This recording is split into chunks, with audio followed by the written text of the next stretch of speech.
Let's go!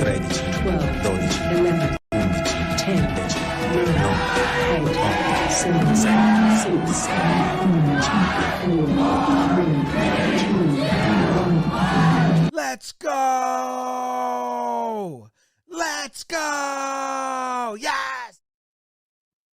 Good morning, everybody. Welcome to the Cathode Ray Dude Streamathon, a 12-hour live performance, which I am absolutely terrified to perform. Today, I'm going to perform a variety of video games for IBM personal computers and 100% compatibles running the Windows operating system, most of which I hope you've never seen before, and I'll possibly do many other activities.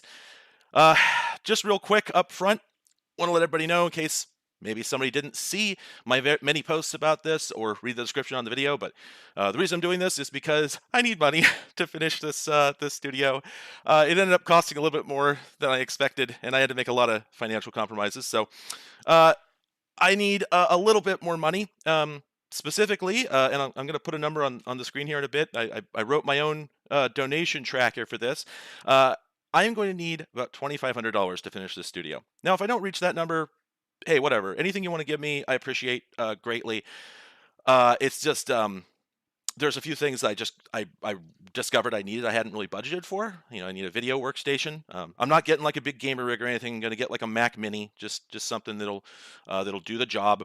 And I need to get a desk to put it on. I don't have a desk, and I need some monitors and speakers and stuff, just like all stuff I have at home. And it never occurred to me, like, I can't bring all that to the studio, right? So I'm just I'm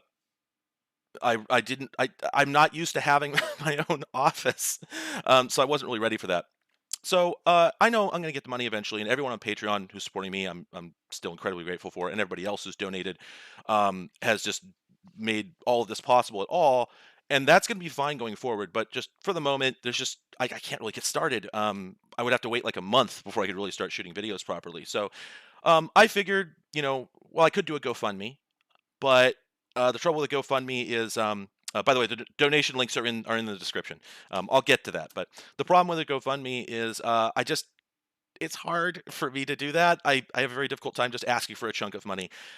However, 12 hours of original content might be worth the amount that I need, or some lesser amount that would still be helpful. So it's also fun. I like streaming, and I haven't had an opportunity to do a stream on my main channel in quite some time. So I figured I would give this a shot, and we'll see what everybody thinks it's worth. However, there's a few things I want to mention up front. I'm going to repeat this monologue a few times throughout this stream because I'm going to be here for 12 hours. I'm sure it'll be a completely different crew an hour from now. So the first thing is I have a number of activities I like to do as bonus items. My primary action here is going to be playing video games, and I'll have some comments on that in a moment because setup didn't quite go the way I intended. So there's going to be some deltas. But I do have some extra bonus activities around the studio here that I'd like to do if I hit certain numbers. That said, pardon me. That said, I have not published that list because I feel it would be too presumptuous. I can't get over myself. So I have a secret spreadsheet over here, and at certain moments, if I happen to hit certain numbers, I will do special things.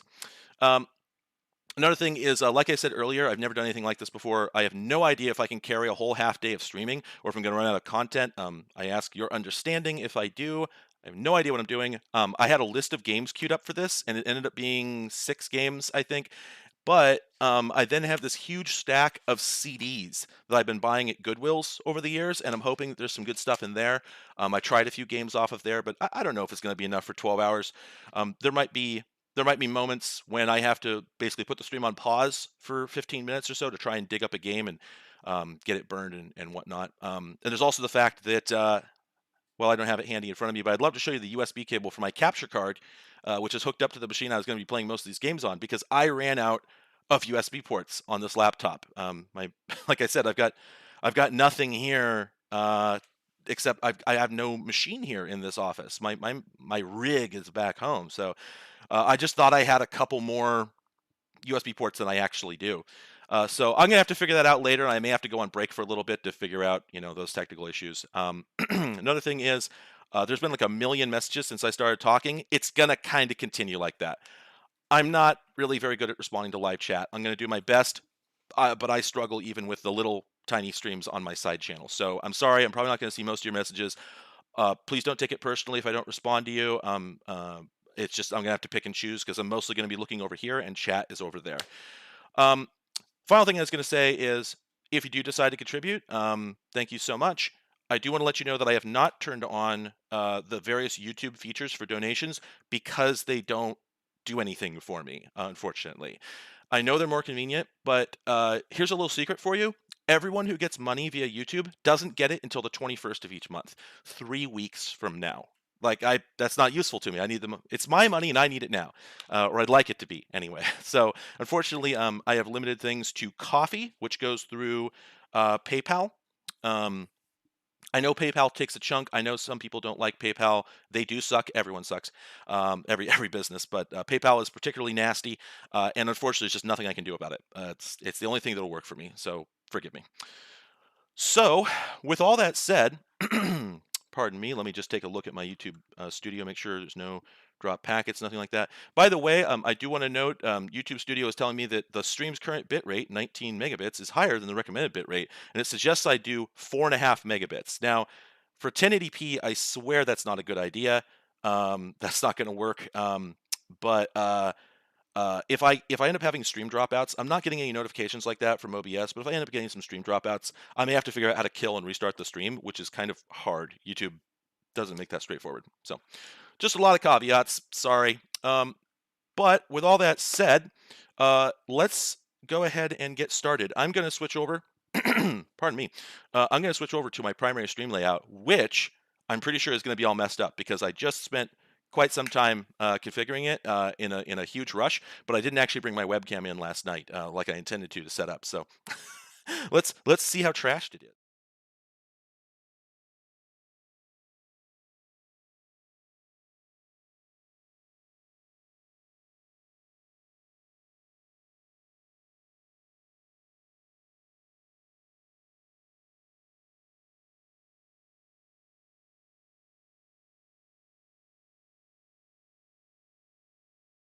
I know, I know.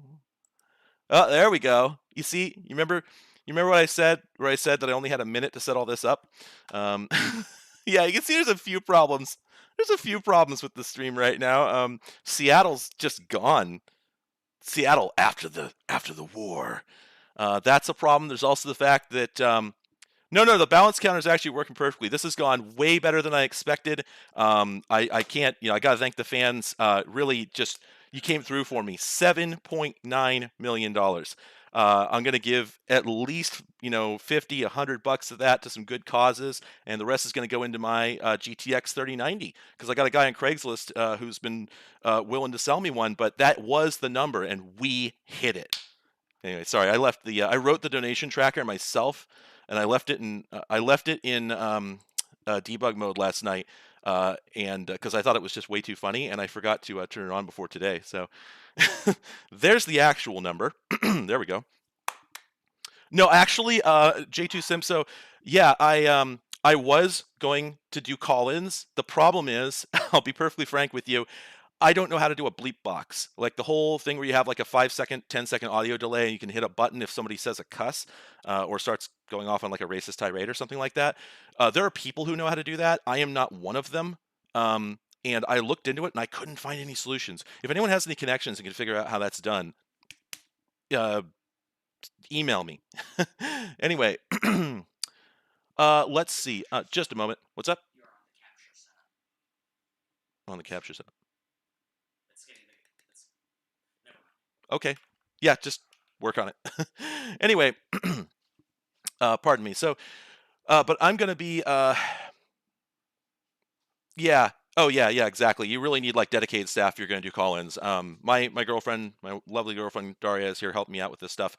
But yeah, if I were going any harder about this, I would definitely need to have somebody who's actually like running the board, as it were. Anyway, what I'm going to do to get started here, because as you can see, you'll notice that the no video input message here isn't moving because the capture card isn't hooked up. Yes, my monitor has a hub on it. The problem is that hub is very old. I don't think it's USB 3. I think Yeah, so I don't think I can actually capture through there. So we're going to figure something out. Daria's working on the problem. She's going to see if she can figure something out. One other thing I've actually noticed is that the chat in my layout isn't configured yet, so I need to fix that. I'm sorry, folks. I got here literally 10 minutes before. I'm sorry, 2 minutes before I had to actually start the stream. So there's just a few things that I haven't been able to take care of yet. Bear with me. So I can kill that and kill that. All right. What I'm actually going to do is I'm going to start by I'm going to take a break after my first game here and just fix a few things. But I'm actually going to start by I'm going to play a game called Arthurian Legends that I recently learned about. That's like a build engine like game, although it doesn't seem to actually be on the build engine. Oh yeah, I do have the USB-C port on this thing. Funny story about that. All of my USB 3 stuff that I have here is USB-A. It has to be because I don't actually have cables long enough. So yeah, okay, so someone just commented I'm going to hit my goal in the first hour. Okay, that seems possible. I have some things that I'm going to do if I don't know. I'll figure it out. I don't know. Like I said, I didn't want to be presumptuous about what people were willing to give, etc. But hey, we'll see. I'm still going to go all day. Just if that number continues like it is right now, I'm going to go on break for like half an hour later and figure out how to punch this up quite a bit. So bear with me.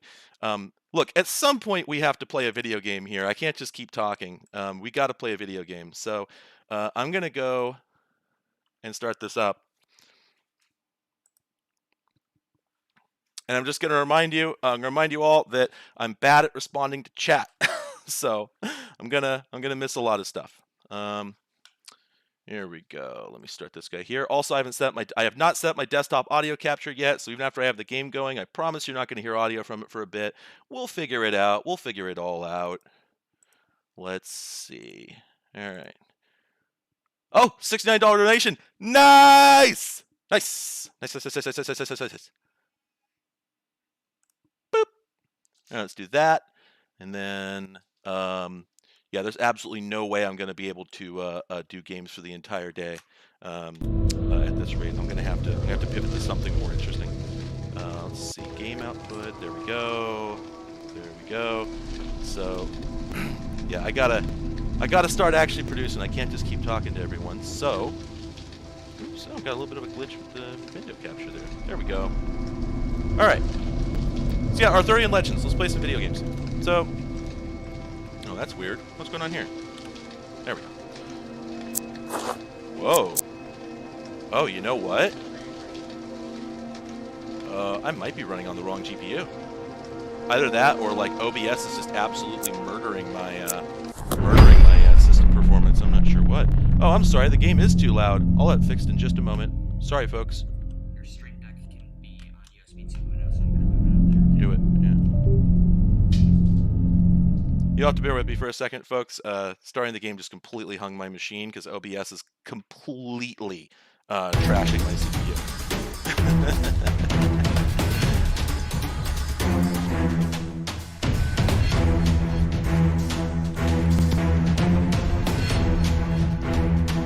One of these days I'll get to the mute button. I swear I tested this all last night, and I'm just completely hosed right now.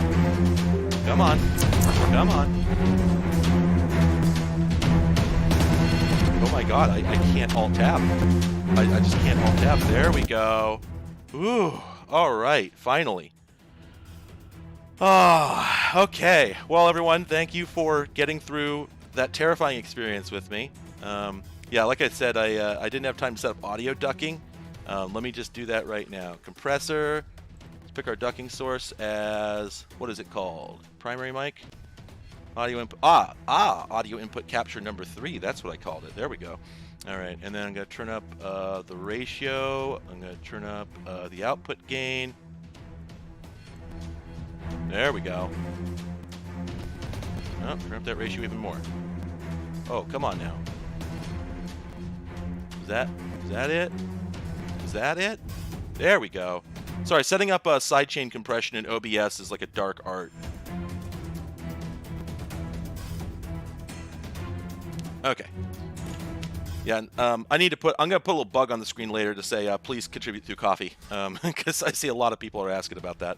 The other thing is, because I didn't intend on streaming from this machine due to various technical issues that I mentioned earlier, as you can see, my FPS is absolutely garbage.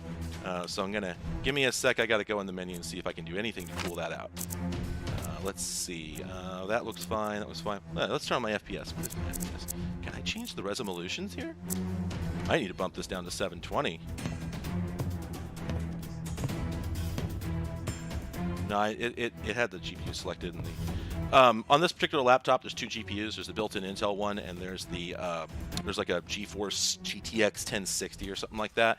And it's kind of irritating because when you start a game, you have no idea what card it's going to pick. But this one in particular, actually, it says so in the setup program. It launches when you start the game. So I'll tell you what, now that I've fixed the audio situation, I'm gonna bail out of this and go back to my settings. I'm just gonna crank it down to 720. It'll look fine for this stream. Wait, was that a Coda Cat? Did I see a Coda Cat just a moment ago? I saw what could possibly go wrong. That could only be a Bubsy. Anyway, let me so let me just explain a little bit about this game here.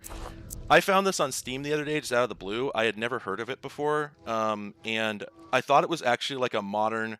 I thought it might be a modern build engine based game, but it actually seems to be based on some engine I've never heard of.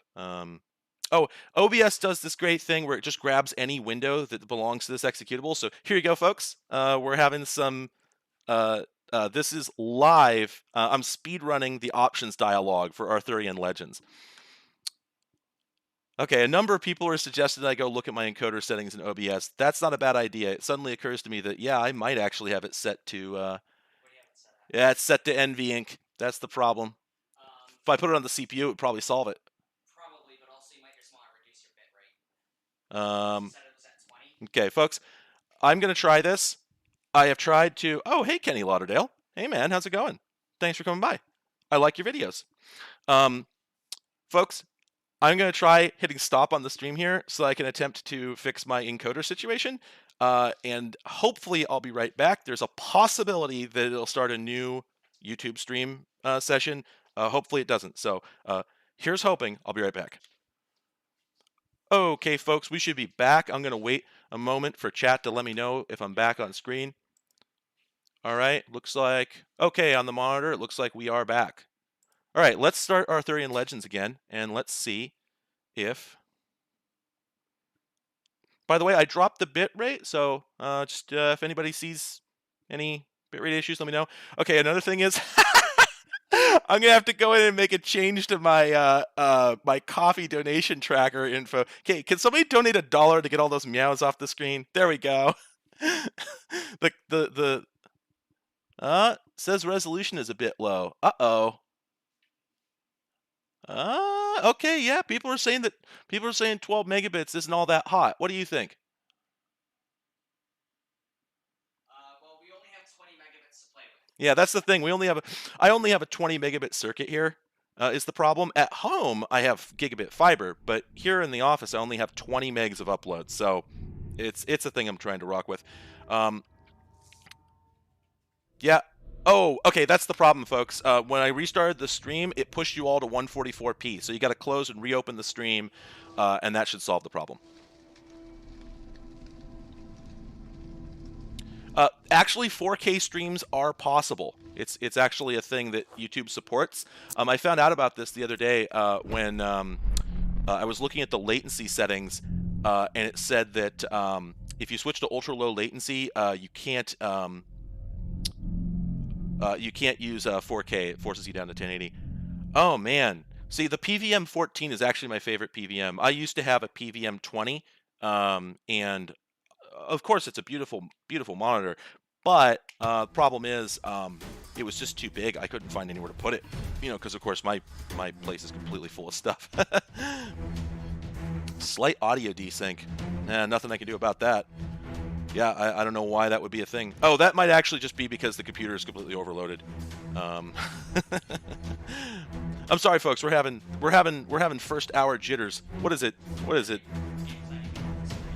Yeah, I know. Game's not loaded. Yeah, folks. I may need to.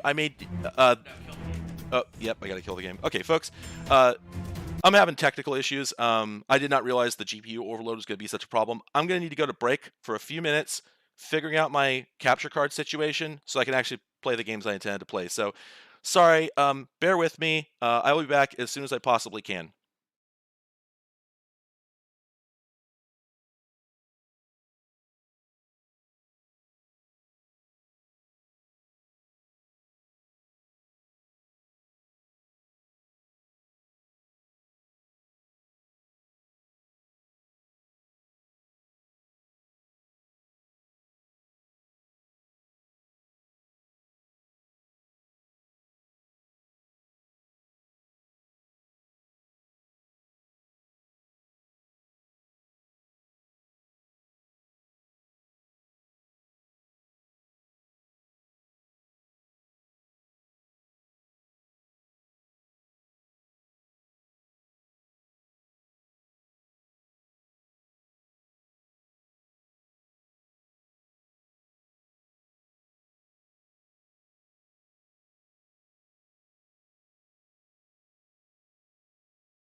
Wow. Okay. So I am having a truly incredible number of issues getting this capture going. I literally I have my P4 machine, the Edge, if you watch that video, right here, and I'm like, well, yeah, I unplugged that on purpose.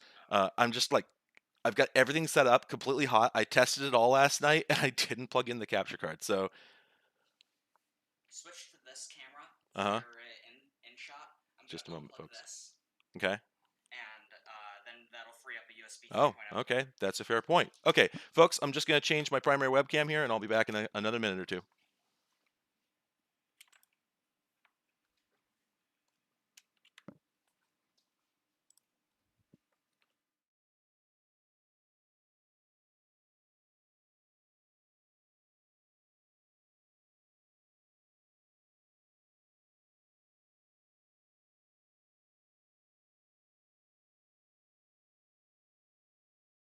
Whoops.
Okay. I think I may have gotten it.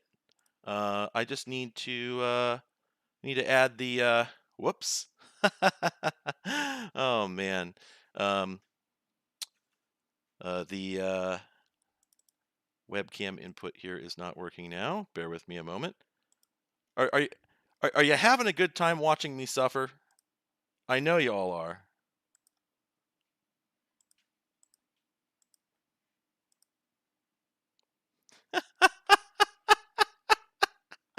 Oh my gosh, it's endless. Okay, I'll let me see if the audio input works.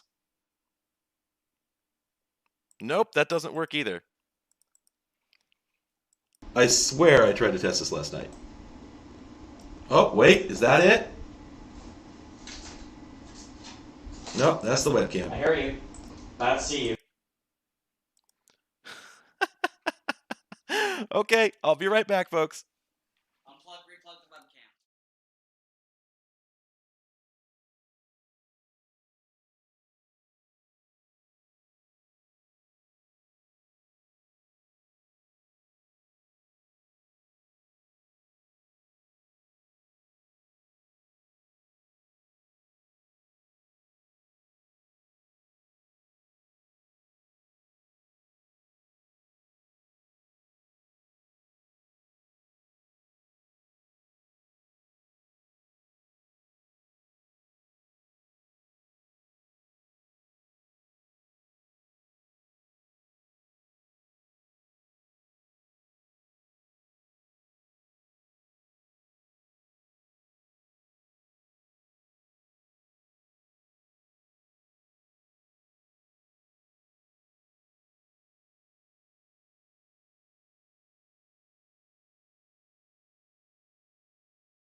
Okay, all right, there we go. Let's see.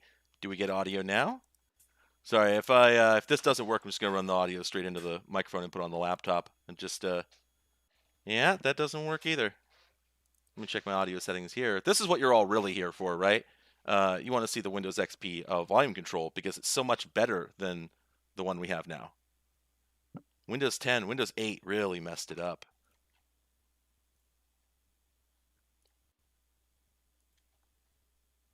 Yeah, put set correctly.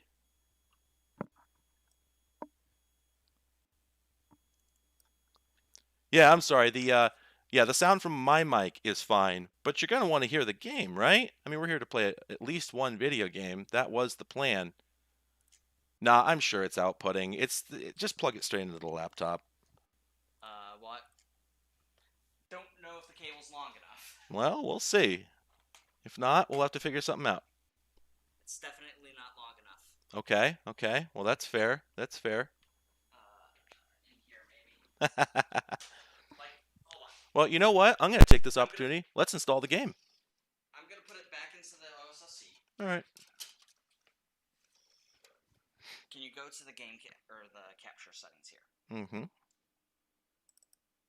I'm using an audio input capture, which should work. That's how I always do it. You might want to try, That's interesting. Why did that happen? because I think you bumped it. I must have bumped it. There we go.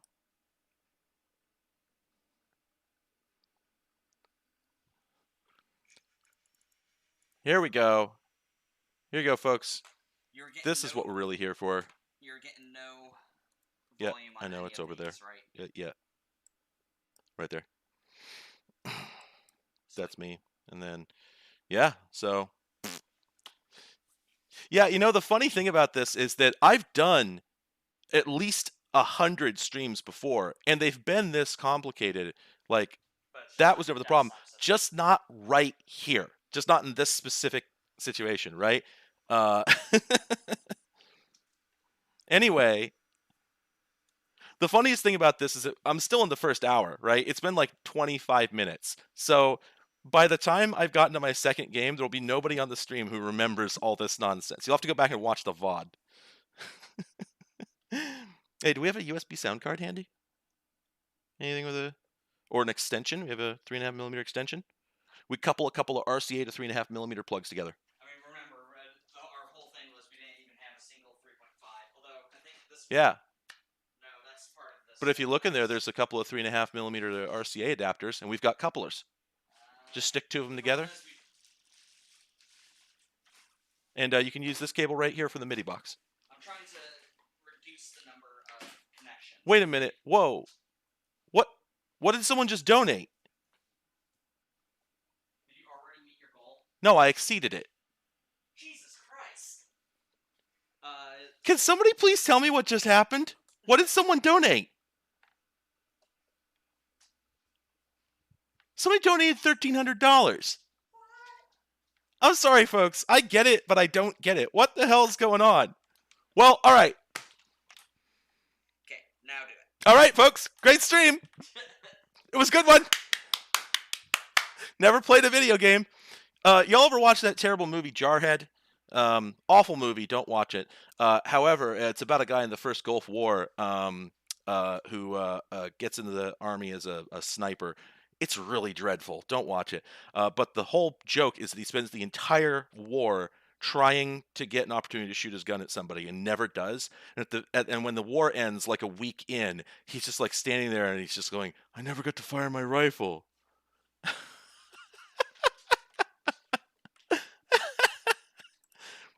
And the response from his buddy is, "You could fire it now." And that's supposed to be poignant, so he starts shooting it into the air. Anyway, all right, let's see. Let's see if we have audio input capture from the video game. Beep, beep. Okay.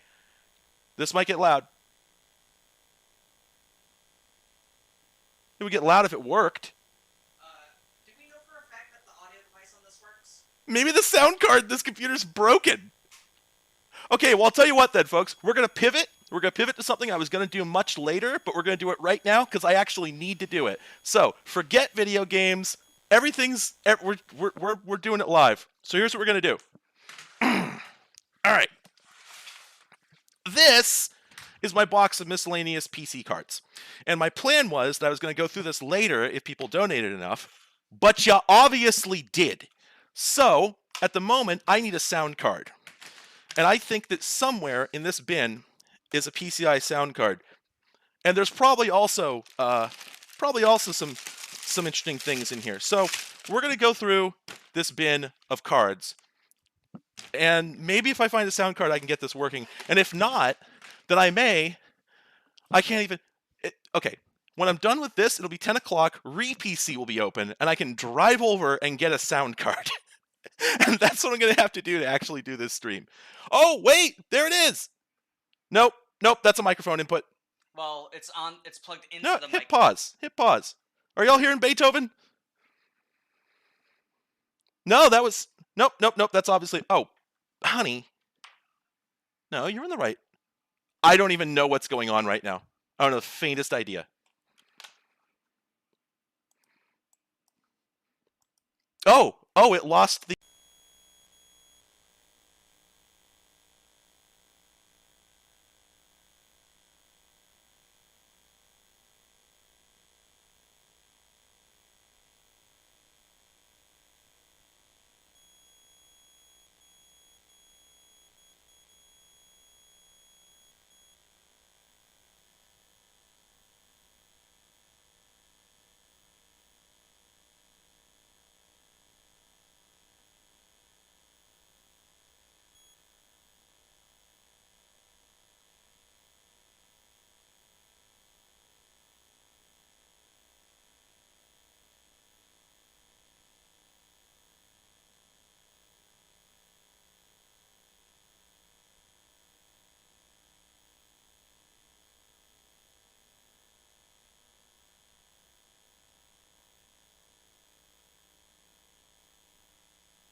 Wow, okay, it just deleted my mic. Is everyone having a good time? Is everyone having a good time? You know, if it sucks, hit the bricks. You can leave. All right, anyway, let's do this again. Yeah, apparently in the process of plugging things in and out, OBS actually deleted my audio input completely. And so when I thought I was muting the onboard audio, I was muting my headset. This is breathtaking. I'm actually good at this. Like, I've done a lot of streaming, and I've set this stuff up before. I have no idea why it's going so poorly. Marathon luck. This is marathon luck. Okay, let's go through some cards. What I was saying is, this here is an old PNY TNT2. Now I'm holding it up, and I can actually tell you what it is. And I think it's really funny because, so this is pre... where am I at on the goal? Oh my God, someone just asked where I am on the goal. That's a good point. Just a moment. Let me just copy over the goal tracker. Copy group, and then just webcam, paste group. There we go. All right, let's just position these a little. There we go. Where I am on the goal is way completely past it, and I don't even know what to say about that. Yeah, you know, I do need to get a proper blue screen back here for this sort of thing, because I actually did, if you're wondering, I brought the teal back. So I painted the wall here exactly the same color as the wall I have at home. Pardon me. And it works pretty well for pulling a key for my actual videos, but like OBS's keyer is not nearly as good as the one I use in Resolve. So I actually, you know what? I have a proper green screen here. Hey, hon, can you dig through that box? My proper green screen is actually in there. Oh yeah, be careful. That guy's heavy. Anyway, so yeah, so I got a TNT2. All right. What else do we have here? This is a Radeon. This says Rage 6. The heck is a Rage? Oh, it's a Radeon. Okay. Wait, was the Radeon once known as Rage? Huh. Does somebody have? Hey, can somebody look this up and tell me if the Radeon was ever known as the Rage 6? Apparently, that's what this says on it. Rage 64, is that what it was? Oh, okay. Oh, that's interesting. See, if you look closely here, it says just Rage 6, but there's a little tear in the paper, and I guess it got pushed together. Oh no, was it actually called Rage 6? I think, yeah, that sounds likely. Anyway, hey, check it out. We have an actual green screen here. When I have time to take a break later, I'm gonna actually set that up. What? You should see it on the feed. Oh yeah, no, I know. It's Put it in front of yourself. Bye. This is much easier than doing a stream.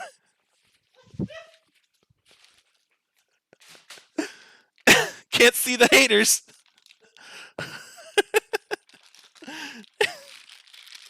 All right, what else do we have here? I have a lot of graphics cards here. Am I going to have a sound card? We'll see. All right, what do we have? Okay, so here's another ATI.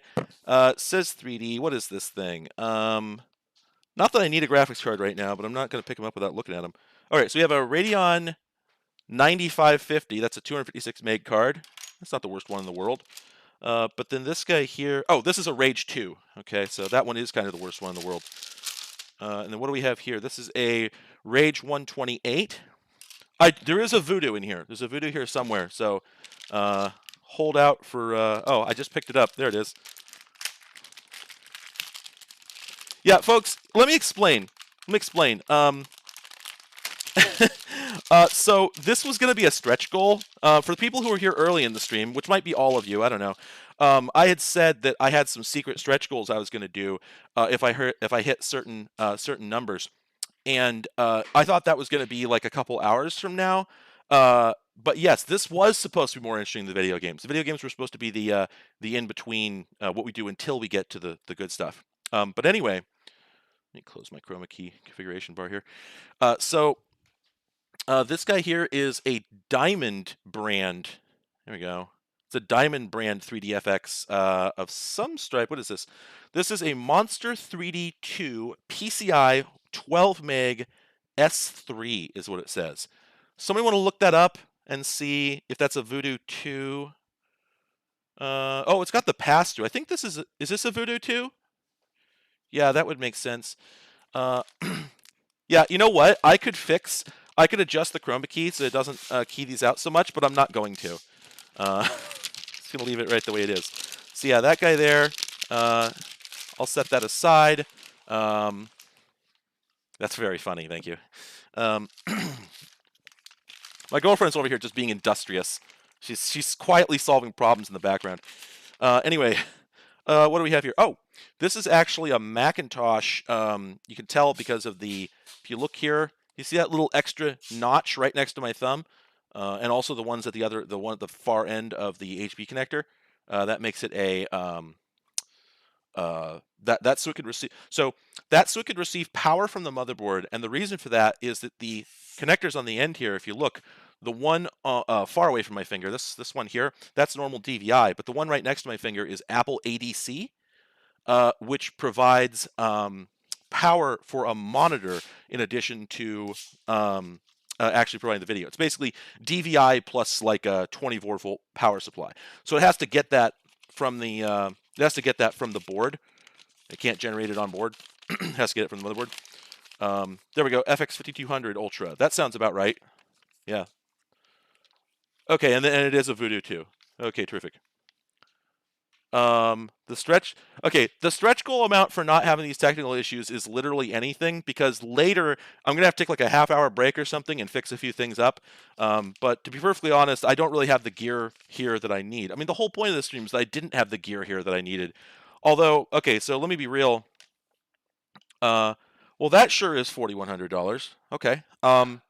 Yeah. So, to be sober for a moment about this, the amount that I had put up as the goal was for the bare minimum that I needed. Anything else, however, you know the old saw about like such and such company started up by maxing out a bunch of credit cards. I did that. So I'm actually considerably in debt. So this money isn't just going into a pit. I'm not just going to use it to go out and buy a gamer rig. Although, frankly, at this point, it might make more sense for me to just invest in a machine with a GTX 3090 at the usurious rates that the market charges right now. So seriously, it'll have the same it'll have the same effect. Anyway, I'm sorry. Someone just used the phrase "throwing for content." Is that a typo, or is that a thing people say? I don't know that one.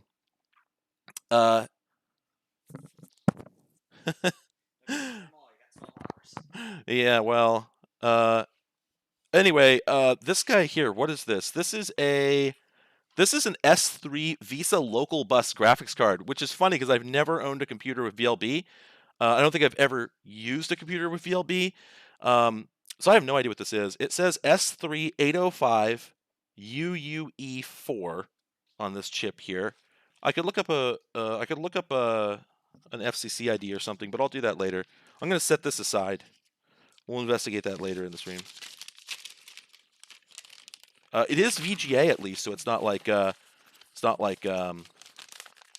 Jared, it depends. It depends how you want to calculate it, and partly what I mean by that is that I have not calculated it because I've been terrified to look at the numbers. But it's somewhere upwards of 6K. I know that, but that's all I can really tell you. Anyway, what else we got here? Yeah, well, I may have to. I mean, technically, I mean, it depends what you mean by my debt. Because if you're including my car, that's 20 grand, which I would love to not have to pay for that. Here is a GeForce FX 5200 DDR 128 meg, and the fun thing about this card is that it's PCI. It makes it one of the only PCI like GeForce FX cards or better. These were on the market for eons after they were actually new. These came out, I think, in an ATP variant and a PCI variant, and all in like, I don't know, 2004 or something like that, and then all the way up in like 2012. I think you could still buy a GeForce FX 5200 at Fry's Electronics. Yeah, I mean, I'm trying to make this a home shopping network experience. You know, that's what everyone wants, right? Oh, is this what I think it is? It might be. Oh, okay. So this guy here, the big card. By the way, I'm not. A couple comments. One, I'm not calling out anybody's donations because no one's putting in names. I don't see the names unless I go check my email. I did that on purpose because PayPal likes to dead name people. So I went in and removed that token so that everybody wouldn't. So if anybody, I was going to say if anybody wants me to shout out their name, just put it in the comment. I'm probably not going to see that either, though, because everything is so frenetic right now. So anyway, yeah, there's a few more bucks than earlier. Dead name refers to basically people who have changed their name, particularly transgender people. It's really hard to change your name on PayPal, extremely hard. So there's sort of an unspoken agreement among a lot of transgender people, queer people, allies, etc., that you don't ever look at someone's PayPal name.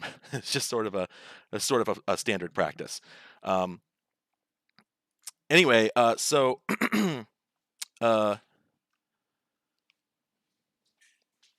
Oh yeah, concrete. Yes, that router with the 2 serial ports, I set up and shot a whole video with that back when you sent it to me. It was super cool. I got 2 ATAs set up. I got a bunch of laptops set up. I got a bunch of PCs set up.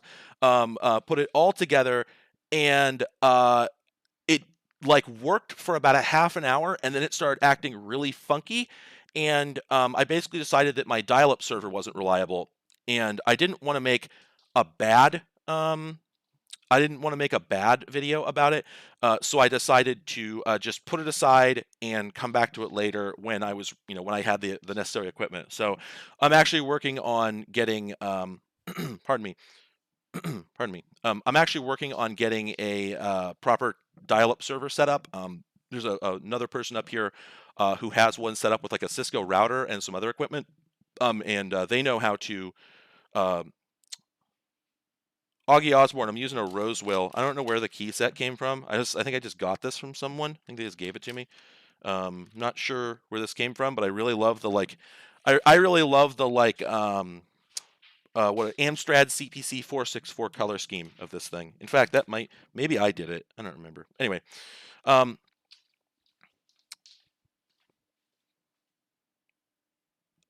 yeah. The sound card is definitely dead. Oh, okay. That sound card's ISA. Well, I mean. Oh, but we might be. Well, the hard drive in that machine is dying. Oh well. Yeah. Here, bring it around. Bring it around. So Daria was just suggesting that maybe I use my standard P3, my Dell XPS that I've been using for quite some time, for like running Windows 98 stuff. Because this one has a sound card in it, but the sound card is other end. The sound card is ISA, so I can't use it in the Edge. And I would use this machine itself, except it's the hard drive has started dying finally. So I got to set it aside and work on it. I got to get like an SSD in there, something that's not going to die. Oh my god, did someone just... Oh my god, really? Did it... Oh, outstanding! I didn't even notice! Yeah! I am never turning off the chroma key. I'm leaving it right the way it is. It's perfect. Let's see. Okay, I'm still looking for a sound card. So, but I did just find this guy. This is a Dialogic 4-port FXS card. Basically, I think it's an FXS card. I'm pretty sure. You basically you put this in a PC, and it's a bank of essentially 4 modems, except it's more like they're just sound cards that plug into a phone line. And the idea is if you're building like your own PBX or your own fax server or something like that, you put this in a PC, and it can use it to actually make normal phone calls, not just fax calls. Now, normal modems can actually make audio calls as well. So this has always been interesting to me. I didn't used to really know how this worked, but if you've got like, and I'm gonna do a big video about this. I've got this all planned someday. I just didn't have the space or the time for it. But if you have a, pardon me, if you have a just like a normal serial modem, you can actually put it in a mode where you can place a call, a normal telephone call, and rather than try and stand up a data session, audio. That's weird. I didn't have any audio issues. You can place a call, and rather than set up a normal data session, like rather than try and negotiate with a computer at the far end, it will just connect via audio and then start transmitting that audio across the serial port as like 4-bit PCM, something like that. And then you can write a program that will interface with that and act as a software telephone. So you can do that with just any old modem, which is why I'm not really sure why they needed this boy to be so big. I'm thinking it must have advanced features. Maybe it can do built-in DTMF decoding or something like that. Can you use a cell phone as a modem? So that's a fascinating question, because it used to be back in the 90s, and I think I want to say late 80s, that cell phones had modem ports on them, particularly if you were in the EU or Japan. If you bought a GSM phone, it would actually have a special port on the bottom. You could plug a cable in, and then you could plug it into a special card on a laptop, or some laptops even had a port built in for it, and it would allow you to treat the phone as a native modem. So it wasn't that you were plugging into the audio portion of the phone. you were plugging into a dedicated serial channel going straight into the device itself. And I think that GSM had a feature for passing data without encoding it as audio. I could be wrong about that. Maybe I don't know how it works. I don't think it's worked since long before I was able to get a cell phone. So I've never had an opportunity to look at it, but it definitely was a thing. Nowadays, I'm not so sure. I don't really know where things are. Theoretically, a decent, like, I don't know, the GSM codec is fairly brutal. I will tell you that.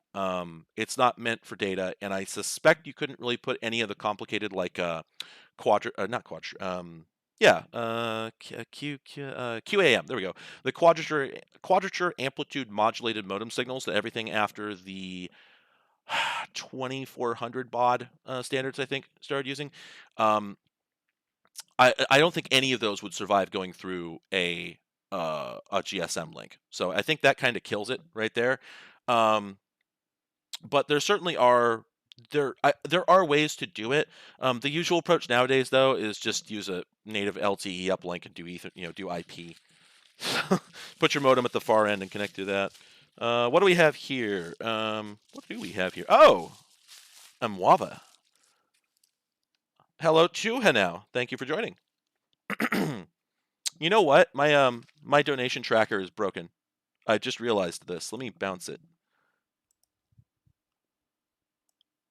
Oh, no. Hey, you know what, folks?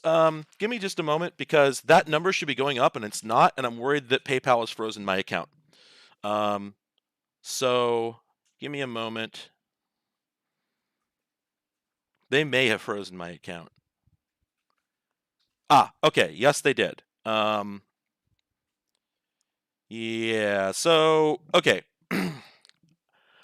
I'm going to have to put you folks on hold for a bit, because you hit $4,100. PayPal freaked out. You hit some sort of threshold, because I've never received this kind of money before.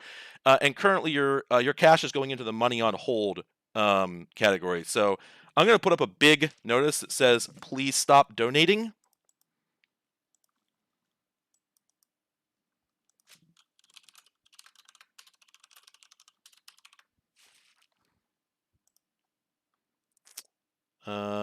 And then another one.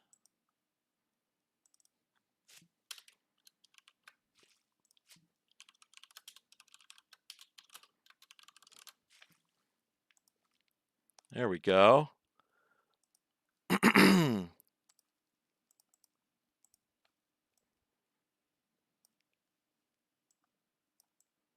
All right. And I'm going to copy those. Folks, I think it goes without saying here that I'm going to have to make a phone call before we can proceed here. So I'm going to put you on the break screen, and we can all just chill for a bit. It's possible this stream won't happen today. I don't know. Thank you all so much. This means a lot. Hey, if we can't go a penny later, it'll solve my immediate problems. In case I don't come back, in case I'm on the phone for 6 hours or something, or I get I get a call from the police or something, the FBI might contact me. I don't know. If I don't come back, thank you all so much. This is ridiculous. Yeah, let's get some MIDI. Let's get some MIDI. I have a few more songs in there. You got it plugged in? Where is no? That's the headphone input. That was it. Yeah. That was the headphone input. There we go. Oh boy. I'm just gonna mute. Let me add the audio input. Click audio input capture. Click. Where is it? Realtek high definition audio.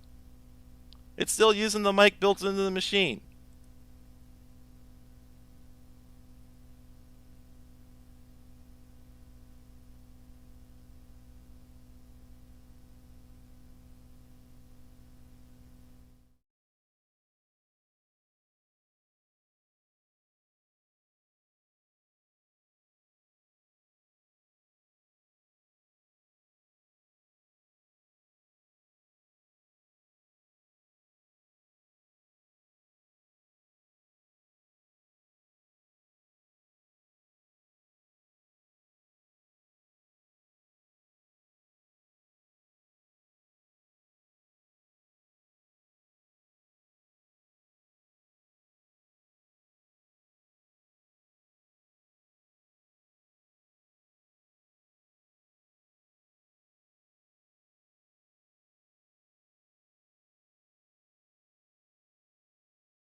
Don't say anything just yet. Nope.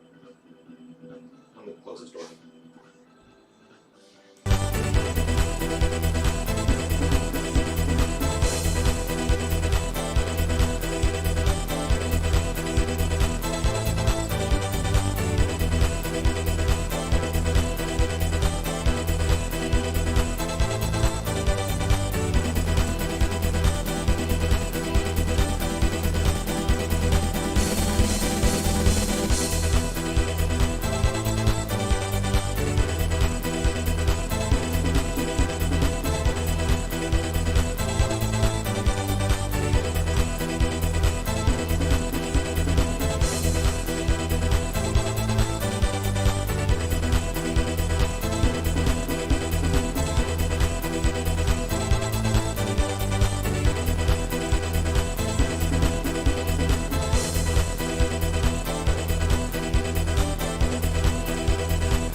Is that me? That's me. Hi, everyone. Hello, hi. I'm going to hide these for a moment. So,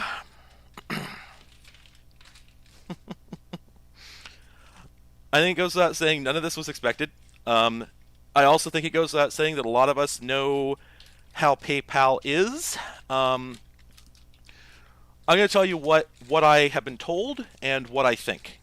So, currently, the advice of PayPal is that this isn't a freeze. My account is not frozen. What happened is there's a built-in limit for how much money you can actually take in per month. And you can actually, every 30 days, you can ask. I got a human on the phone, believe it or not. Every 30 days, you can ask for an increase on that limit. But of course, I had no idea that that limit existed at all, right?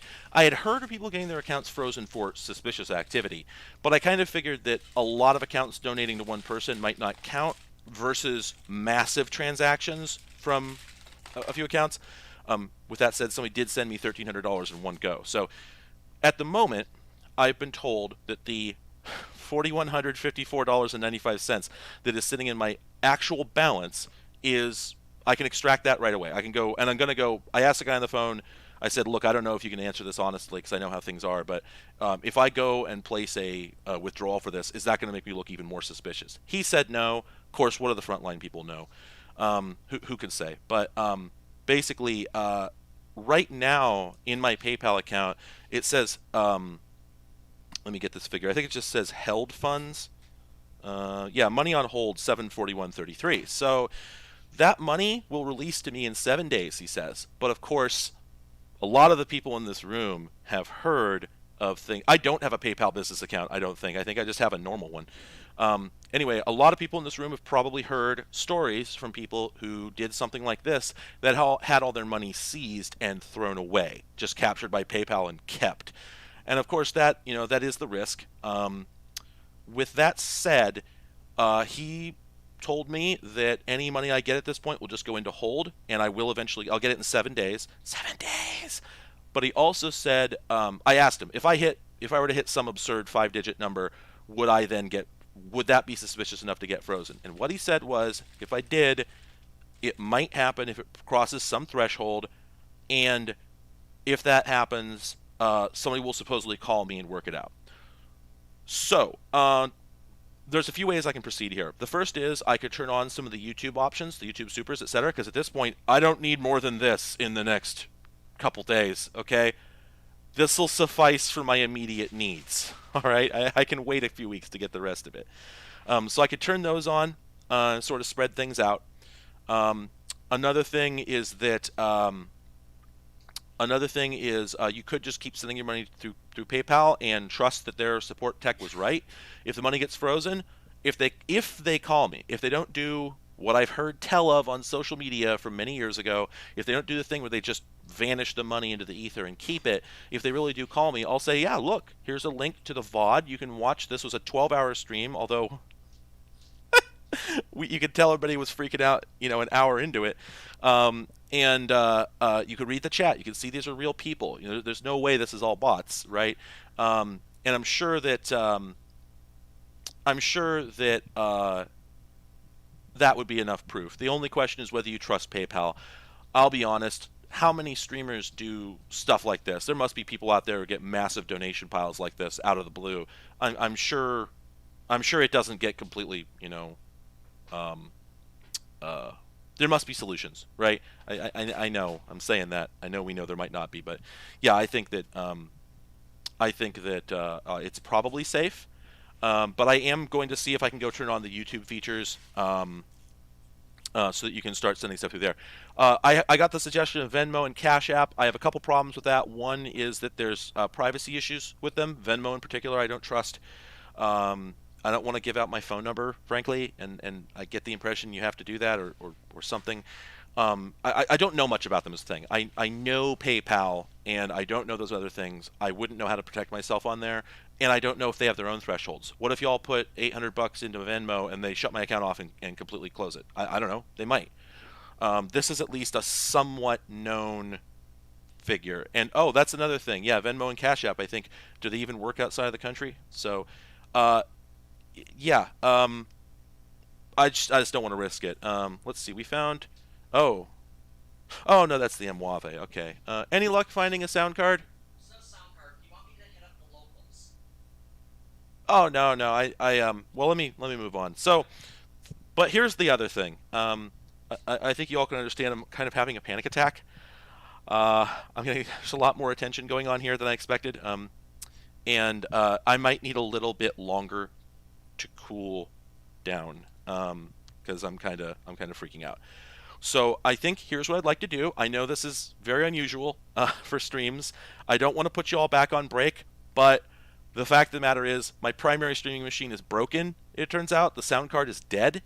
I have no way to proceed here. I don't really have anything on this machine. So I think the best thing to do here would be I'm going to go take a breather. I'm going to buy a sound card. It's about 5 blocks over that way or something like that. I'm probably going to be back in like, I don't know, a half an hour. I know I said 12-hour stream. I think y'all can understand this didn't go the way I expected it to, but in a very good way. So I'm going to beg your forgiveness. I know some people aren't going to be able to stay until I get back. I'm sorry if you missed things. I will be around for a while, and I promise this will happen again eventually. I'll do something like this now that I have better understanding of what's going to happen. But we are going to have a stream today. I promise. How could I possibly go home at this point? It's not even in the cards. I'm going to figure out some wild stuff to do. We're going to have a good time. Thank you all for understanding. And I'm going to go ahead and say, if you want to go back to donating through the existing options, go ahead and do that. All right. I'll be back in a bit, folks, with a Sound Blaster Live.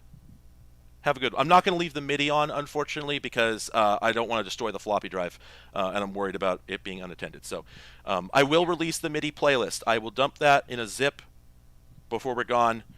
Yes, I'll turn on the YouTube features. Hopefully they take effect immediately, and I'll see you all in just a little bit. Thank you.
Well, folks, here we are again.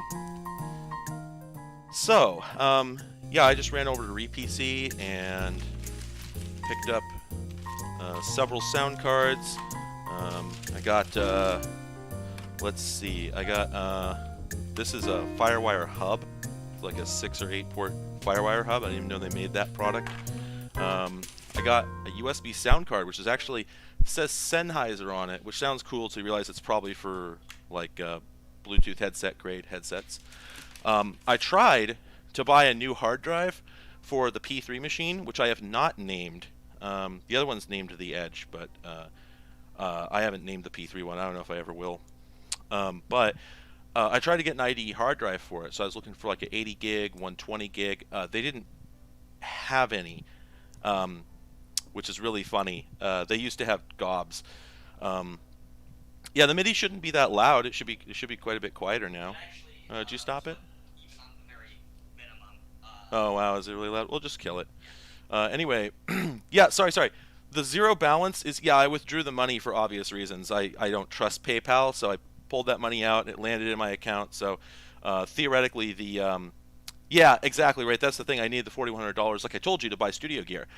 So yeah, each one of these was about $1,500, and I had to pay a little bit more out of my personal savings. So, but we got that in the bag. We have an Audigy 2, a Live 5.1, and a Live, and one of them will work, I'm hoping.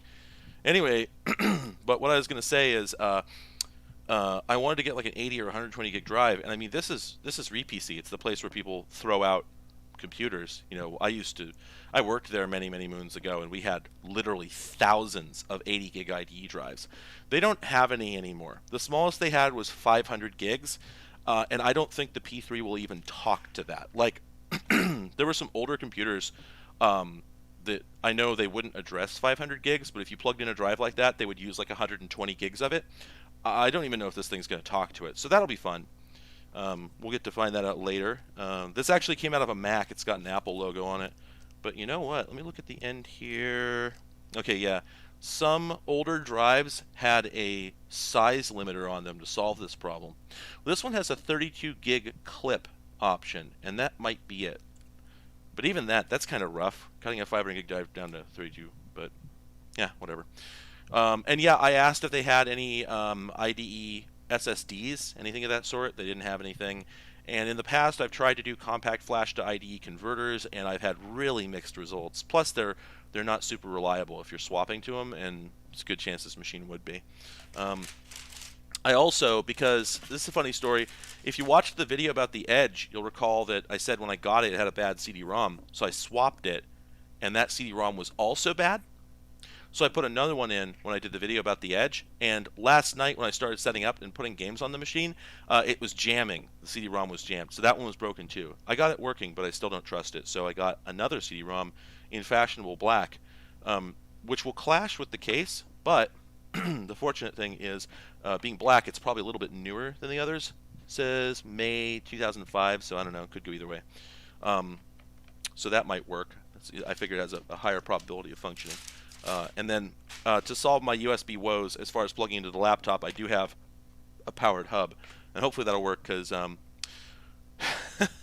this is incredible. I'm used to doing my streaming from, I used to use an i7 and then like an i5 8th or 9th gen, and then I switched to like a Ryzen 3900X or something like.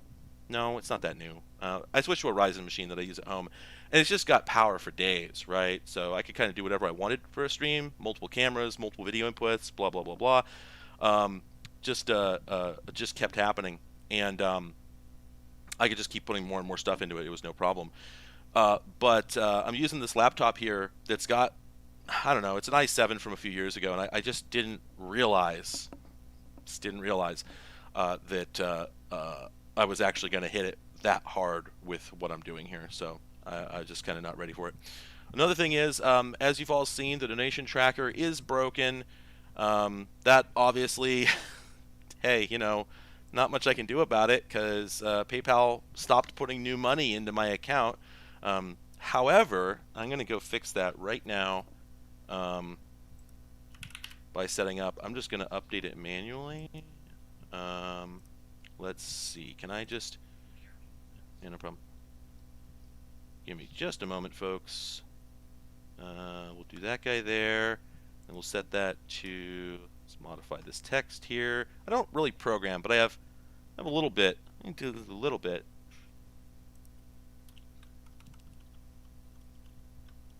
Okay, so I'm just going to set that there to...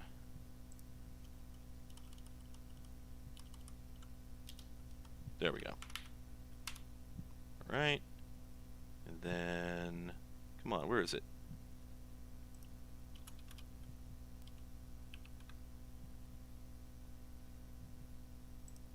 Plus, there we go, save that. Oh no, did my connection to my server die? Oh, am I going to have to fix that? The helicopter thing. I don't know, not necessarily. You know, I got a few messages from people. Oh, this is still the teal wall. I haven't switched to the green screen yet. Concrete, yes, I have thought about it. You know, my current Patreon numbers aren't in a spot where I could do it yet, but hey, it's up to it's up to you folks, right? You know, if those Patreon numbers go up, I have a tracker on Patreon that I put up there as a joke that says if I hit $6,500 a month, that's the number after tax I would have to get to replace my job, my normal day job, and the income I've been getting over Patreon. And I'd love to do that. You know, no fooling. I could come in here every day and just do this. So, yeah, I mean, if that's what you want to do, it just takes people putting the money behind it. I just couldn't do it just yet. Let me see. Where is my donation tracker? Let me refresh this. Did I do it right? Oh, yeah, my connection to the server broke. Give me a sec. Everyone just hang on.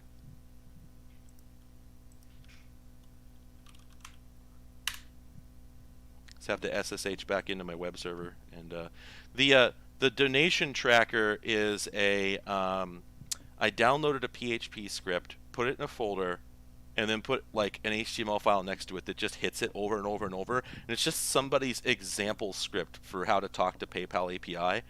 And so I have no idea off the top of my head how to modify it so that it'll let me pull the pending amount as well as the there we go.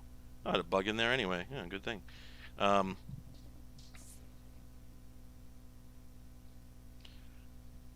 Let's see. Okay, there's that. Let me just see if I can reset that.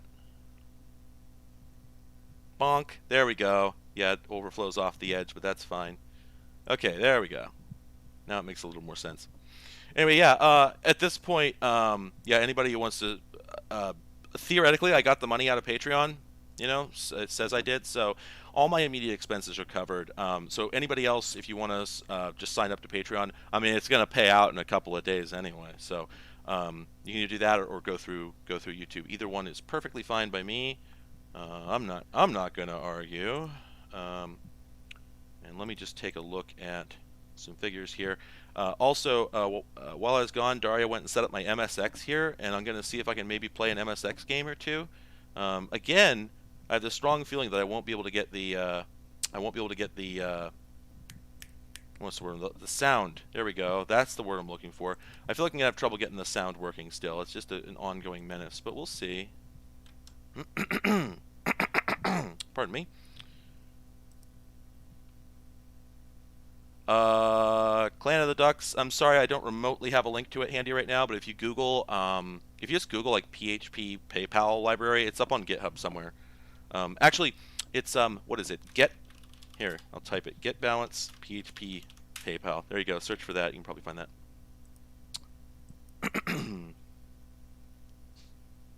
Yeah. Yeah. PHP is trouble.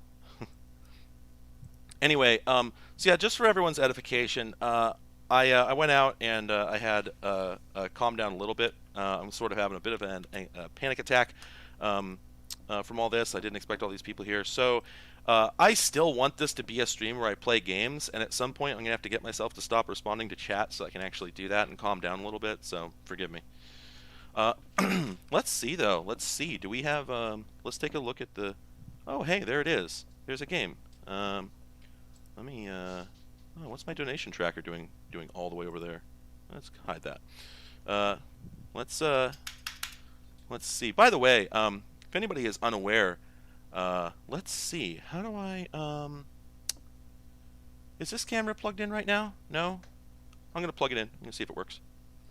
Let me see if I can give you folks another angle here. I was supposed to have like 2 or 3 cameras hooked up, but once we started running into the USB situation, I just had to just bail out of that in a hot hurry. So let me see if I can add one more camera input here without the computer completely falling over.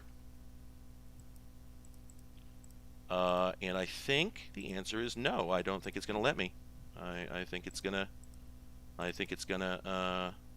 I've completely tapped out.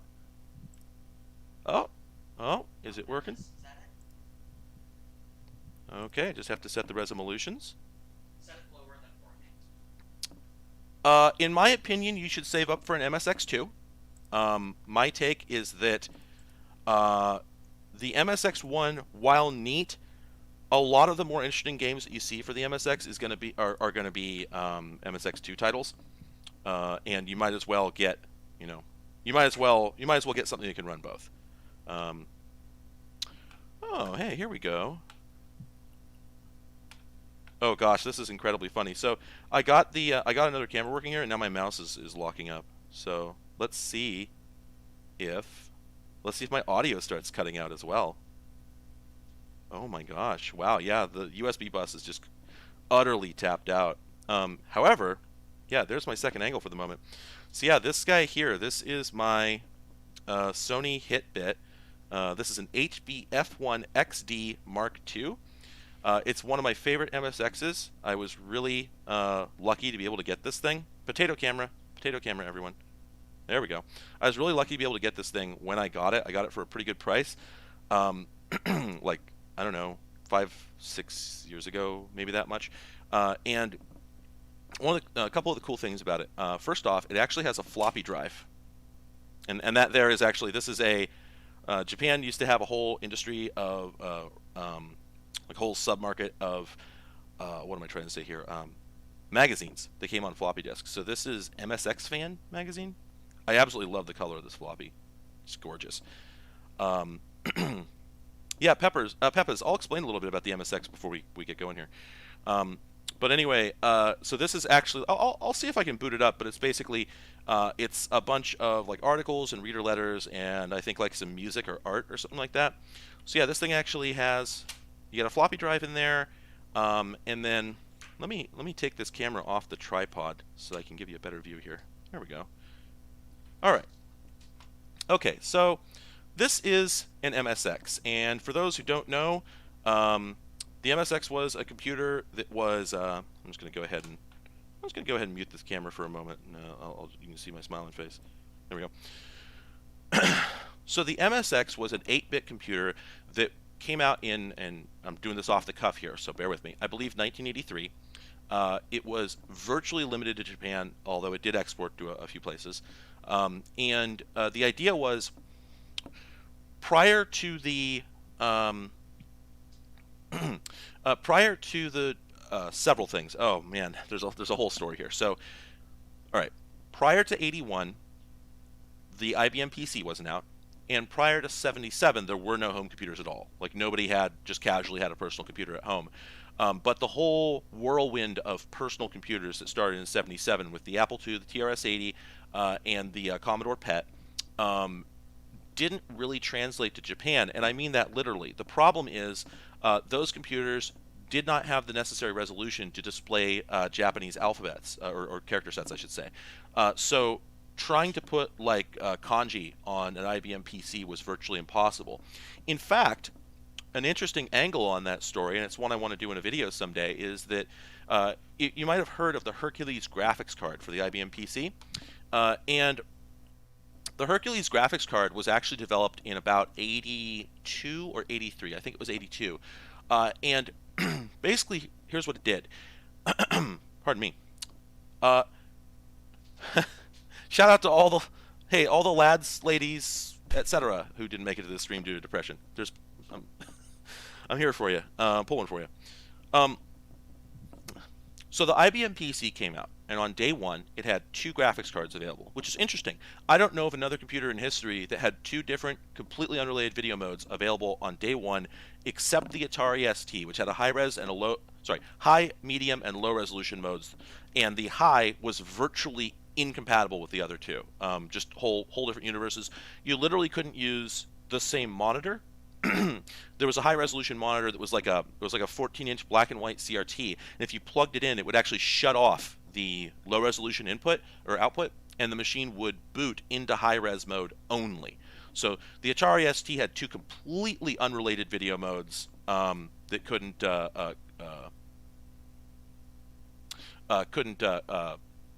you could run software in both of them, but a lot of software required one or the other.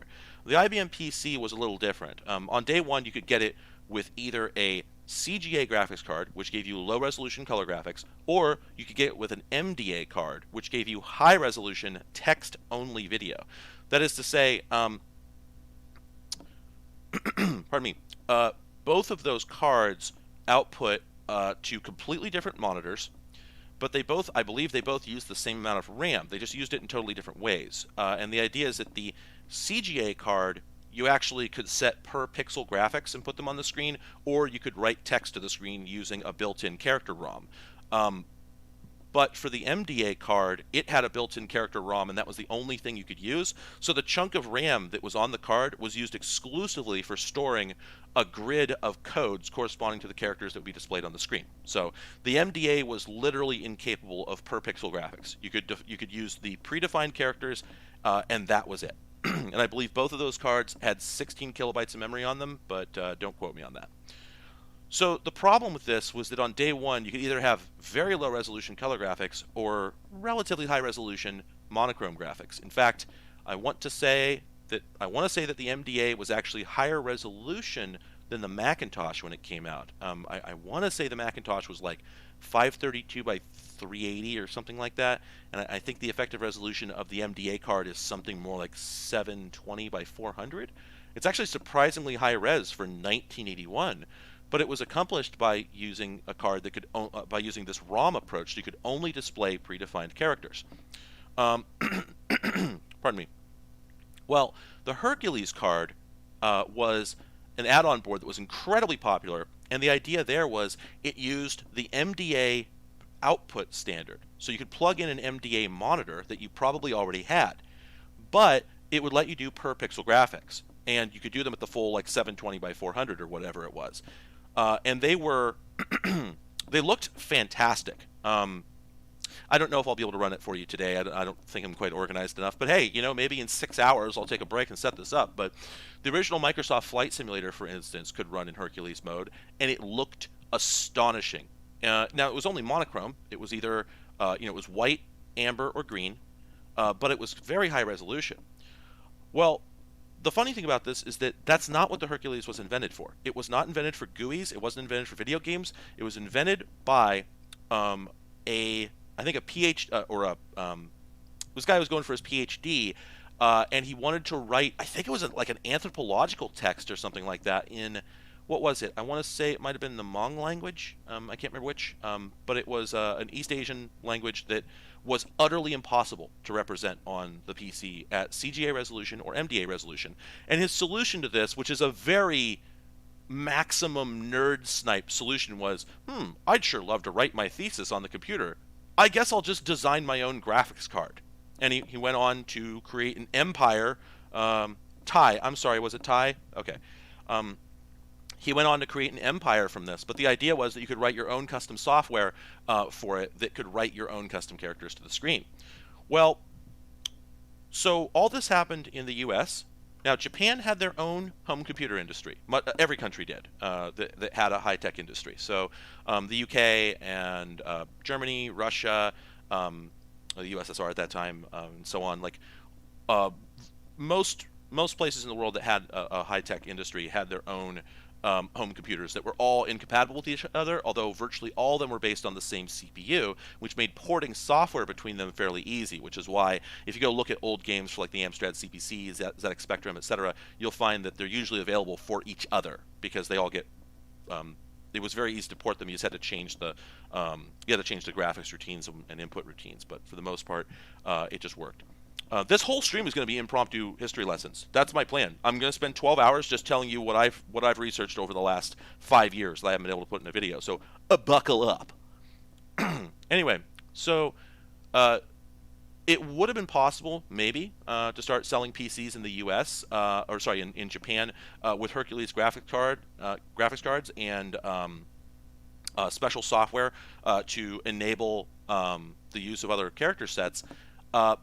But what happened instead, I'll be honest, I don't exactly know why that didn't happen, other than the fact that, you know, having the whole nation standardize on either imported or cloned machines plus a third-party graphics card, it could have happened, but I can see sort of why it didn't. But it goes beyond that. It's not just the ability to display characters. It's also having an extended keyboard, so you have the extra inputs, and making it completely standard, right? So the point is that Japan needed computers that worked for their particular needs. So what happened is that several companies at the outset, in the same way the U.S. got the Apple II, the Tandy TRS-80, and the Commodore PET, Japan also had a trifecta of home computers. There was the Sharp X1, the PC-88, and not the MSX. Oh gosh, what was the third one? Oh no, this is going to say somebody watching this can name the third one. But there were 3 computers that were all Z80 based, had very similar capabilities, and shared a lot of software. Stuff got ported between them. I was actually thinking of running some Sharp X1 and some PC-88 games later in this stream, probably in an emulator. I don't have any of those machines right now. They cost a lot to import. You need all the bits and pieces. It's hard to repair them if they break, and of course it just takes ages to load games off of floppy or tape or whatever. There we go. The Fujitsu FM7, that was the third machine. So Sharp X1, PC-8801 series, and the Fujitsu FM7 formed the trifecta of incredibly successful, I believe late 70s, maybe early 80s. I think it might have been like 81, 82, Japanese home computers. They all had RGB graphics, much higher resolution. I'm sorry, that might not be true. Higher resolution than anything available in the US. They all had per pixel addressable graphics, and at least some of them had built-in built-in character generators, which saved you a lot of effort. So if you were developing obviously if you took the Hercules approach of using a special graphics card in an IBM PC, for instance, you'd have to write routines to draw all those characters to the screen yourself, and that would suck up tons of CPU cycles. Putting a programmable character generator in the machine, which is I think is what at least a couple of those devices did, allowed you to basically load the character set you were using into a space in memory, and then you could tell a dedicated piece of hardware to pull characters from that bitmap, so that you could basically draw text to the screen exactly as fast as you did with like an IBM PC's MDA card, virtually instantaneously with no CPU hit, right? Once you put the characters in memory, the chip just keeps drawing it every single frame. But you could program it. Unlike the IBM MDA, you could actually change what was in the character set, which allows you to switch between each of the Japanese. I'm not sure if alphabets is the right term, but the glyph or symbol sets that make up the various. Anyway, or you could load in English text, or you could localize. There were computer designs that came out of Japan, the MSX in particular, that actually ended up being used for the Arabic language. Several of them went to the USSR and then Russia, and got Cyrillic character sets, all stuff that was virtually impossible with the IBM PC. I don't know that anyone ever produced something that was like a Hercules card, but with a programmable character generator. So I think that a lot of that has to do with why the IBM PC didn't really take off in Japan at first. Now, with that said, another angle on this, NEC produced the PC-8801, which I mentioned a moment ago, and I'm sorry if I wish I had slides to show you. You can Google these things, but the PC-8801 came out, and then there were a lot of variants of that. But NEC also, I think a year or two later, went on to produce their own PC clone called the PC-9801 series, and they made lots and lots of those as well. nowadays, Japanese PCs are just standard PC clones because software has been extended to the point where Windows allows you to use any character set you want, so that problem just goes away, and so on and so forth. So sometime in the late 90s, the PC-98 started to fall out of favor. But prior to that, that was what most Japanese homes were using instead of actual PC clones. And the 9801, while it's not quite PC compatible. It can run some PC software that's written using only DOS system calls, but by and large, it's not really a PC. Although it did actually get a Windows 95 and I think a Windows 98 port, I want to say, that was fully locally supported. So anyway, that's the story of the whole Japanese computer market and why they needed standards that were different from what we used here. Had they tried to import the Amstrad CPC, the ZX Spectrum, the C64, the PET, or the earlier American home computers, even the Apple II, they would have had problems with getting localization to work, with input methods, and that sort of thing. So then there was this odd man out, the MSX, and here's what happened there. So the Sharp X1, the NEC PC88, and the Fujitsu FM7 were all incompatible. So every time that a company produced a piece of software, they had to produce it for all three platforms separately. Hey, hun. Yeah. Didn't fall asleep. So this wasn't the end of the world. It was happening. Gobs of software got ported to all three of those platforms, but it was still inconvenient, and also it meant that hardware extensions were difficult. I want to say that all three of those machines I named had cartridge ports. And if a company, or other forms of expansion, and if a company wanted to make extra hardware to add to one of those machines, they would have to make it for all three of them. So obviously, pretty inconvenient. Pardon me. So then there was the MSX. The MS stands for Microsoft. Nobody quite knows what the X stands for. There's lots of apocryphal explanations of it, none of which I think are completely nailed down. But the MSX was a collaboration between Microsoft and, I believe, several Japanese technology companies. I want to say that all the big names were involved. I think Sony was there, and I don't know about NEC, etc. But anyway, they decided to get together and design a standard because they wanted to make a world where compatible computers could be made by different companies. The Sharp, the NEC, and the Fujitsu were only made by Sharp, NEC, and Fujitsu. They wanted to make a standard that anyone could make, much like the PC. They wanted to create a clone industry deliberately. Just make it a clone industry from the get-go. And so the MSX happened. And basically what happened is they finalized this standard in, I think, '83. It was based largely on a machine made by Spectra Video, who nobody's ever heard of, I think, unless they look into this stuff. That's not true, but they're not very well known. I want to say that Spectra Video was the name of the machine. It was like the SV120 or something like that.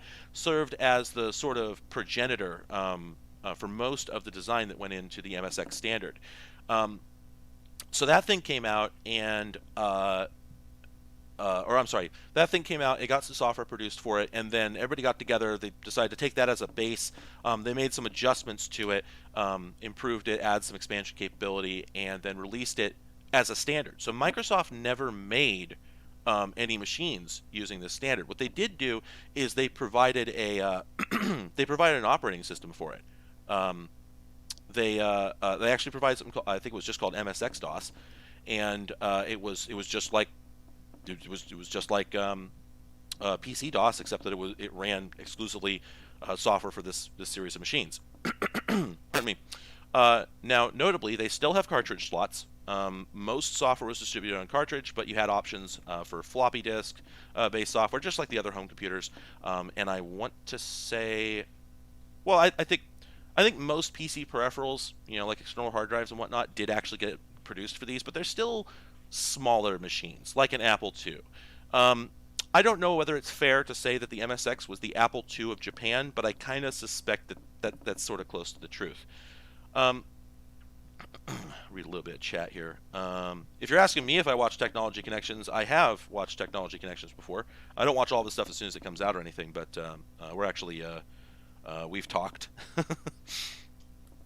I just saw someone say why everyone hate on Vista, assuming you're talking about Windows Vista.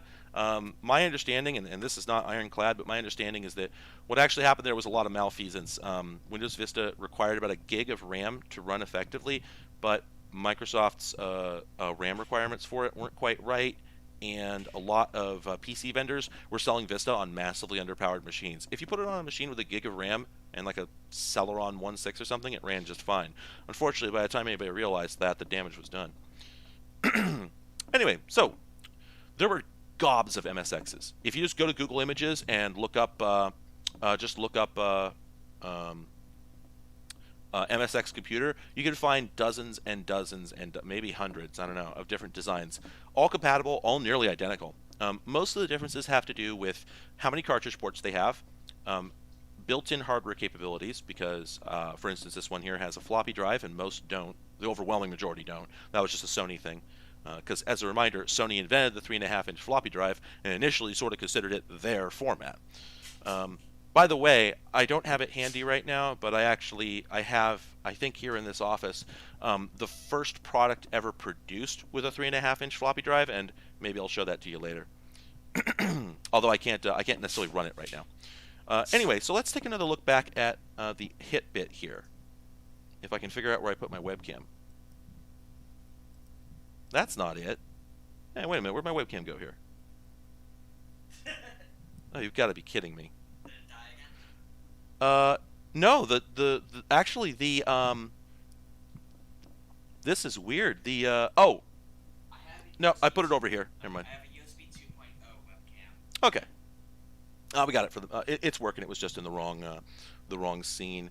Let me go into the properties here, and I'm just going to go ahead and focus this thing by hand, assuming direct control. Right? I wish it had a knob. Come on. Worst comes to worst, I have marked on here. Just grab this. Cool. Okay, here we go. Modifraid, I have no idea what the donations are at because everything broke, and we went way past the number, so I hit my goal. I'll put it that way. Anyway, I'm not saying stop donating, but I did hit the goal. All right, so let's talk about the hit bit.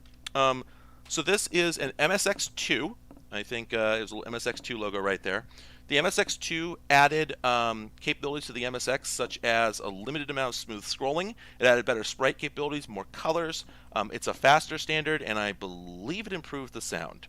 Now, one cool thing about the MSX machines is that unlike a lot of the home computers, particularly in the UK, which have atrocious keyboards, a lot of the MSXs have quite good keyboards. Let me lean down here. Let's get that sound. If you get like a Commodore 64, it has what looks like a mechanical keyboard, or at least like a membrane keyboard, but they're horrible. They're awful to type on. Absolutely just criminal misery. Incredibly painful. But these guys, this keyboard's actually not half bad. You'll notice that it has a few extra keys than a normal PC keyboard, for instance. So we have a graph here, which I believe is used for reaching the upper right characters on each of these buttons, much like on the Commodore 64. And then there is a button over here, which is for selecting, and forgive me, I didn't go very far with my Japanese lessons. I want to say that's the kanji button, but maybe someone can correct me. That's it right there. And that lets you select the various, I think those are kana? Is that what it is? Can't remember. Forgive me. But it lets you select the Japanese characters off the letters, off the keys. We also have a row of F keys. Now, some MSXs, I believe, expose each one of these separately, but there's not enough room for all these keys, plus a full F row usually. So you get combos. You hold down Shift to access the other ones. It actually has a fairly complete keyboard compared to like a PC, because again, this came out after the PC, so I think they modeled it largely on that. So you've got the home, insert, and delete, although I don't think there's an end button anywhere. It actually has a full 10 key, which is pretty cool. It has arrow keys, which virtually no home computer had. So that's fantastic. And then we got the BS key. You all know what that stands for. You've got a pause button that actually, this is interesting. This is not like the PC pause button. On a PC, when you press pause, all this does is send a character code to the PC, and it's up to the software to interpret it. So normally on a DOS under DOS itself, the BIOS would catch this and halt the machine until you hit escape. Or software can intercept that and do with it what it will. This here, I believe, is literally connected to like a transistor or a flip-flop, and when you hit this, I believe it actually halts the clock signal going to the CPU. So you smash that, the machine halts instantly. So that's pretty cool. And then you got a reset button, but unlike, for instance, the Atari 400 that also had a reset button, this one is recessed. It's recessed. So you can't really get to it by accident, right? So you got to poke that with a pen. Good idea. So then, up here we've got our cartridge. This, of course, is this is the Mega Flash ROM. It's a SD card based flash cart for the MSX from a fellow in, I want to say it's not Poland. I'm sorry, I can't remember where it is. Is it? It might be Brazil. Is it Brazil? Okay. Anyway, this guy who makes these. Absolutely wonderful support. He's been super nice to me when I've emailed him for help with this thing when I messed up the the OS on it. It's actually kind of easy to mess up, unfortunately.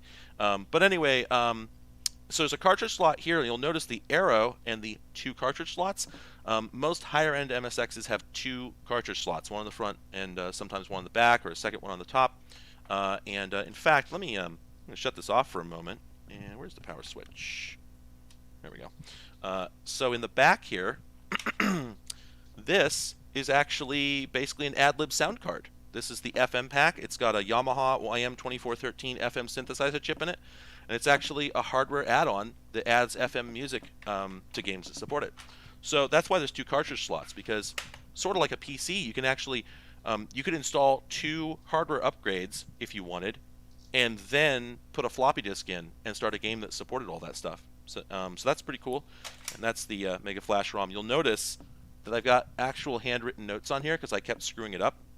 And I'm going to screw this up when I go and try and use it. It's going to take me a while to remember how the hell to load ROMs on it, but it's kind of finicky, but that's not the creator's fault. He's doing the best with what he has. Anyway, yeah, Electron Ash, I got to agree with the Claw MD here. As far as I know, everyone hated those, although I have heard a few people go like, oh, they weren't so bad, but I don't think I've ever heard anybody say they loved them. I certainly hate them. Anyway, so then the hit bit, this particular hit bit has a couple really cool features. So there's the speed controller, and when it's over here, this is turned off. When you start turning it up, let me turn the computer back on. Beep.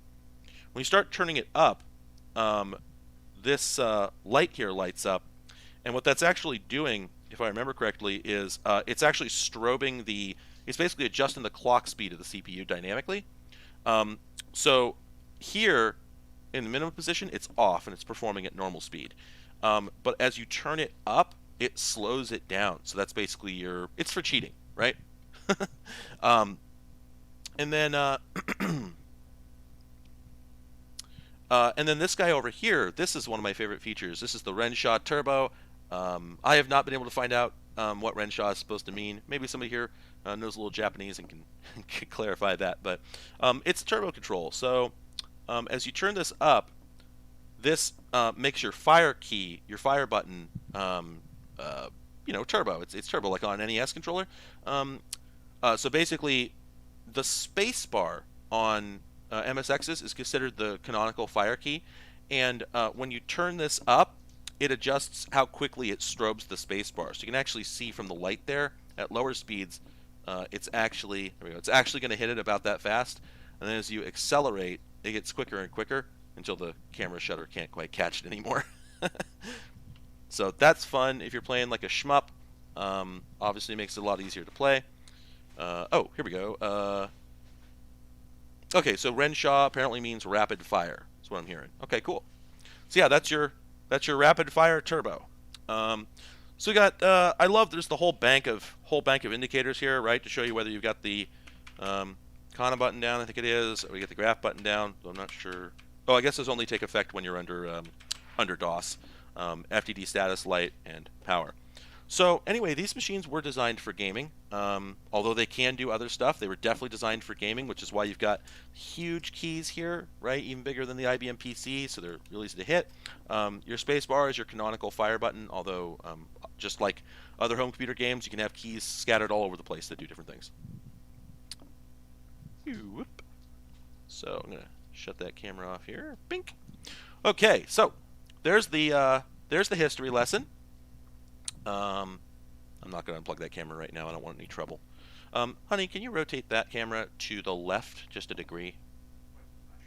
There. No. All right.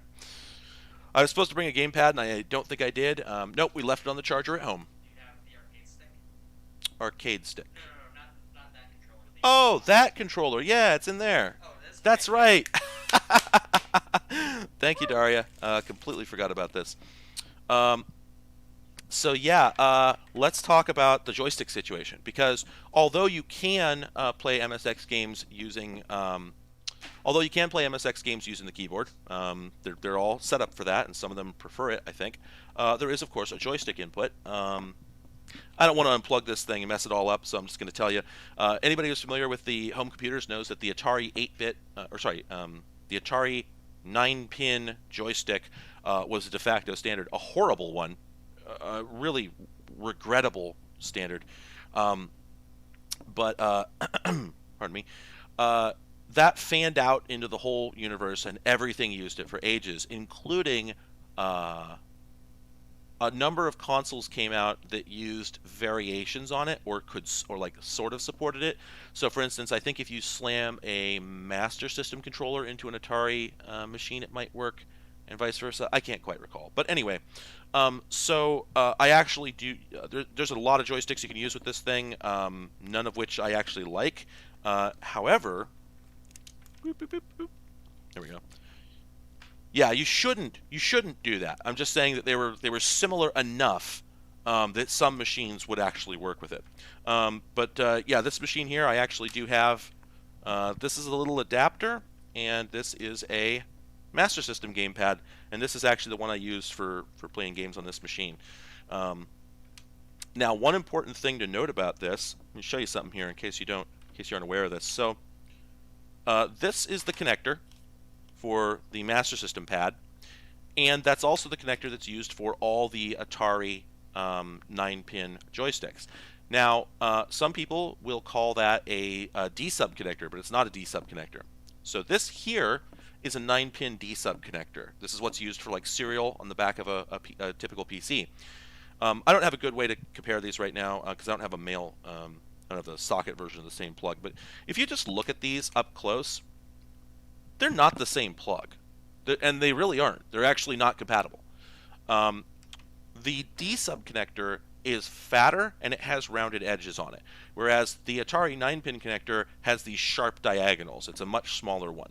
So you actually, I believe you can plug this into a serial port type DE9, you cannot plug a DE9 connector straight into a Genesis or an Atari 2600 or anything like that. Pardon me. Anyway, so I actually cannot remember off the top of my head why the Genesis controller has to be adapted to work on the MSX. I know if you plug it in, it sort of kind of works, but yeah, like most cases, it's not really an Atari compatible stick, and you're supposed to use an adapter. With that said, and I'm sorry, it's been a while since I MSX'd, so I can't quite recall the answer to this. I think the MSX actually supports 2 buttons, and the Atari joystick only supports 1. So I don't think it's actually compatible with the Atari stick anyway, except that you can use one and it will sort of work. Oh, in fact, you know what? I just plugged this into this adapter again, and the D-sub connector, I just watched it shave some of the plastic right off the Sega Pad connector.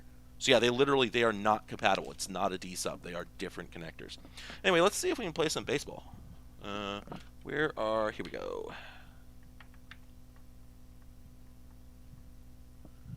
Okay. Does the MSX move the pins around? Okay. All right, let's see. Does this work? Oh, here we go. Yeah. Let me switch back to the game view here. At some point, I'll add the Seattle background to my webcam up there. I'll do it during a break. I just keep forgetting. Oh, those Dell monitors are wonderful. 24-inch Dell monitors. I've got like 4 or 5 of them that have been collected over the years. Never getting rid of them. Anyway, oh, you know what? I got to set my aspect ratio on my monitor here. I just realized. I've been looking over at it and going like, oh, my aspect ratio is all wrong. Folks, at any moment now, we might actually play a video game. Can you believe that? Only 3 hours in. Yep. We're 3 hours in. Oh wow, I actually, you know what? There's one problem with the Dell monitors. You cannot set a 4:3 aspect ratio. The scaling on this might need to be adjusted, but Well, let's not mess with it. I also don't have AAA batteries, it turns out. All right, All Stars, Champs, Home. I don't know what DH does. See, can we start the game? Oh, there we go. You should get audio too. Okay. Okay. Oh, do I have to? Okay, I think I have to hit. So, this is something that happens on a lot of home computers, but I think on the MSX in particular, they actually expect you to have a keyboard, right? So they'll allow you to do some things with the joystick, like the primary gameplay will be with the joystick. But for instance, I can't actually start the game right now. The only thing I can do is set menu options. Icons? Icons? Yeah, I think the capture is frozen. Oh my God, the capture is frozen. It keeps happening. You know what it is? I know what it is. Okay, webcam. It's because of the webcam. Yeah, I plugged in the Unplug webcam. that, I'm gonna have a solution for that later. Okay, we'll deal with that later. Oh my God. Yeah, we crashed the capture box yet again. So yeah, this is a frustrating thing about OBS and the Windows capture system is that it actually does when a device runs out of USB bandwidth or otherwise crashes, it'll frequently not actually show you. The image will just be frozen rather than disappearing completely. It's really frustrating. So anyway, yeah. So I can move around with the joystick, but I can't actually start the game. So yeah, let's start the game. See if we get any sound here. Oh, I think.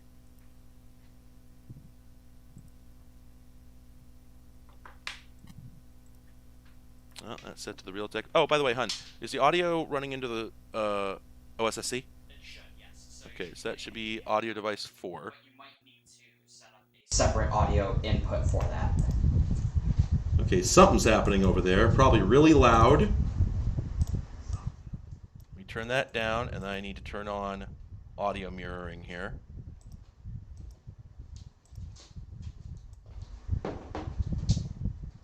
Okay, and I need to set my sound output in OBS to my headphones. Let's see, where is it? Monitoring device should be Arctis 5 game. There we go. Okay, set that. Turn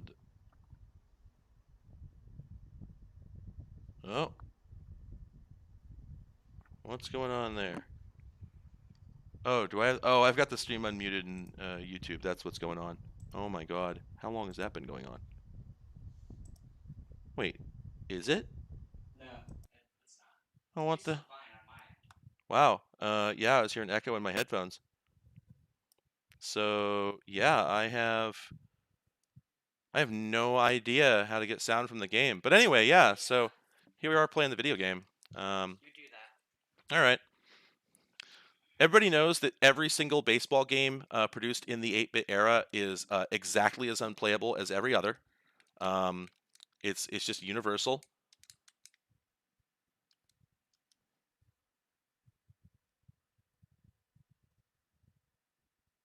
This is fascinating. There must be a. I don't know if there's actually sound playing right now. It's one of the things. Well, I'm hearing myself in my headphones. Can you check and see if there's? A chat mix thing? Hang on a second. I'll bet it's because TeamViewer is open.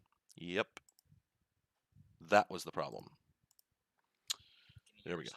Nope, can't hear myself now. Terrific. Anyway, so let's see. How do we do this? Okay, so first I have to pick my pitch. So it's a fastball, curveball, slider, or a sinker. Okay, so I go left on the pad and hit fire to select that.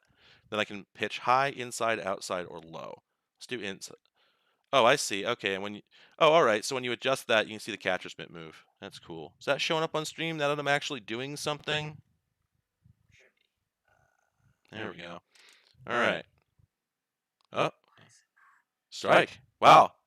So the thing about 8-bit baseball games is it's usually virtually impossible to actually beat the computer. Like if you're playing against a person, that's one thing. But if you're playing against the computer, they usually bat perfectly, they field perfectly, Echoes. they run perfectly. Echoes a lot. Oh, well, you should mute that. That's, I need to. Yeah, Let's pick a game that you know has sound. yeah. That's the thing. Like endless audio issues. We'll have to figure this out at some point. Anyway, hopefully I'm back, folks. I'm you know what? I'm just gonna keep on screwing up. Let's keep playing baseball. Oh, wow! I'm actually astonished at how many strikes I'm getting in this. That's kind of amazing. In most of these games, it's just absolutely impossible to get the computer to swing at anything normally. Can I just pitch right down? Oh, there we go. I was starting to get a little like, man, is it possible to get this guy to hit a ball? Okay, so now, and I'm having the other problem. I don't think this controller is very good. I think it needs to be cleaned because I feel like it's not registering my inputs. Let me try the keyboard.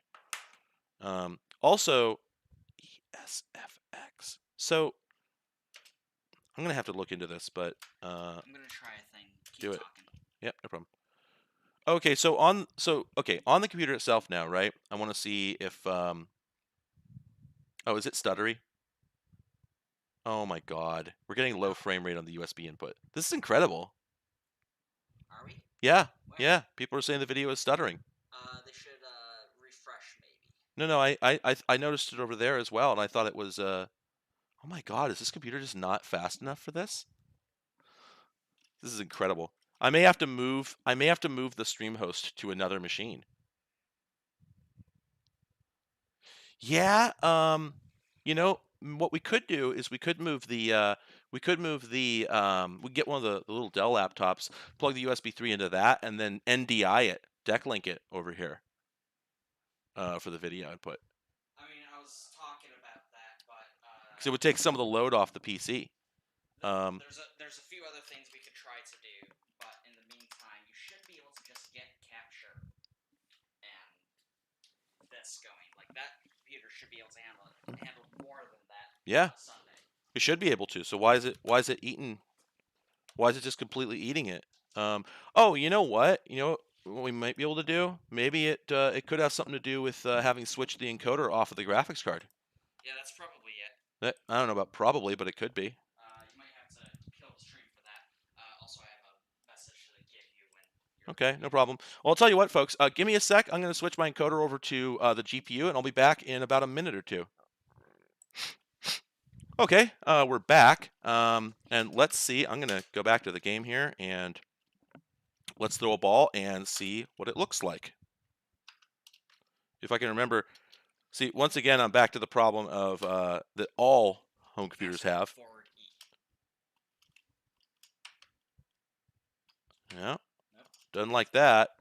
Well, let me. We're trying to get the video working, so let me just do it with this guy. Okay, so. Oh yeah, you see how jerky that is? Yeah, it's still happening. My gosh, this is incredible. It just does not end. Let's see. Is there anything else we can lose here? I don't think there necessarily is. The CPU is only hitting 11%. It's got to be, it's got to be the USB is just overloaded. This is what I've seen before. So yeah, I don't know. Never been in this situation before. I'm gonna throw a ball. Yeah, it's eating it. Do we have any other capture cards? You know what? We do. We have another capture card. I don't know if that'll work though. Oh, it might not, but we give it a shot. It doesn't require any drivers. Switch to this hub. Oh, well, hang on a second. It's in the box. It's the XCAP 1. Yeah, but the XF's still USB 3. Yeah, I know, but let me give it a shot because I've had different experiences with different devices. So let's just give that a shot. We really have nothing to lose. I also don't have the SCART input for it. Oh, right. It is SCART input. Yeah, there was an adapter cable we don't have. Okay, then we can't use the XCAP. We could do composite. We could do composite. Oh, wait, hold on. This has HDMI in, right? Oh, right. Yeah, we're just capping from the OSSC. That's right. That's right. That's how we did it. Okay, all right. We are absolutely doing it. Yeah, sorry.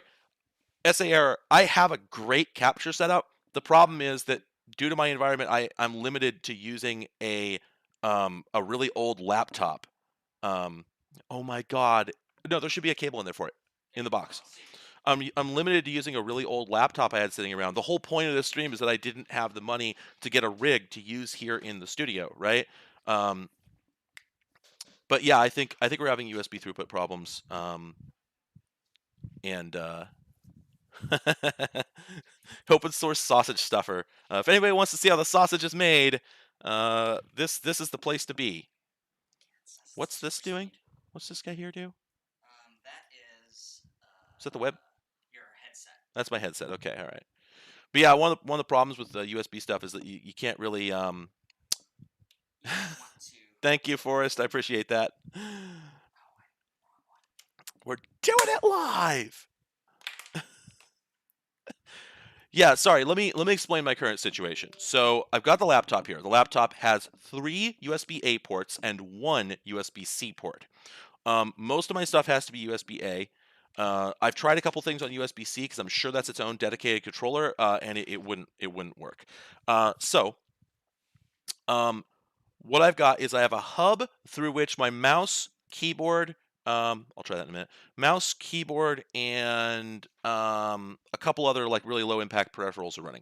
So the primary webcam you're looking at is going that's going through a hub, but it's also a USB 2 device. And then my headset has its own USB-A port, and the USB capture card has its own USB-A port.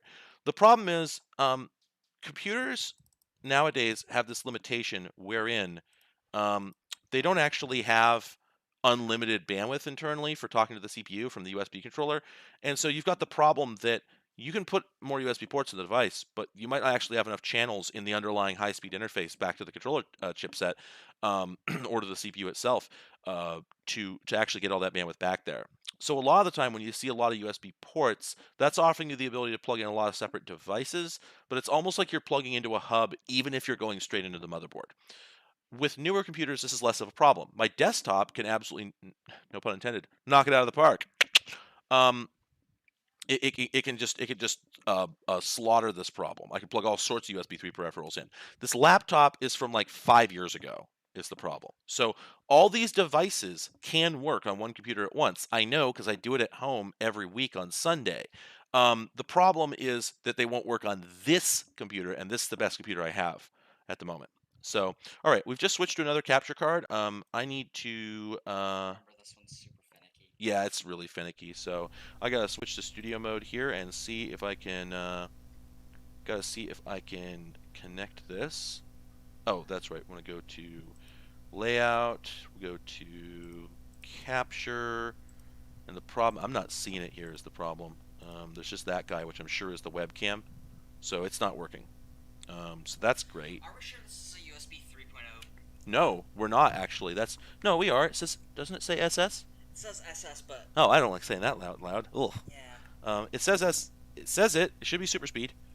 So, and this thing's running. And it was running, yeah. HDMI out, HDMI in. It ought to work, but it's not even manifesting in the USB capture is horrible. I would not. Huh? Don't you need a driver for this?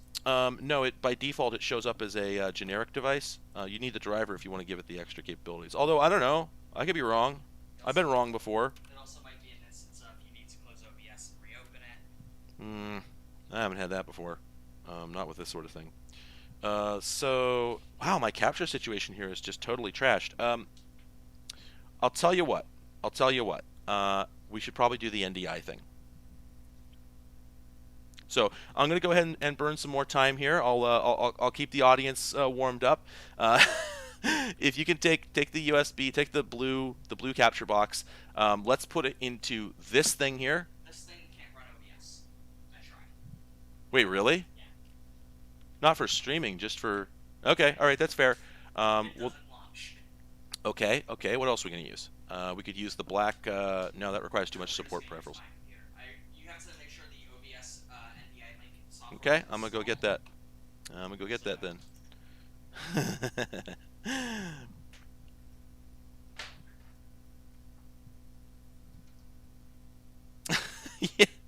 Why not just describe what you're seeing? No problem. All right, everyone. So I'm looking at the screen, and we have there's two baseball men here. One of the baseball men seems to be holding some kind of stick. It looks like it's from the brown color. I would assume it's made out of wood, although it could be painted aluminum. The man closer to me, I can't see his face, so I have no idea what to tell you about his emotional state. But he looks furious, and at any moment he looks prepared to. Oh, he's throwing the ball. Oh gosh, he's thrown it. What an act of violence!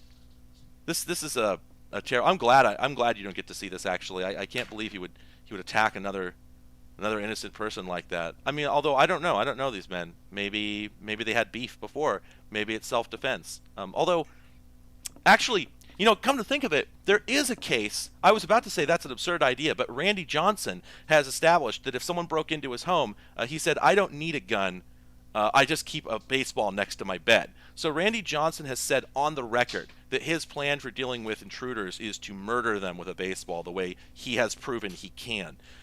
So I guess it could be that we're experiencing, perhaps this game has locked us inside some sort of Randy Johnson fever dream.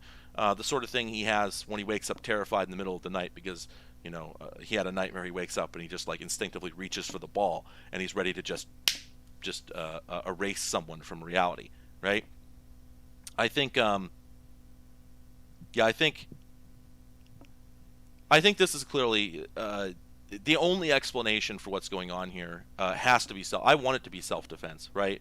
Because you can get injured by having a ball thrown at you like that. Although I suppose really we shouldn't be so concerned about the man with the stick as we are about the man behind the base, right? Both men actually could be terribly injured. At least they seem to have helmets on though. The other guy, he's just completely defenseless. Anyway, I got to go install the NDI plugin. Give me just a moment here. Let's see, NDI OBS plugin. So, for context, let me explain what's going on, because a number of people probably don't know what the hell I'm talking about. So, there's a company called, it's NewTek, right? I think the N is for NewTek. I do believe. I actually haven't checked. That is NewTek, right?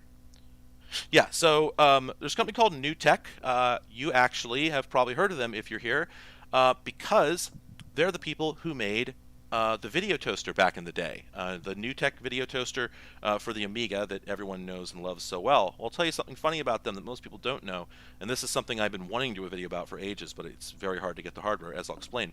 NewTek didn't stop.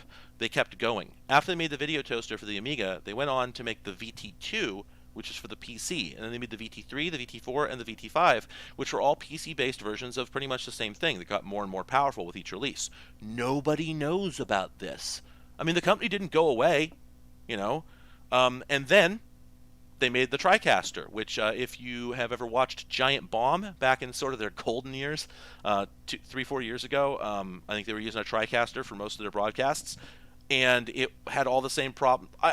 I assume that the VT2 through 5 had pretty much the same issues as the video toaster, which, if you don't know, was not incredibly reliable. And the TriCaster was no different. They would just have that thing just eat dust in the middle of a broadcast regularly. And it was literally just a shuttle. It was a shuttle PC. It was like a Core 2 or an i5 or something in a shuttle case with some cutouts on the back and some ports screwed into them. Oh gosh. Oh, the Quantel paint box. I don't know if you're I'm sorry, I can't remember your Twitter name. If you're the person I talked to on Twitter who has like one of the only ones that's still around, but if so, incredible work. You're doing you're doing everyone a service. Anyway, NewTek is still around. They're still making broadcasting gear. They're still making broadcasting software, and they now have. Pardon me. Oh, Dexter's Text Lab. Oh, okay. All right. Thank you. Thank you for joining. One of the things that NewTek has now, in addition to, oh gosh, didn't they rename the TriCaster?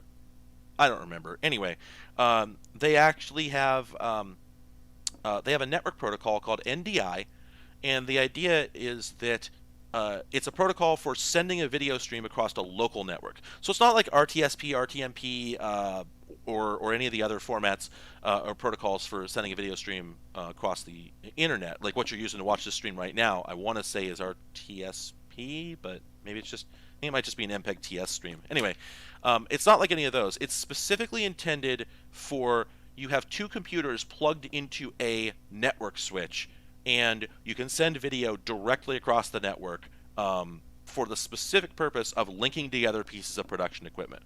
So, what this comes down to, for my case, is NDI is a, I'm sure there are people who hate it. I'm sure there's people who think it's an absolute criminal and should be buried under a jail. But for our purposes, the little people, as it were, I don't know if I can claim that anymore, what it comes down to is that it is a way to send a video stream across the network and use it as if you had it plugged directly into your computer.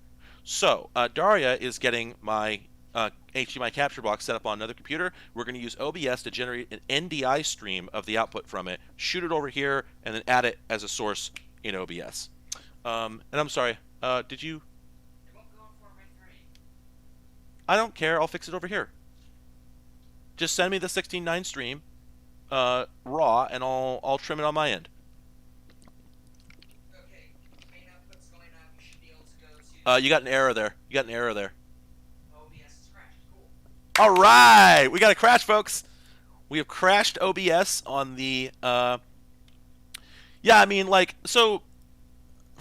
I guess there's probably a lot of folks who don't haven't followed a lot of my meta, and you know, I've got a Discord where I talk about stuff, and I have a Twitter. If you don't know, I'll put it in chat at some point. But CRD YouTube on Twitter is my new official account. But I've talked a bit about how I always wanted to be in television. Now, without going into it too deep,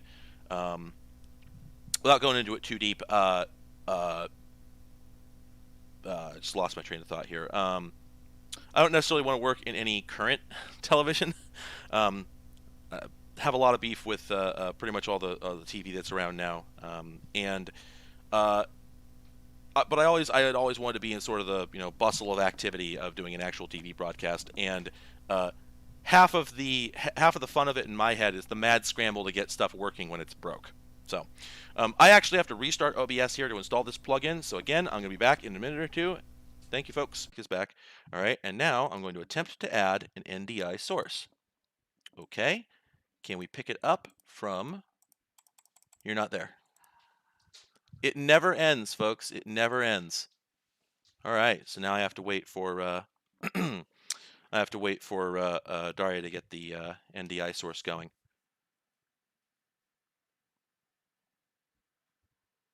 Have you tried doing it from the plugins menu? If you go to Tools and then NDI output settings, Yeah, that's where it was. and you have main output selected. Main output name OBS. Wow, this is incredible.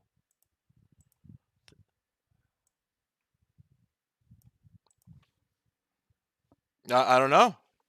Set up an emulator. Yeah, as DeFore was saying, there wouldn't be any difference on another platform or another OS. The problem here is that I simply, on this computer, I do not have enough USB bandwidth. It just doesn't exist. There would be no way to solve that. That's right. Yeah, Brad Carvey did co-design the video toaster. I have an interesting piece of information about that. So, New Tech designed the video toaster, and there was a fellow with the company, I can't remember his name, pardon me. Oh, yeah, I appreciate that. Yeah, NDI is just, don't know why, it doesn't work, don't know why. Oh, hey, Tom Buck, thanks for joining, good to see you. I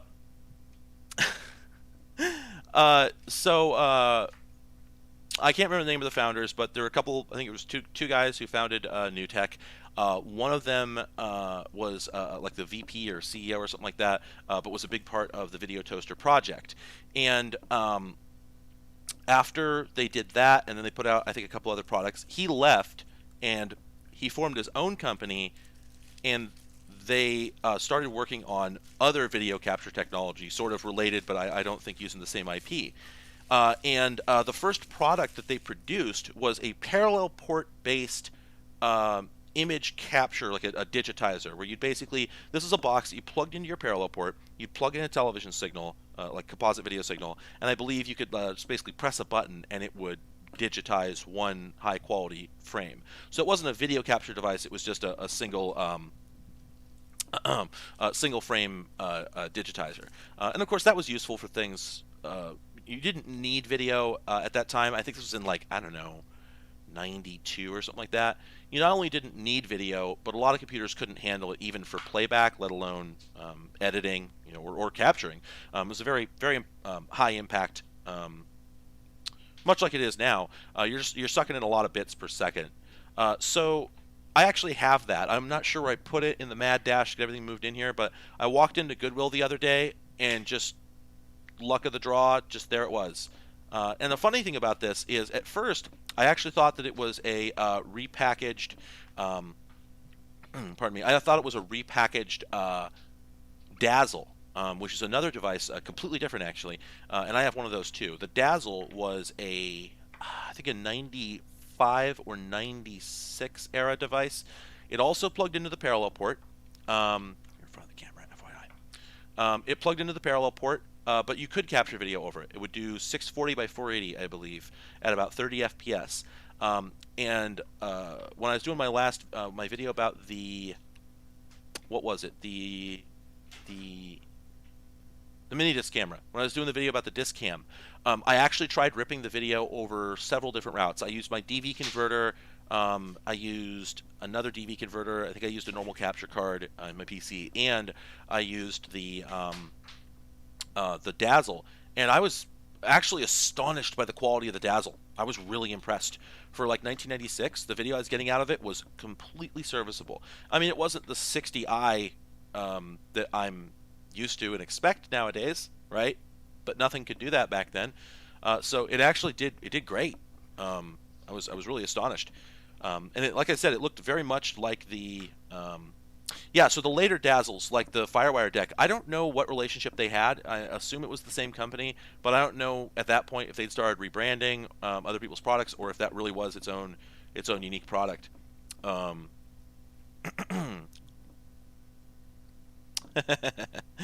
right, so we've just gone ahead and made some adjustments here.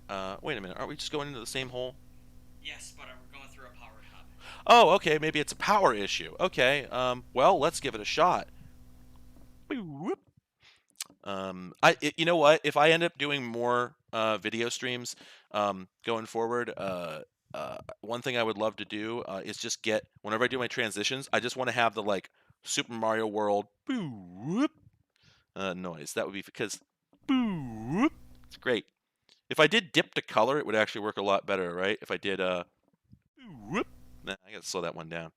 Anyway. Alright, let's get back on here. Let's go down and see, can we get the capture card to work? Boop. And then boop. Okay, we have a picture, and is it any better? Let's go back to the baseball game. By the way, everyone, this is exactly as exciting as a real baseball game. You just sit around for like 45 minutes waiting for something to happen, and they throw the ball, and the guy just hits a foul over and over and over. Hey, that looks better. That looks a lot better. Cool. Okay, let's throw a ball, and let's see what happens. All right, everybody? Is everybody ready? Is everybody ready? Y'all hype? Hey, what do we do for... this isn't Twitch. What do we do when we want people to be hype and chat? Like, we don't have we don't have like the PogChamp or anything. Can we just W? Can we just get some W's? Maybe we'll do that. There we go. Hype. Does that work? Let's go. Let's go. Like John Boy. Yeah. There we go. Whoa. There we go. Perfect. Yeah. Okay. I'm gonna throw the ball. Are we ready, everybody? Is it gonna be smooth? Here we go. Yeah, it's kind of stuttery, but we can deal with it. When I play some games on the PC later, that ain't gonna work at all. Oh man. There might need to be kind of a lengthy break later while I try and figure out some other solution to this, but we'll worry about that then. It's looking a lot better than it was, to be honest. I mean, it's stuttering a little bit on the MSX itself. So you know what? Actually, yeah, maybe it's running great. Hey, you know what? A slight improvement was all I really needed. I'll tell you something. I'll tell you a secret about this. I'll deal with the audio later. Um, I'll tell you something that's it's always been weird to me. Does anybody remember back in 1998 during like the early days of the 3D accelerator era? Uh, so nowadays, no, that's not true actually. Hang on a second. Hang on a second. Is Joe Wintergreen here? I'm sorry, I think that's your name. I don't know. I maybe saw you earlier. I'm not sure. There's somebody I really like on Twitter, game designer. But they had a post. I think it was Joe. Had a post. It was like, you see 60 FPS, and you're like, this is pretty good. And then someone shows you 120 FPS, and you're ruined. Like, you can never look at 60 FPS again. And then somebody shows you 144 FPS, and 120 looks awful. And then some bastard shows you 160 FPS. It's ridiculous. It's bizarre that I remember that hitting 60 FPS back in the day when that first became possible for me, really, I was just like, okay, my life is complete. I was super happy with it. And yeah, sure enough, after we went to 120, I made fun of it. I mocked it at first. But you know what? I'm completely addicted now, and I can't go back to 60. It hurts. But what I was going to bring up was, I remember, I swear, and people I talk to don't seem to agree on this memory, and that's fair, because I was young at the time. I feel like I remember that in about 1998, if you were playing like, I don't know, Soldier of Fortune 2 or like Quake 3 or something like that, or was that the next year? 30 FPS was considered outstanding. That was the goal. People were talking about, yeah, I'm getting 30. I'm getting 30 in Quake 3, and people be like, dang, that's a rig you got there. Nobody seems to remember this, and I can't imagine how it ever could have looked good now. And I don't know whether I'm just gaslighting myself, basically, because again, for ages, I was convinced that 60 always was the goal, right? Like I used to remember that 30 was the goal, and then eventually I started thinking, no, it had to have been 60. That had to have been what we were trying to hit. And then the 120 FPS thing happened, and now I doubt my memories completely, right? Because now I'm going, maybe there was a time when 30 FPS looked great to us. I can easily believe this now. And I do remember I used to play, oh shoot, my first 3D accelerator after the Voodoo 1. I had a Voodoo 1 for a bit. My first real, that is standards compliant 3D accelerator was a Radeon LE, which is not a real product. There is no Radeon LE. The Radeon LE is actually a rebadged, like, Taiwan market, I believe, value version of one of the first Radeon cards that came out with half the RAM. So I would load up like Shogo Mobile Armor Division. Hon, you got a pen? I need a pokey stick to hit the reset. I would load up like Shogo Mobile Armor Division, and 3/4 of the textures wouldn't load, and it would just be white. And I used to think that was because that game was really poorly programmed, and it was. It was. My understanding is the Lithtech engine was truly awful. But it turns out that the larger problem was just that my computer was, in no uncertain terms, garbo. So anyway, oh, by the way, so Redneck Garage, thank you so much. $5. Hey, anything helps, right? Thank you so much for contributing. Yeah, exactly. Like G-Sync, etc. is absolutely wild. And actually, you know what's funny? Doom 2016, I played the front half of it on my PC with like an RTX 2070. I finished it on this laptop here. That was like several years older, has a 7th gen i7 and like a GeForce 1050 in it. Had a great time. Anyway, all right, so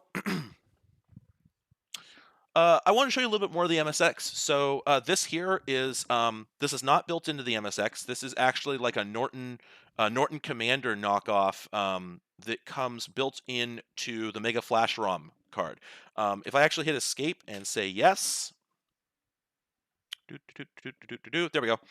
So welcome to MSX DOS. So to be clear, for anybody who's used MS-DOS on a PC, you're going to recognize this immediately. It looks very similar. Even sports, yep, same syntax and everything. I think I can even do. I think type works. All right, so if I do, let's look at the autoexec.bat. Yeah, there we are. So this is basically it's MS-DOS, except that it isn't at all. The MS-DOS runs on the IBM 8088 and 8086 processor family. That's what it was written for. This is running on Z80, which is sorry, the Z80 is equivalent to it's compatible with the previous Intel 8080 chip, which was I don't think terribly compatible with the 8086. So anyway, other than being compiled for a different chip, however, it is largely similar except for certain things. For instance, you will notice that instead of the drive indicator being A:/ greater than, it's A:\n greater than. Now this is actually because the backslash, I believe, doesn't exist on this device. Yeah, there's no backslash on here, and the place where you'd think the backslash would be normally happens to be a yen. And this is actually a thing with. Oh no, sorry. One Bliss Life. I changed the rules regarding the donations. Shoot, honey, Yeah. you're an admin. Can you see if you can edit the description on the video and take out the stuff about coffee? Yeah, let me see. Yeah, see if you can do that. Yeah, you can donate using whatever method you want at this point. Anyway, so yeah, because the slash was replaced in the character set with a yen, virtually all Japanese computers that had command prompt like this use the slash canonically, or use the yen canonically. So it's not like a bug or anything. They didn't have anything to put in that place. And I'm speculating a little bit here, but my assumption is that while they could have patched MS-DOS to, for instance, use this slash instead of the backslash in that location, it would have changed the code enough that it probably would have made either maintenance or compatibility more difficult, and it was just going to show up elsewhere anyway. So this is just a thing. On Japanese computers of the 80s and 90s, you'll just see yens everywhere a slash should be.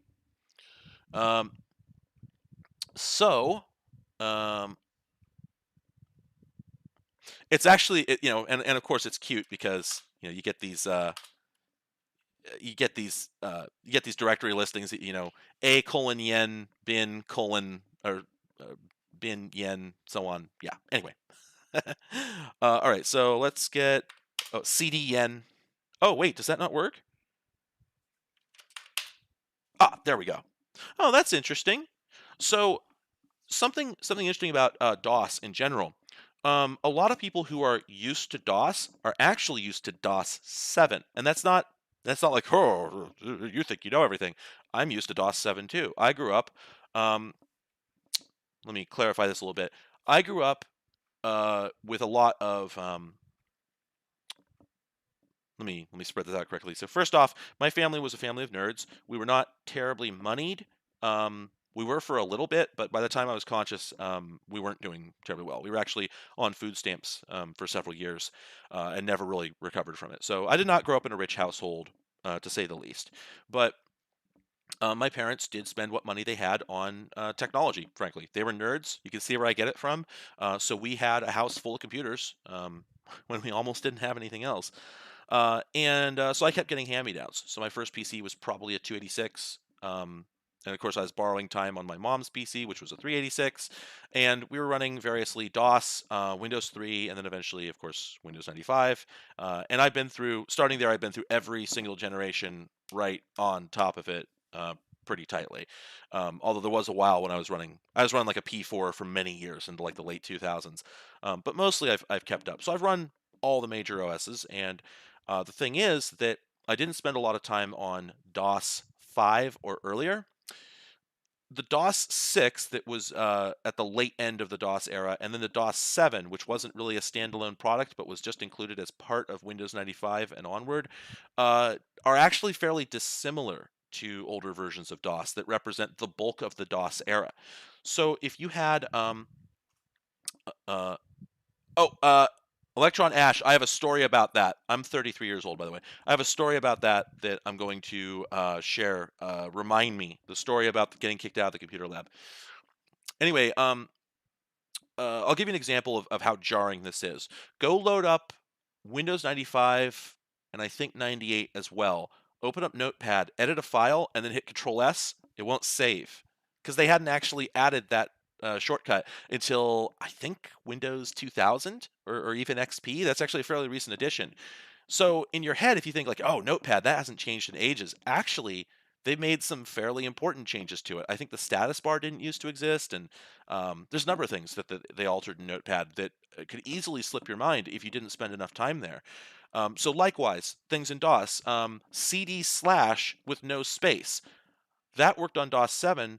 I'm not sure if that worked on DOS 5 or 4 or 3. And remember that MSX DOS was developed back in 83, at which point I want to say DOS 2 or 3 would have been the best one available.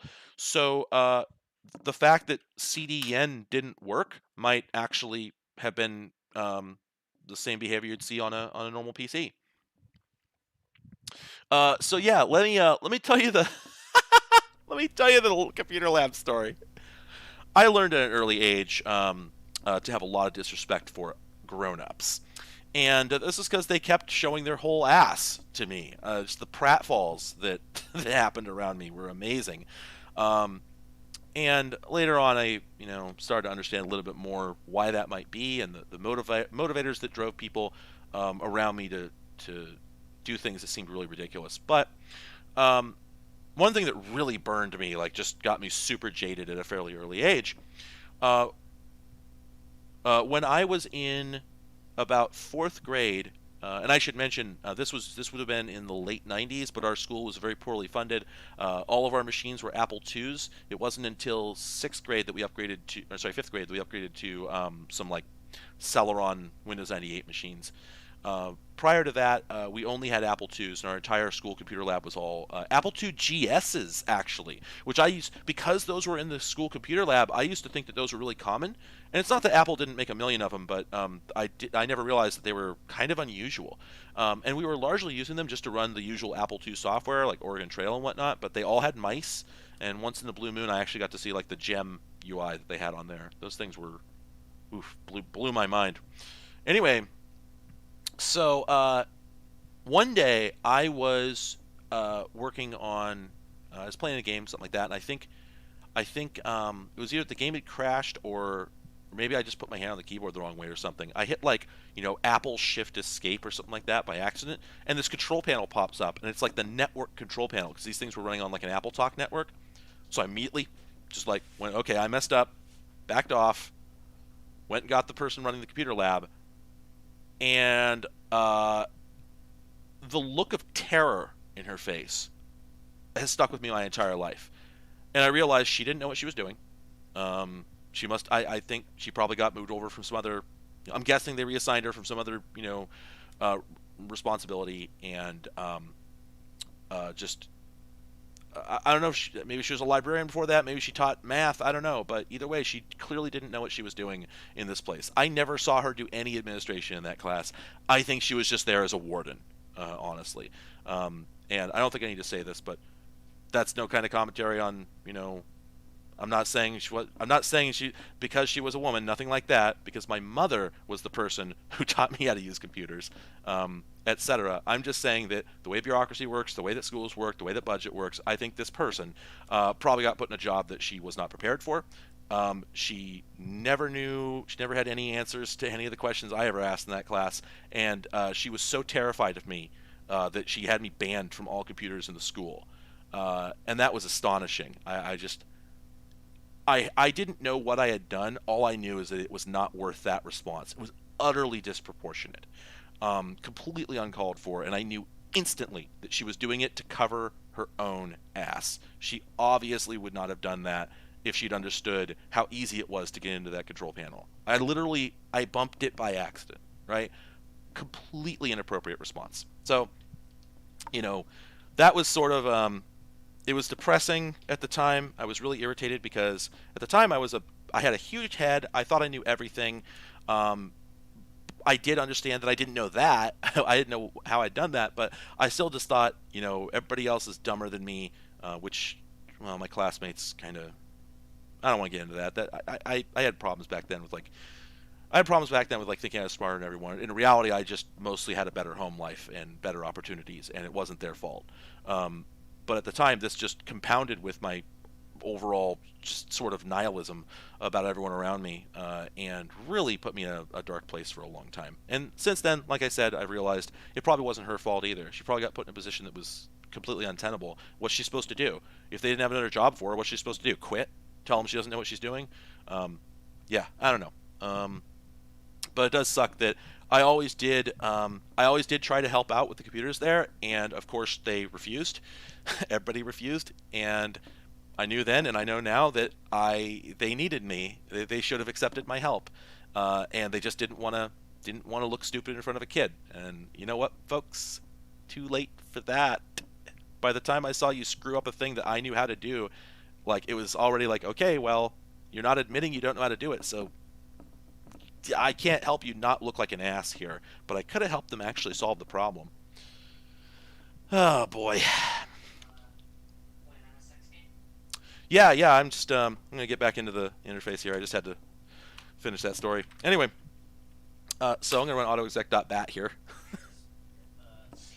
Yeah, thank you. Anyway, so we got this Norton Commander knockoff here. We can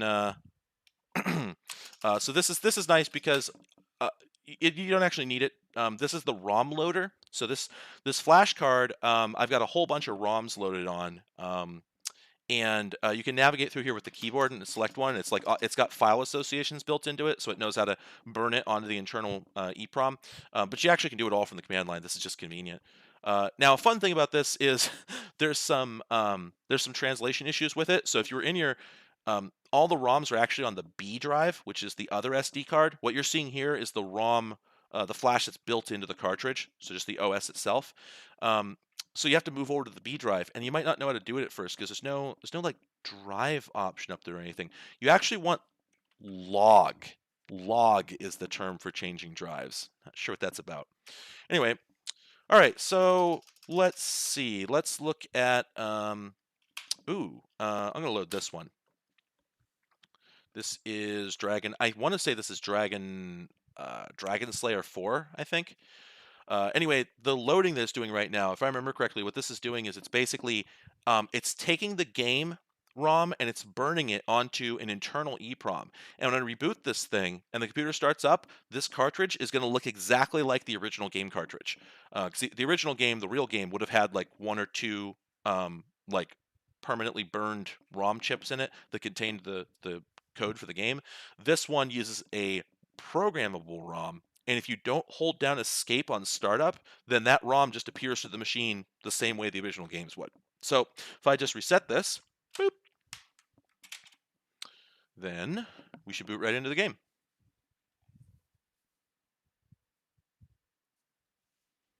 There we go. So a few people might actually remember this game from the Nintendo Entertainment System. This came out there as Legacy of the Wizard, and it came out for the Famicom, I believe, as Dragon Slayer 4, Drazzle Family. Although the intro was not quite that awesome. Let's see that again in slow-mo.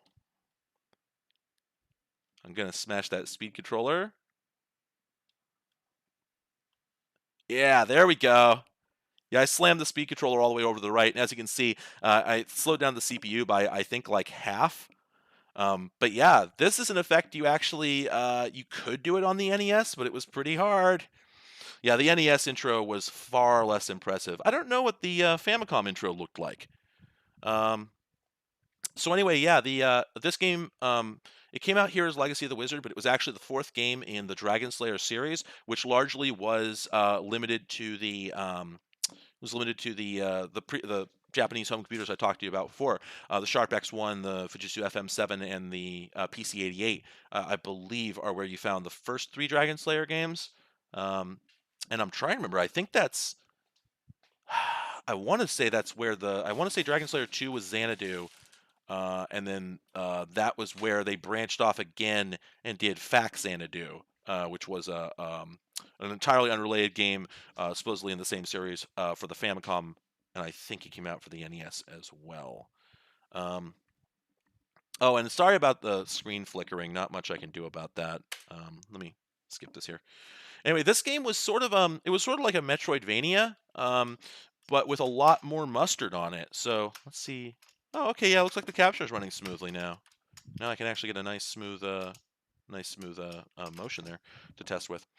Anyway, so this game actually starts out with you choosing a character. There's, I believe, 5 characters in the game. You've got it's a family, right? So you got like the son, the daughter, the dad, the mom, and the pet, who looks like a kitty, but it's actually a monster. And I'll explain how that works in a minute. Let's go with the mom.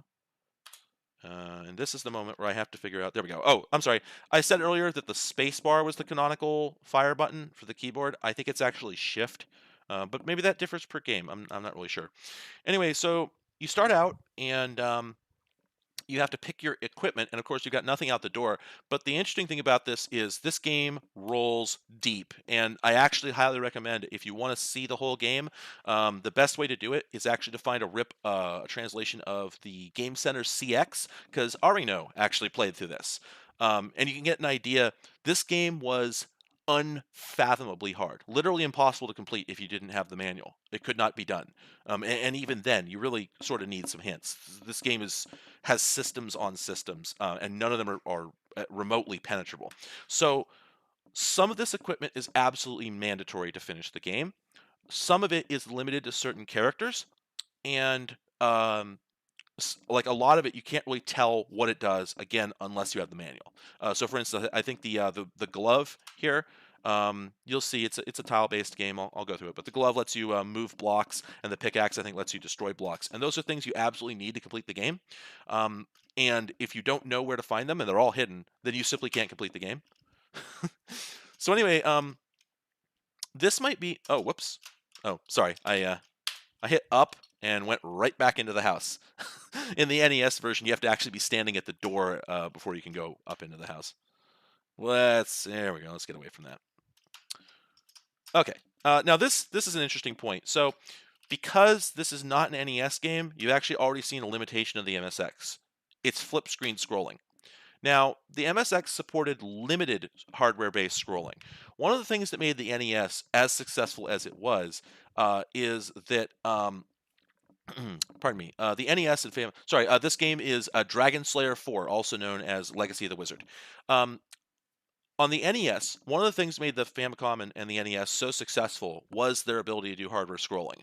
There were a lot of other home computers and consoles that had some of the features of the NES or many of the features of the NES, but nothing had hardware scrolling. So what that allowed you to do was to basically, it had 2 screens worth of memory minimum, so that you could have at least 2 screens at all times. And as you walked off the edge of a screen, it could move forward. And then as it's moving that window, it starts filling in blocks for the next screen behind you. And that was a trick that allowed you to scroll the screen infinitely as far as you wanted in at least one direction. The original NES didn't have enough memory to do it in both directions simultaneously, and the memory mapping hardware that was built into it didn't have support for that. Later games fairly quickly added the ability to do that. And that's how we got actually Metroid, for instance. If you pay close attention, you'll realize that Metroid for the NES never scrolls in 2 directions at once. It scrolls either vertically or horizontally, but never both simultaneously. But when you get to later games, such as Super Mario Bros. 3, or I want to say Super Mario Bros. 2 as well, those can scroll in 2 directions simultaneously because they include extra hardware in the cartridge that enhances the console's capabilities.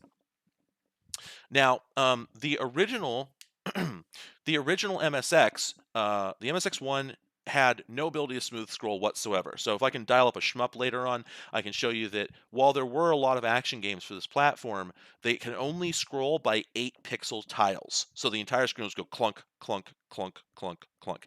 Now they do have sprites that can move in a per pixel fashion. So you'll notice that my character here can stand anywhere on the screen. So that's a saving grace. Did the capture? Oh my god, did the capture freeze? Wow! Is this thing just like crashing every few minutes? Alright, let me see. Oh wow, you gotta be kidding me. Alright, well, we'll just reboot it and keep rolling. This is incredible, folks. I've never seen anything like this. It just crashed in the last minute or two. Alright, we're back. And we're back. All right, there we go. All right, so yeah, as I move around, you'll see my character can move on a per pixel basis very smoothly, but the world can't, which is why when I went from one screen to the next, it just popped from one screen right to the other. Now I believe that the MSX2, I think, switched to a graphic standard that required it to have a certain amount of support for vertical smooth scrolling, but not horizontal or something like that.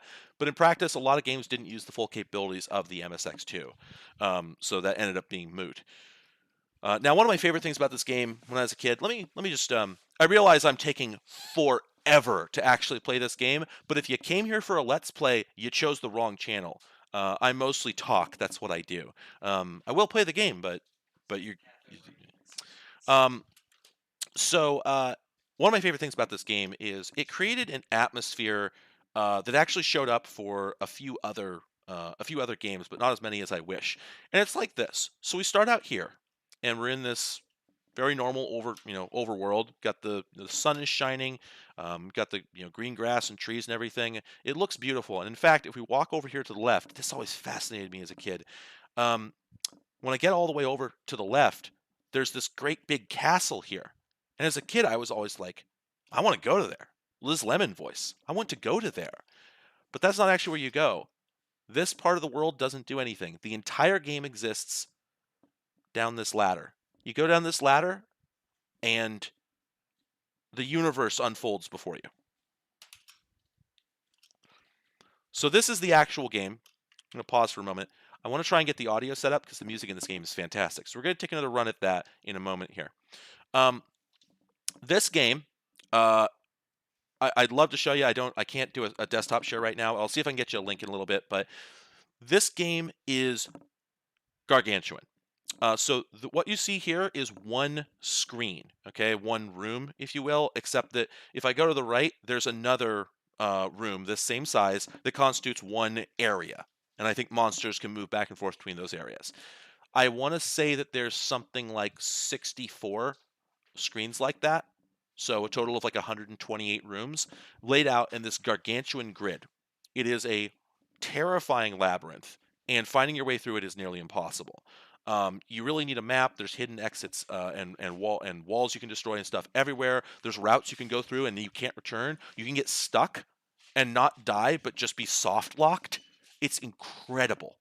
And yeah, so talking about that for a moment, it does look very much like the NES version. The MSX2 was interesting compared to all the other Japanese computers concurrent at its time. It had great color. It had pretty much the same color capabilities as the NES, I believe. And it had smooth moving sprites. I think you could put a comparable number of sprites on the screen. It actually had good music. If we can get the sound going here, we can take a look at that. It just it didn't have the smooth scrolling capability, and that was pretty much the only problem with it. That, and it didn't have as good a game controller. Oh gosh, ISDN. Wow. I actually been planning on doing a video about ISDN for some time. ISDN was almost sort of like a DSL before there was a DSL, but oh boy, was it ever janky. That's the best way to describe it. Just turbo janky. All right, let's see. I have a dedicated USB sound card here. Hey, hon, can I get the wire cutters?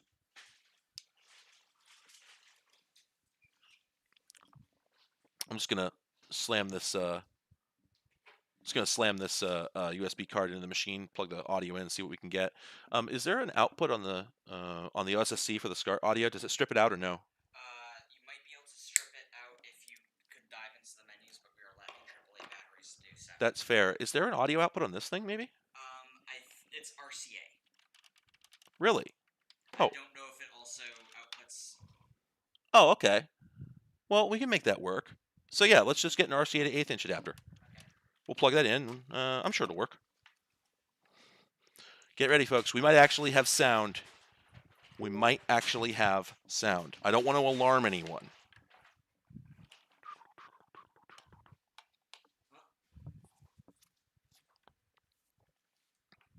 All right, and then White first. okay.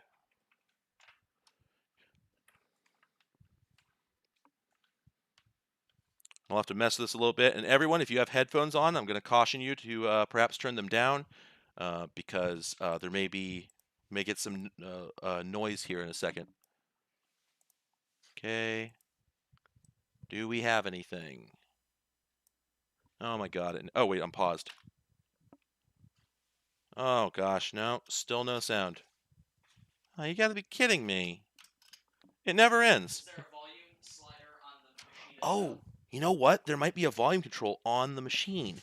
A lot of these things had that. Let me feel all around here. I'm not feeling one.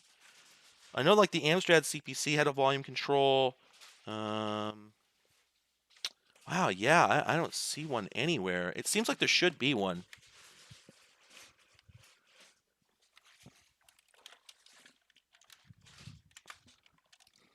And then we are in the... Yep, that's the audio hole. Well, let me try the other channel.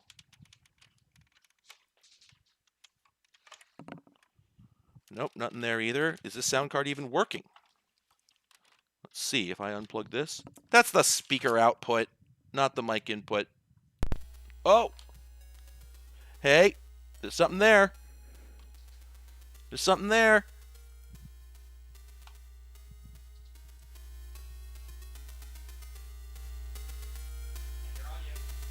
I hear audio as well.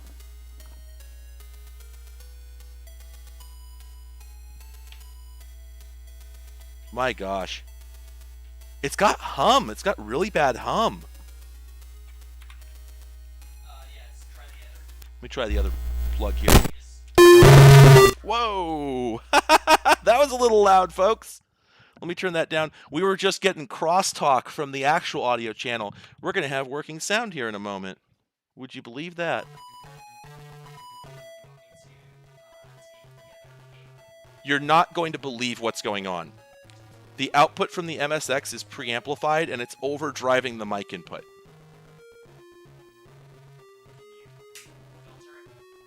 No, it's completely blowing it out. Okay, that's fine. Let's just switch to the other output, and there we go. And I'll just crank it.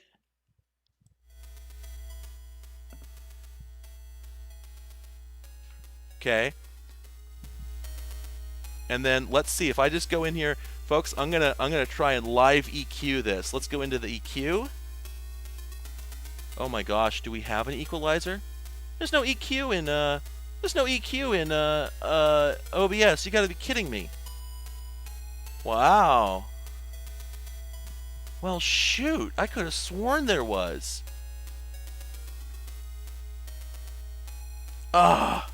This is incredible. Okay, let's think. Do we have an audio mixer? It feels like we might. Well, hang on a second. Let me think. Okay, so I need an EQ. Well, all we need to do is just decrease. Oh, right. We have an EQ. We literally have an EQ. I forgot. Outstanding. Yeah. When I was moving stuff over from storage, I actually discovered I had an equalizer in there, and if we're very lucky, we'll be able to set that up and get some bouncing bars on it. Let's set this guy over here. All right. Outstanding. Does that have a master gain control on it? Volume. Okay, we'll roll with it. We'll see what happens. We might have to put it. I think there is a monitor EQ. Here, let's see. Tape dub input. Well, we'll give it a shot. I can just pull all the sliders down and maybe kill some of the gain.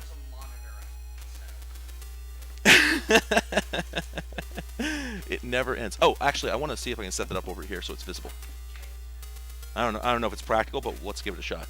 I mean, does anything about this space screen practical? No, I haven't seen anything yet that would be. So yeah, just lay that guy there. We'll figure it out later, and then we're gonna need an RCA to RCA cable. Let's play some video games. Yeah, play some video games.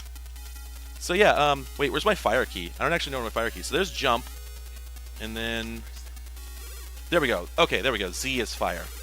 All right. You know what? Actually, now that I'm here, okay, yep, I can confirm that the joystick input on the MSX is 2-button. So I could use the joystick if I want, but honestly, the keyboard's more reliable. That's kind of been my experience, that even if you have a gamepad, that honestly, the keyboard kind of works better. You know, I actually think, now that I remember, now that I think about it, I think some of the sprites on here might actually be better than the NES sprites. Like, these colors are a little more saturated and distinct than I remember them on the NES.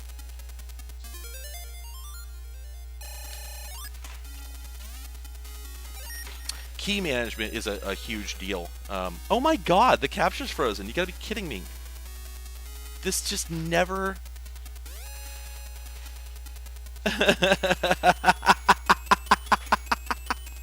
Again, you asked me to give the play-by-play. I'm giving the play-by-play. All right, here we go. All right, let's kill some enemies. The secret is that you all just haven't donated enough for me to keep streaming. If you hit a magic number that I won't tell you, I'll stop unplugging the USB capture card every few minutes. Actually, let me mute the game input for a minute so we can jostle some cables around. Anyway, welcome people who have been sitting here for 10 minutes waiting for me to talk, and I'm finally actually playing a game. This is this is Dragon Slayer 4 Drazzle Family, also known in the US as Legacy of the Wizard, on the NES, but I'm playing it on the MSX2 home computer, specifically the Sony Hit bit. I really love the monster designs in this game. They're fantastic. They've got so much personality. It's amazing what they were able to squeeze out of just a few pixels. You trying to make that reach? Yeah, you can go ahead and step over me. Just drag it. We'll figure it out later. We have couplers. We can put two RCAs together. Let me scoot to the right a little bit here. Anyway. All right. Let's see. Let me hit the power. Okay. All right. Let's see. Are we getting... Oh, okay. Yep. I'm getting bounces on the display. Can you put this in the monitor out? Yes, I can. Just put both of them in. Yep. Let's just do monitor out. Okay. There we go. All right. And then let's do monitor source. Okay. And then let's left channel, right channel. Let's bring all them faders down. Okay. Bring that down. And let's see if we just put those down to minus 6 dB across the board, I think we can solve our problem. Okay, let's turn that guy down. Okay, and now...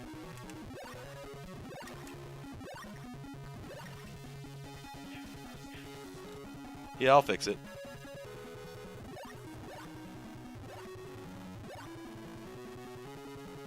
Wow, it's still like really overblown.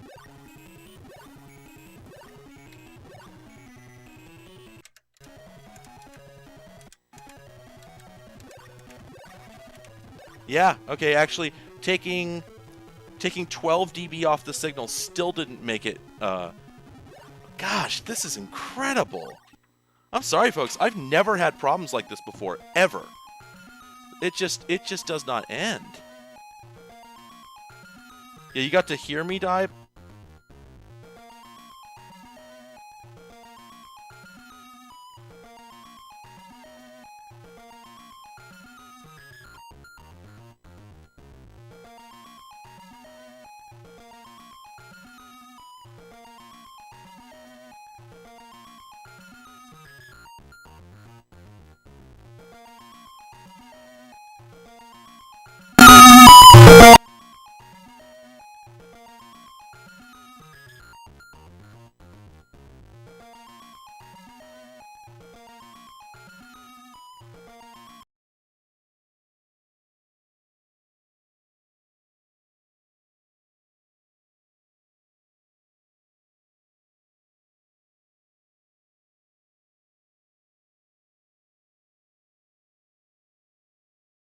Yet? Are we back yet? Oh, there we are. Folks, I have to say, I don't think any donation stream in history has garnered this much contributions for being this broken. It's truly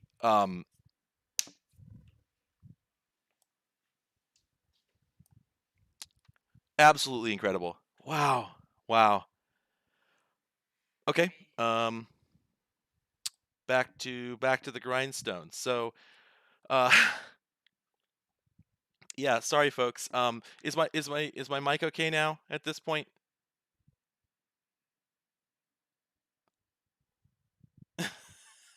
Somebody just donated. Keep making dang quality content, Buster. I'm sorry. Does this look like that's what I'm doing? All right. I'm gonna give you a task. If you don't mind. We're looking for anything that can pass audio through it and has some kind of volume control. Video mixer, the data video mixer, the purple one. That can do it. That can do it. I know that can do it. Okay, folks. I am going to. I have. I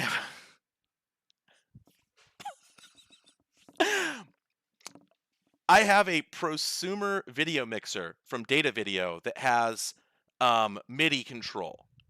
That is to say, you plug in multiple cameras to it, and then you can switch between them by sending it MIDI notes rather than like a serial interface. So, I think that has a standard audio mixer in it, and that I'll be able to just plunk it down here, and then I can actually pull those sliders all the way down to 0. It looks like minus 12 dB was not enough to cool out this signal. By the way, let me just say, holy crap, I am not sure. Oh, you know what's wrong? So this is my audio input device. It's a USB headset adapter, and I'm going in through the mic input, not the line input. So the output from the MSX is being massively boosted as if it's a low level signal coming from a an actual microphone, but since it's at line level, it's getting just completely blasted out of the water. So minus 12 dB was not enough to get it down below. It was making it a little bit better, but it wasn't enough to get it down below the level that I needed to make it reasonable.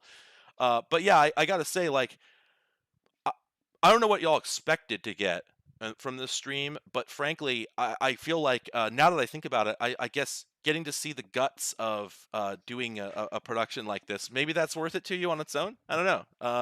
I mean, I always wanted to, I've always wanted to do behind the scenes stuff for that sort of thing. So that's kind of what you're getting. Well, Groovy, it all depends on just how, like, what mic and what line level you're talking about. If you're plugging a microphone in, and it's say a preamplified electret mic, the line level is going to be higher than it is coming out of maybe some dynamics, for instance. So if this Sennheiser was intended for use with a really terrible headset with like a dynamic mic on it, then maybe they did need to boost it that hard. Anyway, sorry, figure 8 plug? Yeah. We have something that's using that right now. Look on that table where that battery charger is. I could swear there's one on that table. Because there's a Sony charger over there that takes a figure 8.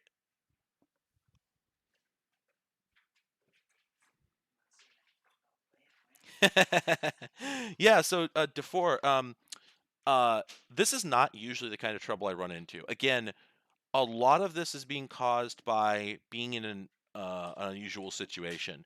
At home, when I had all my stuff like immediately at hand and whatnot, I didn't have problems like this. Stuff mostly just worked. I used to have problems with an older computer from many years ago. I had problems with getting the USB to work in exactly the same kind of situation. I would have cutouts and how else do people pronounce it? I would have cutouts and I would be running out of bandwidth and having devices shut off or refuse to show up and that sort of thing. I would have all those problems, but that was with my like Gen 5 Core i5 machine or something, like pretty old. This machine's newer than that. And Humstar. Oh, I'm sorry. Yeah, that's let me mute that audio input capture. Bonk.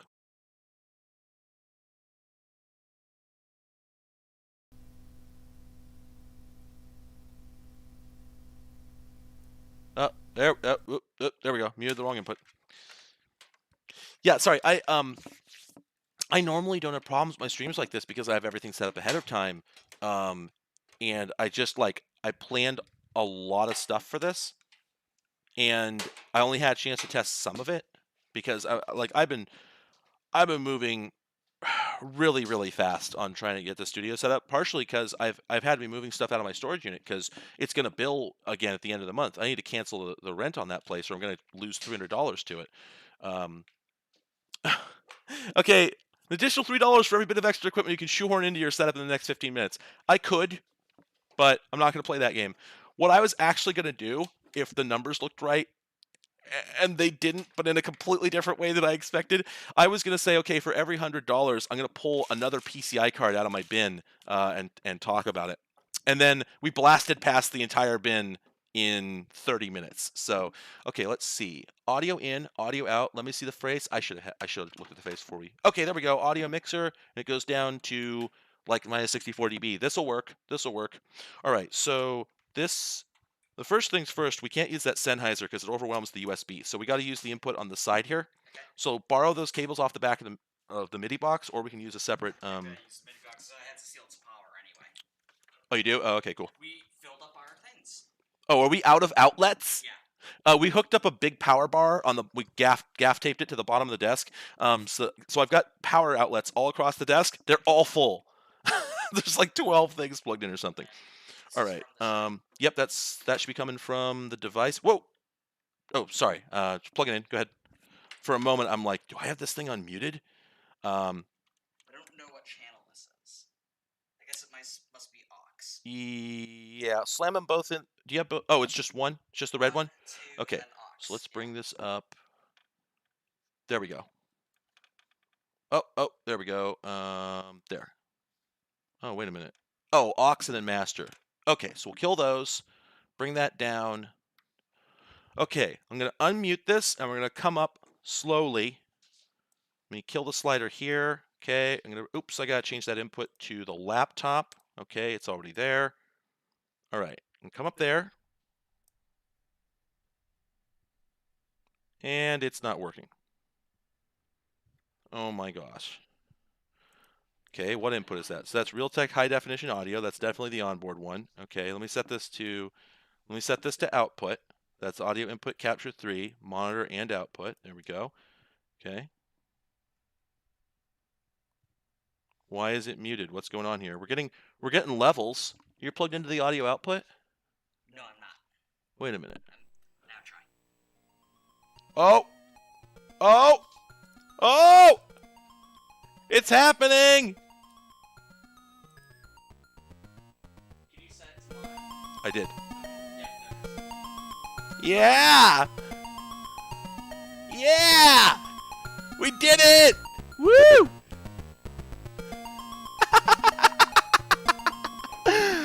Yeah, baby! That's how we do. It's not how we do. It's not remotely how we do, but it's how we did. All right, let me get a compressor going on here. All right, compressor, audio input. Oh my God, that's so many inputs. We set that there. Smash the ratio. Kill the threshold. Are we ducking yet? We're not ducking yet. Let's go up even higher. Let's go up to there. Oh, whoops, that's audio input capture 2. I have so many audio inputs. There we go. All right, let's kill that ratio a little bit. Bring up the threshold a little. Tack up, release up. A little less threshold. A little less ratio. There we go. All right, cool. Hey! There we go. Yeah, I'll explain the mixer in a second. All right, let's actually reset. Hey everyone, how do the levels sound? Are the levels is the game's quiet? Okay.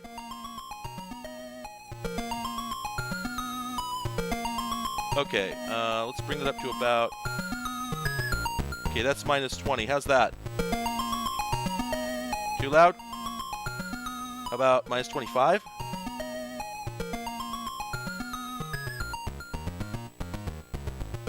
Okay, I'm gonna leave it here for a minute. Okay, I think we're good. Okay, cool. I'm gonna reset this so we don't have to keep listening to this loop. All right, and it's crashed again. Give me a second. You've got to be kidding me. Oh, right, I didn't bring that audio input over to this. Okay, so let's go back to just webcam, and we take audio input capture number 3. Copy that. Go to layout. Drop that at the top. There it is. All right, then kill the NDI source. All right, and then bounce the HDMI capture box. Bonk, bonk, and in a moment.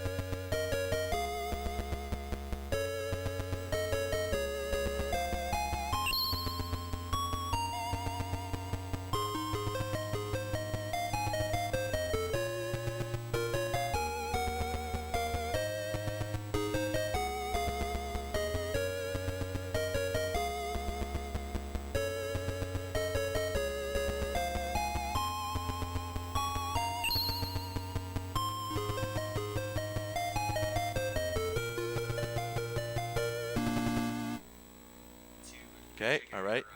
Yeah, my this is incredible. I keep just at this point I'm like doing musical chairs on the USB devices, and so now right now I've got the video. The audio's gone for some reason. I'll have to look into that in a minute. And a moment ago my headset died. Oh right, that's why I lost the audio, because my headset disconnected. So OBS lost its output device. So now I got to go back in here. Set that to default and apply that. There we go. Now I'm back. All right, there we go. At this exact moment, everything is working. At this moment only. By the way, someone asked, so let me break this by showing it to you. So this guy here is the mixer I'm using.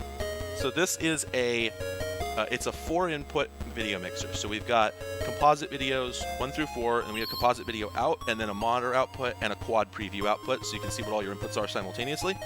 You can also do S video on all the inputs, and then it has associated audio, a couple quarter-inch inputs, a couple RCA inputs.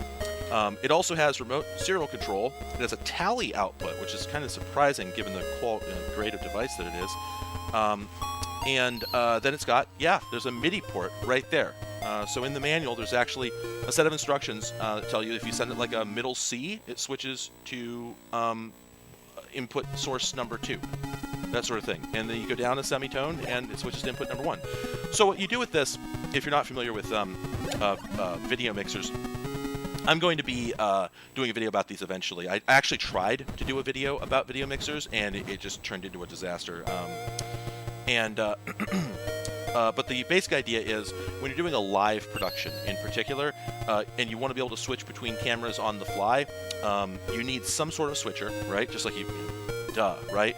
So if you plug in 4 cameras here, you can just press these buttons and switch between them.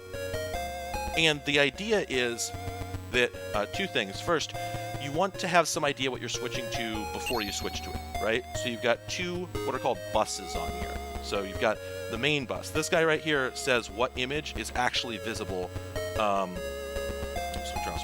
This tells you what camera is actually going out live. So if you hook the output of this up to a great big projector, or you plugged it into your, if you were doing the Wayne's World thing, if you're actually running your own little television show in the basement, then you could do it by having 4 cameras, and then every time you want to change angle, you just press the button for the camera, and it just switches over. And the reason you do it with something this big instead of just like a box with a switch on it is, and I can't say for sure with this particular device, but many of these contain a frame synchronizer. So basically,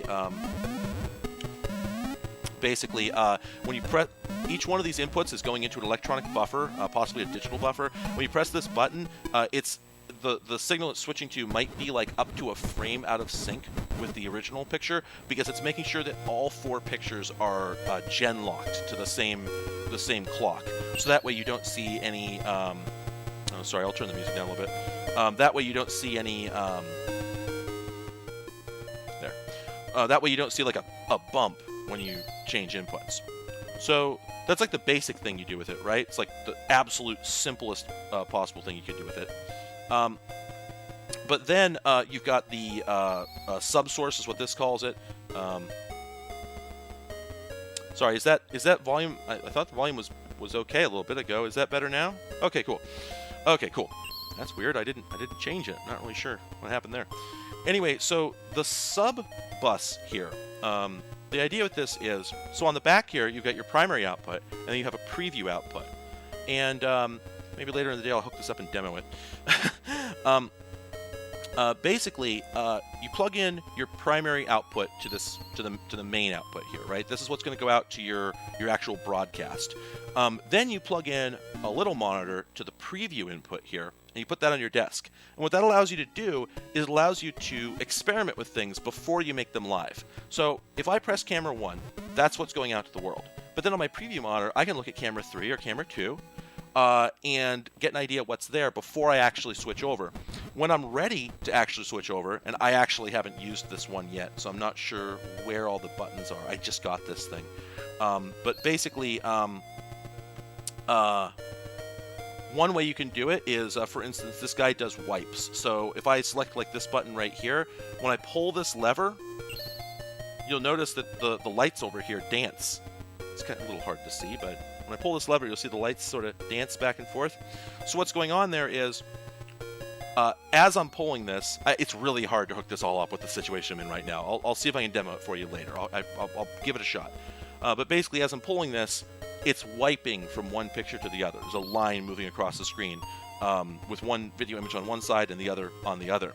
So you can use this. You can actually use this to do things other than complete wipes. So for instance, you could pull this to the middle and just stop, and now you've got a split screen. You could have two people on camera on both sides, or you could send it back up if you wanted. So you could have somebody come in and then send them back away, or you could just pull it all the way through. And you'll notice when that happens, when I start here, I've got camera 1 going out to the world, and camera 2 is on my preview. When I start pulling it, this lights up to let me know that 1 and 2 are both going out to the world. And when I complete the pull, it swaps them.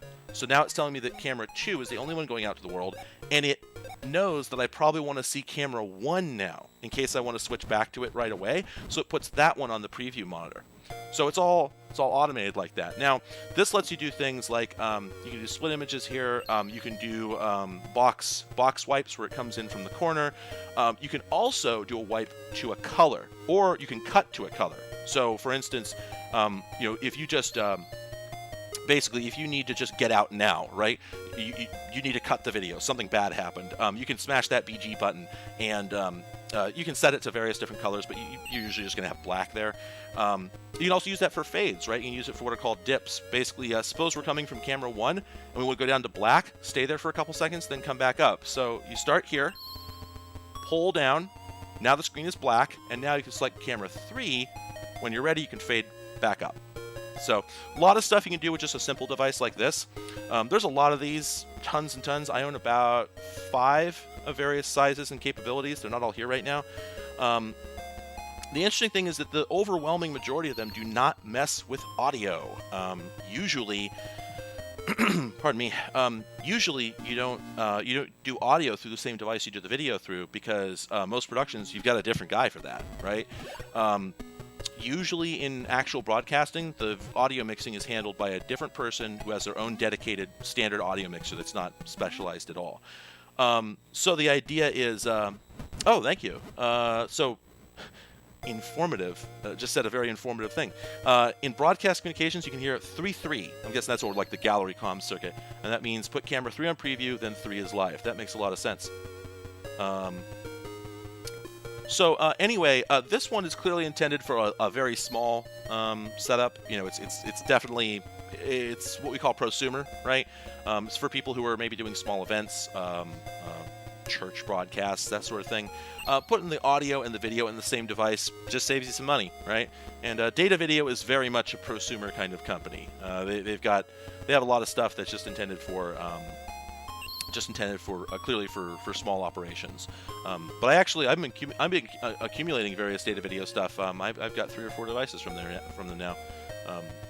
They put a lot of work into their FireWire lineup, let me tell you. They have a lot of DV equipment. Anyway, all right, let's see. The USB capture is definitely going to be frozen. Would you look at that? It's not. Daria had the suggestion that I should... is my mic working? Okay, good. Daria had the suggestion that I should actually take the...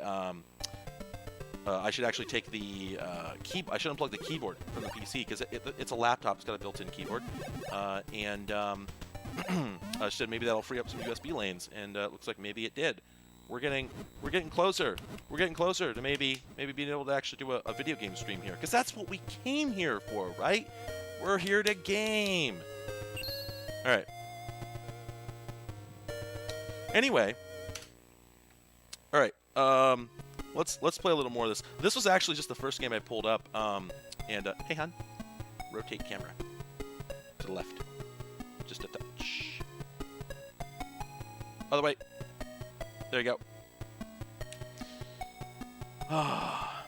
Well, I wanted to talk about games. It's a good talking prompt, which obviously I need, right? Here, let's just jump into it. Let's run into this game here.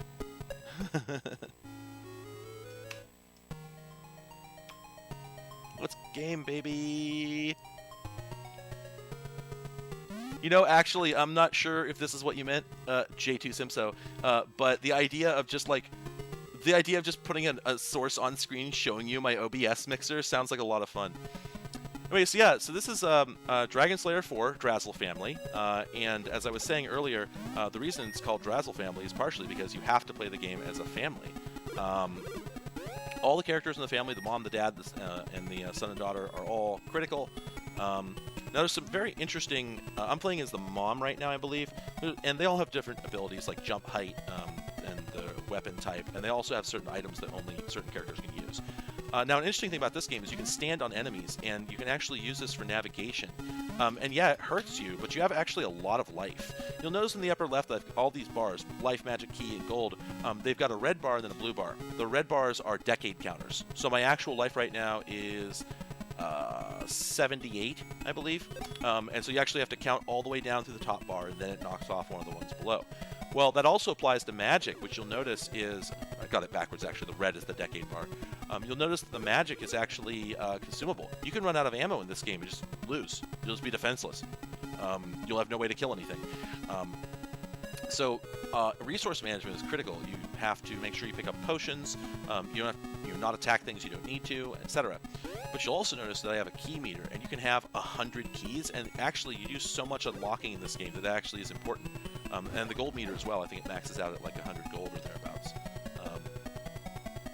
Anyway, what I think is cool about this is that the...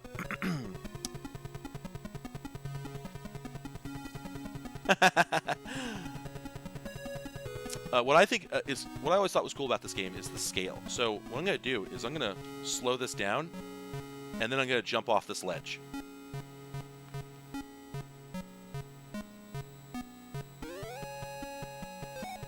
Look at how massive this structure is, right? I just jumped down this whole thing, fell 3 screens. There aren't that many games from this era that have a world that big. So I always thought that was... I was so impressed by that. It just made it feel like this kind of endless underground... oops, that is a... Dang it, that box there is a mimic. It made it feel like this endless underground world that I guess it kind of was. I never could get a grasp on, like, understanding narratively, you know, who was supposed to have built this place and whether it was really supposed to be a dungeon or if it was supposed to be... Is it under the castle you see at the beginning, or is it really we're just in the castle and this was an underground passage to get there? I don't know. Everything about this game is so stylized, and they never really followed it up. There are later Dragon Slayer games, I believe, but I think they're still doing this series, I want to say. But they're very different. They don't... No, they never made anything else again that was anything like this, basically. This is another...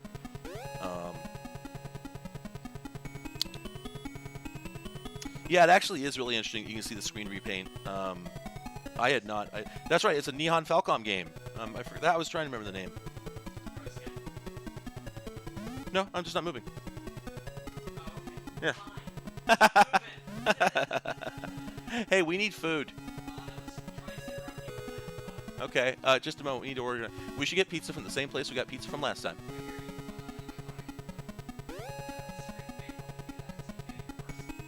Yeah, well, I just got started, so... Yeah, I can go a little bit longer, then I'm going to have to pause and arrange lunch. Anyway, so we get another one of these chasms you fall down. And again, it's just like there's so much going... I love that it just feels like there's so much life down in this dungeon. There's so much going on. All these enemies. There's inns packed away in these, like, nooks and crannies of this monster-infested dungeon. And you think, like, how is anybody even going to get here? I'm actually going to spend some money to sleep at the inn, which is going to charge up my life and my magic. We should charge up your keys.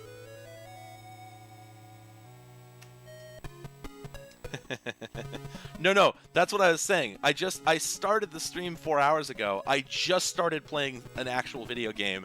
I'm not going to stop right this second and go, okay, folks, see you after lunch. So, some lore. That is the dragon that we are supposed to slay in the name of the game. This is Dragon Slayer. We're the Dragon Slayer, and that's the dragon which we should slay. And you can't do anything with him. You can't even get into that room until the very end of the game, where you've collected all of... You have to kill 4 bosses and collect... Or maybe it's 5, and collect their crowns. And then you have to get a weapon called the Dragon Slayer, which allows you to go in there. That guy turns into a monster, and you can fight him. It's not a very hard fight. I've never even remotely seen a tenth of this game, let alone the end. There we go. Is it 4 bosses? Are there 4 characters or 5 characters? I thought there were 5. Crobasaur, oh my god, I don't even know how to answer that question because the fundraiser literally broke. PayPal started freezing my income after a while, so yeah, we are well past 200% of the goal. So at this point, I actually literally can't tell you what the answer is. Yes, you can donate here if you want. It's whatever works for you. And honestly, the YouTube one might be better. Because I don't know if we put too much money into PayPal, they might actually freeze it, and I could be in trouble. So at this point, yes, if you want to go through YouTube, go right ahead. Or if you want, you could just hit me up as a patron, because I'm going to get that money in a couple days as well. So at this point, I'm way beyond needing anything. It's whatever you want to do. I got to write all of that in a little message to put it on the screen, all up in the corner. Everything I just said verbatim. Anyway, I always found this game so intriguing as a kid because of exactly what's going on here. There's all these little guys running around. What if there was a little guy going around, as the tweet says? What are they doing? What's their story? They look like dwarves, right? Let's pause for a second. Oops. What are they? I can only parse them as dwarves. Although now that I freeze it, they kind of look like they've got a kind of a sort of a. They're like hermit crab looking guys that got like pointy shells on their heads or something. I can't parse them, but Nihon Falcom really knocked it out of the park with the sprite work in this game. Really amazing stuff. I've always wanted to try and replicate it. Anyway, so there's branching paths from Hell to Breakfast. You can head over this way. You can go up. You can go up here. I have no idea what I just got. I can't remember anything about the mechanics in this game as far as the items. One thing that's... Oh, you know what? I think that's the Go Fast scroll. There's a scroll that just makes you move really fast, and they actually stack up to like 5. There's a good speed run of this game, I believe, from GDQ from a couple years ago, I want to say, where, they just spend all their time with 5 scrolls, and it's blistering. It's blistering. They're just absolutely rocketing through the levels.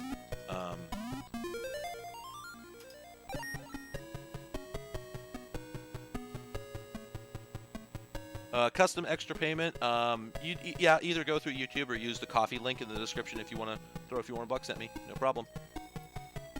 Yeah, I figure... Oh, did Dragon Dark do it? Is that how you pronounce that name? Did it freeze? Oh my god, it froze. Wow! Hey folks, that was a long one. It finally froze. Yeah, cycle it. This is beautiful. Gosh, this rocks. Actually, oh man, people suffering during a speed run. There was the my favorite GDQ misery was definitely the Prince of Persia run where the runner was trying to get this trick where you hop up a wall and you're able to bypass like 2/3 of the beginning of the game. And they were just there for like 10 minutes trying to do it over and over and over and just getting more and more and more crestfallen.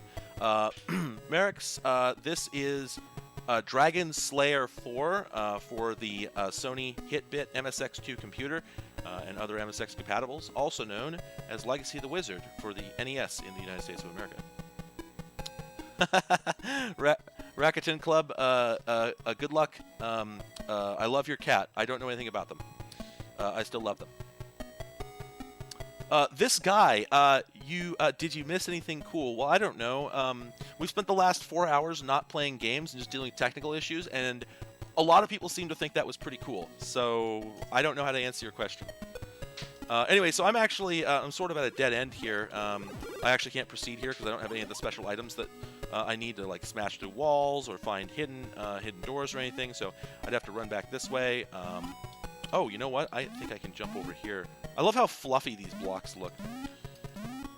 Always like that. Another thing I'll mention is the game is divided into 4 or 5 areas, and each of those areas is the responsibility of one of the characters in the family. And the music tells you which area you're in. So this music here, I don't remember which one's which, but this music here actually means that this is like the dad's area or the mom's area or something like that. I think... So there's one character who I think doesn't have an area in the dungeon, but we'll come back to that. And I'm gonna switch to another game. I'm going to switch to another game shortly, because this one really is endless. Like, you've kind of seen what I can show you. It's a beautiful game, beautifully made, incredibly difficult, and would take me countless hours to get anywhere in it. So, and there's other titles on here, other games I was gonna play. So. We'll do that, but okay, yeah, so you hear the music has changed. Now, an interesting thing about that is that if I recall correctly, this song is actually not on the NES version. They removed this music and changed it to something else, which might actually be because of I mean, a lot of people are aware of the phenomenon of Japanese video games coming out in the US with a little harder edged tone to them. They make Kirby look angry instead of happy on the cover, that sort of thing. And I kind of wonder if that's not what they did with this area, that the US version got a little more harder edged music for this area. But as you can see, yeah, it's absolutely ruthless. Good luck getting back up from there, right?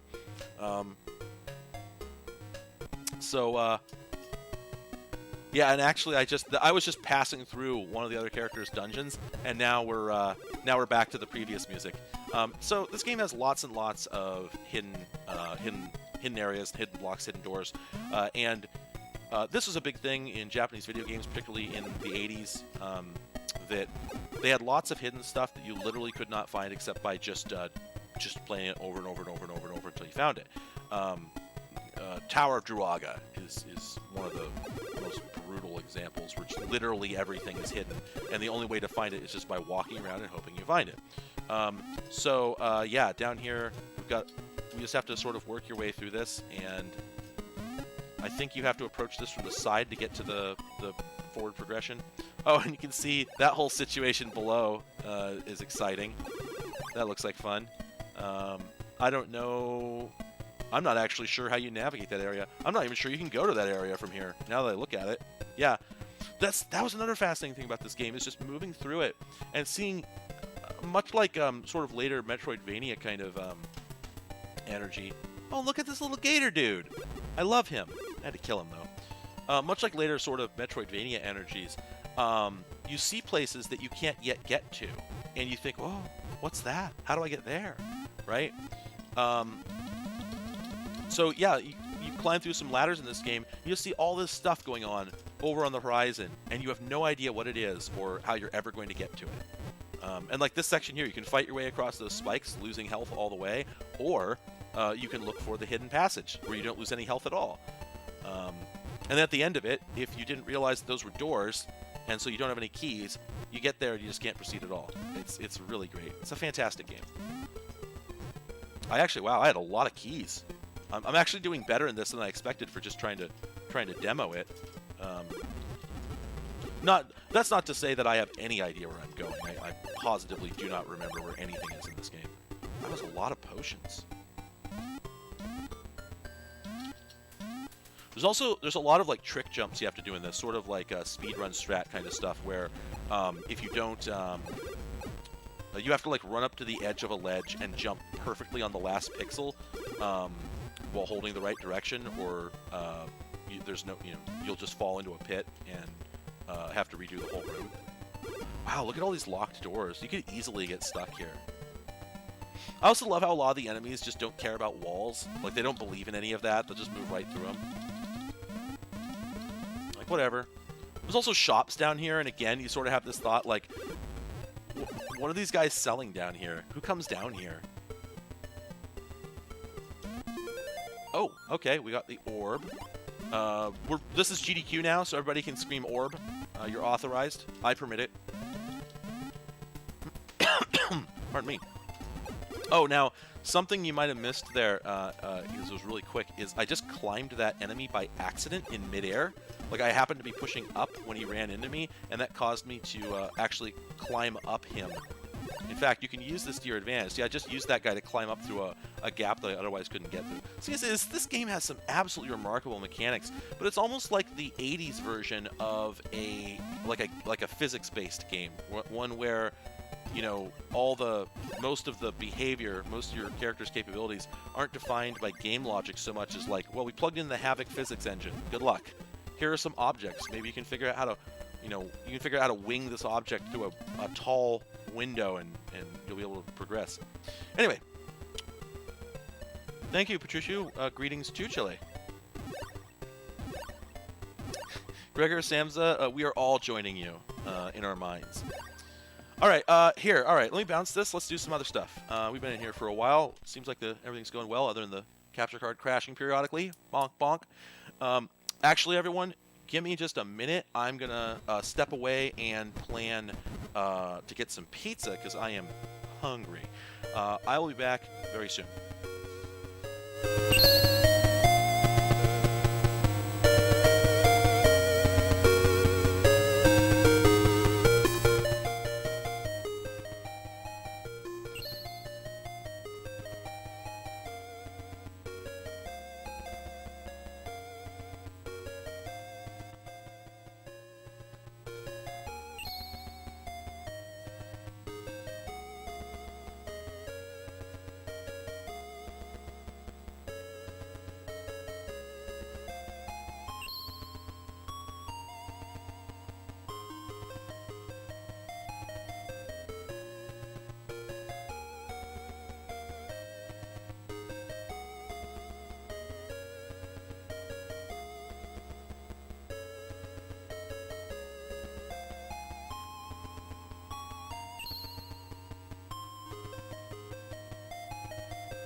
Okay, all right. All right, I'm back on.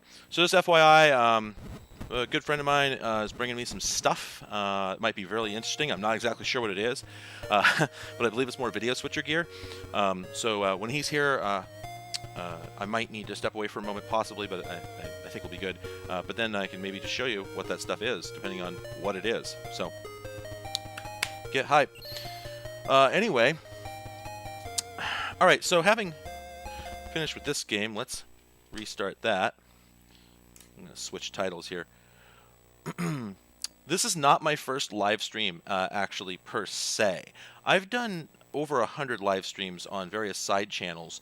I used to do it on Twitch, got almost no attention there. I do it on my YouTube side channel, Cathode Ray Dude Gaiden, which I think it's in my channels tab on my main channel. If you go in there through like youtube.com, you'll find a link over to the side channel. And normally I get on the order of 15 to 30 viewers. Obviously, this is a bit more popular. I used to do streams on my main channel until someone informed me that it was probably trashing my algorithmic performance. And it's kind of nobody really knows the answer whether that is or isn't true. No, I'll be doing more ZX Spectrum streams. Don't worry. I stopped it for a bit, but I'll be going back to it. Don't worry. It'll happen.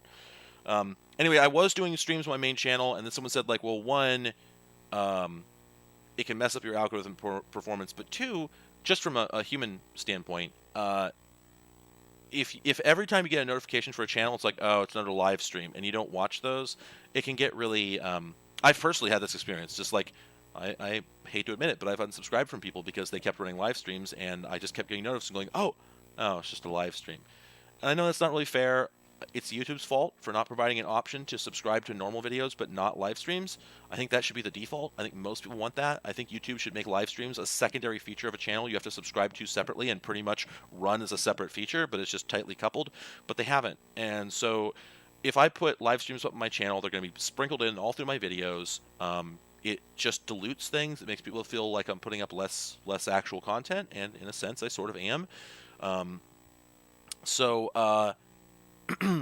Anyway, with the back when I did do streams on this channel several times about 6 months ago, they were very popular, very successful. I got 100 odd people, not like this, not this many, but had a lot of fun doing it. But it just seemed like it was, potentially causing problems.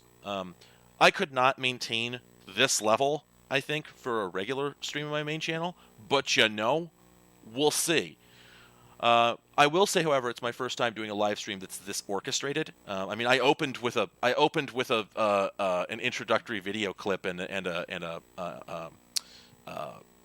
pre-show, for Christ's sake. So this is my first time trying to do one that's this put together, and also on a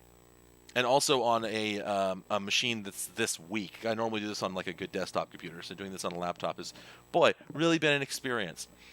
Anyway, all right. I'm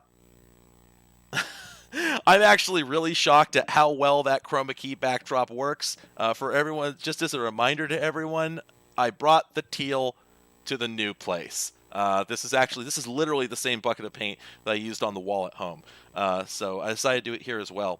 And it's kind of hard to pull a good key off of it in OBS. The keyer there is not as good as the one in DaVinci Resolve, unsurprisingly. Plus the webcam's not nearly as good. But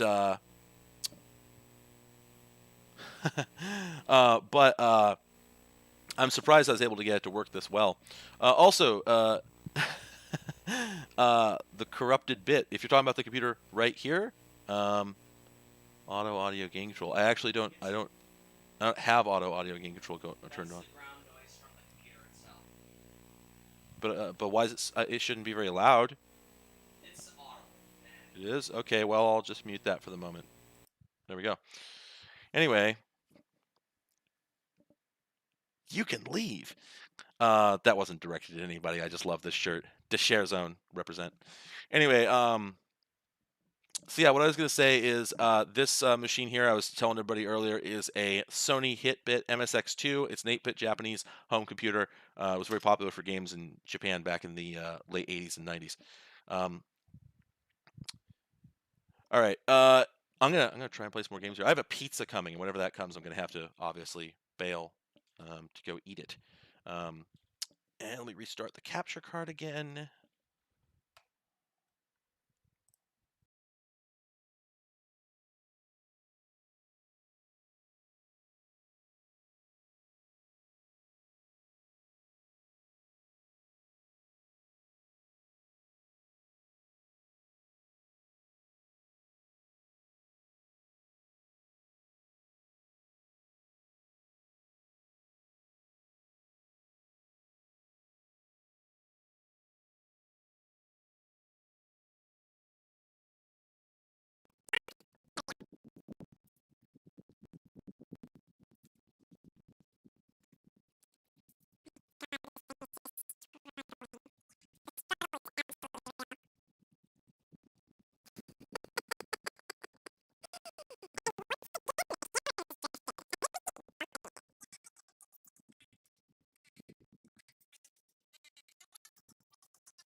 Hey, am I back?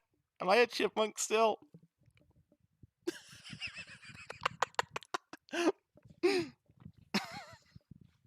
my god. It's incredible. It's just incredible. Oh man. Oh man. Okay, listen. To anybody who's actually not having a good time, I promise you in the future, when I do another of these, it is going to be more normal. It is not hard. That's not true. It's not that hard to do this right. I'm just running on very limited capabilities here. Here, let's do this. Shoot, hang on a second.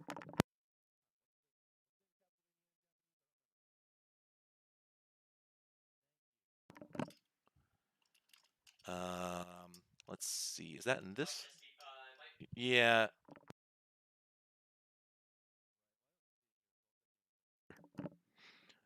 Also, this thing struggles under the weight of it just absolutely struggles under the weight of the number of ROMs I put on it.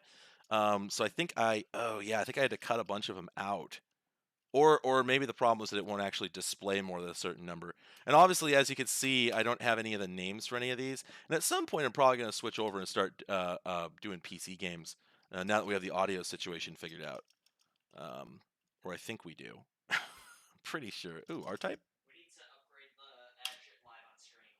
Yeah, you know what? Actually, so here's how it's going to play out. The pizza's going to get here. I'm going to go on break for the pizza, and then when I come back, I'm going to clear the MSX out. We're going to get the Edge up here, and we're going to put the sound card in it, and we'll hook that up and get that working. Ooh.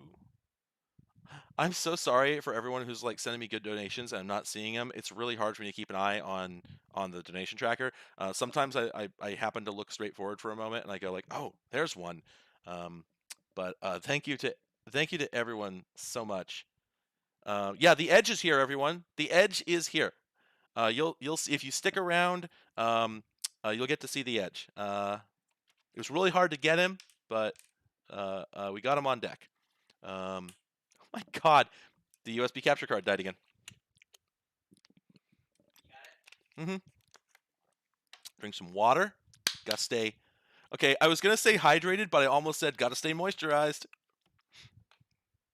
You know, actually, it's Windows XP, and I'm not sure. Did they port Edge to Windows XP? I'm not actually sure.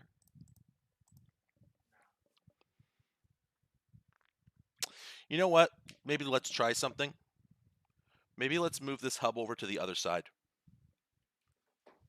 Okay, give me a minute, folks. This is obviously intolerable, so I'm gonna move a couple USB cables around here. BRB.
Okay.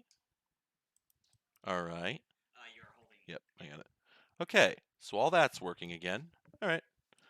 Nothing's wrong. We're all good. Can everyone hear me? Do I sound okay? Or am I chipmunk again? Yeah, I moved all these cables around to sort of try and balance. I wanted to kind of balance onto different USB root hubs. I don't know if it worked, but it was worth trying. Let's see. I tried loading the R-type and it failed to load, so that's fun. Let's try. I got some files here. Might be what I'm looking for.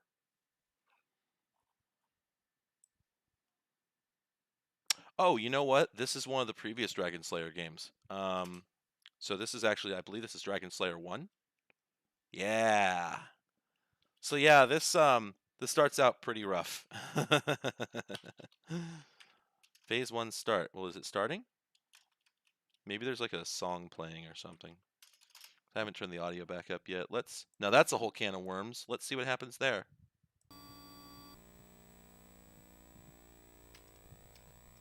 Are there sound effects? Still got a 60 hertz hum. That's fine, but is there music? No? I heard sound from I heard a beat from the game. There might not be music. Alright, yeah, I don't think there's music in this game. So yeah, this is an ancient dungeon crawler from before the beginning of time. It's what we used to call a bump fighter, where you just walk into things to hit them. So you just press the button and that happens. So yeah, you just kind of you wander around,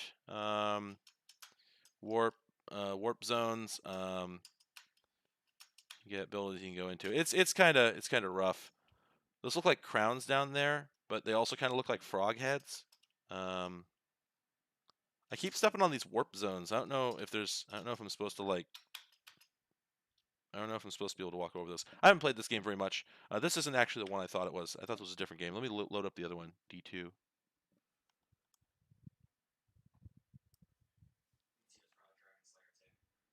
Zulk, I'd like to, but there's no EQ in OBS, and it would take me quite a while to go track down like a working VST plugin for it. And frankly, given the experiences I've had so far, it might make this computer just fall over and explode.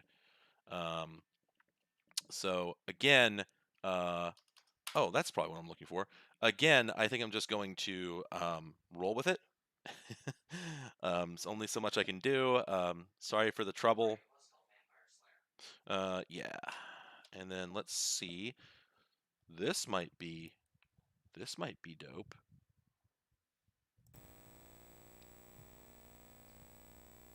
Oh, I gotta bounce my audio in OBS one more time.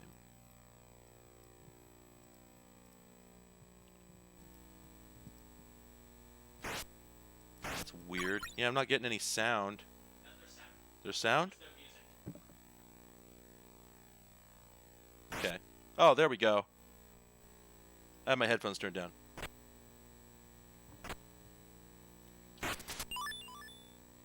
Okay, so anyway, yeah, so Akamaju Dracula.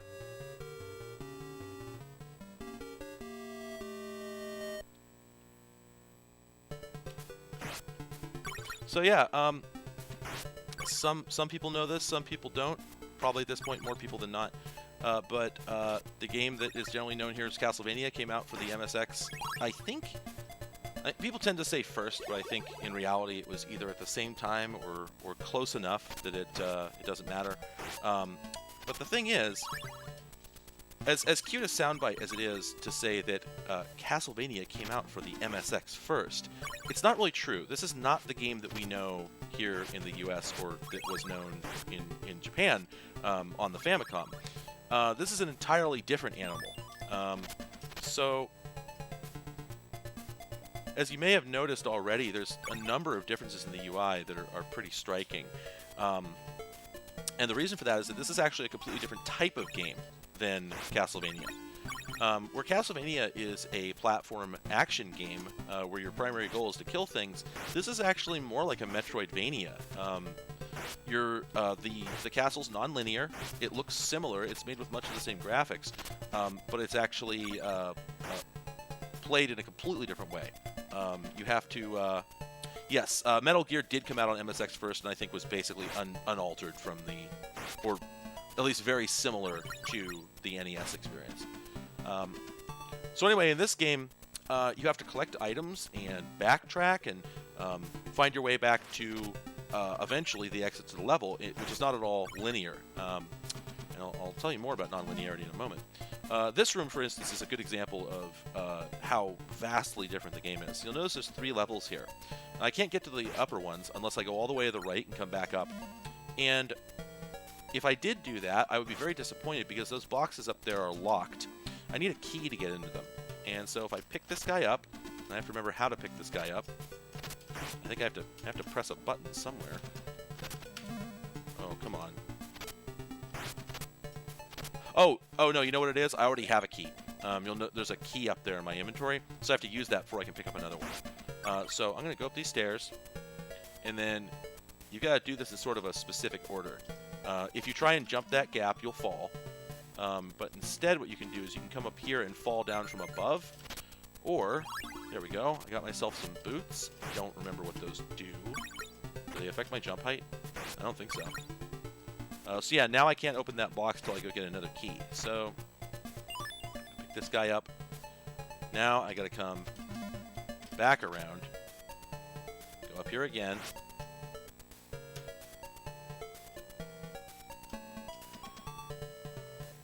Then I can fall down from the top, and then I can get a shield. So yeah, as you can see, it's far more sophisticated in like how you play it. Now, Jeremy Parrish of Retronauts did a fantastic video, I felt, talking about exactly what I was talking about. Basically, is this the real Castlevania? The answer is no. This is its own game. Yeah, there's like a big key I have to go find to get to the door to go to the next area. This is its own game, and it's very strange. It's almost like it followed a parallel development path. It's almost like Konami had like Blue Team and Red Team, gave them both the same artists, but told them like, okay, make 2 different games, and we'll see which one is the most successful. And of course, it ended up being the one on the Famicom and NES, but it easily could have been different. So there's actually NPCs. This one here, let me see, I cannot remember how to talk to them. I don't think I want to hit them. Oh, okay, yeah, you hit them. So I can trade 90 hearts for a knife, which I don't have.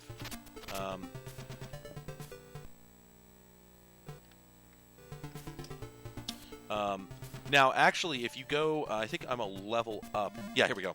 So this is the first floor of the castle where you first enter, and an interesting thing about this is that it actually is an infinite loop.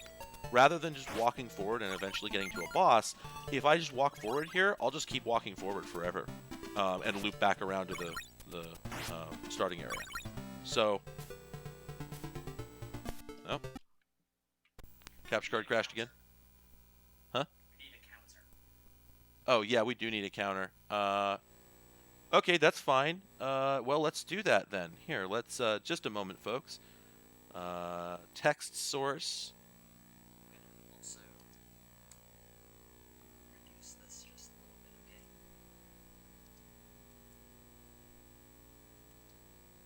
okay? It's got to be at least 15 at this point, so let's go ahead and do that. Let's pick a font here. There we go. Make that bad boy yellow. All right, and then we'll just park that right up there. I am not going to remember to increment this, so everyone else needs to keep track. All right, what capture card am I using? Funny story about that. I am using a device I bought for $40 on AliExpress that has no name on it and is sold under millions of different nomers. This is it. Oops. Oh.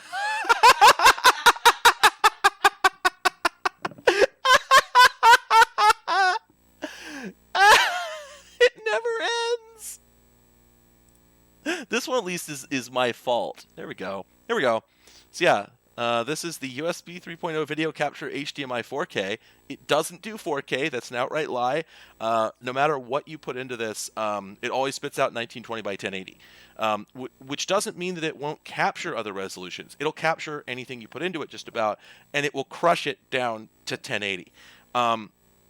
It's a really weird little box. You can buy these under thousands of names on AliExpress or Amazon, and if you open them up, they've all had the names scrubbed off of the chip, so you can't tell what it actually is. It's wonderful. These work fine for $30. They're obviously not pro grade. However, it's not actually the problem that's going on here. The problem, as I've mentioned, is that the real issue is that this laptop is so underpowered, and I'm overloading the USB on it so badly, if I had like an Elgato, Elgato Game Capture HD or whatever. Okay, cool. If I had like an Elgato, Game Capture HD or whatever it is, it would be doing the exact same thing. I have 2 of these. I'm showing you the second one. For conversion to HDMI, what I'm using is a open source scan converter, the OSSC, and one moment. Oh, I see. I'm using the OSSC, which is it's since been for retro video game use. It's since been sort of supplanted in sort of kind of some ways by the RetroTink and the follow up to the RetroTink, the one that's being sold now. It's a little bit bigger and a little more versatile, and those are great for video games. The OSSC works better. It's more flexible. It supports more input formats. You can adjust the settings more specifically. And hey, it's open source as stated. It gets some pretty good firmware updates, but both of them are pretty good devices, just for slightly different purposes. I've just had the OSSC for ages, and it works pretty well. Oh, is RetroTink the company name? I didn't know that. Well. Right, but I mean, the problem, again, is I have no way to get anything into the computer except via USB, and the USB backhaul is overloaded. This computer doesn't have enough bandwidth for all USB ports combined. So there's no way you can. This thing has like 10 gigabits of bandwidth total, or 5 or 3 or whatever, going from all the USB peripherals, all the ports everywhere, into the CPU. And if you exceed that, it's going to conk out no matter what you do. So it is unfixable. There's literally no way to solve this problem on this computer. If I was on a desktop PC with greater USB bandwidth, nothing would be wrong. I'd be able to plug in all my devices just like I do at home. I could plug in 2 of these and 2 webcams and 2 audio sources and just go nuts. This is entirely because I'm on an old laptop with a 7th Gen i7 that was not designed for what I'm doing. So anyway, Castlevania. My God, it's still. Oh, I didn't reboot it after I. There we go. Yeah, I'll agree with that. Oh, you know what? That's a good point. I can't adjust the resolution on the capture card. This thing is 100% fixed at 1080.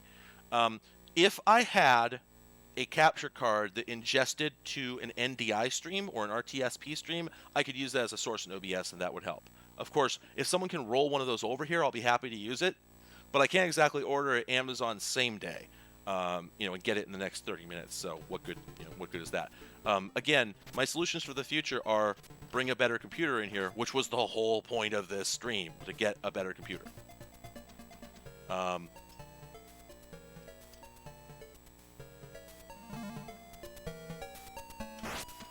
Anyway, back in the stage of history.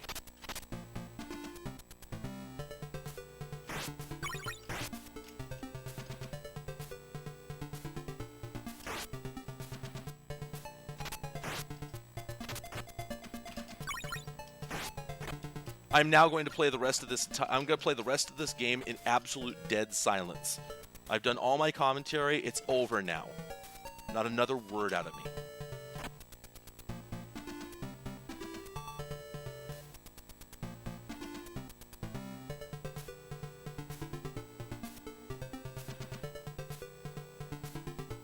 Oh my God! I fixed it! I fixed it and it broke again! This is incredible. This is absolutely incredible.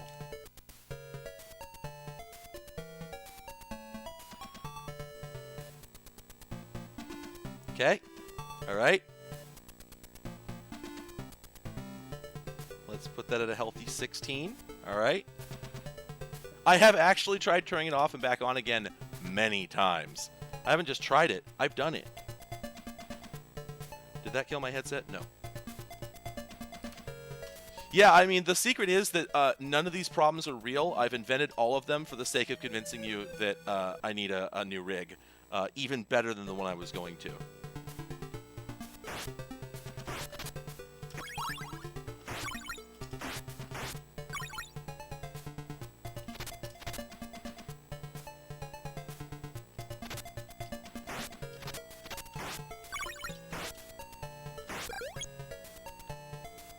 My favorite thing is, like, I don't even actually know how to complete this game. I've only ever played, like, the first few rooms because it is absolutely baffling. I think I did manage to get through the first door. Oh my god, wow. That's it. Okay, well, I'll tell you what. Wow, I'm gonna have to find another solution here. But are we loading? Are we loading stuff in? Okay. Do you need any help? Okay, cool. This thing won't stay running for more than a couple minutes. Yeah. No, it's not hot. I don't know what's up. I just absolutely cannot for the life of me get it to run for more than a couple of minutes. So anyway, all right. Again, folks, give me a couple minutes. I got to go back on break again. Sorry. Obviously, this whole situation isn't working, and I'm going to see if I can pivot to some stuff that and we'll come back and do something that's consistent, because I'm really astonished at how broken this is. And I'll probably, maybe Daria could work on getting NDI working, and we can go back to doing it the way I was going to do it. So I'll be back in a few minutes.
Hey folks, so friend just came by and brought me some interesting stuff. Might be able to actually demo it on here. Not sure, we'll see. So let me show you what I got. So for those of you who might not have been here half an hour ago, so this guy here is a video switcher that I was using, not for switching video. I'm just using it for passing the audio through from the MSX here. However, it's your basic video switcher. This is a very prosumer one. You got your two buses here, and you got your fade control, your T-bar. You got your fade options, and whatnot. Okay, get your 4 video inputs and your 1 video output and your preview output. Okay, so this is a somewhat more serious one. It's not an actual video switcher. This is a control console for a video switcher. So what this does is, on the back here, you'll see there's a D sub 15, and oh geez, so there's a D sub 15 back there, and you cable this thing up to basically it's just a huge box. I haven't seen this particular model, but I wouldn't be surprised if it's 12U, like just a rack unit that sits like this tall. That's just all BNCs all across the back. Just plugs for days. And then this thing is just the control unit. So it sends like a serial digital signal over there to tell it what to do. But you can see it's got a lot of the same parts. Yeah, this thing has had a lot of, grizzled, not old at the time men switching television through it. So you can do a lot of stuff with this. I've never seen it until now, but I know the breed, and I've got some. Oh, hey, Alan. I'll see what I can do. My video capture setup is hosed.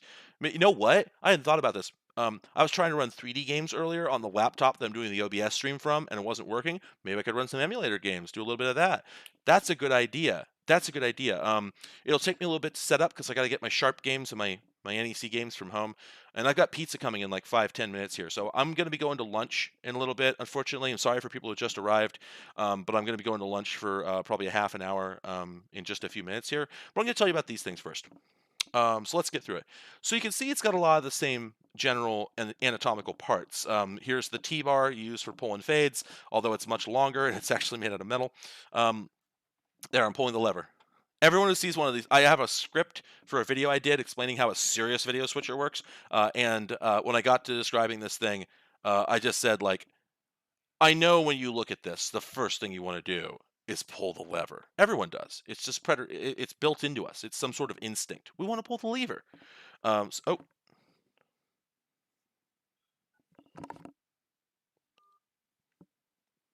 Pizza guys here. So, but that's actually, you don't even necessarily use that all the time, because normally when you do a fade or a wipe or whatever, you want it to be consistent, right? So if you're pulling this by hand, you might not actually get it consistent. You might pause, slow down, etc.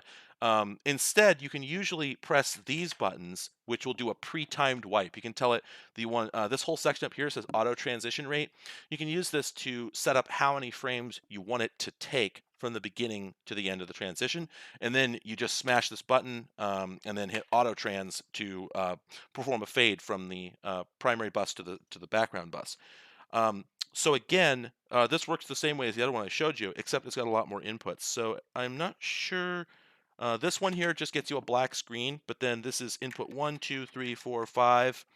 And these ones over here have special labels, and it might be this was capable of doing 8 channels or more, and that these are were just wired up by the in the actual implementation this was being used in to do special things, or it could be that these do internal custom operations. I've never seen the particular switcher this goes to, but we have a color background generator. So you have a black input if you just want a black screen, or you can hit the color background generator. That'll give you a fixed color you can select out of a palette. So you got both those options available. There's a test pattern button here, and then there's an MG and an add channel 1. I don't know what those do. But then in addition to that, you got the keyer bus. So when you're doing chroma key, this is where you select the source for your key. So you can actually select that separately from your normal program video. You can key with a different signal than the one you're actually displaying. This up here is a control for the keyer. So here's where you pick your hue, your gain, and your clip for your chroma key settings, and then these variously control how the mask gets sourced and generated. Okay, and then finally you've got pattern generators here. Don't know much about that. Oh, that's your wipe pattern. So this guy up here is how you choose whether you want a barn door wipe or a corner wipe or it has a star wipe, diamond wipe actually. And then you can turn on the positioner here and use this joystick to move that wipe around the screen. Yeah, this thing is pretty much. These are all the controls you find bog standard. If you go to Blackmagic or Sony, they will sell you. I don't know about Blackmagic, but Sony will sell you like $180,000 device. If you're now like today, that takes 4K video and works exactly like this. This thing I would guess is from the early to mid 80s. And if you were certified on this thing, you'd be able to sit down at a brand new one 30, 40 years later and know exactly what to do. So it's pretty cool stuff. It's useless to me because I don't have the switcher, but pretty cool that if I do manage to find the switcher, I'll have the control box for it. I've got other devices that I do actually have the the control box and the switcher for. I'll show those to you in a minute. I need to go check see if my pizza's here. I'll be right back.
Okay, folks. Yeah, the pizza is here, um, and not only is the pizza here, but the things I just showed you were only a small portion of the things that have been brought to me. I've just brought like a huge haul of retro computing stuff. I have a boxed copy of Windows Me now that I didn't have before. So we're gonna spend the next few hours, as soon as I'm back from lunch, just going through this whole haul that I just got.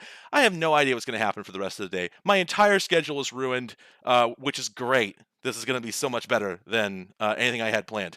Yeah, I'll bring over a slice of pizza at some point. You can all enjoy it vicariously. But anyway, I'm going to press the special button on my Stream Deck that I've been wanting to press all day that says lunch, and I'll see you all in a little bit.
Oh boy.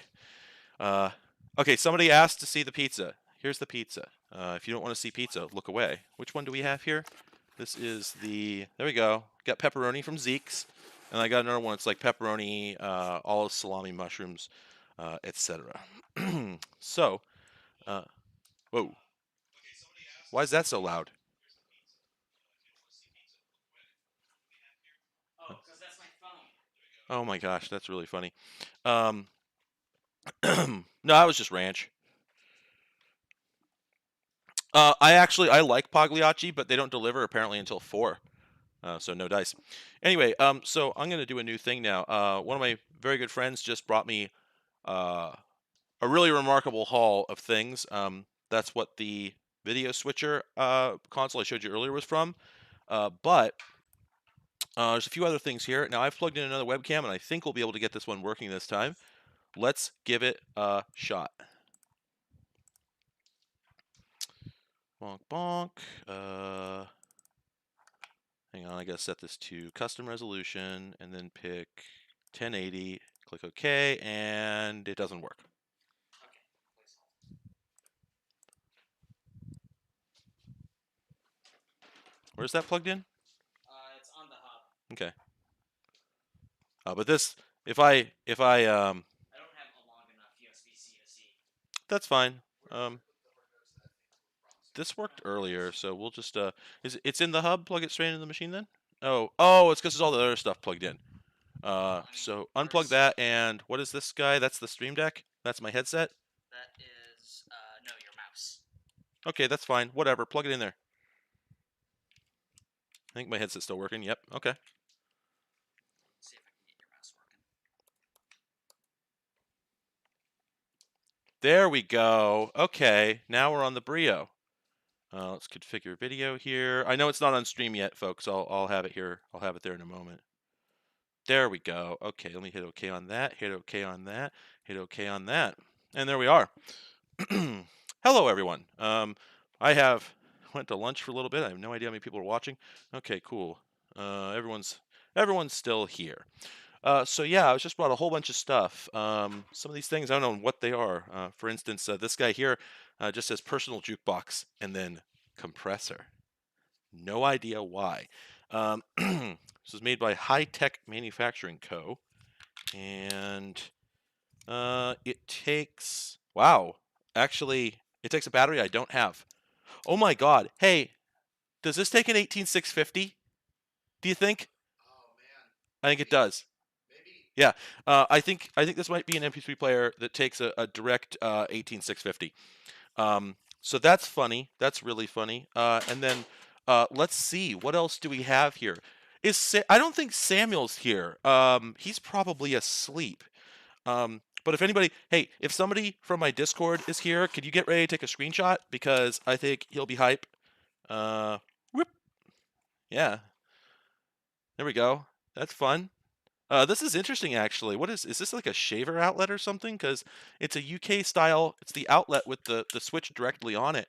But then it also has international outlets. I think isn't that AU? I think it's Australia. That's the various EU, UK ones, US, Japan, etc. So, and then it's got some, I think, Korean, I want to say, on it. So that's an interesting thing. There's some other electrical bits and pieces here, but I don't think anything particularly interesting. I just thought that was fun. And then here is a 3-com Audrey. I can't power this up at the moment. It takes a funky 9-pin plug, but I'm trying to remember exactly what this thing was meant to be. I think it was just an internet appliance. It's remarkably well built. It's really heavy, and it's got this stand on the back that's got like a really sturdy metal rod holding it up. So it's actually a pretty robust appliance. It's got the chrome and the speakers on the top. It's got a fairly large screen. I think this was out in, gosh, like the late 90s, early 2000s, like that. And yeah, it's in the same galaxy as a Chumby, if you ask me. Yeah, here we go. It takes 3.3 volts at 1.5 amps and 5 volts at 2 amps. So basically, it's running on standard computer type voltages but it doesn't have a built-in power supply, so you're just supposed to run some enormous monster outboard wall wart. There's a little, to give you an idea of the age of this thing, has an infrared keyboard, so that's fun. We've also got handcrafted. This is a copy of Windows Vista Ultimate Edition, so that's handy. Maybe, sort of. What else? Hey man, is there anything? Did I put anything else in there other than the laptop? Oh, right.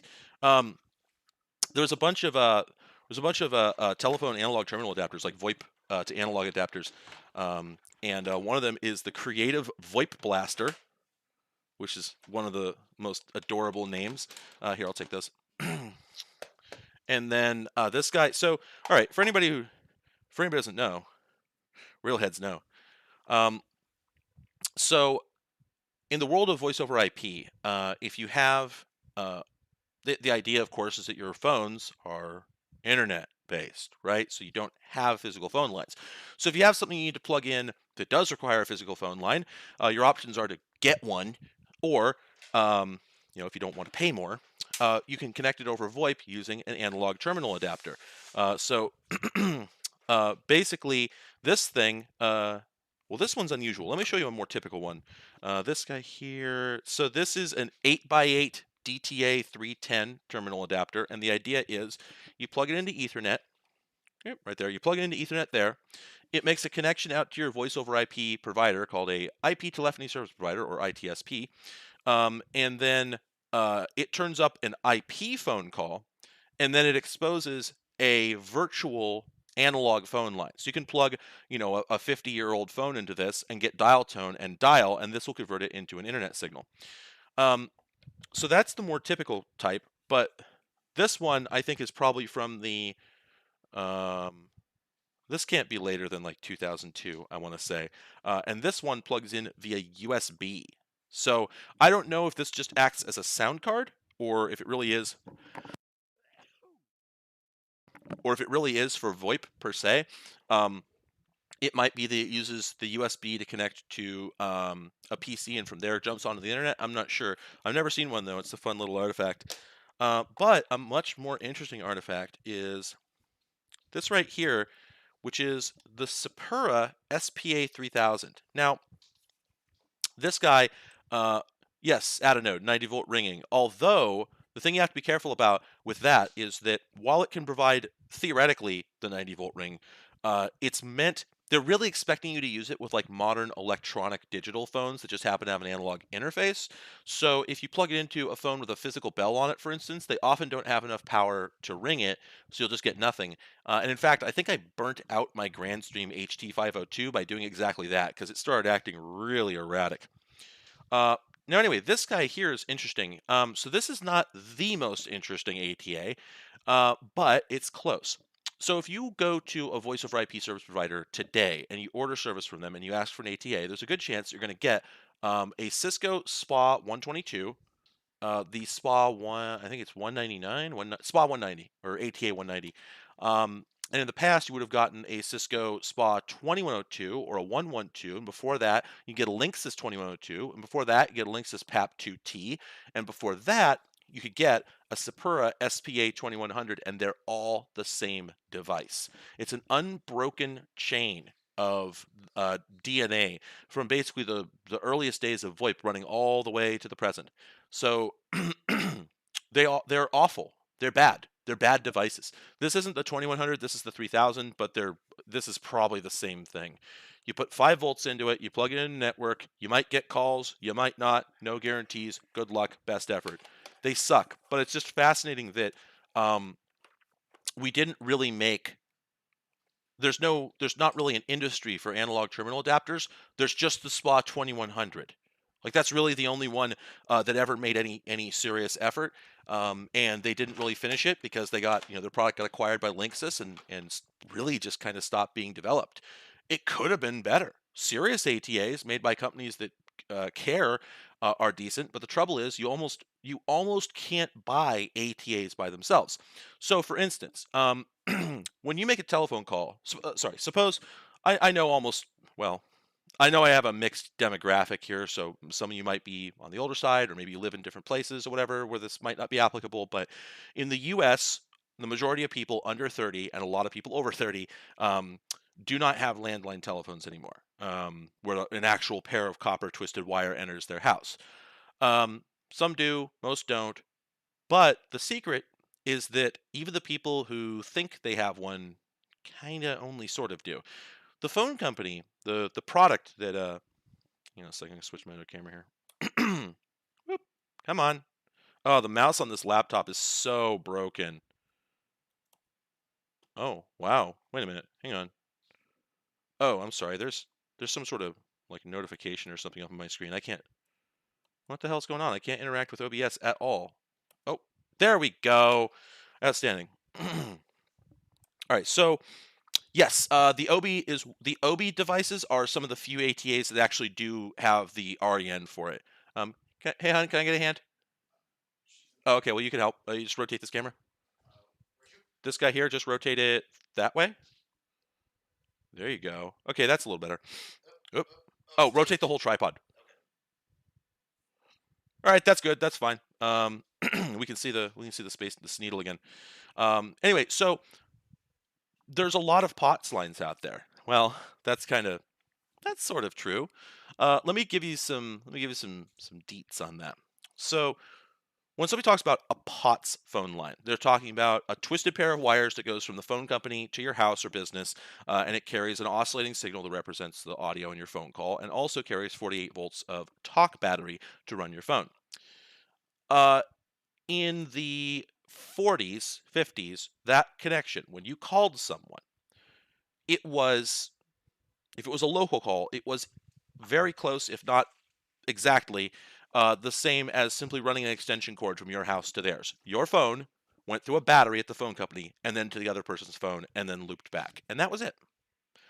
There was no amplifying gear, no signal processing gear, nothing in between you and them other than a connection, just the same as if you ran 6 or 12 miles of wire between your house and theirs. And you could do that. You could literally do that. And the phone company would do that. They would sell you a pair of wires run between any two locations that they had access to, and you could put any signal you wanted on it. And that's what phones used to be, unless you made long distance calls.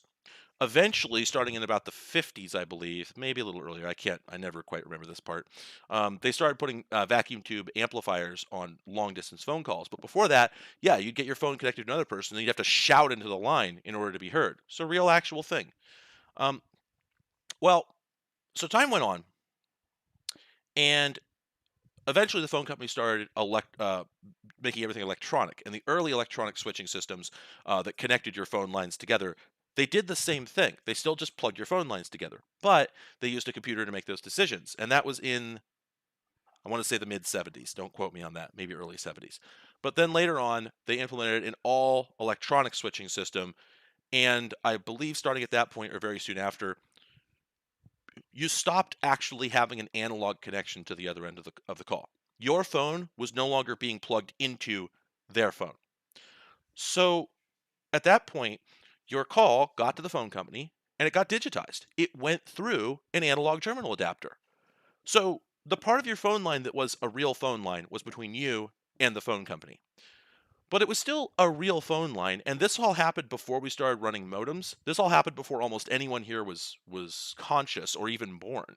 This happened 50 years ago at this point, almost. So this isn't a problem because the digitization system, the electronics that the phone company used were outstanding, just absolute perfect. They were perfect. Basically, they had problems from time to time, but the phone company made sure that they were maintained. People dispute that, but they did a pretty damn good job, all things considered. And phone calls through good, well-maintained, digital switching systems are outstanding, and if as good as a direct analog connection. Nobody was upset at this, right?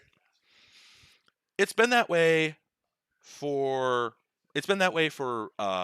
decades. At this point, if you have, no matter how important your phone line is, if you're calling 911 from a real phone line, it's going into that digitized system because that is the phone network. The phone network is digital now.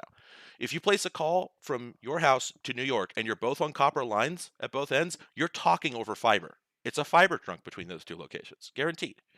You might, in fact, if you call from your house to a house right next to you over a landline, you're still talking over a digitized signal.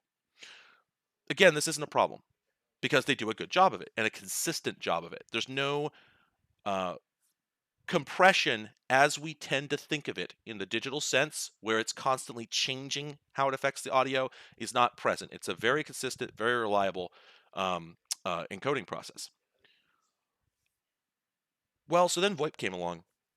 And people started getting these ATAs, like I showed you, and hooking up modems to them and hooking up fax machines to them and finding out they didn't work very well. And the response to this from voice over IP service providers is, well, go get a real phone line. Well, I'll tell you a secret about that. There's two ways people can get real phone lines and not really get real phone lines. Telcos have started combining internet service and phone service wherever they can.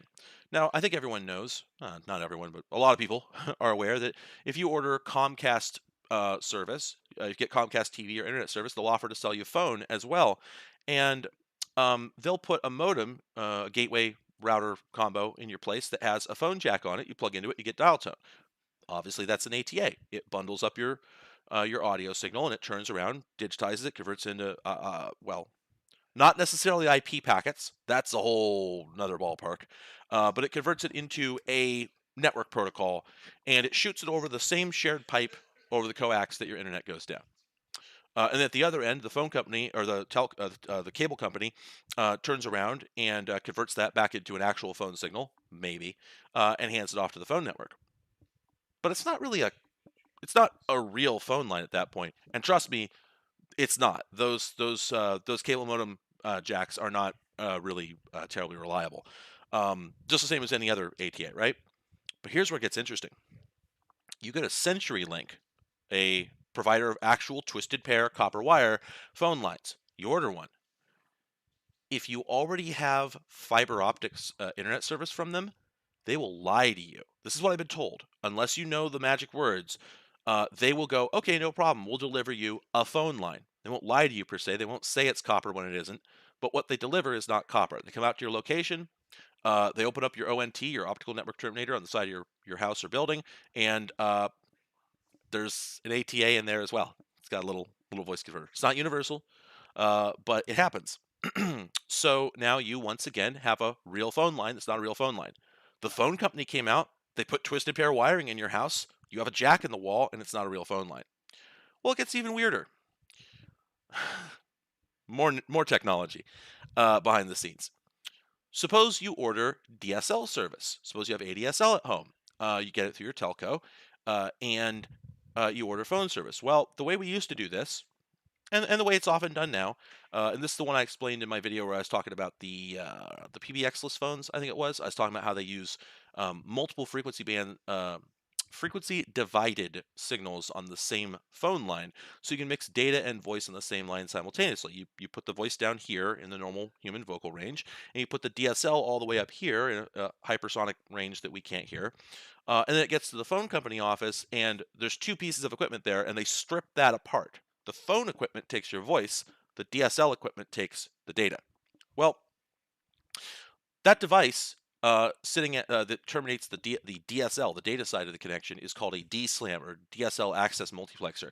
And those are devices that it's just a great big like 12U metal rack unit, and it's just got card, and each one of those cards can handle 16, 24, 32, however many DSL lines. And then what you do with those is typically, if a customer wants voice and data over the same line, they do what's called a line share, where they take those pairs from the DSL equipment and they run it into a muxer, and then the voice lines from the from the voice switch come in, and they all go out together. And now they just share the line. Well, in that case, you're still getting a real POTS line, but I can tell you that in at least one case, and possibly others, I think it's either a Nokia or an Adtran Total Access 5000. I can't remember which, but there are, pardon me, pardon me, there are DSLAMs that do both. You run the customer's line into the DSLAM. You never run it into the voice switch, And when it terminates, it's got inside of the DSLAM, it's got the data modem, and then it's got an ATA plugged into the line. And they put your voice over IP credentials into the DSLAM, and it uses a standard IP backbone to connect back to whatever the terminating equipment is that converts it into the media gateway that converts it into an actual phone call. So even getting a line share, you can't be sure that you're getting a real phone line. The only way to be, there are two ways to be kind of sure. One is the name of my second channel is a Cathode Ray Dude Guy Den. If you go to my account on youtube.com specifically and look under the channels tab, you can find a link to it. So I'm not saying this is widespread. I'm saying that I once worked at a company where I actually logged into one of these things and was looking at, there's a set of SIP credentials for each DSL line that says line share to VoIP converter. It was horrifying. The two ways that you could possibly reliably get actual phone service. One is to know the secret code. There's literally, this is not a joke, there is actually a secret code. It's not secret, that you can, Bernard, no, that's not sure either, because those ONTs and cable modems, they all have backup batteries in them. So you can't know. You just can't know. You can't know without tracing the wires back. And even then, there's if you have if the VoIP ATA is at the phone company in their DSL in their DSLAM, it's got a backup battery as well. There is no way to know. Storm crash. Maybe, I don't know. It depends. In this case, it sure looked like IP to me, and I can't be sure.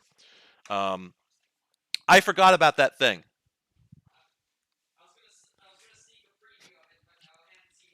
No, that's fine. I just remembered. I'll ask you about it later. Sorry, there's an item here that a very interesting item I received from Japan some time ago that I was holding out for a reveal, but I think you've all earned it, so you'll get to see it. Anyway, thanks everybody who just donated. Yeah, I don't know about full time. I'll give it a shot. Terrified. Anyway. So,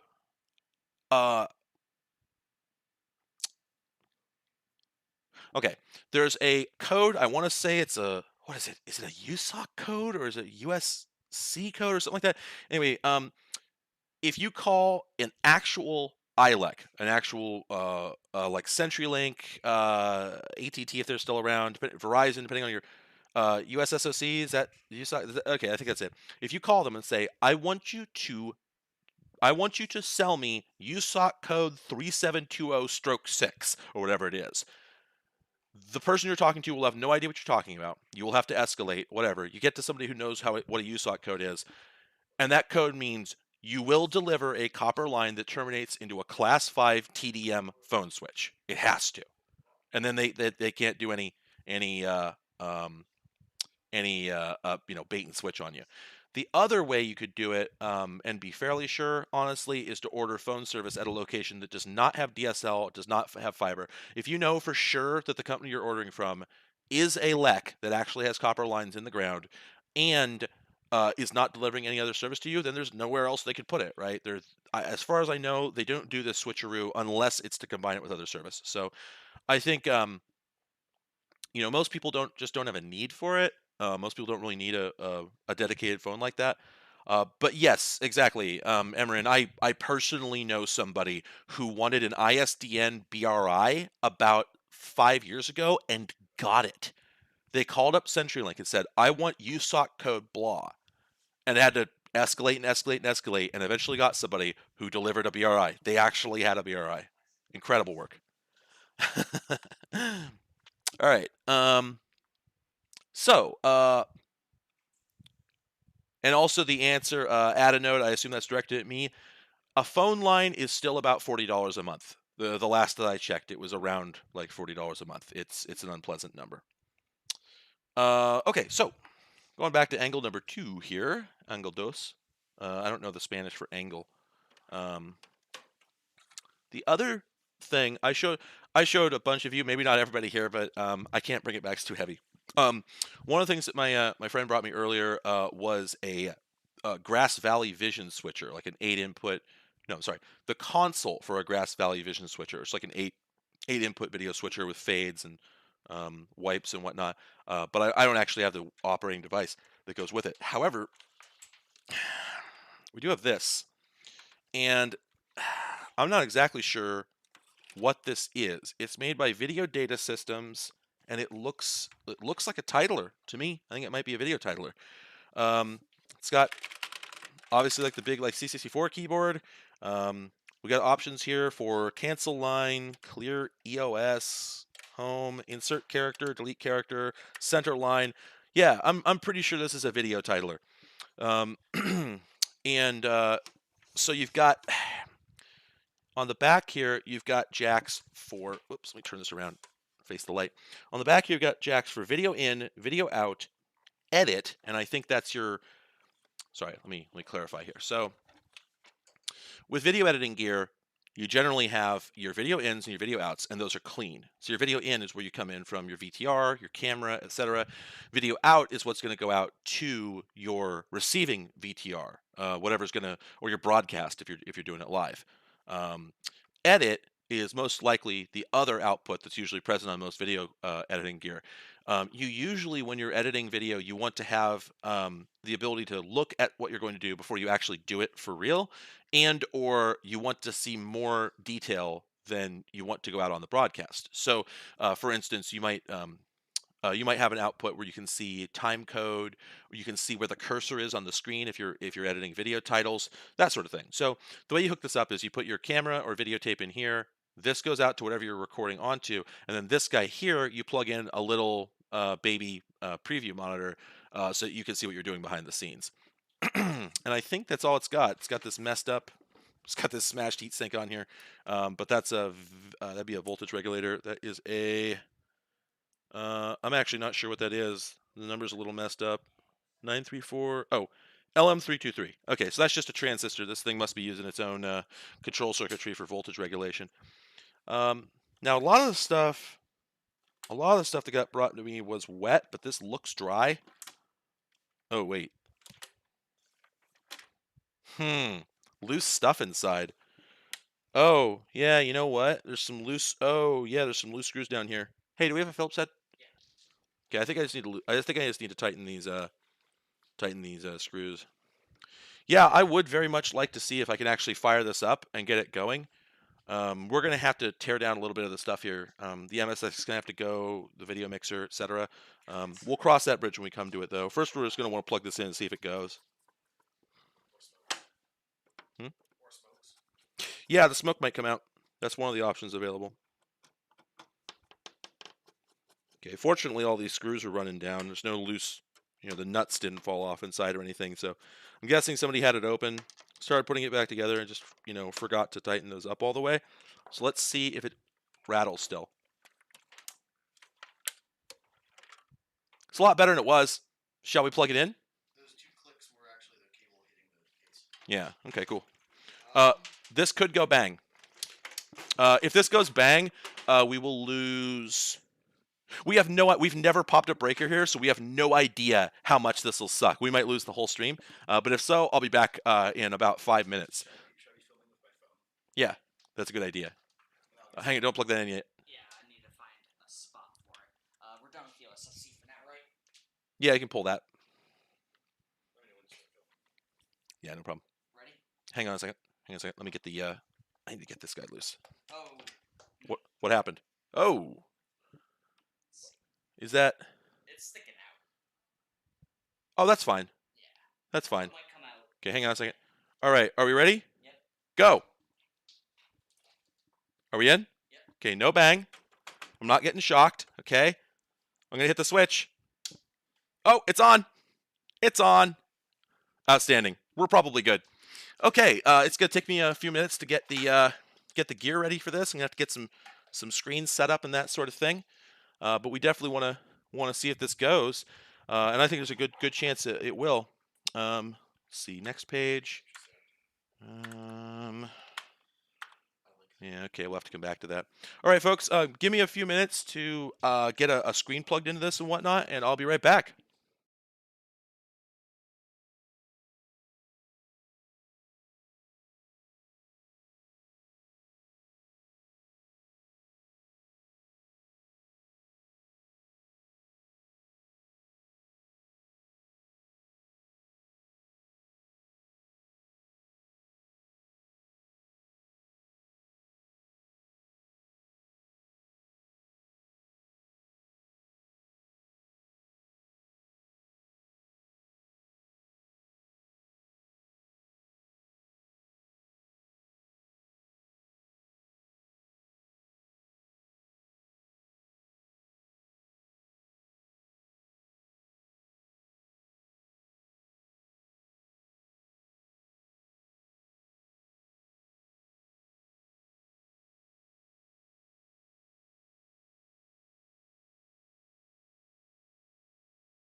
Okay.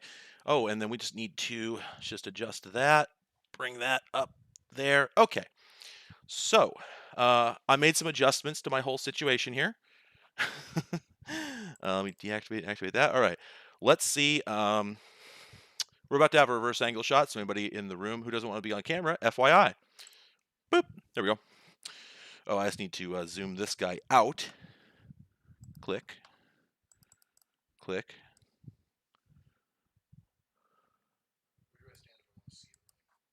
You probably come around back here. So I'm gonna. All right. So let's tour the setup here. So we've got this guy here. We've got the TV here. That camera over there has a big long cable coming over here. And on the back here, the cable from the camera goes into the first PVM. That's our preview PVM. And then it splits back out and goes into the input of this guy. And the output of this guy goes into the other input of this. That's so I can see my clean feed, see whether it's working or not. And then this is going to be our program output. Or I may have gotten those backwards. So that all goes in here. And then, as you can see, a little bit of wobble there. But yeah, so there's our picture. All right. Okay. And now I'm going to turn on the the titler here, and let's see what happens. We should get a picture on the second screen if all goes well. Oh, wow! Now that's not good news. It might be broken. It might have bad RAM. Yep. Let's see. Clear home. Okay. Yeah. Well, let's power cycle it again. Oh no, she's hosed. She's hosed, Captain. The exact same way. Yep. Yep. Quote 2. Oh wait, quote 3. Quote 0. No, it's random. Every time you turn it on, it's a different set of characters, but it's definitely hosed. 250045 has been the same every single time. Oh, nice. Okay. Nah. Yeah. All right. We should kill it. Okay. All right. So, I think my computer's being eaten by some Linux or something. So yeah, this one sadly needs some healing. I tried giving it input. It could be uninitialized RAM, but I tried giving it some input and didn't get anything. So I'm going to say it's probably hosed. However, let's take this opportunity to look at the other piece of video gear I had up here. Can you give me a hand with this thing? Let's move this guy over here. I'm going to lose all these audio cables. Figure those out again later. And then it was earlier. Okay. All right. Can you get me video in off this guy? Video in. Oops, that's not long enough. Whoops. Hold on, I'm gonna plug this. Go ahead. Okay, and video out. Give me edit. That's your edit preview. You should have been listening when I was giving the tutorial earlier. All right. Can we lose this? Yep, you're chill. I'm not here to listen.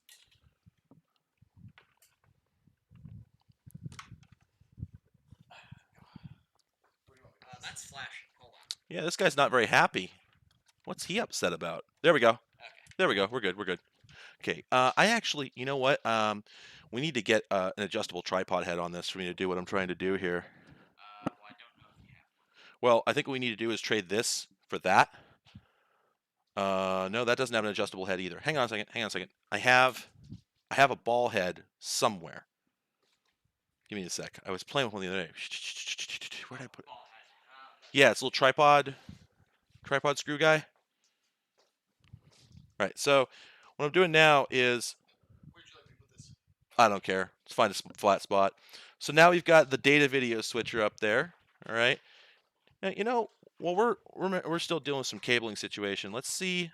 I want to see if I can do anything about how like austere the video on this camera is. So exposure. Whoops, that's a little too far. Is that? Yeah, that's not good. That's not good either. We want to get that 60 FPS. Okay. All right, so there's that, and then I'm going to proc amp. Let's pump the brightness. Let's pump the gain. There we go. That's a little better. There. Okay, so now we can actually see. So yeah, this is the data video SE500. I was talking about this earlier on account of this has this is a video switcher. I'll show you a little bit about how it works, but it also has a MIDI input so that you can remotely from a computer. It doesn't doesn't even have a serial input. You could actually remotely control this thing with a keyboard if you wanted, but you can also program it from you could actually program a whole sequence with this thing from a DAW, and I think that might actually be the intent. Like if you've got like a whole show that you've got a MIDI file for, you can just have it, you can have a drum track that controls it switching between sources. That's pretty cool. So I want to do a video about that at some point, so I figure out, how to use it fully. So hang on a second. I take it we can't find the ball head? Can't find it. All right, that's fine. That's fine. We'll survive. So yeah, I mean, whatever. I'll just take this off and hold it. I'm sure I can make that work.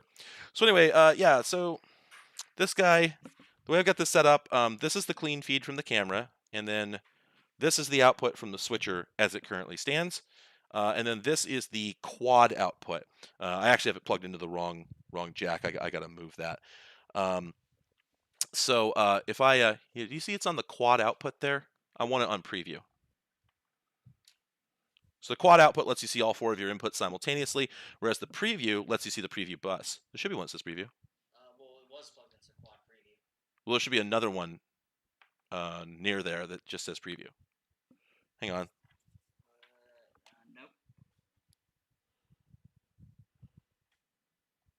Nope. Oh, yeah, you're right. Oh, what the heck? Okay, we'll put it back on quad preview then. I guess that's the only input there is. There's a button that can unquad it. There might be. We'll see. So here, if I press quad, oh, there we go. Oh, wait, no. Oh, wow. Oh, okay. Sorry. That's actually that is a quad effect. So basically, so if I press this quad button here, it puts all 4 video inputs on the screen on the output simultaneously. But this screen here kind of seems like it's stuck on this quad output, which is kind of weird. I'm not sure. I must be doing something wrong there. Oh, okay. Okay, so the normal way this works with a video switcher is that what they call the sub source here, or the preview bus, whatever you select on this bus, whatever input you select, is going to appear on your preview monitor. This one, on the other hand, it seems like it just shows you the quad layout, and then it shows you with these numbers in the middle which one is hot. Although, let's take a look and see. There is another output back here, and maybe, although it's not labeled as such, maybe it's actually the preview output. I don't know. Let's see. Let me turn off quad mode. Nope, it sure looks. Yeah, wow, this thing just doesn't. This doesn't have a standard. Doesn't have a standard output for the preview. That is bizarre. I've never seen a switcher that didn't have that. I mean, I never worked in the industry or anything, so I don't know. Maybe it's a thing, but I've just never seen it. Anyway, so here's basically what this does. Right? So everybody's want me to pull the T-bar. Here's what it does.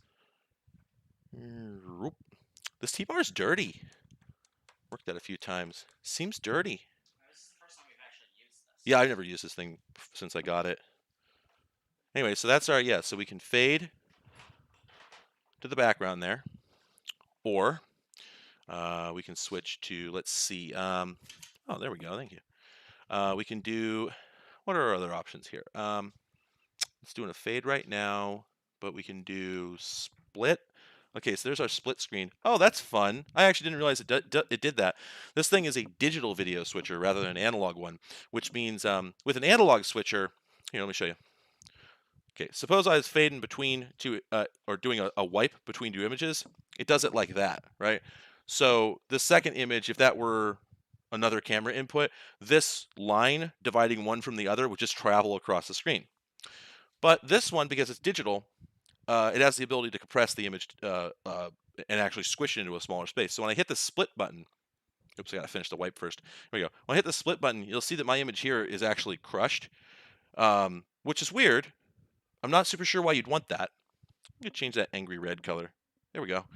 I'm not sure why you would actually want the picture squished like that, but you can do it if you want. So you can choose a few different ways to split the screen. Yeah, I think it's just those two. And then let's see. Yeah, here we go. We can do, so that's our vertical barn door, and then that's our horizontal barn door, and then we've got the corner wipe. We got the plane fade. We've got the center box wipe. There's no star wipe on this thing that I'm aware of, sadly. I'm sorry to report that. And then we've just got the vertical wipes in both directions. This also seems to have a pip feature, so you can superimpose one of the other inputs in through the in the corner of the screen there. And some switchers will let you do that, and then they'll allow you to position it. You can actually move it around the screen. This one's not that sophisticated. I think you can also put a border. Yep, you can see there's a little border on the guy there. That's kind of cute because it actually fades it in.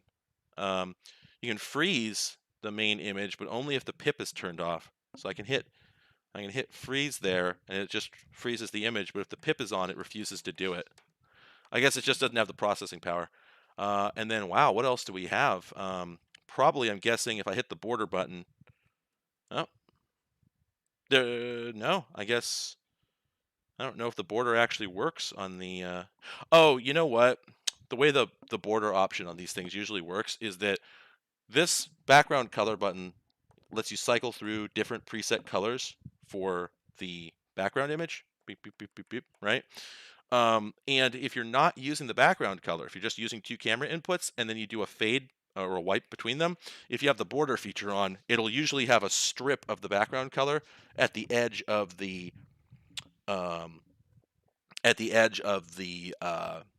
line as it comes crossed. In this case, you can't see it because the border would be the same color as what it's fading in. I can plug in another video source. I just don't have one handy right now. I can go set it up, but this one, I have other devices that are more interesting than this one. That would be more worth setting up a second camera input for. I'm actually running some of this gear off of batteries right now, so if I think of a better, more interesting thing to do with it, I'll certainly go ahead and finish setting this up and get multiple cameras and whatnot, or maybe a VCR or something like that. But yeah, that's the basics. That's what this guy does. Data Video is a fun little company. I got some other data video stuff. Maybe I'll maybe I'll go grab some of that. I'm pretty much done with this particular subject. So let me beep. It's fun. Like, people make jokes about, you should do a stream with all this old gear, and I'm like, okay, well, if you really know what that would look like, it's hard to watch. Trust me, it's hard to watch. Yeah, I actually wouldn't be surprised if they still sell this thing either in an HDMI compatible format or an SDI compatible format. It's more likely, or if they just still sell it, because standard definition video gear still gets used at schools for education, training, and I suspect that there's actually a lot of this that gets used in like developing nations and stuff like that, just low budget productions where they don't need HD. So yeah, it's kind of cool. I wish I wanted to plug it in and do part of the reason I'm not going to switch, sadly, to streaming from this. I've got the camera set up. I could continue my stream from the camera, except do we really want to go back to me trying to run a capture card again? Because that went so well the first time. Seriously, I'm out of USB bandwidth on here, and unless I come up with another idea while I'm doing the stream, I have no idea how to get a video signal into this thing. So here's what I'm gonna do. I'm gonna put you back on the break screen. You can stare at that for a little bit longer. I'll bet you're really enjoying that by now. And I'm gonna go grab some more stuff. And we'll do a little. I got a little more data video gear I'd like to show you, and then in a little bit. At some point, I may go back to doing some games on other Japanese computers in emulation. It'll be a lot easier to share. Or who knows? Maybe we'll just do video gear all night. I'm going to tell you something. This is a thing. The demographics on my channel are bizarre. I cannot figure you people out, as it were. Can you hit the power switch on the other side of that camera? It's around on the front, just behind the lens, down at the bottom. Big chrome switch. Basically. I go to. I can't see it. Oh, I'll take care of it. Don't worry about it. this isn't me complaining. Let me be clear. I started up this channel thinking I would do some like niche stuff and a few people be interested in it. I was just trying to serve some fields of interest that weren't really being served, and I figured I'd get maybe a few hundred people that are interested in it. Well, what sort of made me blow up was doing some stuff that people are more interested in, like the thing about the Indextron CRT.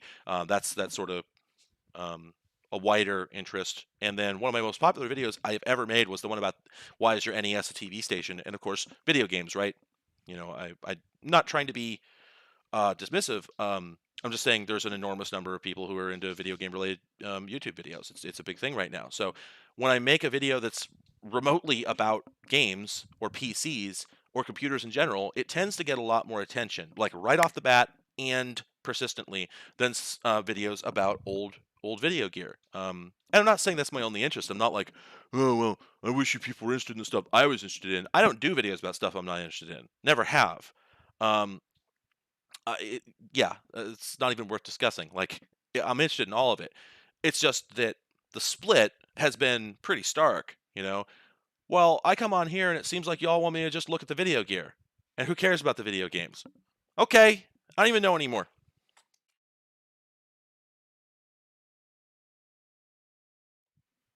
That was a joke. That wasn't me being irritated. I thought it was funny to just cut out like that. I still think it's funny.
All right, so I've got some more data video gear, and let's go ahead do a little bit of a tour here. Oh, what do you got? Let's see. Oh, that looks healthy. Oops, this wasn't supposed to come here. That's for my keyboard, but we'll see. I could probably use it. So, hey there. Thank you. Thanks for joining. All right. So yeah. So this I've got 3 pieces of data video gear here. Let me switch cameras, and I'll take you through them. All right. This is the one that I just showed y'all. This is the Data Video SE500 digital video switcher. This one, in the exact same lavender, is the DAC15 bidirectional converter.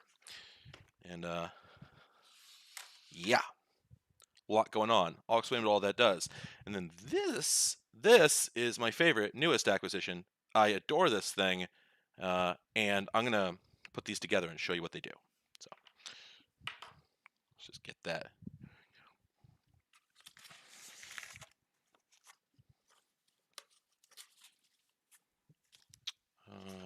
Okay, here we go.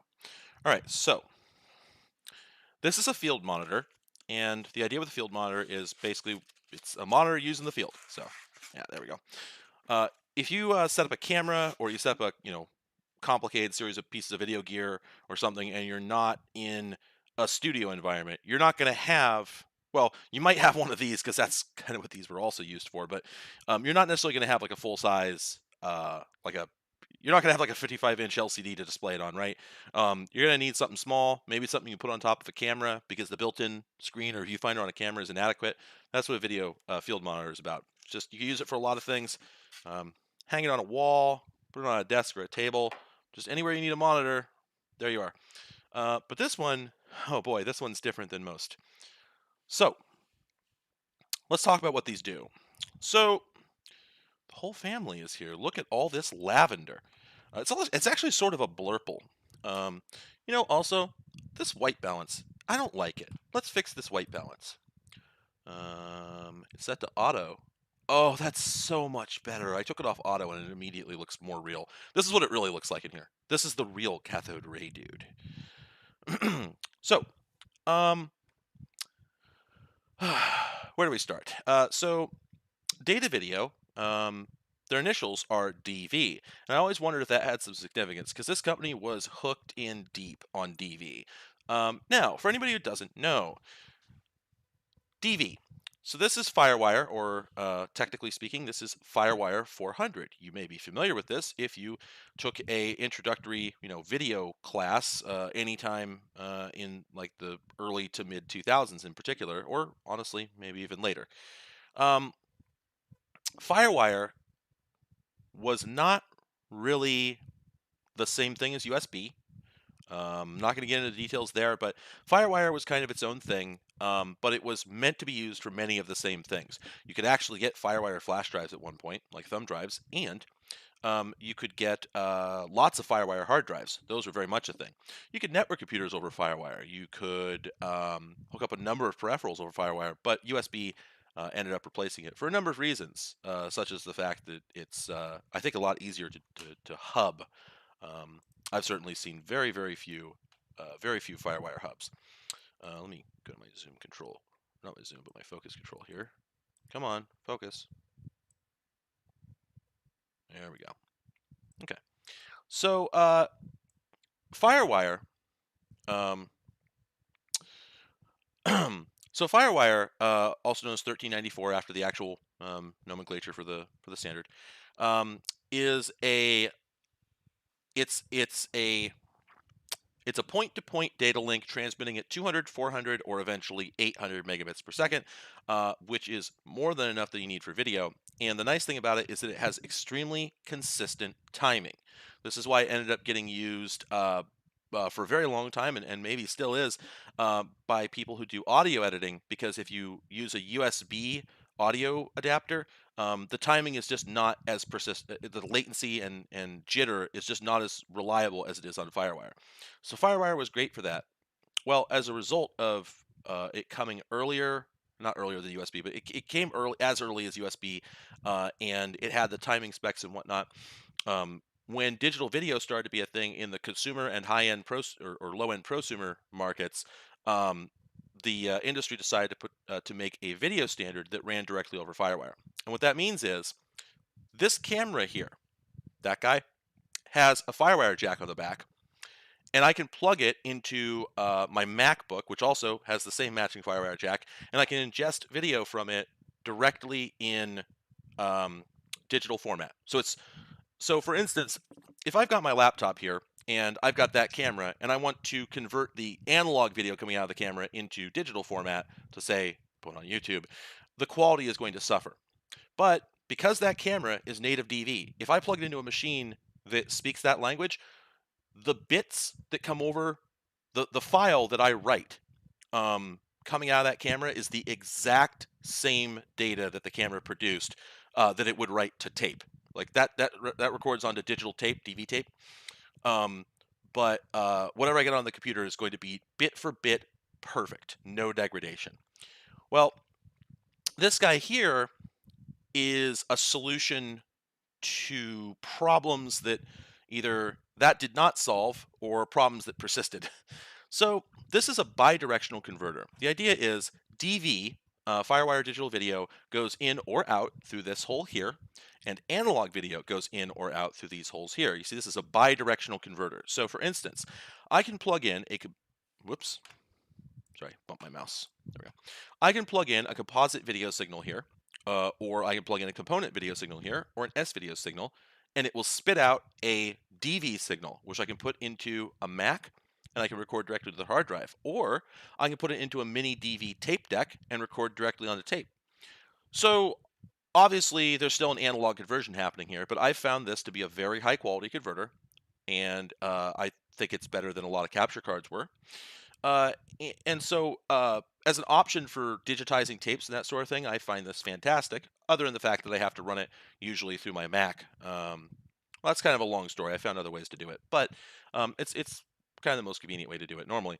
However, the really fun thing about it is that you can plug in the FireWire cable, plug it into the Mac, and then you can play a video on the Mac and it will come out here as composite or S-video or component. Actually, I don't think this does component output. I think it just does a composite and S-video.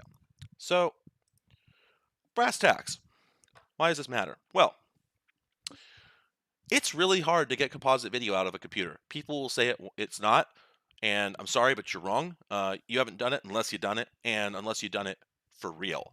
If you're not trying to do it professionally or semi-professionally, as I am, then you don't realize how hard it really is. The usual advice is, well, just use an HDMI to composite converter. I'm like, okay, so I'm going to plug the main monitor output from my computer into this converter. It's going to crush it down to 720 by 480, which is already a bad idea. Like generating the signal at 1920 by 1080 and then crushing it down to 720 by 480, already a bad idea. It's going to insert margins, overscan area that I don't want. It's going to use a terrible scaling algorithm, and they all do. I mean, devices like this, they're horrible. They're just horrible. It's just, hang on, everyone. Hang on.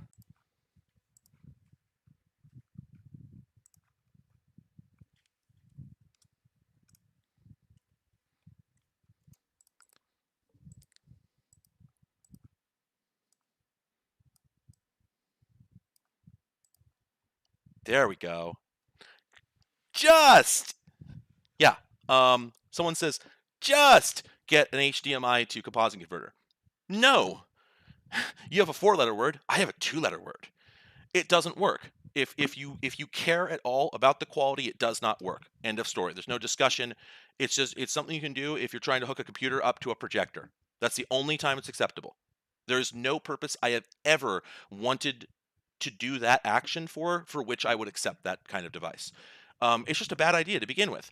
What you need to do is you need to generate the picture at 720 by 480, the resolution you are actually going to output. But more importantly, honestly, that part's not even what upsets me. The part that upsets me is I'm going to have to plug my monitor output into this thing, hit maximize VLC, turn off all the various HUD and whatnot, so that when I press spacebar, it doesn't make a boo blue play symbol appear in the middle of the screen, and then hook this thing up, hit record, hit play, and then don't touch the computer. Don't touch the computer. Don't go anywhere near it, because if you move a mouse, it'll be a mouse cursor. I forgot to turn off my Telegram notifications, and one pops up. Windows needs to update. Listen, I think I can say this now, all right? I'm a professional. Get out of here with that. I'm not doing that, and you shouldn't do it either. No one should have ever tolerated that. It is so easy to generate 720 by 480 at 60 interlaced fields per second. That is not a hard thing to do. This thing, unfortunately, by the way, this is the data video DAC 15. Someone asked a little while ago. I happened to get this through a windfall, I believe. It just came into my possession. They're like $400 on eBay now. Sadly, it's one of those things. So you probably won't be able to get one for a decent price. I'm sorry. Because of like video transfer houses and whatnot, everything that can do this costs a king's ransom. It sucks.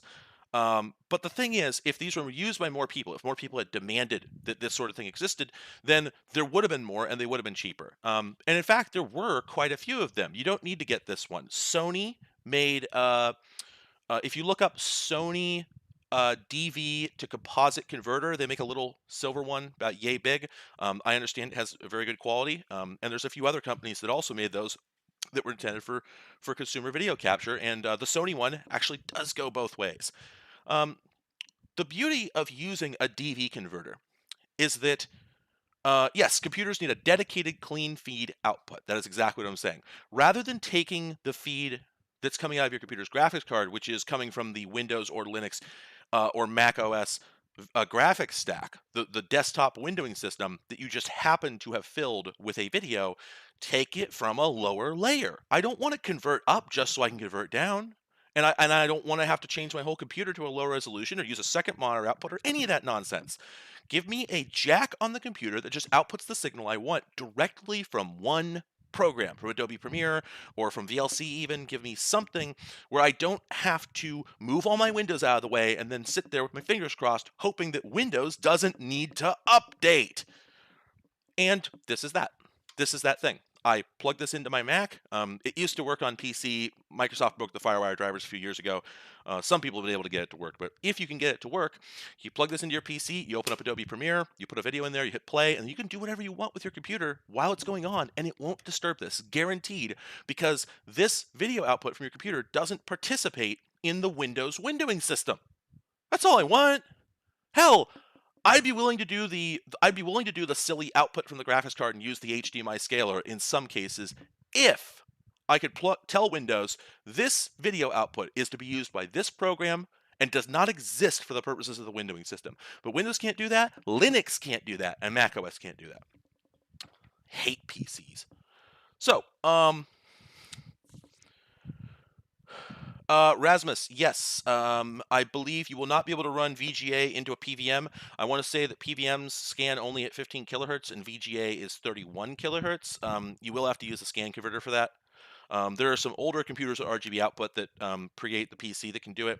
And I want to say that I think the old, I want to say that maybe the IBM CGA cards, I think, can do it, going through an appropriate level shifter. But unfortunately, I don't believe you can do it with VGA.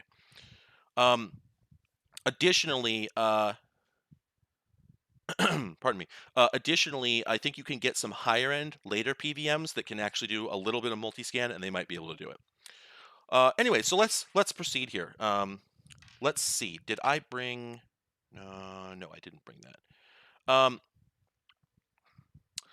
Now, another thing you can do, you don't have to use FireWire because things have progressed since FireWire. FireWire was good for standard definition video, and it could do a little bit of HD video, but usually only interlaced. I don't believe it could do progressive at full, like 1920 by 1080 at 60p. I don't think was possible over FireWire. It should be, but I don't think they developed a standard for it. What happened instead is that the industry, which never used FireWire all that heavily anyway, it was largely a consumer thing as I understand it, the pro industry had something before FireWire, long before FireWire, and they went on using it and improving it. They had SDI, Serial Digital Interface. It uses BNC cables for connection between devices, and it does the same thing. It passes a lossless digital signal between two pieces of video equipment. The difference being that it is It's perfect. It's better than HDMI. SDI it is absurdly capable. You can run like 4K video at 60 FPS or higher with like 16 channels of 96 kilohertz audio. It is completely absurd. Um, and what you really want, if you want to do this on a modern computer, if you want a clean feed from your computer, you do what people are doing. You go to Blackmagic, they'll sell you the Blackmagic, I think, mini monitor, which is a PCI Express card that's got a jack on it. You plug in SDI, you plug it into a compatible device, you get your clean feed. Now, the trouble with that is it's hard to get lower resolution signals out of it, or if you can, it's hard to get equipment that'll actually handle it. SDI never showed up in any consumer gear, and the pro gear that did have it has retained a lot of its value on the market or is broken. However, for instance, one option you do have is you get like a Panasonic P2 SDI recorder. Those things take kind of expensive P2 cards if you can find them, but there is a way to assemble an output chain from your computer that works that way. Another thing you can do, I have not found. I don't believe it's possible to take a normal graphics card and get it to speak. Sorry, I don't think it's possible to take a normal graphics card and tell Windows just take this out of the video, the desktop windowing stack at all. But I want to say that Blackmagic's.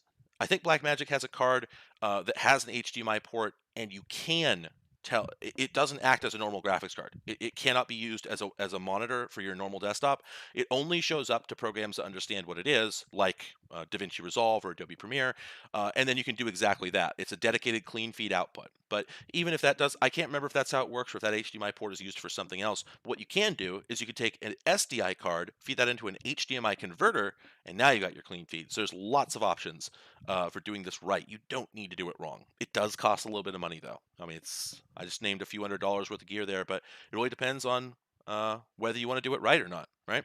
So anyway, going back to going back to the data video stuff. So let's take a closer look. That's not what I wanted. That's just. Let's take a closer look at this guy here. So we've got our video outputs or video inputs and the DV in and out, and then it is remotely controllable over RS422 serial, which is similar to 232 but different. And then we swing this around. Thank you, Tim Ellis. Okay, so the Blackmagic Intensity 4K can do the HDMI output. I think, yeah, I think that's what mine does as well. I think there's a USB 3 SDI dongle, but I couldn't be sure about that. This guy's missing some buttons, unfortunately, but these are how you pick where you want your routing to go. I'm going to plug this in a little later. This lights up like a Christmas tree. You can actually tune the video on here, which makes sense. Rather than doing it in the digital domain after capture, you can adjust your color, your contrast, your brightness, and your tint right here. It gives you a nice little readout. It says Unity in the middle, the correct term for no adjustments. And then it processes audio as well, because DV is a combined video and audio format. So you can adjust your audio levels here. And then these select your analog inputs. So this is YUV composite, CV, and that's composite, plain composite video. And I believe this is I'm sorry, I said YUV composite. I meant component. Component, S video, and then composite. And then down here for the digital input, this is how you select if you want to convert FireWire to analog rather than vice versa. I can't remember exactly what these two broken ones do, but this is your audio resolution selector. So 16-bit versus 8-bit audio encoding. And then this guy here, I can't remember what that does. So it's a pretty simple device. Works really well. I remember what happened. I bought this on eBay for $150, maybe, like that, maybe a little less. It arrived, didn't work. I requested a refund. And while the refund was processing, on a whim, I opened it up. I found a cable that wasn't plugged in. Pushed it in, it worked. So I contacted the seller and said, "Don't worry, don't worry about it. I'll keep the money." I could have demanded a partial refund, but that's a dick move. Now this guy here, I recently got this. This thing is fun for so many reasons. I can't even begin to list them. I adore this thing. This is the TLM70D. Hello, that's the Logitech Brio. This is the TLM70D field monitor. It's I think, yeah, it's 7-inch. It's a TFT. It's very old. I don't know when it's from. I would say probably 2003, 2005 at best. And let's look at a couple things here. So this is, for your edification, this is called a tally light. This is called a tally light. This is called a tally light. Monitors, for production purposes, can be identified because they have tally lights. Now what a tally light does is, remember that in a in a live production in particular, you're going to have multiple cameras pointing at you, right? And each of those cameras could be on at any moment. So you've got one there, maybe you have one there, maybe you got one over here, maybe you got one there, depending on how complex the setup is. And you need to know, first off, as the camera operator, you need to know, is your camera the one that's actually going out live right now? As the talent, you need to know, is that camera the one that's going out live right now? And from the switcher room, you need to know, is this screen showing the camera that's going out live right now? So the tally light gets on all of these devices. The camera has some on the back, on the front, in the viewfinder. This guy has one on the front. Video switchboards, they've got them all over them. And these all get wired together through a whole like spaghetti mess of spaghetti mess of wiring into tally output ports. And basically the idea is, this guy actually has one, I believe. When I press 2 on here, there's a port on the back that closes 2 contacts together. They get wired up to this light here and to the light on that camera and the light on the back of that camera, so that when I press this button, these all light up. And that's the tally light. Tells the talent and the operators and the camera operators, the mixer operators and the camera operators and everybody, this is what we don't want to screw up. This is what the world is seeing. So you'll always see a tally light. It's absolutely essential. Going all the way back to the early days. These are ancient. This guy's got some simple controls on it. You got your source switch, you got your power switch, you got your you could flip the image and you can change the aspect ratio. The flip is important because sometimes you don't have a choice on how you mount your monitor. So for instance, suppose that you had to turn your camera upside down. Suppose that you're a Steadicam operator and you had to flip your whole rig upside down. Or suppose that the camera is upside down but the monitor isn't. This sort of thing happens all the time. You got to put stuff in weird places. Maybe you had to bolt this thing on the underside of a desk or the roof of a car, a van that you got your production gear in, etc. So you're able to flip the image upside down to deal with that situation. And then, of course, your aspect control, because in the era of SD video, even people were shooting 16:9 video in standard def and just stretching it. So this is how you can choose whether your video is supposed to be perceived as 4:3 or 16:9, because there's no way of embedding that in the signal. Anyway, the back that's all just normal. That's pretty standard for a field monitor. But let's look at the back. So this is pretty dense. By the way, this whole thing, steel. It's all powder coated steel. Powder coated steel. This is plastic, but it's pretty heavy. Chunk. Anyway, so we've got our video input. We got our I don't know what the auxiliary in is for. We got our tally input, and then we have, what's that? Hello. Imagine that I had a sound effect of like the Kill Bill, sirens, right? Firewire. Yeah, there it is. Direct FireWire input on a monitor is not common. To put it simply, I've literally seen it once. I've seen one company that's done it, and it's Data Video. These people seem to love FireWire. They made so much FireWire gear. They made FireWire video switchers that natively you plugged in FireWire cameras directly into them, took FireWire video out, put it into the converter, put it into the monitor. Everything's FireWire. All FireWire. All the things. FireWire is wonderful. Kind of dumb, kind of bad, but also wonderful. So this thing is cool for that exact reason. Normally, if you wanted to get your program signal off of a camera to see if you're actually getting a good signal, you got to take it off the analog tap and feed it into your field monitor. But if you're capturing via DV, if you can just get it off the DV, then you know for sure you're getting a good signal. And I can demo this for you. So let's get these things juiced up. Oh, whoops, I need 2 12-volt power supplies. Let me see if I have one here. Yes, I do. I have one, and yeah, I'm good. I just need you to help me hook them up. Let's get some stuff hooked up here. So, IC. It's going to plug into this guy here. And this is a fun thing. This is a DC barrel jack of the sort you've seen everywhere with a locking collar on it. Actually screws on. So, put this guy in here, screw that down, just oh, it's hard to do with one hand, sorry. There we go. All right, and now that can't be pulled out. Absolutely wonderful. They should all have been designed like that. All right, do we have power? Okay, we have power. And then, oh, I'm sorry. Can you do that one too?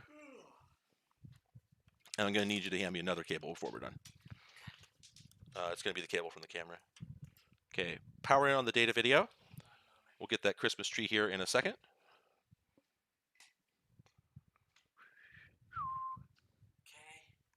It's interesting. Is there a power switch on here? Yes, there is.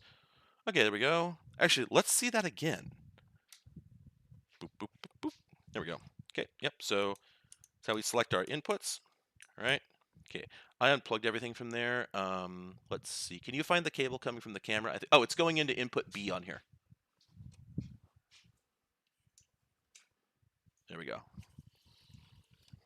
Okay, just going to run that into input there, and then I need a FireWire cable, which should be on that table. Yes. All right.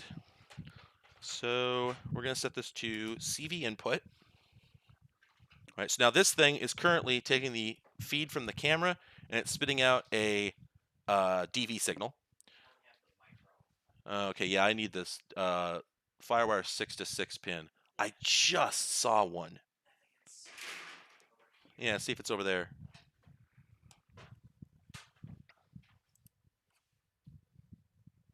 Yeah, screw lock, just about everything exists. I'll need a minute to finish setting up here. Whoops. Oh, there we go. There we go. I'll need a minute to finish setting up here because I got to find a FireWire 6 to 6 cable. Here it is. Oh shoot! No, I thought there was one on that roll around bench, but there isn't. It's a white cable. Yeah, there's a white cable. There's also a black 6 to 6 pin around here somewhere. I may have to step away to find this, help find this thing, because it's yeah, it's. I was like, oh, I'll just plug this in, no problem. All right. Sorry, folks. Give me just a moment to find this thing.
Okay, sorry about that, folks.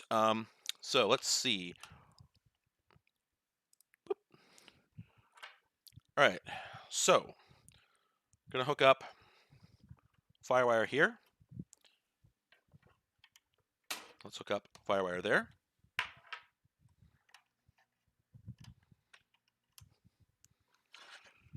And there it is, just like that.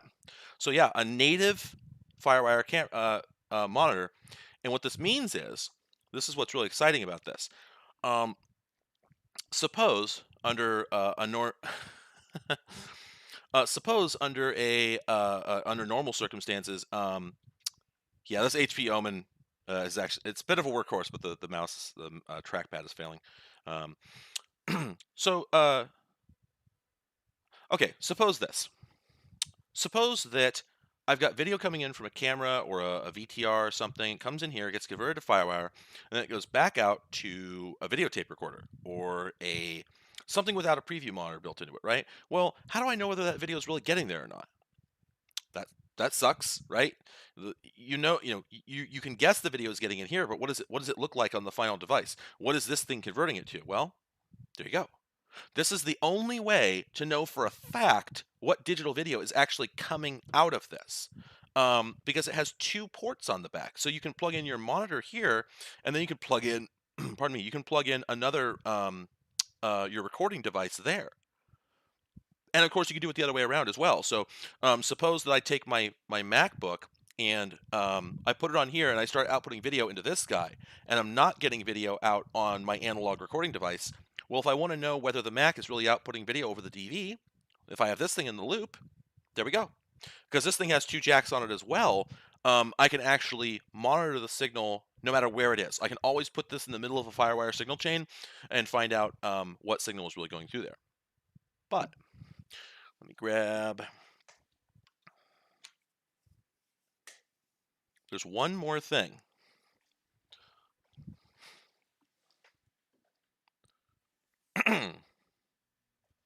You will notice on the sides there are holes. What are those for?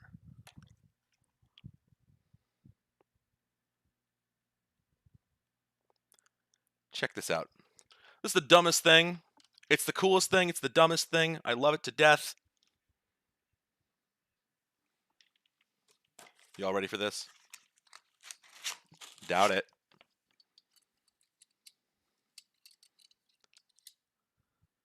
Speakers. It's a pair of banana jacks. Put that guy in there. Screw it down. Put that guy on there. This is how every product in the world should be designed. This is it.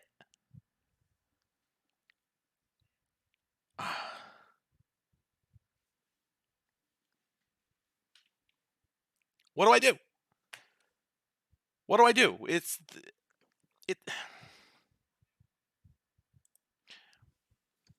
You know the concept of, like, from fantasy, of looking at something so evil that you die? Like you just, like the Necronomicon, you read it and your mind is erased by the sheer terror of what you've read. There's an opposite of that with the same effect, where I think, that's excellent, outstanding. Oh, it's being chroma keyed. Oh, terrific. I think that looking at this, I died backwards. It's perfect. This is the way it should have been made. It's the right way. Anything else you picked would be the wrong way. Building the speakers in? No. There's not enough room in here for speakers. Any speakers you put in here would be inferior for the task. Why even have them if they're going to be bad? But you can't just have them permanently hanging off the sides here, because then it makes it bigger than it needs to be. In most situations, nobody needs their field monitor to have speakers. This is the perfect solution. And they're robust. They're made of steel as well.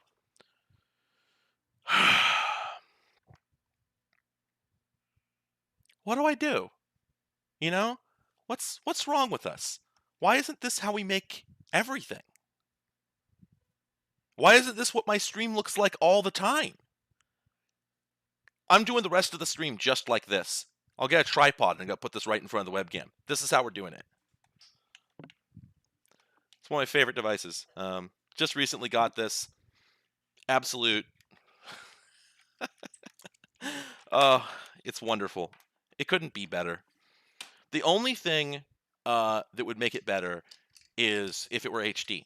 You know, that's the thing. I've talked about this before quite a few times. And oh, by the way, the knobs, the actual nuts for screwing it in and out, they're machined. Each one of these, they're machined. And on the inside, look at this.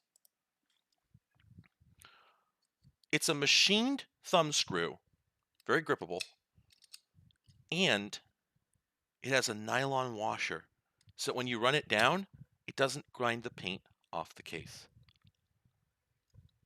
They didn't need to do that, but they did, because it was the right thing to do. And it's captive. You can't lose it. You see, like, engineers designed this. Engineers who knew what it was used for.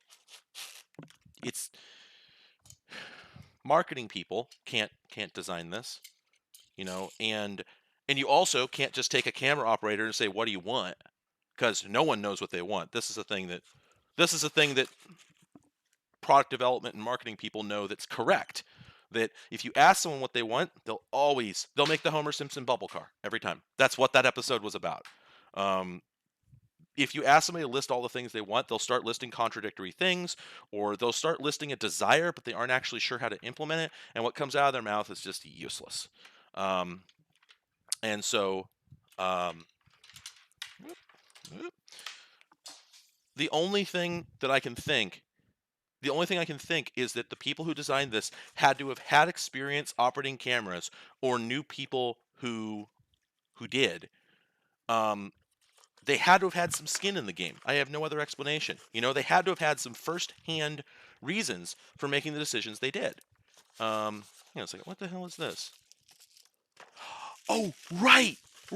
Here's another thing. I forgot about this. I just found it in the box. Look at what this thing came with. So I told you that it uses the locking DC plug. Well, it came with a power supply that terminates in that, and an extra cable with bare ends. They're tinned. Nobody cut this up. This is from the factory. And you know why? I'll tell you why.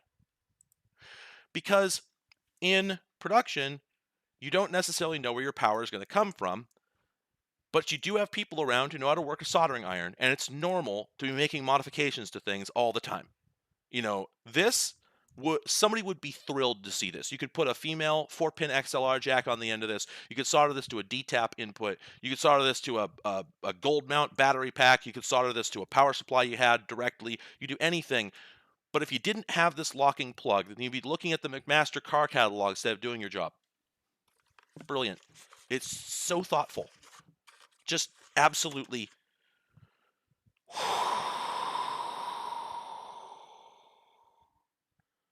I don't know what to say. I bought it on eBay almost because of the way it was designed, more than any actual need for it. But I did need it. I do use it. I use it for. I used it during the when I was making my season 3 teaser video. I actually used this for my output chain, because I developed the chain. The production chain there was, I used DaVinci Resolve to make the videotape, like the actual content. I put that together as a video composition and just output it to MUV. And then I converted that into DV, put it on my MacBook, connected the MacBook to the data video converter, and then connected the output for the data video converter into the VCR, so I could, like I said, so I could get a good, clean copy on the videotape, and it looks great. So yeah, I actually did have a use for that. Now let's move on to something a little different. I'm actually gonna, you know what? Let me I need to jump on my Discord. Actually, you're on the Discord? Yeah. Just a moment, folks. I need to mute my mic.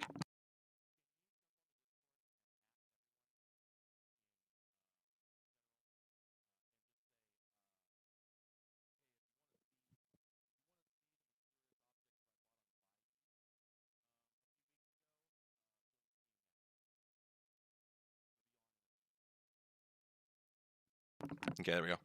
Just gotta send a message to my Discord here, because there's a product I'm going to show in a little bit here that a bunch of people helped me get, but I didn't tell them what it was, because I didn't want to get poached.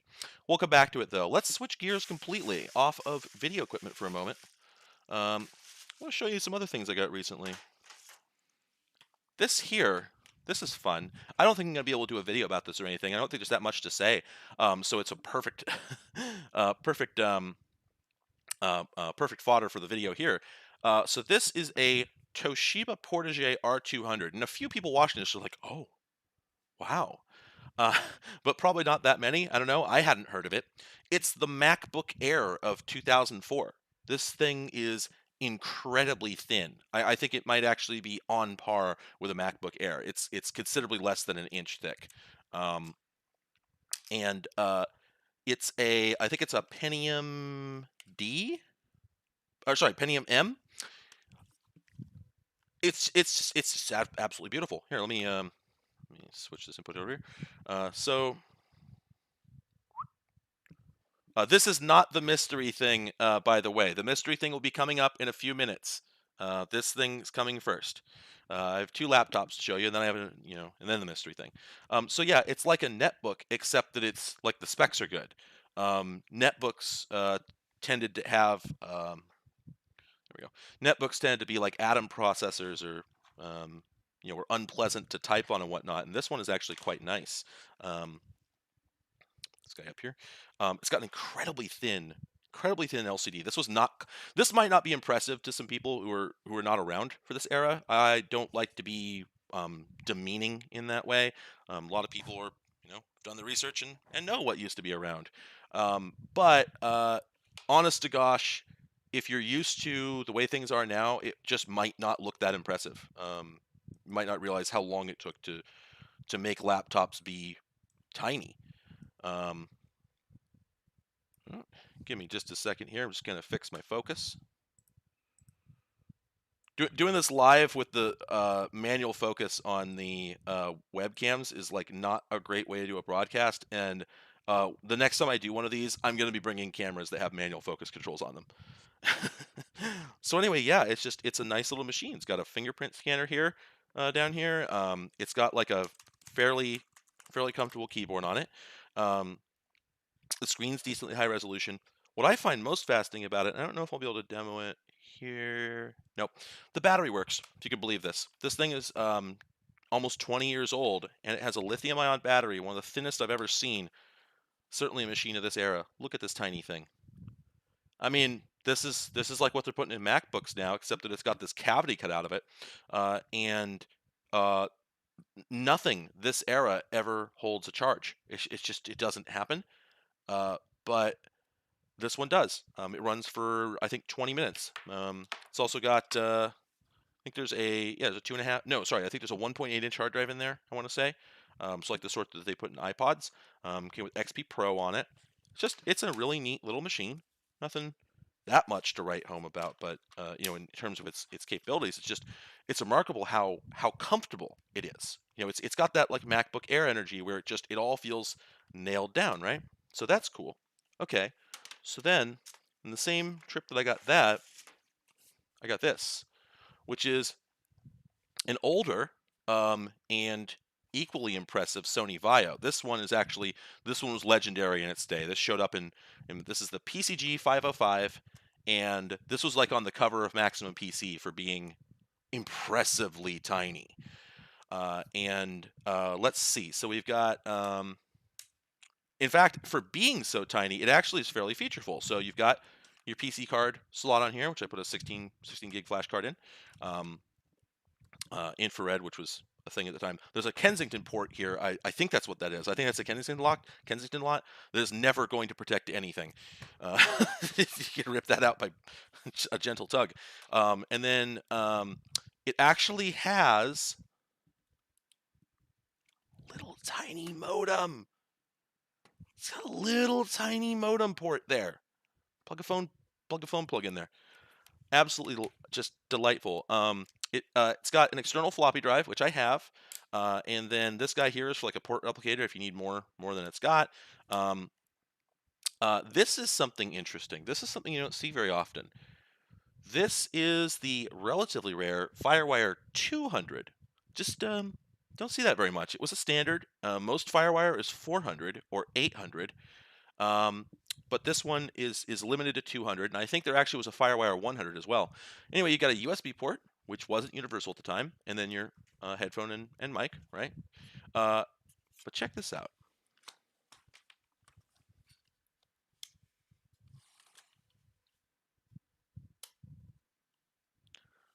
I don't have it, but it had a stylus holder here that popped out the side of the monitor. Look at that. Now this is not a touch screen. I believe the stylus is just for working the touchpad, because the thing is pretty small. Might be wrong about that. I can't remember. I don't have the manual handy. The keyboard on here is also, it's a little hard to type on. Let's see.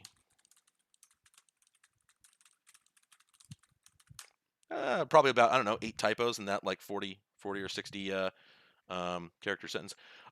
Snipish, where's the goal at? Completely eradicated like 6 hours ago. People are still contributing, and I'm super grateful to them. But yeah, the goal's been obliterated completely. It's an active matrix monitor, I believe. It is the monitor looks good.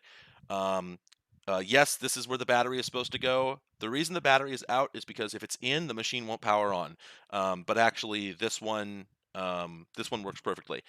I'm actually not going to power it up because there's a little bit of PII on there that I thought had been erased, but it hadn't, and I just don't want to risk exposing it. So once in a while, you get a machine that was supposed to be wiped, and just something got missed, and this one, that's what happened. This guy here, however, just for funsies, let's power this guy on.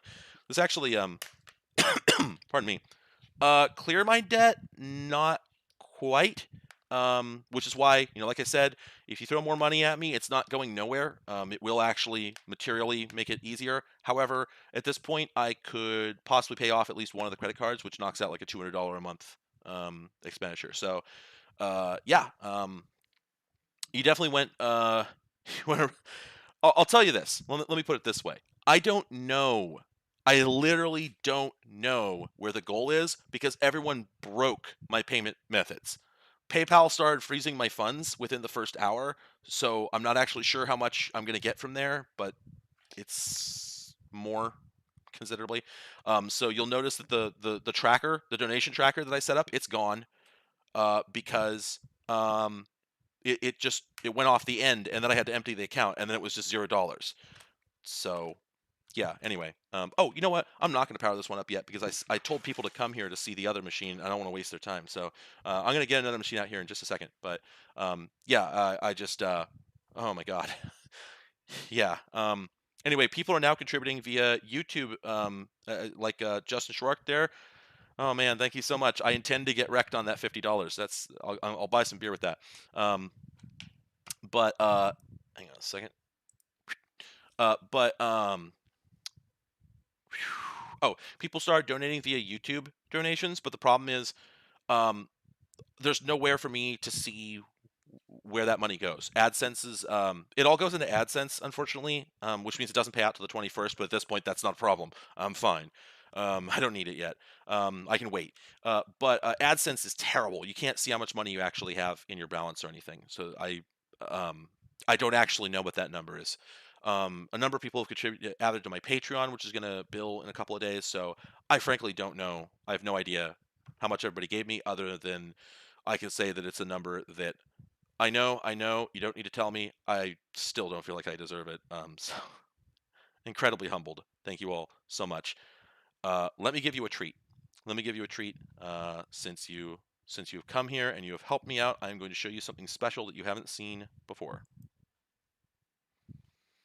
Wait, Super Chats takes 30%? If that's true, huh?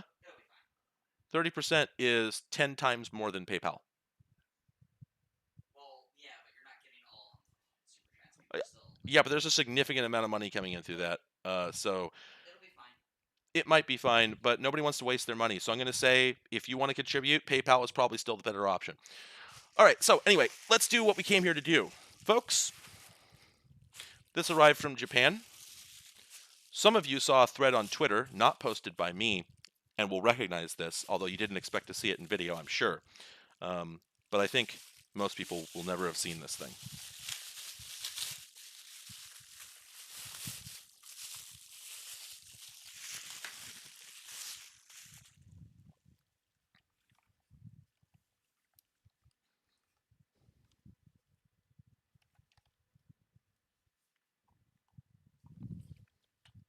This is the Sony PCG 211B. I think it has another name. I don't remember. But here's what it is. How do I open it? Here we go.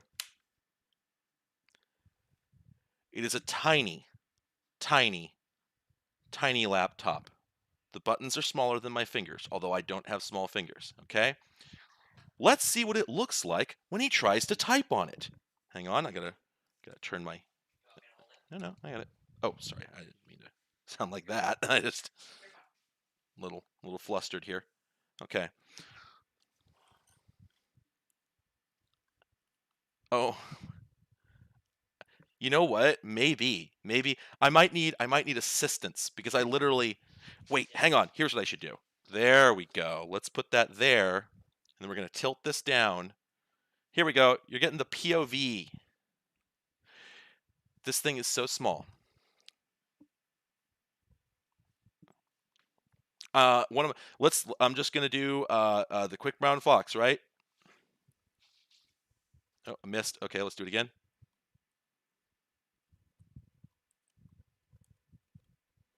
Oh, so many. Yeah, you can't touch type on it certainly, unless you have really tiny hands. Yeah, look at the little baby. It's so small. Look at this. Look at the function key. The function key is like a chiclet. It's the size of like one Tic Tac. But hang on.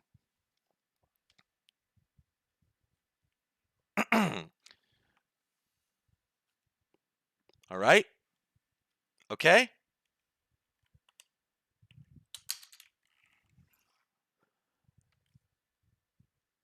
Yeah. It's also a camcorder. Sony, baby! Sony! It's a Sony! Do you have any doubt that it's a Sony? Have you ever seen anything this gadget in your life? And what do I do? What do I do? Yeah, it's got the little the adjustment ring that's on the front of every camcorder from this era for like either focus or zoom. I think usually zoom. And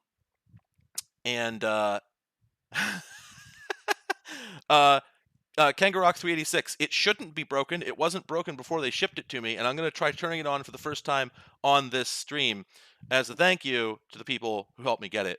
I think it's going to work. We'll see. But let's talk a little bit about the meta first before I turn it on. So because there's and speaking of the meta, I'm sorry. Did I say meta? Did I say meta? Did I say meta? Because a few people can make that out. Can you make that out? That says Crusoe. I got this thing for a variety of reasons. Obviously, I wanted to get the computer, or the camcorder, if you will. Oh, I don't like the way that sounded. But it really sealed the deal when I discovered that it was a Transmeta Crusoe, which is a hilariously underpowered, non-Intel, non-AMD, third-party processor. The green party of processors, like the other meat. I didn't even say white meat, just the other meat. Oh, did it include? Oh, good, it did. Okay. There's something really funny about this thing that you're going to see in a couple minutes here. Oh, I will. Yeah. So sorry. Couple more things. Zoom control, capture control, thumb finger wheel with you can click just like every single camcorder that they ever made, right? And then you got your other camcorder controls here. And the reason those are all there is that this is not a selfie camera. Let me show you.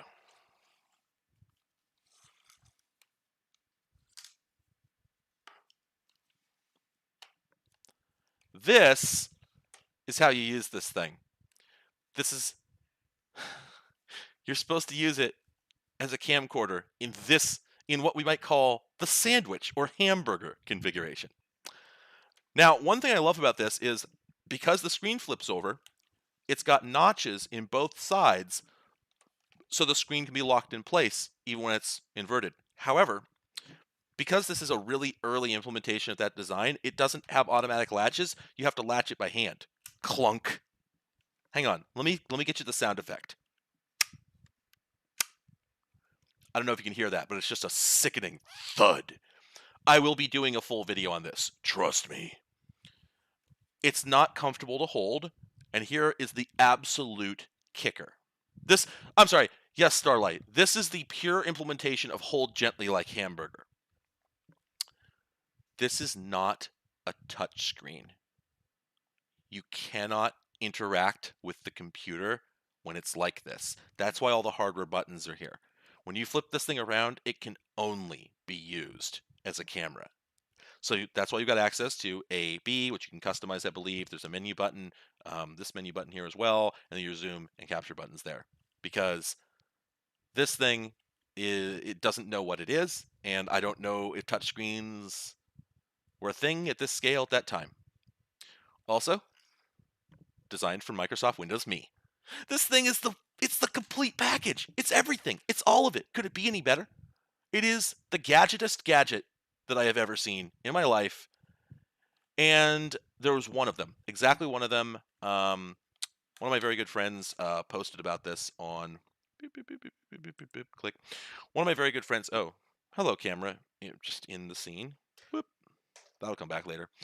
One of my best friends discovered this thing and discovered something adjacent to it and posted about it on Twitter, and everyone just blew up about it. And I admit I did something a little dirty. I went off to Buy because I knew everyone was scouring eBay, and I thought it's probably on Buy, and it probably isn't under the same model number. And sure enough, it wasn't. The one everyone was freaking out about was like the PCG 202, and this is like the 211. I just went to Buy Yahoo Auctions Japan, typed in PCG, pressed enter, and spent 3 hours scrolling. And sure enough, I found one. And I didn't tell anyone about it because I didn't want to get scooped. What do you do? You know, I'm trying not to be the YouTuber who just scrapes everything off of eBay so that nobody else can get it. I'm trying not to do that, but in this case, it felt worth it. So I went ahead and I did that evil thing. And as a result, I didn't tell anyone what I was using the money for that I had asked them for on Discord. I went on there and I'm like, I need about $400 for a thing, and just trust me, you'll like it. And I hope if you're here, if you contributed that money, are you disappointed? I doubt it. It went to a good cause. But everyone's been wondering what the hell it was that I bought. That's the hell it was that I bought. It's so me. It's everything. It's the Windows, it's the Windows 95 era. It's a weird CPU that nobody respected, that was supposed to change the world. It's a camera, and my understanding is this thing was sold exclusively in Sony style stores in like 1998. It's a piece of jewelry. It wasn't meant to be a product. It was one of those things Sony made as a flex.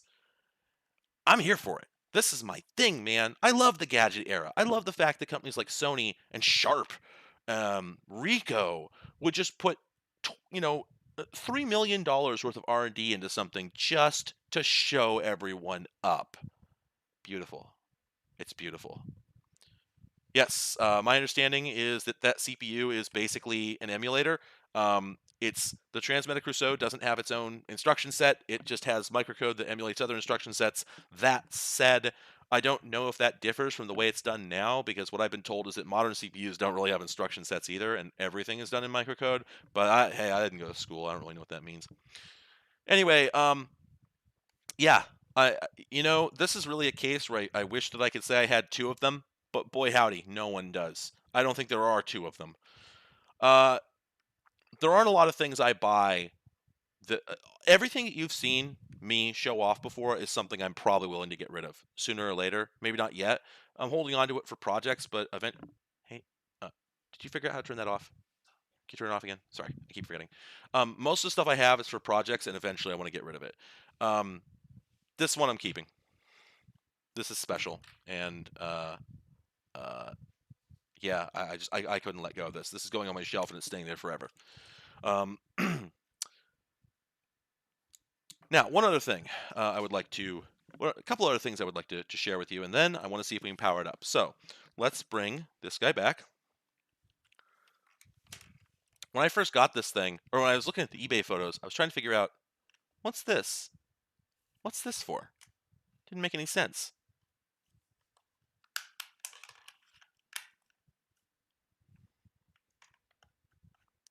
Yeah. Yeah. It just slays. I can't get over it. It's wonderful. It's so dumb. But also, and honestly, like, as wild as that is, as much sense as it makes for as silly as it is, there's one thing on here that's even more practical, more pragmatic, and more ridiculous, right?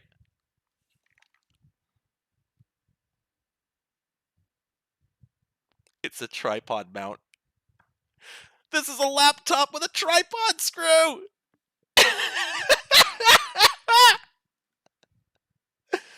Yeah, baby!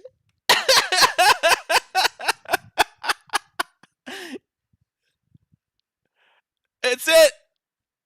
This is... You know how people say something is sending them? I've been sent fully! I'm gone! I'm just not here anymore!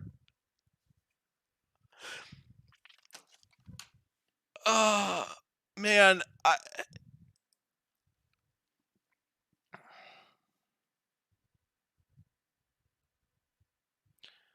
it's perfect. It's perfect. Everything should have a tripod socket on it. Why not?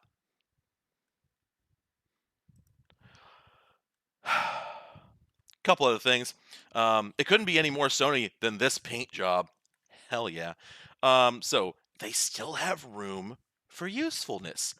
PC card slot. Good. Headphones. Good. Whoop. Oh, right. That's not my fault. Sorry. Yes, that rubber did just crumble in front of you, but it was like that when I got it. And the first time I went to pull it off, like split seconds before I pulled it, I'm like, oh no, it's going to crumble. And then it crumbled. Nothing I can really do about it, but that's the modem jack. Just going to put that back on there. Shh. Shh. I have absolutely no idea what this is. That looks like it might be a proprietary connector for like an AV out cable. Not super sure. USB. Thank you, Sony.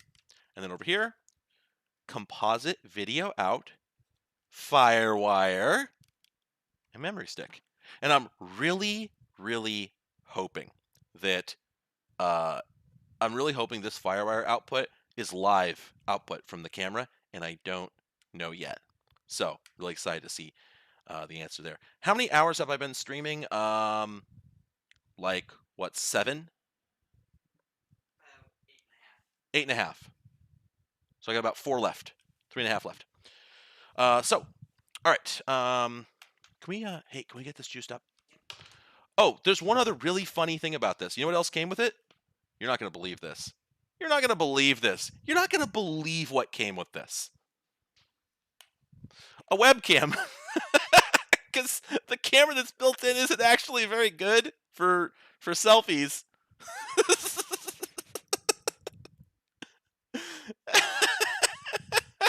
Isn't it? Oh, look at that. Look.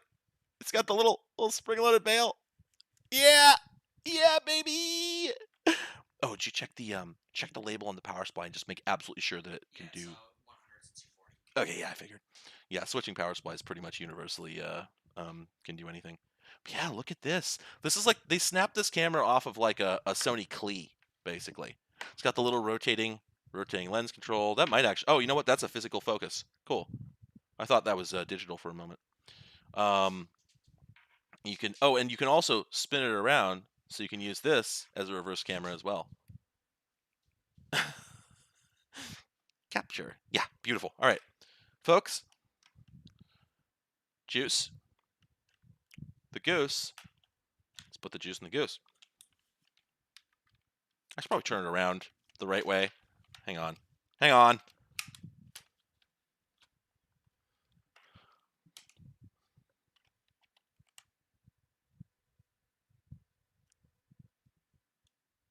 It's on. Oh, it's a Sony. Okay, almost 128 megs of RAM. It probably really is 128, but it's well, 112 or 116 might be a figure you can get. Let's see.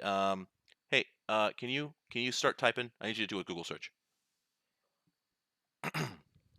Sorry, Hitachi DK23BA-20.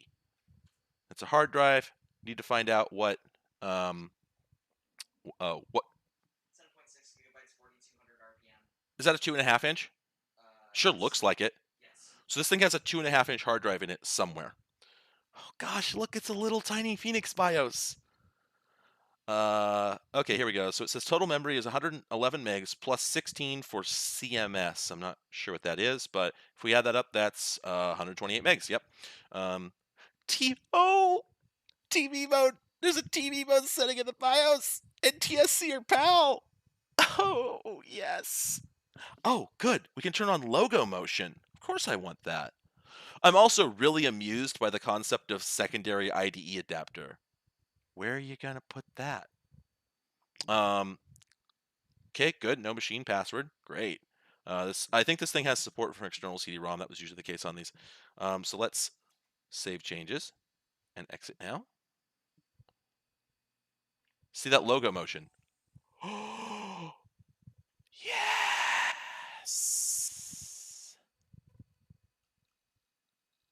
There it is. Let me see if I adjust my camera because now the contrast is starting to kind of fight us here.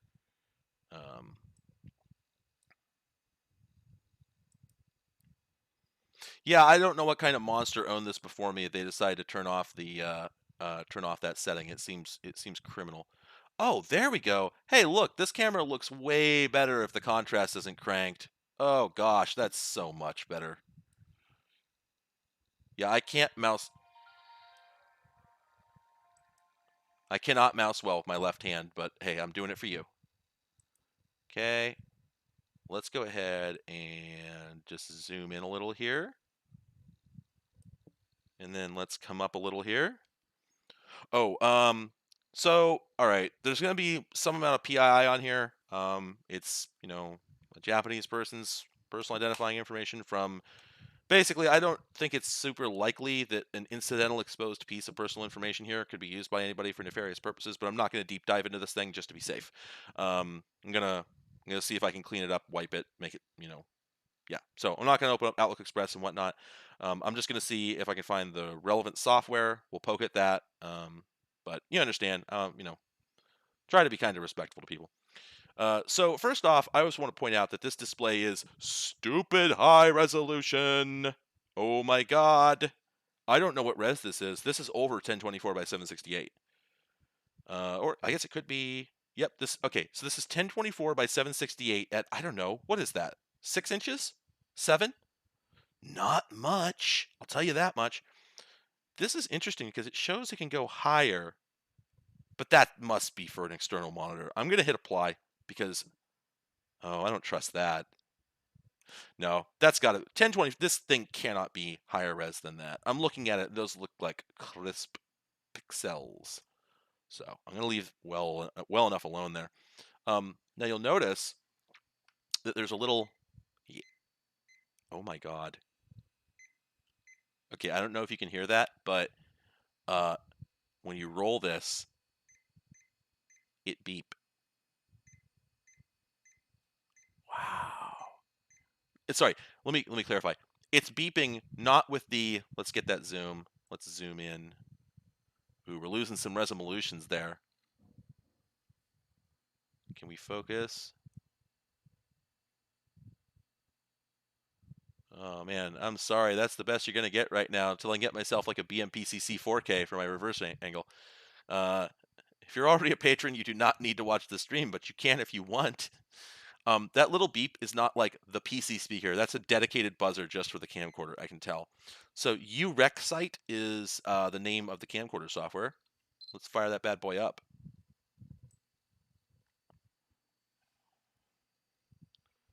Okay, there it is. Gosh, it's beautiful. It's got like little fake scan lines across the window. Absolutely gorgeous.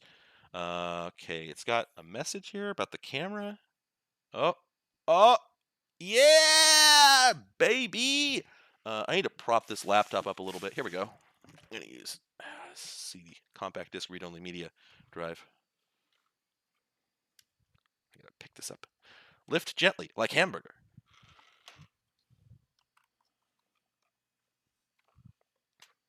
Oops. Oh, whoops! I got the. It won't sit even because I've got the lid clipped in on the bottom. There we go. All right. Tilt that bad boy up and hello. Oh, that picture looks great, actually. You can't really see it that clearly on. I'm looking at the Brio image, and it's not that bad, or it's okay over there, but it's like really good here. So let's see, what does, okay, so the rotary encoder on the camera here doesn't do anything right now, but I'm sure you can bind it so that it will. But can we zoom? Oh, yeah. And I can tell you, I am seeing it actually zoom in the camera itself. That is a physical zoom, not digital. And you know what? It gets in there. Let's, dang, son, that's not all the way. Hang on. Dang, son. Okay, then we're into the digital zoom, but yeah, like right there. What is that, 20x? Let's see that again. This is not unusual for camcorders. It's just wild to see it on what is essentially a glorified webcam. And yeah, these optics, these are decent. These are decent. I am impressed. There's no flash. Can I full screen this? That's a really good question. Bong. Yeah, I don't see a way to do it. You know what though? I can save a picture and then I'll show you the picture. So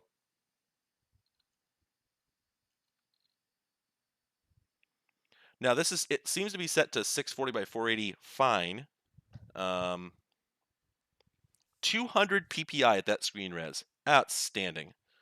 Oh, and by the way, I can't remember for sure, but I think this thing actually was intended for streaming purposes in like 1998 for really early streaming. So you put that in your pipe and smoke it. Now let's see. Can I set? You know what?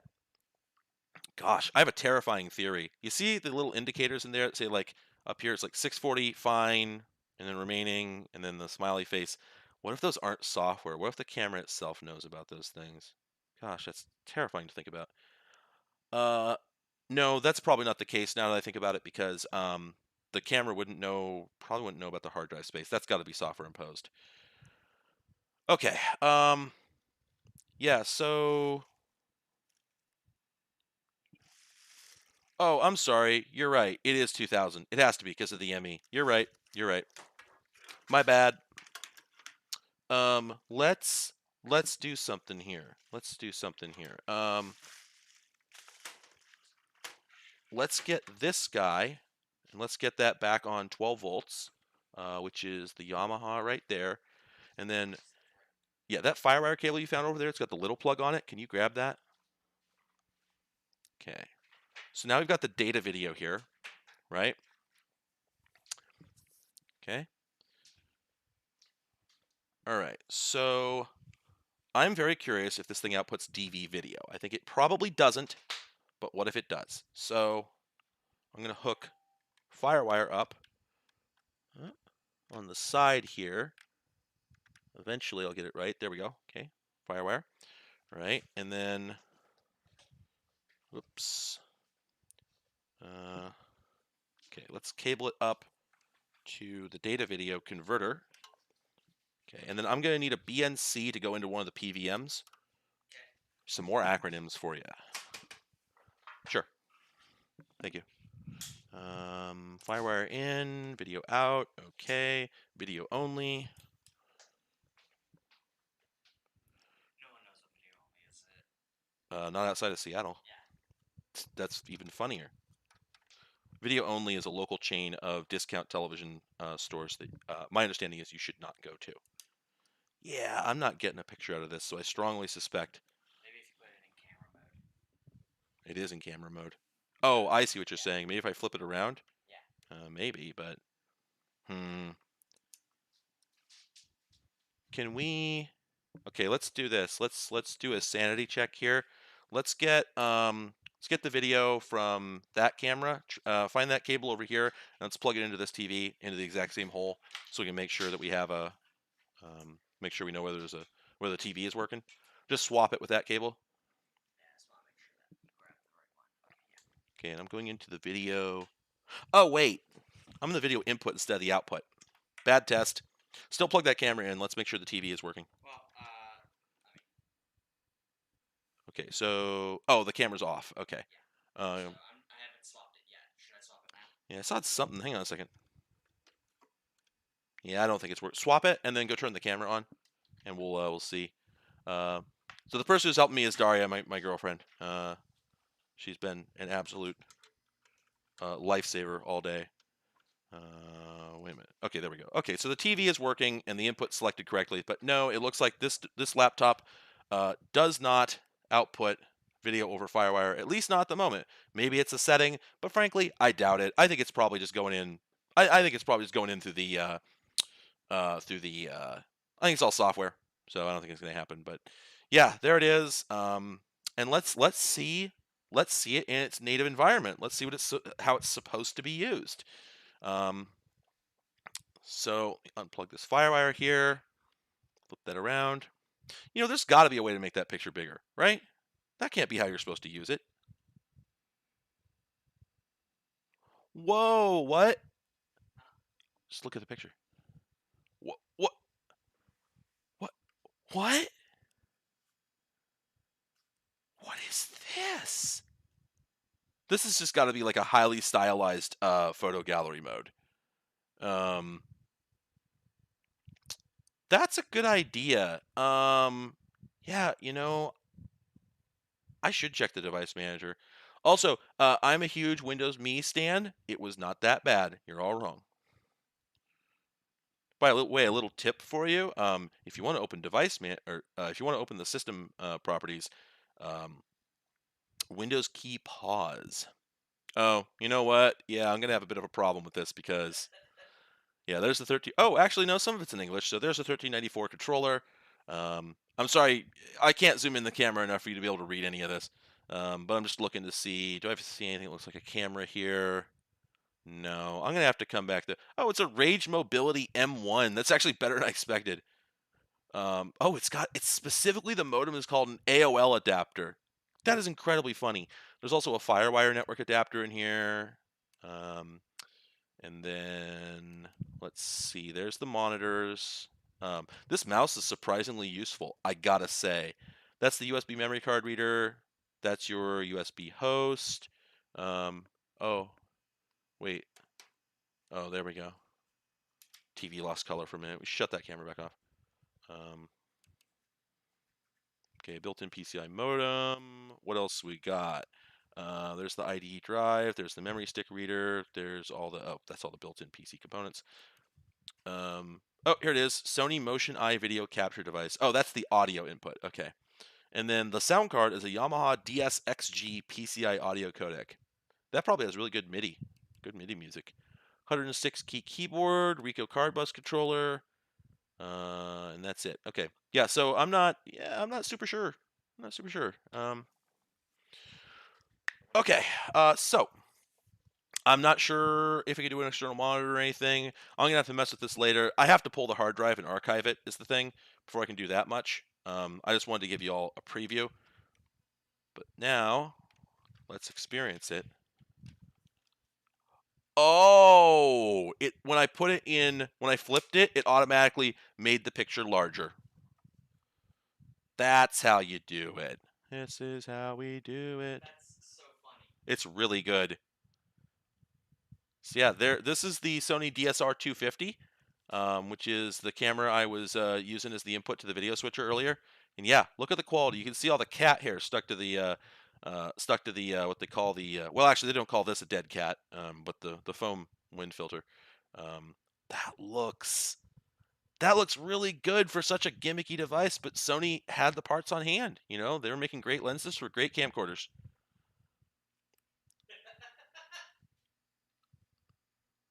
Don't laugh at me.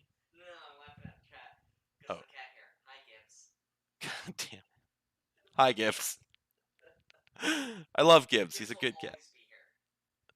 Yeah. He's just snoozing. I do want to say, everyone, I'm sorry you're not going to be seeing Gibbs for a while because, I mean, he's at home and I'm here, you know.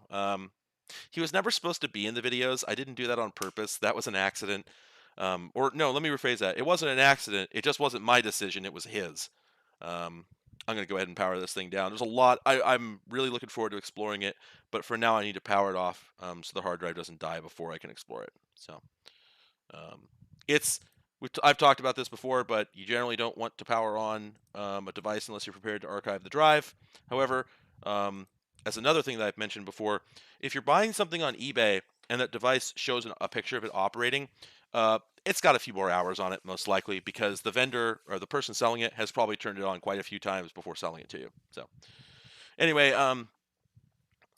but yeah, Gibbs was never supposed to be in the videos, obviously. He just kept forcing his way in. I love him to death, but he's a really irritating cat. That's the God's honest truth. The guy is just always. He's a small man who is always shouting at me and always wants things that are inconvenient. He always wants attention, and he always wants more treats, and he is never satisfied with what he has. And that would all be well and good, except that he's not willing to denote some time as Gibbs time and other times as not Gibbs time. All time is Gibbs time to him, unless he's sleeping. So every time you've seen him in one of my older videos, it's because he woke up, came over, jumped up on my table, and started shouting at me, and I could not get him to leave. Pardon me. All right. I gotta figure. I'm having trouble shutting this computer down. I gotta figure it out.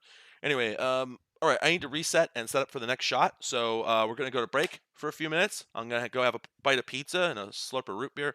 And I'll meet you all back here shortly, and we'll do the next thing. Thanks, everyone.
All right, folks. Cleaned up a little bit. Whoa, what's going on there? I'm getting some echo. Oh, right, it's because I have TeamViewer open. Let me fix that. There we go. Okay. What was that? Oh, that was my headphones. I just got this. I got this Windows. I got this Windows error sound effect in my headphones. It sounded like it was back here, just like boom. Terrible. That's still the Atmos, baby. Wait. Someone's saying no audio, but I'm seeing it on my view meters. Can anyone confirm? Nope, I hear you. You're fine. That's just you, bro. Okay. I need to test something here. Oh, I don't have it on this page. Okay. I love asking for everyone to do something on a stream that's got a lot of people on it. It's great. Let's see. Okay. Let's lose that. Let's lose that. By the way, a few people were asking what the actual, what the actual number was at this point. So I have actually updated the donation tracker manually with some kind of figure. Let me just adjust that there. Come on, there we go. So yeah, that's pretty much where that is now. I was saying that I can't actually get hard numbers on what anybody has contributed via YouTube reliably, but that's kind of what it looks like. So that's a good number. I like that number, and I have no idea what it's going to resolve to on the 21st when things actually pay out. So yes, I would love to do the speedometer in the ridiculous Borland. Hang on a second.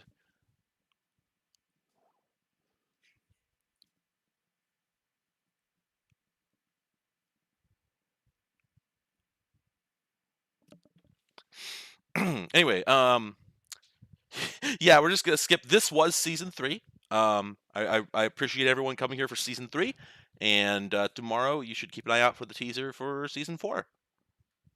Thanks, everyone. Anyway, Don't do that to me. yeah, sorry, the green screen is a little fuzzy, and at this point, I don't even care. That's not true. I do care. Hang on, let's fix this. Well, here's the thing. If I mess with the green screen settings, it could get so much worse.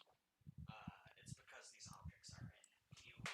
Oh man, no, it's not that. It's the screen itself being fuzzy. Yeah, see, if I make any adjustment, it's because the lighting in here changed. Just nothing I can do about it. All right. Mad Ink, to answer your question, I don't know. That's a complicated question I've been trying to deal with for quite some time. That's the best answer I have. CRD is a safe one. That's the public moniker I'm using.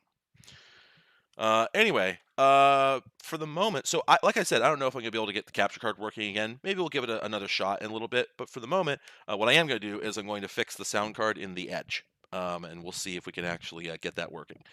So there's the Edge. For anybody who didn't watch my video on the Edge, you're going to be confused as to why this man is here. And my best advice to you is to watch my video on the Edge. There is no better approach. Let me see. Can I zoom out here? There we go. That's better. Oh, sorry, Spritelad. Take it easy. I'll see if I can put Edge on the Edge. All right, we'll give it a shot. All right, so let's open. Did I just almost? Oh, I just almost kicked a 500 gig hard drive off this desk. All right, so let's pull those guys.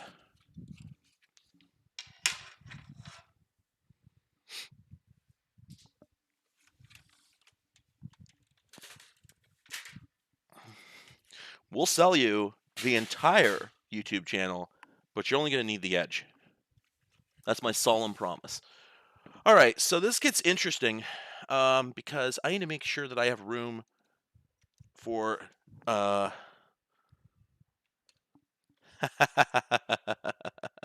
my gosh. No, I can't. I have to mute my mic for a moment and say something to Daria, which I don't want anybody else to hear because it's about a future video. Just a second.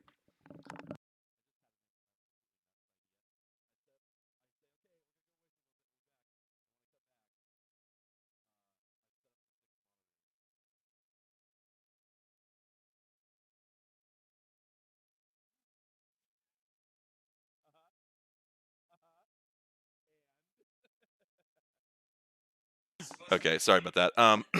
Okay, where's my screwdriver? It's up there. Oh, you got it. Yeah, here, hang on a second. Here, let's, one moment. Where is the, can I?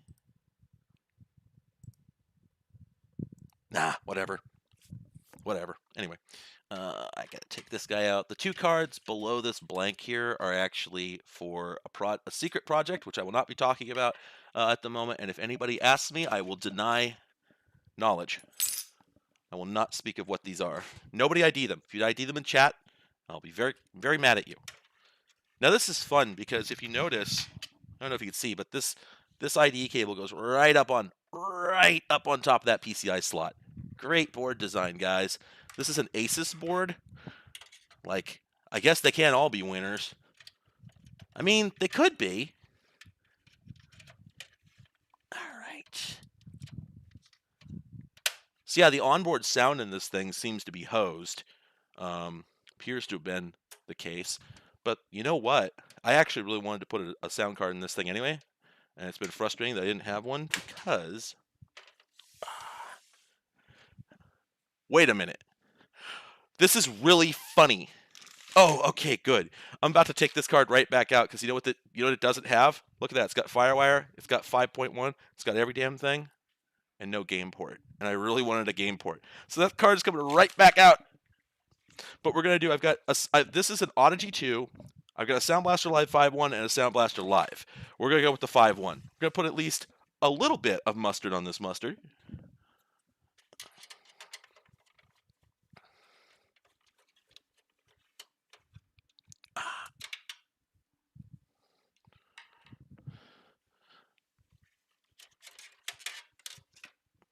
All right. I legitimately do need that game port for the Gravis gamepad. Yeah, this board is actually, this is a Pentium 4 socket 478, so it's like a mid-era Pentium 4 machine. Super Socket 7, boy, I can't remember. Was that AMD? Am I misremembering, or was that AMD? And also, my favorite thing about this particular Asus board, from the middle of the Pentium 4 era, no blown caps. It really could have some blown caps. It really should have, but no. Oh, wow, yeah, the dead sound card could actually be due to invisibly blown caps. That is an interesting... Okay, I'm not sure how to pronounce your name. Nifa? I can't... I don't want to make fun of that because I'm not sure if that's just... I can't tell if that's an internet meme word or if that's a word in, like, Norwegian that I don't know. So fill me in on that, because if it was meant to be a joke, then I'll laugh at it. But if not, then I won't. Just a T-Rex. I would love to do merch. I don't know how to. I have no idea. I have no idea how to do merch. I would love to do merch. So... Well, there's my ass. Sorry, everyone. Oh, okay. In that case, honk. Thank you. You're welcome. So, merch. I'm not like the biggest fan of Penny Arcade anymore. I used to really like them. Kind of don't like them so much anymore for a whole mix of reasons. But one of the things that I always felt about them, and sorry to dunk on some creators here for doing their best, but their merch is terrible. And the reason their merch is terrible is because you can't make any references to Penny Arcade. They only make sense to someone who has read the whole archive forward, back, over and over. Like, they don't really have any poignant, punchy one-liners that make sense on a shirt. And so I just realized mid-sentence, I gotta stay hydrated. I'm holding this water. I gotta drink it.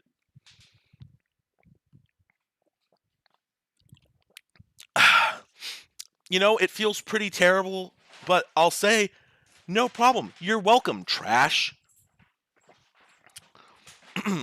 Anyway, Matthew Reese, I'm not sure if that's a joke, but Penny Arcade, to play it straight, Penny Arcade is a very long-running gaming webcomic. the guys who run it have some problems and some things that they should have apologized for or just never said. And as far as I know, they didn't, and they did. So they're not exactly on the ins with a number of people. And I can't blame them, and I don't necessarily love them so much anymore for those same reasons. But honestly, I also just feel like they at times they've been the South Park of video game webcomics, which is saying something. But putting that to one side, even if you really love their stuff, it's really hard to buy a shirt from them because their shirts are terrible. They're just awful. They're not clever. They're not witty, which is weird because like Tycho is a fantastic writer, but he just like will not. I don't know. I don't know if they're. I don't know if it's due to having bad marketing people or due to. I don't know what it is, but their merch is terrible. It might just be that it's impossible to merchandise their product, and I kind of think that might be it. Some things you just can't merch. It's impossible. Now, I don't necessarily think I have that problem, but I sort of do. I think that some creators have taglines. They've got jokes they return to and that sort of thing. And I look at my stuff and I'm like, I think most of these shirts would be so gibberish that they would be upsetting to people almost, or just baffling, or I've put together designs and looked at them and said like, no, that's nothing. And I show them to someone else and they're like, yeah, man, that's nothing. And I'm like, man, this is a bummer. It's just a bummer. I don't know what to do. I know there's a lot of people who would like to get shirts, and cups and I don't know what else, but I just don't know how to do it. I don't know how to make anything that wouldn't be an in joke so obscure that only a few people would buy it and nobody would understand it. So trust me, I'm working about it. Working about it. I'm working on it. The Just shirt, you could already buy that. There's somebody on Etsy selling that. And the other problem is I'm not a graphic designer, and that's really, I think that's really one of the big problems is I'm not. I'm graphic design is not my passion. I've tried and tried, and everything I make just comes out looking truly awful. I realize that as the day has gone on, and the sun has faded, this light isn't close enough, so I look like I'm in a cave. Yeah, just when we have time, we'll pull that light forward. Oh gosh, yeah. Where's the 3.5 millimeter plug? I don't see it either. Anyway,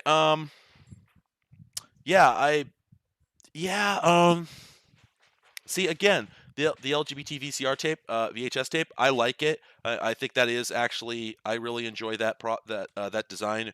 I'm not sure how to put it on a shirt in a way that makes sense. It just seems like it'd be baffling out of context. I guess the way I'd put it is, at this point, I'm desperate. I don't know what the correct way to handle this from a professional standpoint is, saying something like, if anybody has any ideas, let me know, because the problem is, frankly, then I need to pay you. Like, I literally cannot start merchandising a design without paying the person who designed it, and then it gets into questions of, do we do royalties? Because that's going to be logistically nightmare for me. Or do we do a one-time thing? What's the right amount?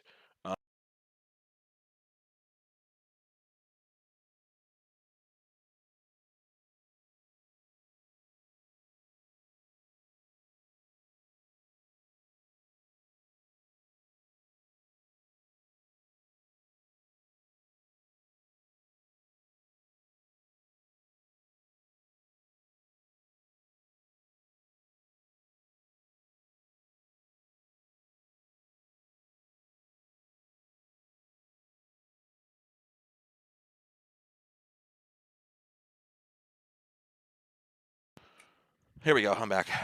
Sorry, we're trying to hook up the capture card again, and it's we're having the same problems we were before. But we've moved a few things, and we're going to see if we can make it work for now.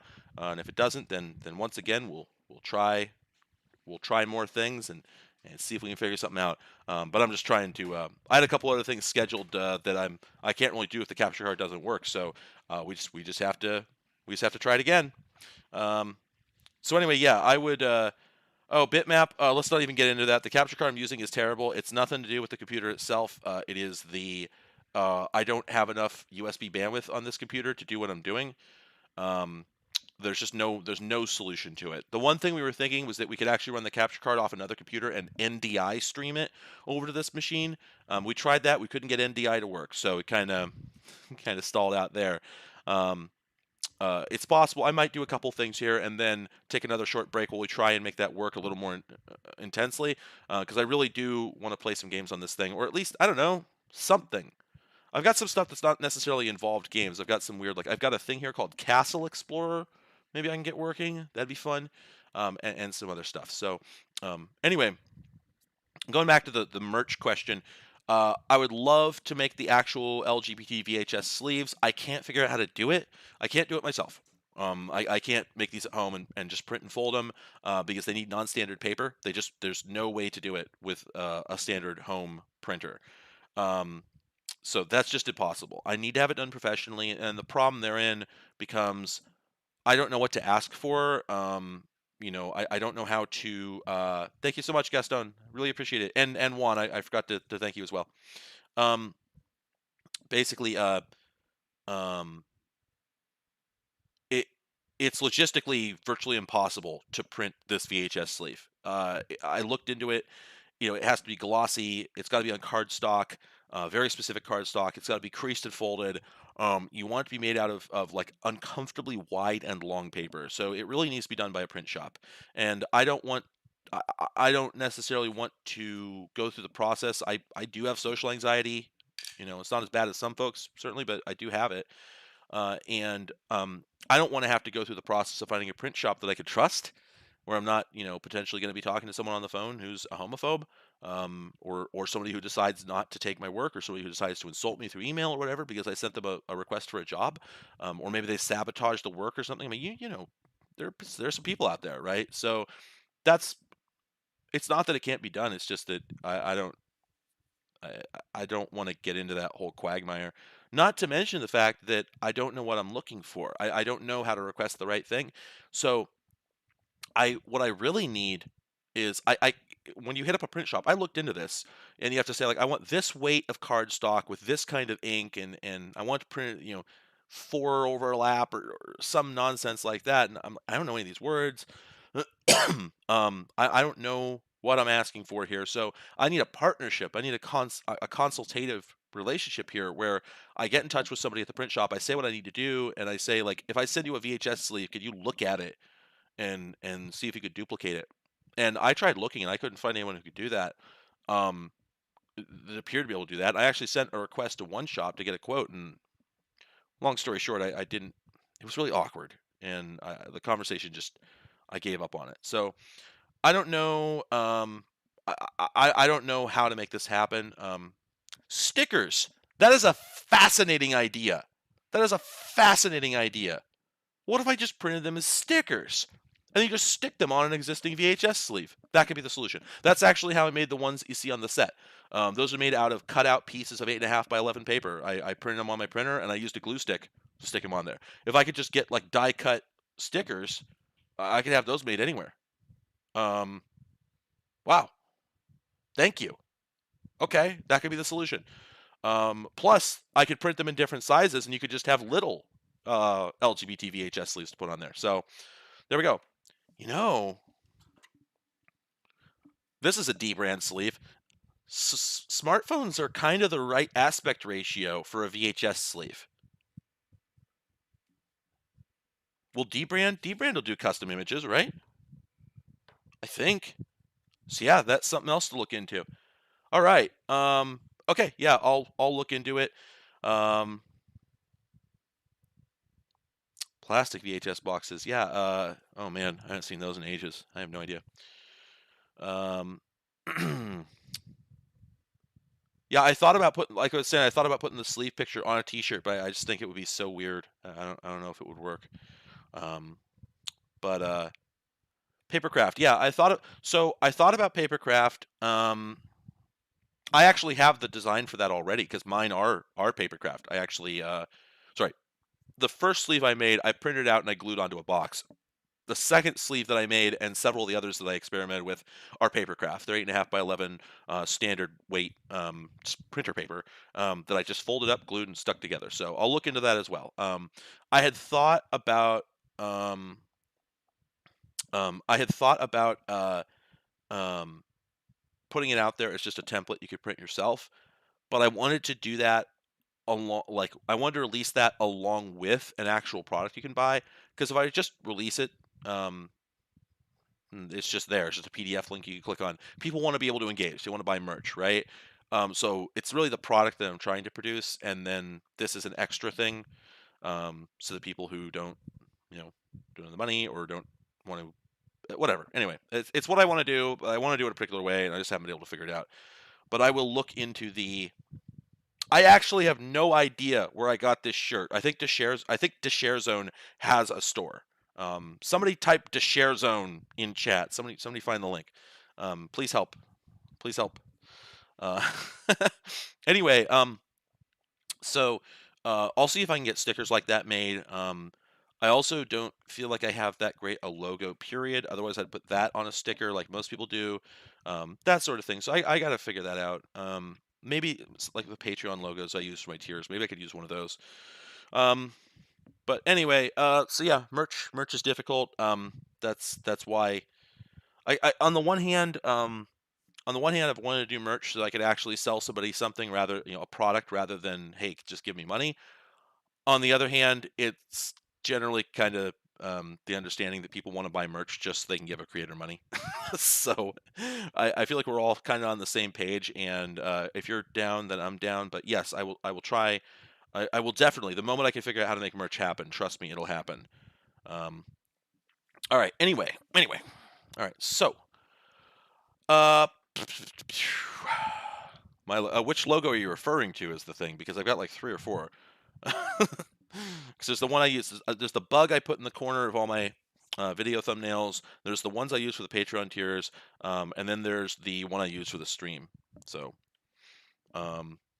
I sort of have a red bubble, but I need to actually export and move all that stuff because I need to close that account.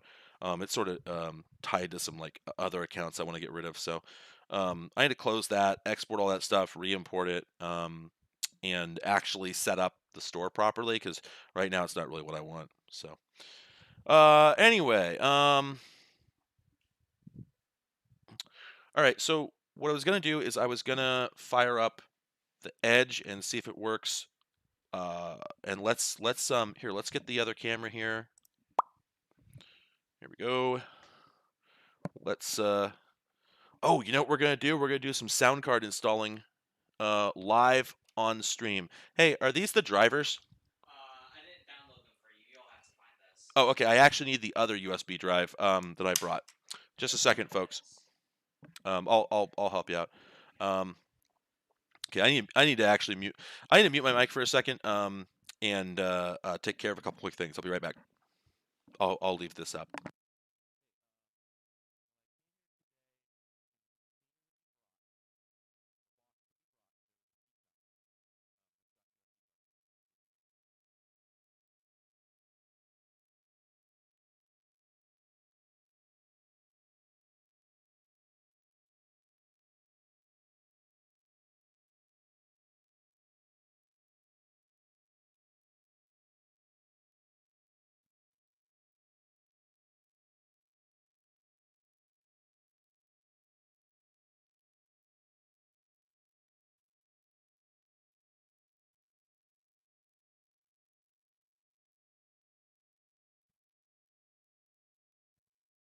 So here's a tip for you all.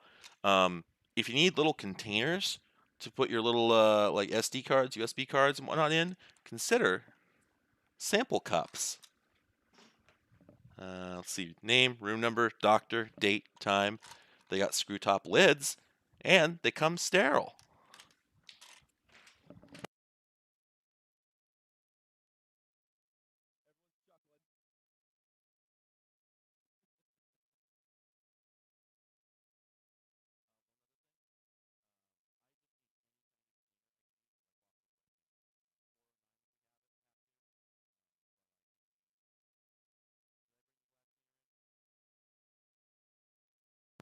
Okay, now this is interesting. Windows has finished installing new devices. Did it have a driver for the sound card already? That would be fun. Let's see. Oh, would you look at that? Is this Service Pack 3? It is. They added a driver for it. Well, in that case, well, shoot. It's got the game port. It's got the card. I'm set to jet. Let's see if the audio works. I guess I'll reset. All right. And now, clear your vision up a little bit. That's better. This webcam's kind of flary. I thought it was dirty, but no, I guess it's just kind of flary. It's better than it was. All right. Thank you. Chuck that. Also, I was going to use a flash drive, an older flash drive, to get the drivers on here, but I'm not going to need it. However, this is the one I was going to use. Atomic Blurple Attaché. Is that PNY? PNY, baby. Is PNY still around? I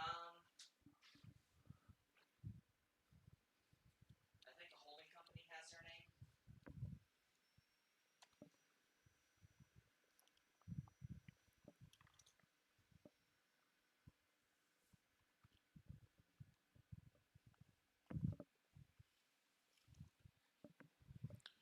So yeah, I was thinking, I guess I could just point it's so wrong to me to do it this way, but I guess if my capture card isn't working, we could just do this. Here we go, baby.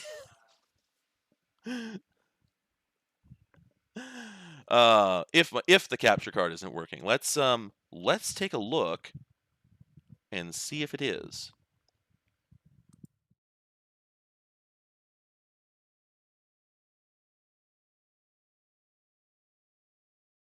Thing down here that may have been captured.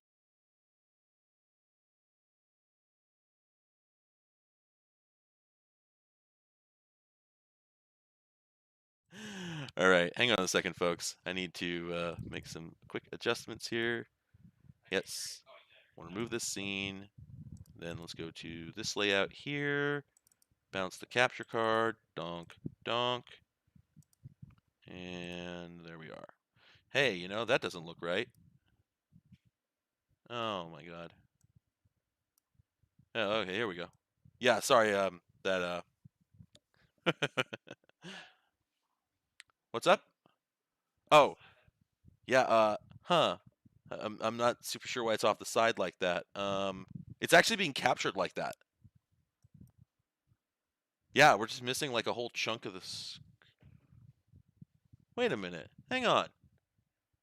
That's super weird. It's all distorted on the left edge. Did that help? No. You know what? Is this even... Okay, yeah, it's capturing the image. It just, there's this...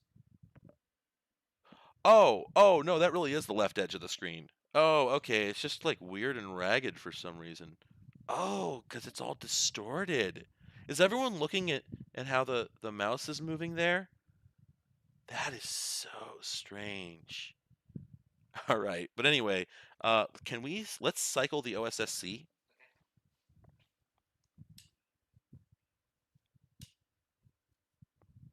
All right. No, that still didn't do it. Oh, that is weird. It wasn't doing this earlier. We were capturing off this machine earlier, weren't they? I think. I don't remember if that had the issue though. It's not liking the. Oh. Here, let me do this. All right, we got some cabling issues. Yeah, I think I know what's up. That is really weird.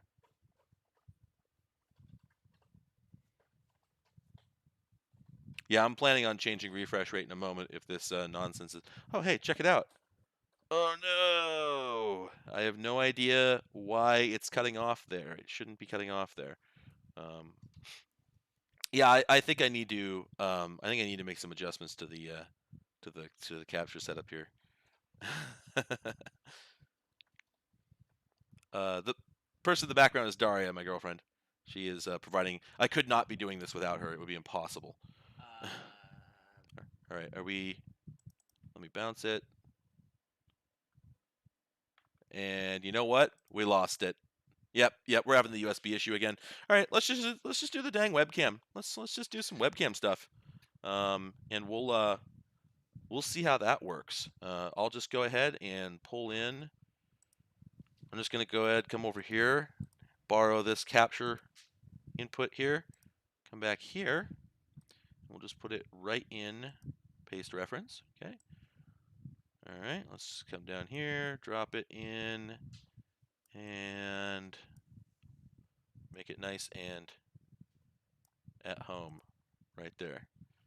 Problem solved. And then finally, unlock that guy, and let's just, whoop. There we go. That's what I wanted from the get-go. I wanted that donation tracker just sticking over chat like that. Anyway, let's see how good we can get this. Rotate it like that. Let's bring this guy up to center with the monitor, and then pop that.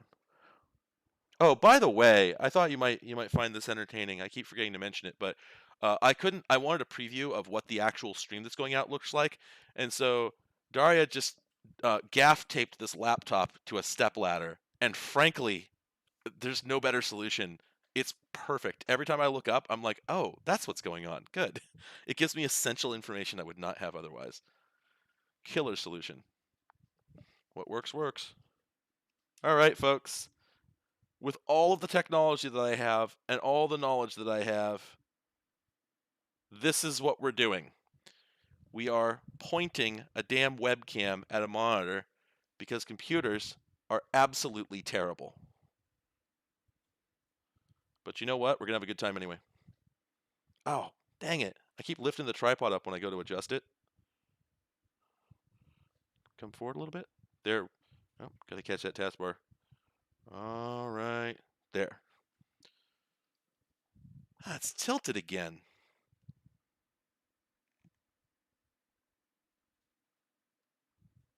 There. Ah, that's something. Oh, gaff tape is absolutely... gaff tape is wonderful. I love this stuff. All right.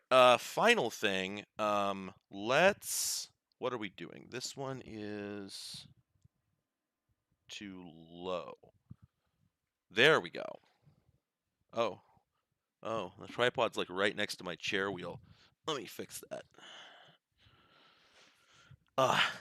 Don't you hate that process where you want to just rotate this like spider on the bottom of the chair?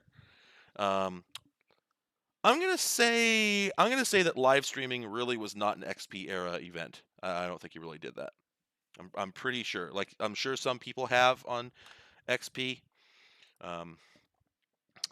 But anyway, let's see about our audio situation. So the audio goes in the audio hole here.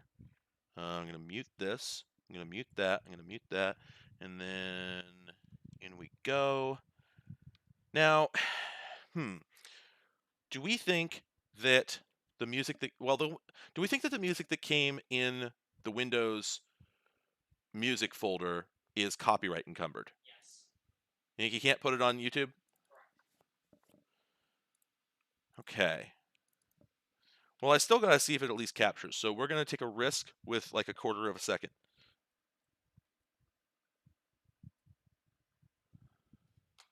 Oh, and you know what? The default output device might not actually be set. Yeah, it's set to Sound Max right now. We got to change that. Sound playback, SB Live, recording, SB Live MIDI synth, SB Live, and SB Live. Okay. All right, so unmute that. Nothing. Oh, I'm sorry. That's probably not set to the right input on this end. Realtek. Okay.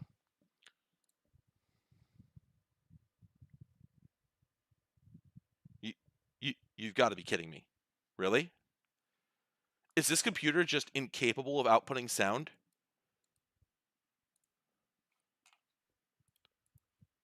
This is breathtaking. You're in the green jack, right? Am I in the mic? Blue jack. No, it's the green jack. Did you close media player and restart it after switching devices? I'll double check. There we go. So now I just need to... Now we're having the same issue with the volume being way up, so let's fix that. And we have audio. Finally, finally, finally we have audio.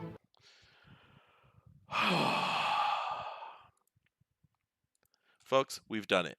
We have audio. And my favorite part about it is if I don't put a limiter on this audio input, the Windows audio configuration is going to completely, it's going to get ignored. The volume is going to get ignored by whatever program I run, and it's just going to blow your ears right out. So let me put a limiter on this, and let's limit that to about minus 20 dB. All right. Okay, is passport.mid, I think passport.mid is still in Windows XP. So I should be able to do that. Why does the webcam keep tilting? It's weird. All right.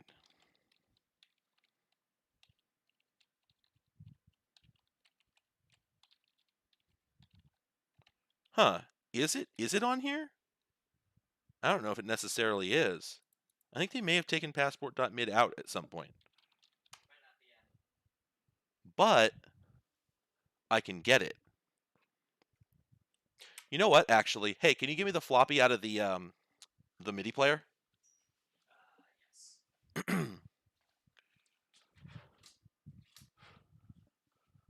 Wait, is it on there? No, but there's stuff on here.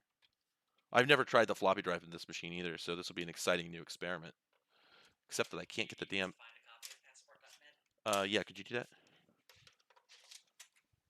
Okay, there's no passport on here.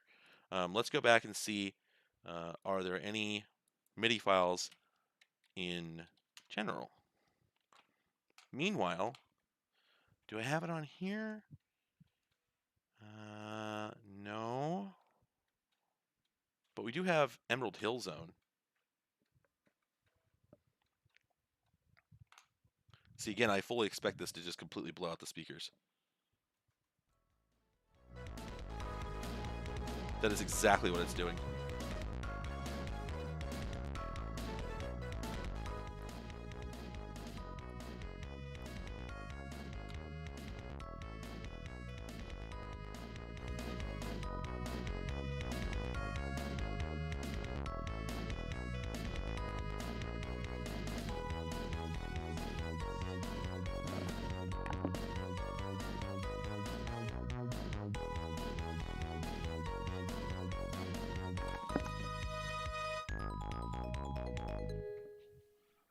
All right. Well, we've got MIDI at least. Let's have another MIDI.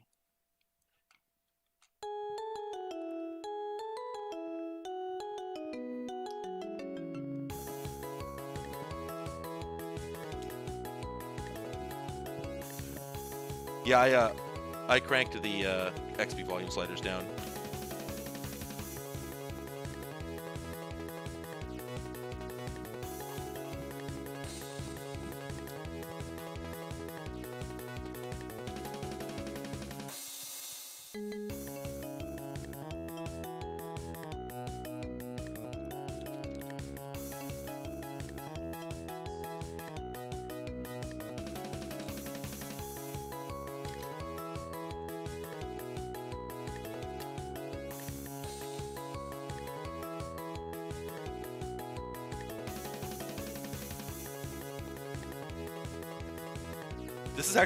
This is a really just blistering rendition of this song. I'm impressed.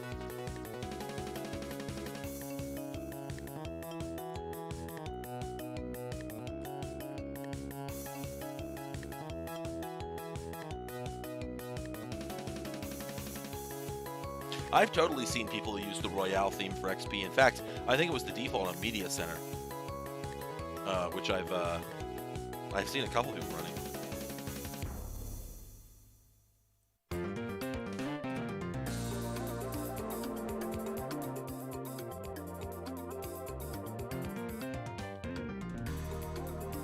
How's the volume levels, by the way? This is at about minus 35 dB. What do you think of that? Do you like that? Is that good? Or is it quiet?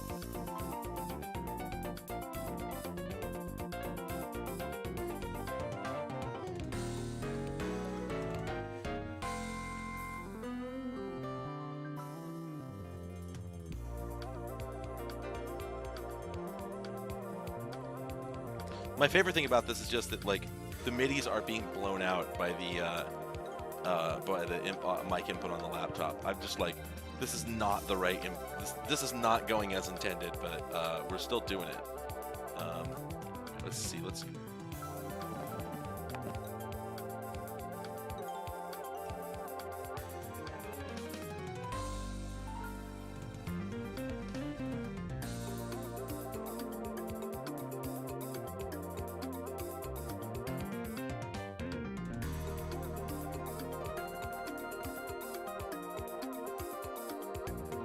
Machine can't read the USB drive. I think it ended up being exFAT. Anyway. Oh man. That's a fascinating question there. Mesh grid ad hoc networks. I mean, my take is that the overwhelming majority of people have nothing to store on their computers at all. And you know, while the cloud revolution, if you will, is responsible for people storing ungodly amounts of stuff on other people's computers in San Jose, you know, I think a lot of that stuff they wouldn't store at all if it wasn't automatic, you know. It's not really an act of deliberate planning. So I don't know. That said, I feel like the average individual, and even the above average individual, typically doesn't produce more than, I don't know.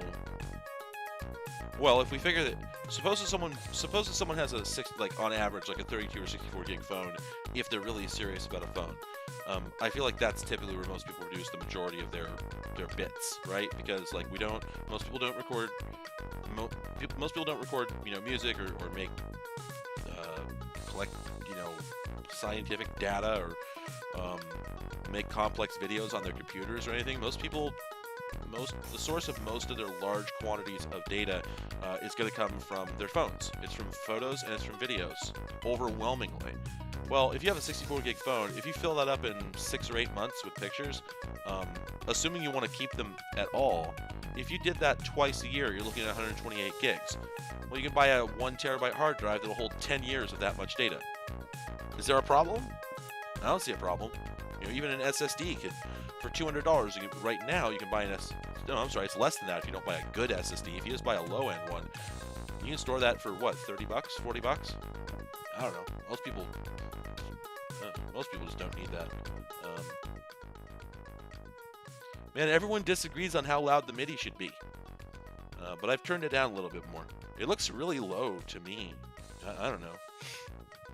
Anyway, my phone is also full of PDFs. I probably have like 100 data sheets on there. Thanks, man. Thanks for joining. Thanks for watching. I appreciate it. Oh, whoops. Bumped the camera. Okay, let's plug that bad boy in again. Wow, I'm really having a hard time not hitting the camera here. Oh, I know. What the? You know what? Can you take that drive around to the back USB ports and plug it in again? Maybe there's something wrong with the front ones. It could be, yeah. Maybe the volume is worse now. What do you mean worse? Worse like quiet? Like too quiet? I'm not sure what you mean by that. Yeah. You know what? Let me format it on here.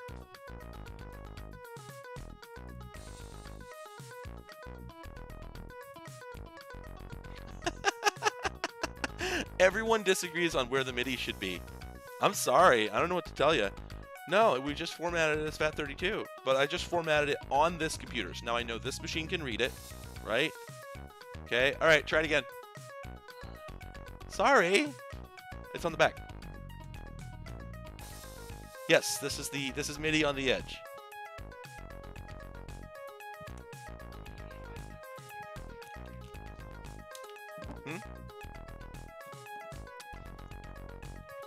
Anyway.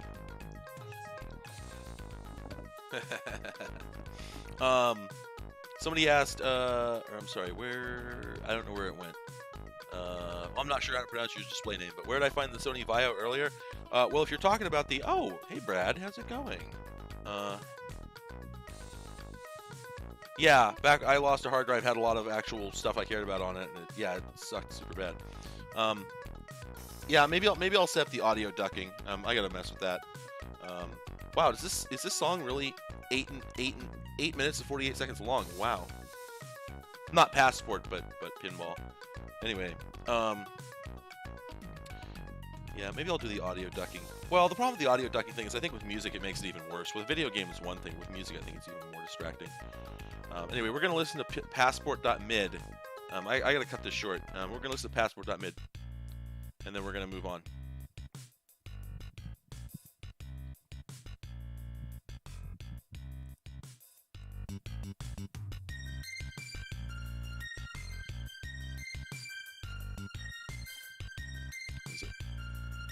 If it sucks, hit the bricks. Real winners quit.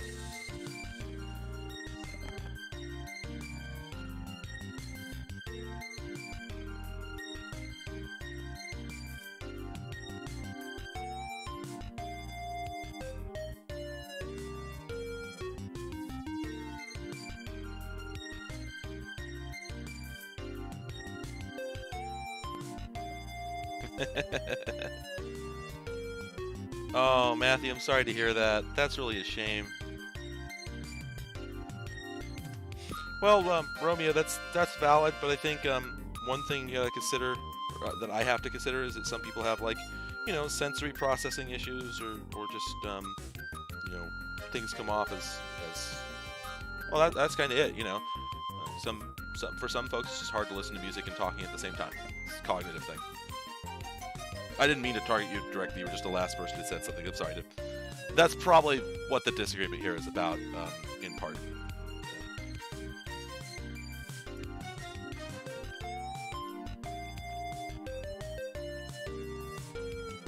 Yeah, I absolutely... Oh, I'm sorry. The Vio. I got interrupted by something, and I forget what. The Vio, one of them was given to me, and the other one I got off of Yahoo Auctions Japan. So they just kind of came into my... One just kind of came into my possession, and the other one was just a lucky, you know, someone had it for me. Jim, thank you for joining. Hello to Australia. What time is it there? I'd have to go look it up. But pardon me. I've been streaming for about, what is it, 8 hours now? No, we're actually approaching 10. Oh, 10 hours. Okay, yeah. So yeah, we're coming up on 10 hours. So I got about 2 hours left here. All right, so I was gonna run a video game and talk about it, because you remember earlier I said I was gonna talk about I was gonna run a video game. I kept saying I was gonna do that. Well, I'm actually gonna do a video game for a little bit. Something that requires a little bit less thinking. This is interesting. Does anybody remember this game Odium? I barely remember this game existing. Let's see how it looks on the webcam. Okay, I'm got my finger on the trigger to turn this audio down. I am so ready for this to be way too loud.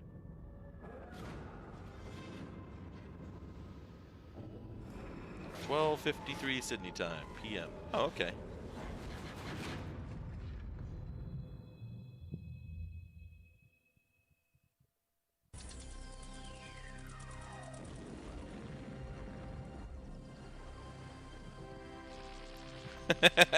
There's jokes about Topware, but I'm not making them.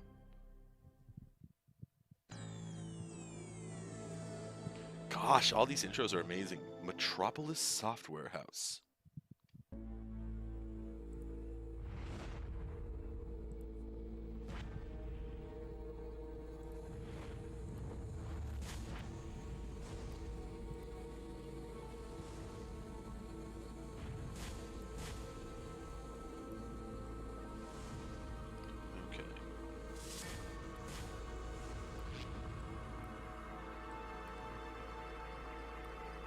Alright, let's see. There we go. I set up the audio ducking again. Man, look at this. Okay, this is... So just look at the whole aesthetic of the video here. Like, it just... Yeah, ODM hate coupled with disgust. That is the name. And actually, I have a comment about that name that I'd like to share with you. So, that video actually did have a scanline effect. Yes. It wasn't an effect, in fact. So, a thing about old video games is they often used full motion video, but they didn't quite have the bandwidth on the CD-ROM to play full resolution video. So what they would do is they would play, they would interlace the video, which in conventional parlance, with like television broadcasting, interlacing is where you only have enough bandwidth for half your total desired screen resolution. So in every frame, you send half of, or every half frame, you send half of the screen's lines, and then after that, you send the other half of the lines to fill the screen. Well, the other thing you can do is just never send that other half and just leave them blank.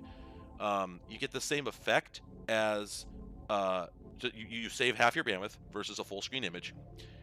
And if you squish the lines together, so each line of pixels displays one after another, you'd only fill half the screen. But if you spread them apart, the image would be stretched vertically. So what you do is you basically interlace it the same way you would for television, and you throw away all the even rows completely. Just get rid of them. And you just deliver the odd rows and leave the other ones black. You save half the bandwidth. It looks really dim. And yeah, half motion video. All right, so I wanted to make a comment about the title of this game. ODM, I think it's hate something discuss. It's a really obnoxious title, just like a really intense and overblown title, but it reminds me of the thing that happened with MDK. MDK came out in, what was it, like 98, something like that, and it was a third-person shooter. It came out for the Mac and PlayStation and a few other platforms, I think, PC as well. I don't know if it was. Yeah, I think it was for everything.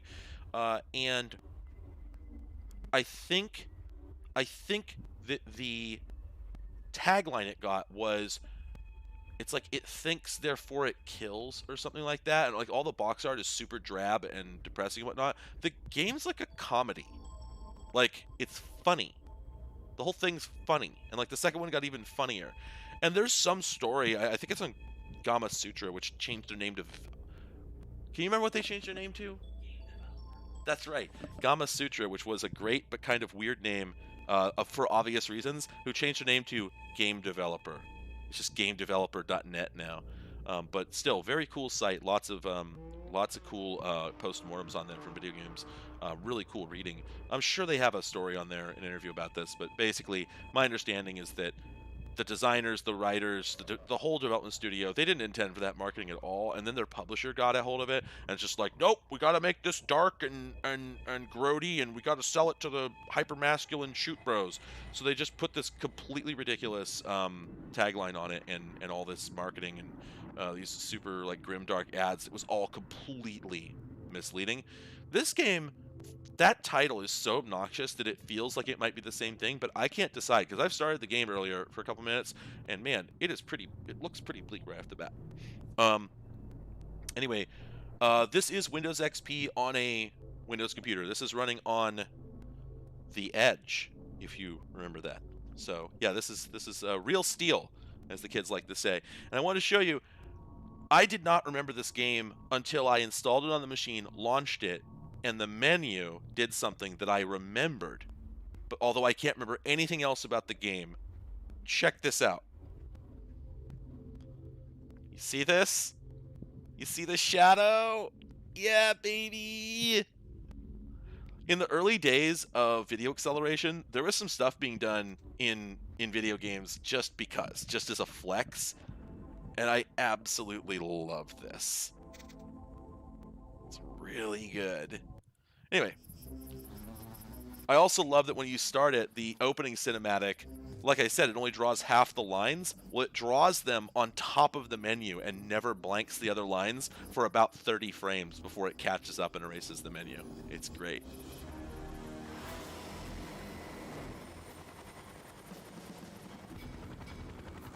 I have not watched the intro to this, and I'm probably not going to. Anyway, it's some sort of military thing. I don't know. I'm not planning on playing the whole thing on stream. What I wanted to show you is that it appears to be, if I'm understanding this, if I got the right impression, a mixed 2D, 3D XCOM in the Baldur's Gate style of 3D rendering. Boss, now can you tell us why we're here? Has anyone here heard about Gorky 17? Wasn't it a secret spy training facility Love these operated by voices. the Russians? It was shut down last year, no? Secret, yes. Spies, no. Gorky 17 housed military experiments. 1 year ago, the Soviets bombed it off the face of the Earth. No one knows why. If no one knows, why do we care? As you know, this town has been placed under military quarantine. We've told the press that terrorists have struck here with smallpox. Well, this isn't exactly true. We don't know what is happening. General The voice acting is this operation priceless. that whatever happened at Gorky 17. Yeah, this is called Odium. Unfortunately, his first strike team wasn't able to confirm this, and we've lost contact with them. Where do we fit in? Our orders are simple. First, find any remaining members of Group 1. Second, Lamar's informant described a laboratory within the city. We are to find and secure this site. I like turtles. Everyone clear? We are ready. Ovis, are you clear? Crystal clear. So did you see that weird zoom where part of the game world zoomed? Yes. One The last. 3D parts zoom and leave a trail, and then the 2D part zooms? For such a mission, it is too bad we aren't experienced soldiers. Wait, we are. Sometimes experience isn't enough.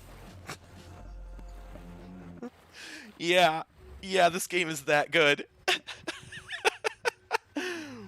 Yeah, it's okay, so is this actually a game called Gorky 17?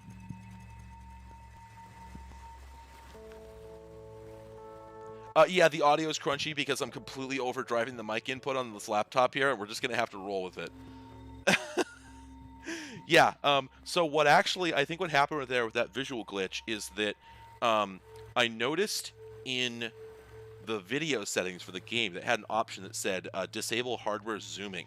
So I think that it's rendering, well, I'm not exactly sure, but I think it's basically using, this is early 3D graphics, I think. I never got a date on this game.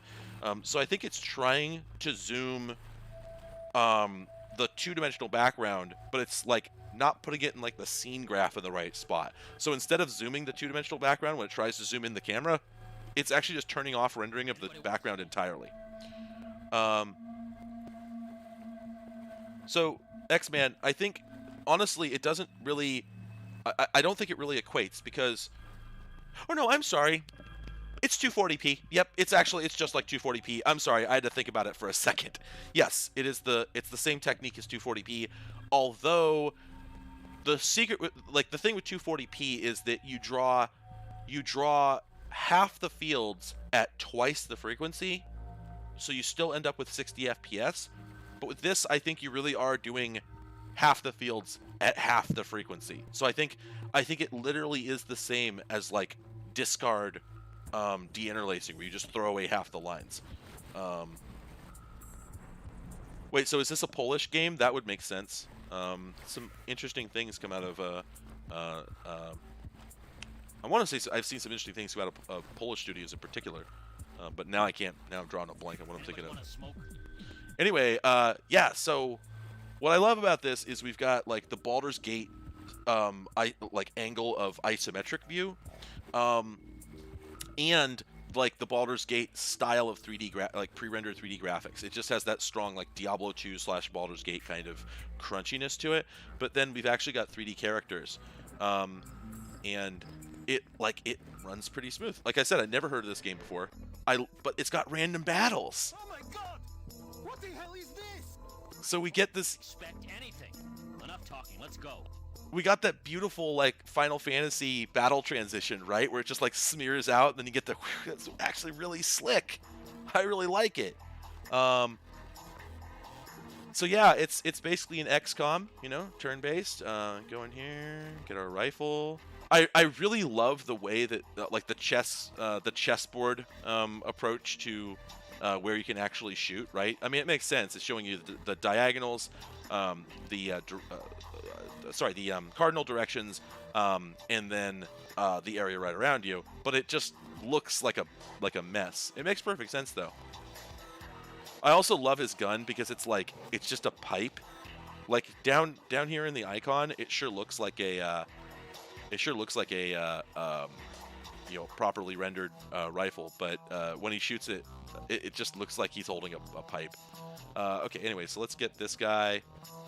Oh, is that where I wanted to? I don't know if that's where I wanted to go. I've only played the game a little bit, but it seems to play pretty well. Actually, fairly satisfying.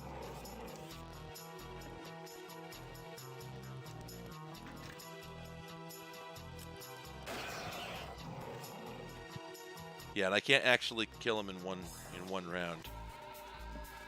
Now let's do the weapon. Enemy turn. Also, I swear this music is from something else. I swear I've heard it before.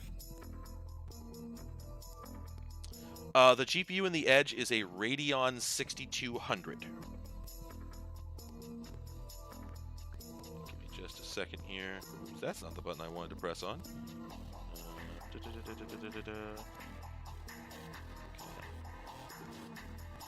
Somebody asked if it's over 9,000 yet. No, it's not over 9,000, but it's moving in that direction. Okay, I'm just gonna. You know what? I'm gonna stab this guy. There we go. I didn't want to waste a bullet. I love the like horribly bilinear filtered text. Like they only rendered that text this big and then blew it up to the whole screen. You know, also. So that thing is apparently called a Sphinx. Okay, so you can kill steal in this. The guy who actually got the kill got 46 experience for it. Everybody else got 22. So anyway, yeah, I guess your team auto follows and. Hey guys, over here. I found what's left of Group 1. That zoom is never not gonna send me. This was Leif Sorensen, one of the best computer specialists in NATO. I recognize this man. He was Giancarlo Trotti, part of the Italian Special Forces attached to NATO. Oh my gosh. This man was like a rock. You could put a live grenade Okay, in his you pocket. can't see it He wouldn't even break because the camera isn't running fast enough, but right now the screen is flickering at 60 hertz. Watch it, Ovitz. This was my friend that you're talking about. Relax, strong team. Can't you take joke? Knock it off, both of you. We don't have time to deal with your nonsense. Take a look at their bodies. There's something very wrong with them. Good God! That smell! And their skin! They're green! I don't like this. I have seen dead men. This is not normal death. This death reeks of evil. Enough of that, Ovitz. I don't need a paranoid team. If a guy like Trotty with all his combat experience died this way, we'd better stay alert. All right, then listen up.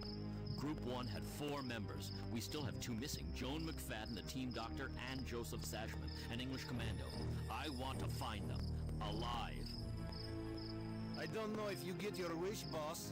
Something tells me... I absolutely love when the writing in games like this All the more reason to keep your eyes open. They could be... is written like it's on paper, They'll be hoping and to help get them out. no one realizes it sounds ridiculous spoken out loud. Let's get out of here.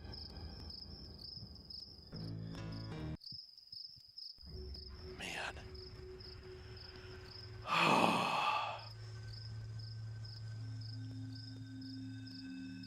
Yeah, the like interlaced video is actually not bad at all, like visually speaking. It was a neat trick. You know, it solved the problem, and the resulting video looks pretty good. I at times, like I remember back in the day, I think I did think that it was some intentional aesthetic effect they were going for. Anyway, can I loot these? No. We have a board here. We're gonna take that, or are we gonna? Oh, large plank. Take. All right, everyone. I've gathered large plank. Oh! Captain, Fighting one of these lizard I don't things. like this. Why weren't we briefed on this? It is worse than I feared. Hey, you two! How about you concentrate and fight? Interlacing solved the problem of not having enough bandwidth to send an entire frame at once. So I'm going to pause for a moment and explain this. Can I just wait here? I think I can just wait here. I don't think I need to pause per se. So if you're asking the question in general, well, it applies really the same way in all cases. So I'll just tell you how it worked on television. Suppose that you go, okay, we have 480 lines of information with a certain amount of bandwidth per line that we need to send per frame, and we want to send that 60 times per second. And you do the math, and you find out that that's going to take 12 megahertz of bandwidth. But you don't have 12 megahertz of bandwidth. You have 6. So what do? Well, what you can do is, instead of sending, if you look at a given time slice, a given 1/60th of a second, and see that you can't send 480 lines in that time, well, you could send half of those lines, and then in the next 1/60th of a second, you can send the other half, but of course, then you're going to see half a picture. You're going to see it flicker top and bottom. But if you instead send every other line of the picture, then that does fill the screen with enough picture that your eyes can make something out. And then in the next 60th of a second, you send the other set of lines. And this is the critical thing about interlacing that I think a lot of people don't get, and it took me a really long time to understand. This is the critical thing. You don't take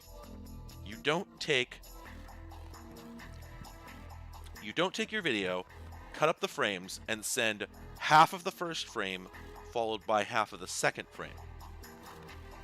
You send half of the first frame and then half of the second frame. So when you look at a television that's displaying an interlaced picture, you've got two pairs of lines fit together like this from two different points in time. In other words, if your video is at 480 lines or 480i, the camera at no time ever recorded 480 lines at once. I'm sorry, I didn't mean to say second frame. Let me say that again. You don't send the odd lines from the first frame and then the even lines from the first frame after that. You never send the even lines from the first frame. They just get ignored. So the camera has 480 rows of pixels sensors in it, but every time it forms an image to transmit, it only uses half of them, and then a 60th of a second later, it uses the other half. This is the problem with trying to de-interlace video. It's impossible because the camera never took an image at the full resolution at any time. It took one image at half resolution and then a completely different image sampled from a different part of the sensor at the same half resolution. And you are seeing a series of different... God, it's... When I finally understood it for the first time, it clicked with me. Finally, it made perfect sense. And I realized that it is incredibly difficult to explain. That's why nobody had ever succeeded. So the bandwidth limit gets defined by a number of things. In the original television situation, I'm going to tell you that I don't strictly know the answer. I know that the FCC has strict control over how the radio gets used, and in the process of designing television and radio standards, you have to, at some point, figure out how to use the bandwidth effectively. If we suppose that the original VHF television band had, it's a little more than this, but let's say 14 channels. Well, if they had sent the image at the full resolution, they would have had only 8 channels, and due to limitations in the technology, none of those channels can be directly adjacent. So in a given city, if you put your antenna up, you'll have channel 2 and maybe channel 4, channel 6, and then channel 10, for instance. But you can't have channels 2, 3, 4, 5, 6, because if you put them that close together, they'll run into each other. Instead, when you have adjacent cities with different sets of signals being transmitted, this one transmits on channel 3, and then the next city over might transmit on channel 4, so they don't stomp on each other's signals. Well, if you use that same guard band approach while also using the full bandwidth signal, then you would have had a total of 4 available channels in any given region, and that doesn't work. That's just not good enough. Now, I don't know. This was before UHF. UHF opened up a lot more bandwidth for television, but that was up in the I don't remember. I want to say 50s or 60s. That opened up a lot more space. But yeah, at the time when they started doing this, when they started working on the seriously on this in the I think late 30s, the amount I don't know whether it was because they were trying to conserve bandwidth to make sure that they could have a variety of different stations in one place. If that wasn't the primary problem, then whatever else they ran into, they would have come back to that in the end and said, well, we don't want to have a limit of 4 channels in an entire city. That sucks. But the other issue was, Brittany, that is kind of a good way to put it. That's kind of a good way to put it. If you take a camera that's shooting an interlace and just whip pan it really fast, and you pay close attention, you will see people separating apart in the image, because as the camera is moving, it's moving fast enough that they actually separate between the 2 interlaced halves of the frame. That is actually quite a good way to think of it. And rolling shutter is caused by the camera sampling different rows at different times. So this is the same thing, except that the camera effectively samples each set of fields instantaneously. So you only get the rolling effect within each field. Anyway, but the other possibility, I can't speak to this for sure, but televisions were originally created with vacuum tube technology, and I don't know if they were capable of making televisions that could operate fast enough. Because if you think about it, in addition to the radio bandwidth, there's also the fact that the TV has to then draw the picture, right? And the electron beam is being swept across the screen super fast, right? Well, if you're moving the beam at if you're doing a full 480 lines in 1/60th of a second, then you've got to get that circuitry to move that fast at a frequency of I don't know, 32 kilohertz. No, it's more than that. It's really fast. But if you send it at if you send it interlaced, then the beam only has to work at half the speed, half the linear speed. Just I want to say, is that twice? No, I think it actually slows the beam down by half. So it makes it easier on the circuitry inside the TV, and slew rate on vacuum tubes. In other words, the speed at which they could change from one voltage to another, and capacitance effects and whatnot in those days were probably atrocious. So that's speculation, but I wouldn't be surprised that the TVs couldn't actually handle that draw rate either. Pierre-Luc, yes, UHF was a thing. When I was growing up, I had VHF channels 3, 6, 10, and 13, and then we had 31, 40, and 58. Those were our stations, and the latter 3 were up in the UHF range. Ryan, yes, digital video cameras can absolutely experience. In fact, they're largely responsible. They're the best known for rolling shutter. I actually I have a friend who can speak to this a lot better, but here's a secret for you. So rolling shutter is actually an artifact of a sensor technology that we didn't used to use. The original back in the 90s and before, the more common technology for video camera and digital still camera sensors was the CCD sensor. We don't use CCDs anymore. We got rid of them. Very few things use CCDs now.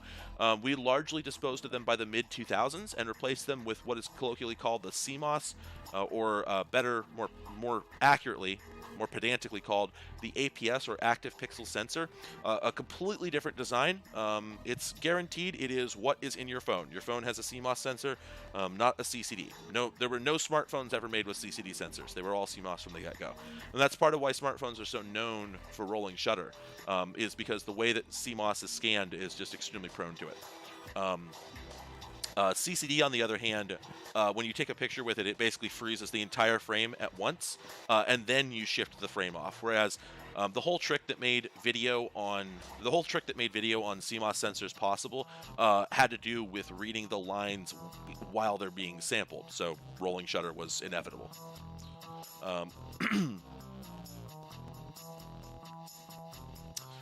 Yeah, Cortal, I mean, that's a good point. And of course we did overcome it, right? Oh yes, I'm sorry, Crobosaur is absolutely right. Yes, the term is global shutter, referring to the entire sensor being, you take a picture and then it's frozen, and then you can clock out the whole signal. However, the yeah, you're right. I have noticed the boy over there, who's just like, wow, this guy sure has a lot to say about camera sensors and television. One moment.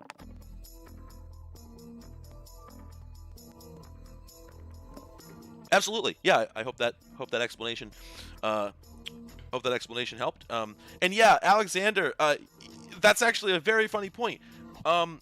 For a really long time, I was wondering if the APS sensor in digital cameras, like digital SLRs, so I got a little bit of hiccups here, was related, and quite a bit of hiccups right here. Is it going to keep happening? I don't know. I was wondering if the APS sensor in digital cameras was related, and well, that's kind of interesting because I believe when you look at a digital SLR and the sensor is described as APS-C size, I'm not sure if that's referring to the Kodak Advanced Photo System format or if it's referring to some colloquial size that just happened to be common for APS sensors in 2001 when we started getting a lot of low-cost digital SLRs. I have never known the answer to that. I never went to look into it. Yes, Dopefish Justin, that is correct. Astronomers are using CCDs. They're also, I believe they're used for looking at extremely bright things and a few other cases. There are scientific applications, I think medical applications, and a few other things where... Close shoppy. I love this shirt. Where CCDs still have a purpose. Okay, James, it was the film size? All right. Is that what... Okay, that makes sense. Now, another thing I should mention is that the whole global shutter thing, I believe that... Thank you, Bitmap. I really appreciate that. Oh, okay, so the C stands for the aspect ratio. Okay, there we go. Oh my gosh, sorry. People kept saying stuff to me, and I got sidetracked. Oh, right. So my recollection is that... yeah, it's Odium, and I'll get back to the game soon. My recollection is that the original digital SLRs, sorry, let me remember this. In the mid-2000s, we stopped using CCDs for cameras almost completely. We switched to CMOS sensors even for like all the DSLRs, and I don't know that rolling shutter was a problem just yet. And then the Canon EOS 5D Mark II, which is known as essentially the first... I think literally the first digital SLR with a video mode, and is famous for that purpose for a lot of reasons we won't get into right now because that's a can of worms. I believe the trick there, the way they were able to make that happen is it wasn't designed to have a video mode, but basically the engineers who were working on it realized that it was possible to add a video mode trivially. That was the story that came out, and what I suspect is that they realized they could switch from a global shutter to a progressive shutter and convert it from a still image sensor into a video sensor, and hence every single camera since then that's had a video feature, every still camera with a video feature, I suspect is capable of rolling global shutter, but is being run in the progressive shutter mode for the purposes of squeezing video out of a sensor that is not necessarily designed for it per se. I don't know. Anyway. Well, okay, listen, just a T-Rex. I'm normally bad at replying to chat and doing stuff. The problem is everyone apparently wants me to reply to chat and not do anything. See, I'm playing the video game so that we have a writing prompt. It's just something we can, it'll stimulate debate. Oh, I leveled up. Terrific. Wait, did I kill that guy? Oh, there we go. I'm gonna walk up and stab this thing. Stab. Oh, you know what? I wonder if I'm gonna be able to, oh, I think I'll be able to get this thing on the diagonal. Nope, not quite. Okay, can this guy move any further? Do I have an undo turn option? They sometimes have that. I can push, I can defend. Oh, I noticed there were weapon skills over here. Oh, that's just showing me my levels. I was thinking it might be like Final Fantasy, you know. Here are your specials. Here are your magic abilities. We got some tape. We got some bandages. We got some food. And I can't do anything with any of it. What about the pistol? Wow, the pistol can't be fired on diagonals. That's normal. Alright, what about this guy? Did I use this guy yet? Yes, I did. Alright, I guess that's my turn. Now I'm going to get chomped. Yeah, this is chess with guns. Odium is a chess with guns type game.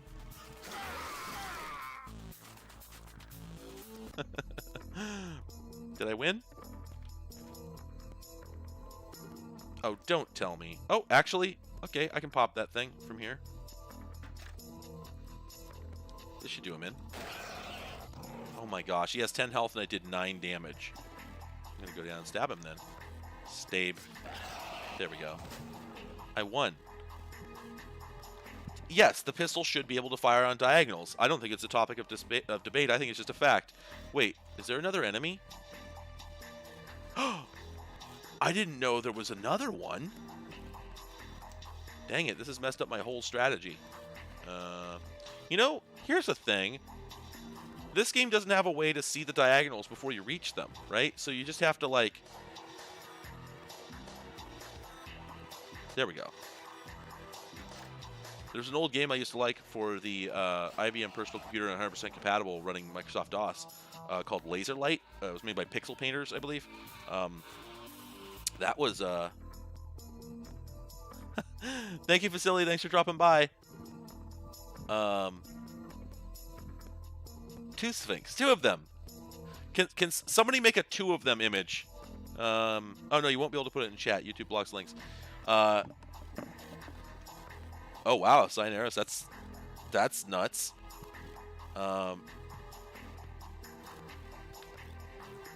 Yes, the title screen of Laserlight is a solid jam. My God, the music in that game is phenomenal, but the title screen just sends me. It is incredible. It is perhaps one of the coolest feelings a video game has ever given me. I haven't won yet, but if I keep stabbing this thing, I can win. This is the image of the cat surrounded by knives. Let's go down this way, and let's rifle this guy. Rifle as a verb. Oh, you're kidding me! Oh. Dang it. I got rocked. Anyway, I was going to say, Laserlight was, I'd love to play it. I don't know if I have the setup for it, but Laserlight was a game about, I think it's been cloned nowadays, but you had lasers and you had targets on a board, and you had to set up mirrors and other obstacles that'll bounce the light around so it hits the targets, right? That's it. Very simple. But just the styling of it was incredible. However, in the original shareware demo, which is the only thing I had growing up, I didn't have any full version games. I only had, I'm sorry, one moment. Bitmap, I have one. I have a Discord, but it's only for my patrons, which basically there's a $2 entry fee. That is how I keep things from being completely unmanageable. So yes, there is a Discord. If you want to join it, it's $2 a month. Anyway, sorry. For $5 a month, you get to see my behind-the-scenes stuff, too. So then it makes maybe sense as a deal. Anyway, Laserlight in the demo version, which is all I had growing up, you just had to place stuff and then hit fire and hope that it hit. And it always took like 15 seconds to run every simulation. So I found that a little frustrating as a kid. I was also no good at the game, which is unbelievably difficult. Oh my God, that game is hard. It gets stupid hard fast. But the full version that I finally got when I was in my like late 20s, and I finally thought I should go pirate a copy of Laserlight. Hell yeah, that sounds great. I downloaded it, I installed it, I started playing. It's the exact same game, except if you hold down Control, it shoots out all the compass directions from your mouse, so that you don't have to try and eyeball 45s in a game that's entirely about eyeballing 45s. It was great. I loved it. I was so happy. Ooh, oh my gosh, X-Man, why would you hit me with a question that good? Oh boy, if I could have any of the Japanese PC trifecta I talked about. You see, I like that you brought that up, because you didn't include the MSX, which I already have and which I love, but you're right not to, because the other three are unrelated. They're very different. The MSX is closer to an NES with a keyboard. The other three computers are all very similar, however. I can answer your question. The Sharp X1, I'm going to show you why. You know what? Let's take a detour. I'm actually done with this game. That's all I wanted to show you. I'm going to play it more later. So, I'm going to take this opportunity, in case anybody doesn't know, I actually... Sorry, just a second. Is there a game? No, there's not a game, but they have the lights on. Oh, that is weird. We should wash those windows. Sorry. I can see the stadium downtown from where I am, and all the lights are on, and I thought, like... I thought the army was coming. It was terrifying for a second. Anyway. Oh, whoops. Oh, right. Sorry, let me... Bip. Okay, I'm still audible, right? Yeah, I'm still audible. Okay. So, for everyone's edification, a few people said, like, is this your first stream? Oh, no, I've streamed quite a few times, but I normally stream over on my side channel, Cathode Ray Dude Guy Den. And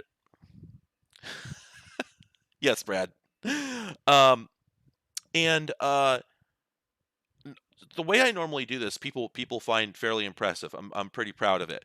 I start up a game, and I start playing it, and I continue playing it kind of until I can't or don't want to anymore. But the don't want to, it's got to be like either something I've seen before or something that just holds no value to me at all. But a surprising number of games I can enjoy that other people just would detest instantly, especially like old bad games. So for instance, I play a lot of ZX Spectrum games on my side stream, my side channel, and a lot of them I get these comments like, "I would have quit this hours ago," and I'm like, "Yeah," and I just decided one day that it's more fun not to. Sometimes it's fun to play a game that's just terrible, or if not terrible, just terribly hard, or good but tedious. And there were a lot of games for the ZX Spectrum that are good but tedious. There is a good game there. It's just incredibly hard compared to modern games. And I've spent many hours on stream talking about this. You know, the developers of games for these old computers had very limited capabilities and very clunky controls and whatnot. Had to figure out ways to make interesting games out of essentially bearskins and stone knives. It's really the constraints they're working under are very austere. Because the constraints the players working under are very austere. It's really hard to use these machines, and the point that I'm driving at though is I will pick one of those games that most people would start up, play for 2 minutes at most, maybe 30 seconds, and then quit and and go like, wow, what a piece of crap. And I'm not trying to brag here. I'm just telling you that this is a thing that I can do that most people don't have the patience for, and I'm proud of it, and a lot of people seem to enjoy it. And so yeah, on that channel, I've 100%ed a number of games just during an ordinary Sunday. Not just on the ZX Spectrum, but a lot of stuff. I think I went through all of Duke Nukem 3D, which I'd never actually played in its entirety. I had logged at least 10,000 hours in the cockpit on Duke Nukem 3D throughout my childhood and the rest of my life. I've played Duke. There has not been a year in my life since 1996 when I have not played Duke Nukem at least once a month. And I used to play it every single day. And I had never played the entire game beginning to end. I had not seen most of the game because I spent my whole time just messing around. Oh gosh, Outpost 2. Outpost 2. Is that name is ringing a bell. What? Do you mean the Dynamics real-time strategy game? That Outpost 2? Because if that's the one you mean, I'm not sure what that's in response to, but my gosh, I should go back and try that game. I had that when I was a kid, and I thought it was fascinating. I was really intrigued by it, but I didn't know how to play it, and it was, yeah, SimCity on the moon. That was pretty cool.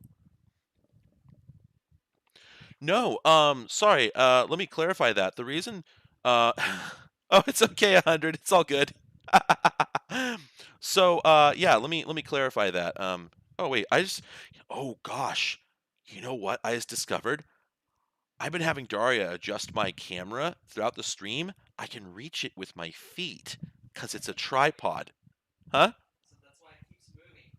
No, because I haven't been sticking them out that far. But here, look, I can just adjust it like that. Yeah, baby! Anyway, so, the experience that I had growing up was that, man, it's kind of hard to explain, kind of long-winded for this kind of stream. Before I forget, though, I'm going to talk about Duke Nukem 3D and Doom and whatnot in a minute, but just to finish my thought, what I was driving at, I know I'm doing bits and pieces of games here on this stream. I'm really much more a, let's deep dive this game till we can't stand it anymore. But that's not the energy of the stream we're doing tonight. I'm obviously jumping from topic to topic, and activity to activity, so that's what we're going to keep doing. I have some other things in my head we're going to go take a look at in a minute here. But anyway, going back to Duke Nukem and Doom and whatnot. So I grew up. Some of my earliest memories are playing Doom. I agree with Tim Rogers that Doom is unequivocally one of the best games ever made. The trouble is, it's sort of like, well, there's you might have owned a car at some point or driven a car at some point, or perhaps where it never gets old. It's so good, it just never gets old, right? If you've got like a Mazda Miata. They're fun. They're always fun. Every time you get in one, it's fun. I'm 6'2", and for really complicated reasons, I was forced to drive a Mazda Miata as my daily driver for about 4 months, 6 months, something like that. And despite the fact that I barely fit in that thing at all, moving from topic to topic, it was really quite hypnotic. Despite the fact I didn't fit in that car at all, and it was like really austere in its like affordances. Like I don't even know if I had AC in there and whatnot. Going to the grocery store in that car was a blast. It was oh man, that car, it was glued to the ground. The steering was super tight, and you could be going 20 and you felt like you were going 70. Oh man, that car was fun. Doom is not that for me. Sadly, it was a really impressive game, but I wore out the brake pads on it, and then I just kept driving it. And I was driving it with that awful screeching noise, with the squealer dragging on the brake drums for 20 years. And I'd worn out that game by the time I was 12, something like that. Yeah, I think I was basically sick of it by 12. But here's the thing.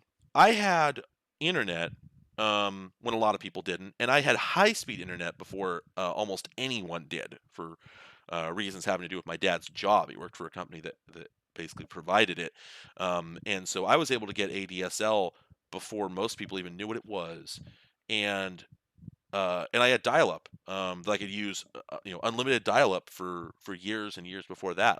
I almost don't remember a time when I didn't have the internet. And for a lot of people younger than me, that's not surprising. But for someone my age, that's pretty impressive still. Well, back in the day, we had ftp.cdrom.com and ftp.idgames.net and whatnot. And you would go there, and you'd go to... you would go there, and you'd go into the id games folder and then into the Doom folder, and you click on WADs, and then a universe would explode in front of you. If you don't know, you can't lower a Miata 3 inches. They don't have 3 inches. What? Where would you find them? Did they trim the fenders? Did they trim the floorboard? Did they lose 3 inches by driving it into a lake? That's incredible. Okay, anyway. I'm sorry, that's sending me. I'm trying to understand. Yeah, how do you lose 3 inches off a Miata other than burying it? Unable to go over speed bumps. You take 3 inches off a Miata, it is a speed bump. Other cars have to drive around it. My gosh, I need to go to bed now. I'm disappointed and my day is ruined. It's breathtaking. Anyway, if you're not aware, you probably are, but if you're not aware, Doom and Duke Nukem 3D were both massively moddable at very low cost. Compared to newer games, even Quake, the amount of effort required to mod Quake was kind of enormous. Modding Duke Nukem 3D and Doom was far less. The sorry, the standards were lower in the sense that there was simply less to do. You could make a really high quality, literally professional, you could make a map in Doom that was as good as one that came with the game in about 4 hours without a lot of practice. And there are a lot of people who think that that's kind of a oh. Thanks, Merrick. Have a good one. Don't be late for work. There's a lot of people who think that Doom is one of the best games in history because it is a gateway drug to game development. Um, that's a take. Stephen Guy, was it the Secrets of the Doom something wizards? Because that was the one I had. Anyway, but it was really easy to make mods for Doom, largely maps. You couldn't do much in the way of gameplay modifications. There was Dehackhead, but that didn't really count. But you could change the graphics out for the weapons and enemies and textures and whatnot, and you could make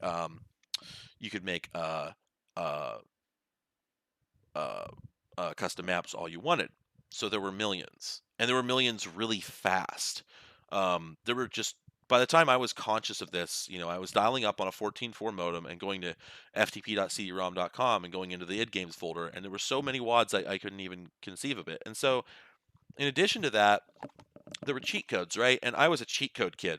I would get cheat codes for a game within minutes of getting the game, and I unequivocally hate the kid that I was. I hate him. I want to beat him up.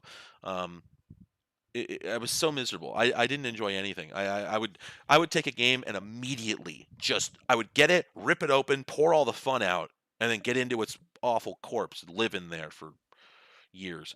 And yeah, there we go. Tricks of the Doom programming gurus. That's the one I had. The problem is I was really what's the word? Not cynical. Not jaded even, but right from the get-go, I instantly, I don't remember a time when I didn't look at video games and see the matrix code behind the redhead. Blonde, brunette, etc. I would look at Doom and I saw line defs, vertices, and scaled calls. I looked at Doom and I saw it I saw the dollhouse with the roof off. And part of that is because I literally did. I had Doom mapping tools. I opened up the original Doom maps in them, and I sucked every single drip of magic out of that game. I remember that when I first played, I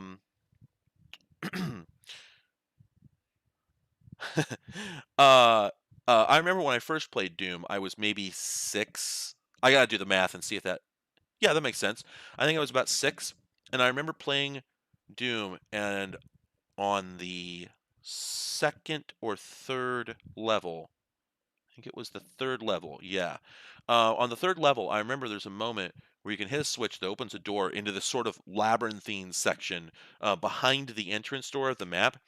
And I think this is one of the maps that Tom Hall made, and he had used lighting tricks that didn't actually get used all that much in the Doom engine because everybody else at id was so cynical they didn't bother.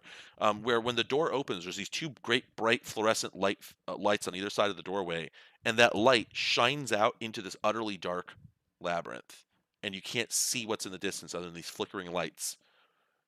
I remember as a kid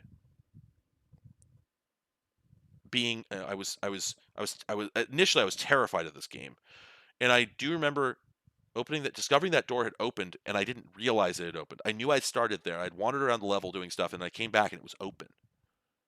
And I remember stepping back there, and I couldn't leave the light. Right? It was like, I was afraid of the dark, right? And I knew it was a video game. I knew it wasn't real, and I'd seen the enemies in the game. I knew what they looked like and whatnot, and I still couldn't get myself to walk out of the light into the darkness. I stayed there, and it felt cozy, right? Fast forward a year, I'd broken that level open. I'd typed ID clip, or in those days, ID spispopd. No, I'm sorry. That's the level. Sorry. ID clip. Wow, it's been so long that I have forgotten. I have finally done it. I have forgotten one of the Doom cheat codes. Sort of. It's still IDSPISPOPD, but I can't remember whether it's the level warp or the no clip code. Can't remember. Anyway, but I tore this game apart. I went into no clip mode and I just ran through walls and I God mode and I didn't at some point I didn't even bother shooting the enemies anymore. What was the point? I was invincible. I could walk through them. I didn't need the keys. Why bother? Why bother doing any of it? And I proceeded to do that with everything. Got Duke Nukem 3D. It's the same thing. Turn on the cheat codes. Day 2. As soon as I found out what they were, turn on the no clipping mode. Walk through the walls. And what I didn't realize until I recently, by the way, that code stands for ID Software smashing pumpkins into small piles of putrid debris, which was the name of a game that I think one of the id Software devs had worked on before. Oh, so I was right. Yeah, I just popped and just walked through the walls. Anyway, what was I gonna say?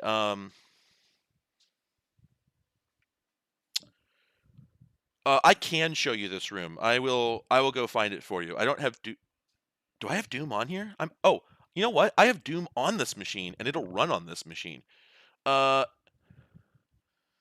Give me a second. I can run Doom on here. That should be less impactful than that other game. And I've got other stuff I want to run here anyway. HDMI?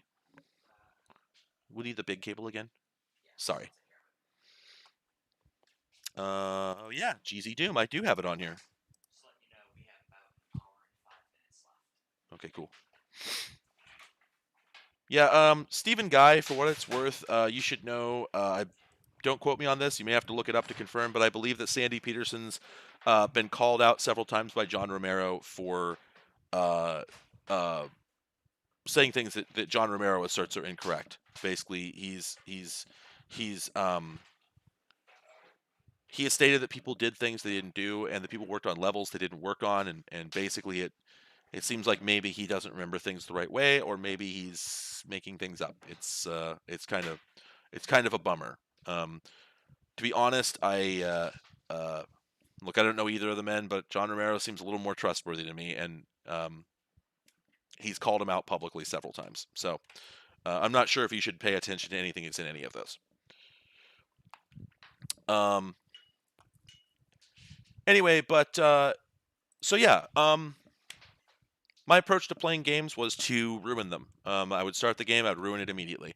I never put in any serious effort into playing virtually anything. I played Grand Theft Auto 3 with the cheat codes on. I never tried finishing the missions properly at all.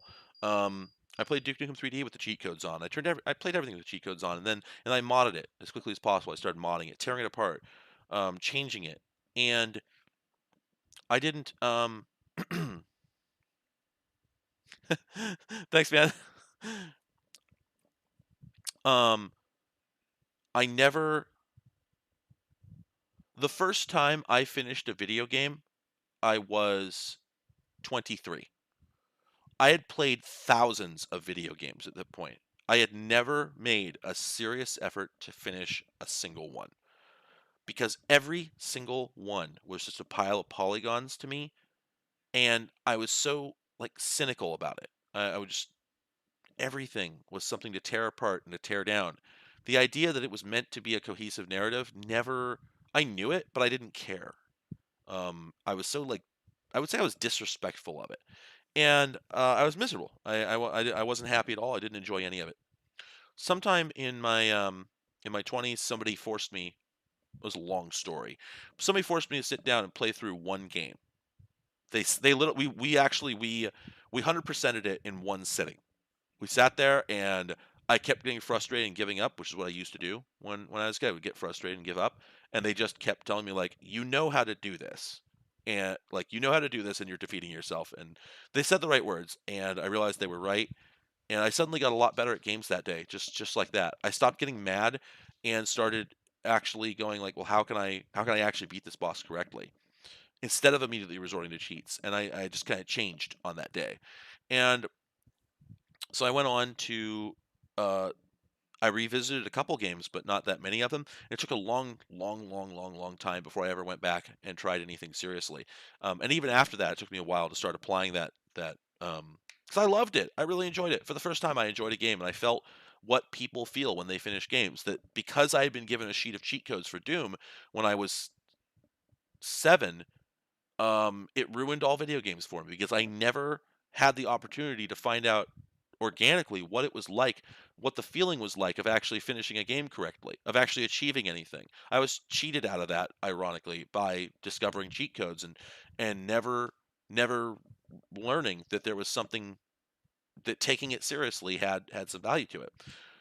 In the last couple of years, I have finally gone back and revisited some of these games and discovered that I have the ability to uh, I have the ability now to appreciate games on a level that I never did before. After not playing Duke Nukem 3D seriously for eons, although I would start it up periodically, load a mod, and like play the first level or something, I discovered that I could start up a stream, put Duke Nukem 3D on the screen, and go, I'm going to show you Duke Nukem 3D, and then I could experience it correctly while everybody else did too. The streaming helped me in that way. It really helped me a lot. I'm better at doing it on my own as well, but it turns out that doing it with an audience um just made it so much easier for me to basically put myself in the shoes of someone who's never seen it before. And all of a sudden, I played Duke Nukem 3D. I didn't recognize any of the levels. I'd been through these thousands and thousands of times. I'd torn them apart in a map editor, and I'd never seen any of them. I'd never seen how the parts fit together and recognized what had been the experience that had been crafted. And I also realized that I had never, ever, at any time, gone through each level in sequential order.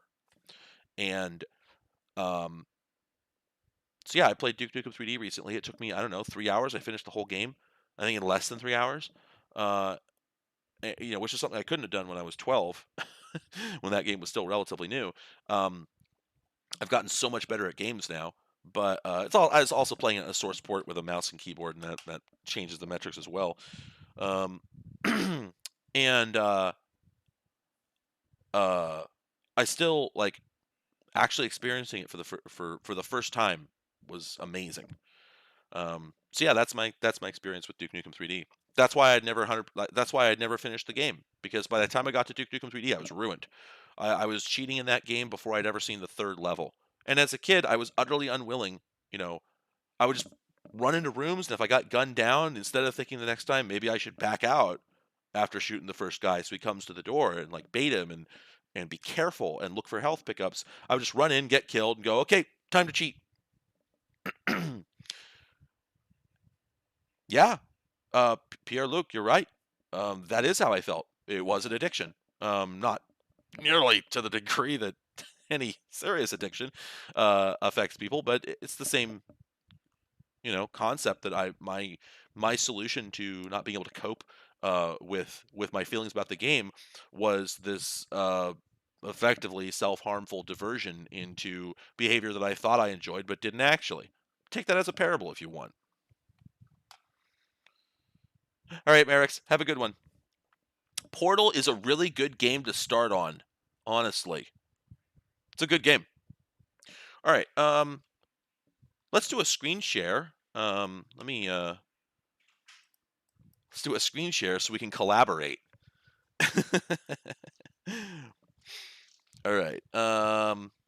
Let's pop over here, and I'm gonna go ahead and fire up a screen share here.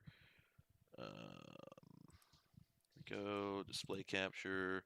That's not the right one. There we go. All right. So somebody, yes, X-Man. It is now time to talk about the Japanese PC trifecta. Let's take a look at some pictures. Is everybody ready for some football? Where's my mouse? Oh gosh, that's right.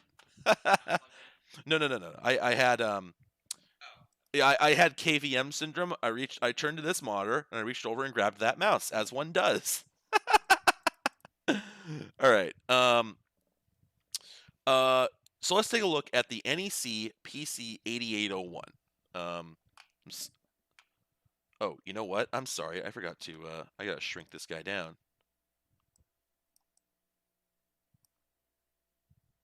Gotta do that, and then we'll bring that down just a second and put that there. All right. MIDI 2.0. Oh, this computer is blank. I just wiped it and reinstalled. So this Firefox is brand new. Anyway, so let's look at the NEC PC 8801. So this is one of them. Oh no, I'm sorry. This is the 9801. Oh, I'm sorry. Is it the 8800 series I'm thinking of? Okay, I guess so. All right. No, it is the 8801. Dang it. Anyway, so it's kind of a beige box. You know, you got a couple of floppy drives there. It looks like it should be a PC, but it's not. Well, it sort of is, sort of, kind of. But you know, it boots up into BASIC, just like any other, you know, like a C64 or something. And then let's see. Here's another one. This is a different. You know, this the model doesn't have the floppy drives. It looks all right. Nothing. It looks good. There's nothing to write home about. Let's see. Let me see if I can find some of the other more advanced ones. PC88 VA3. That's one of the later models. Still kind of got the same thing going on. So I mean, they're nice machines. They're nice looking machines. Okay, let's look at the Fujitsu FM7.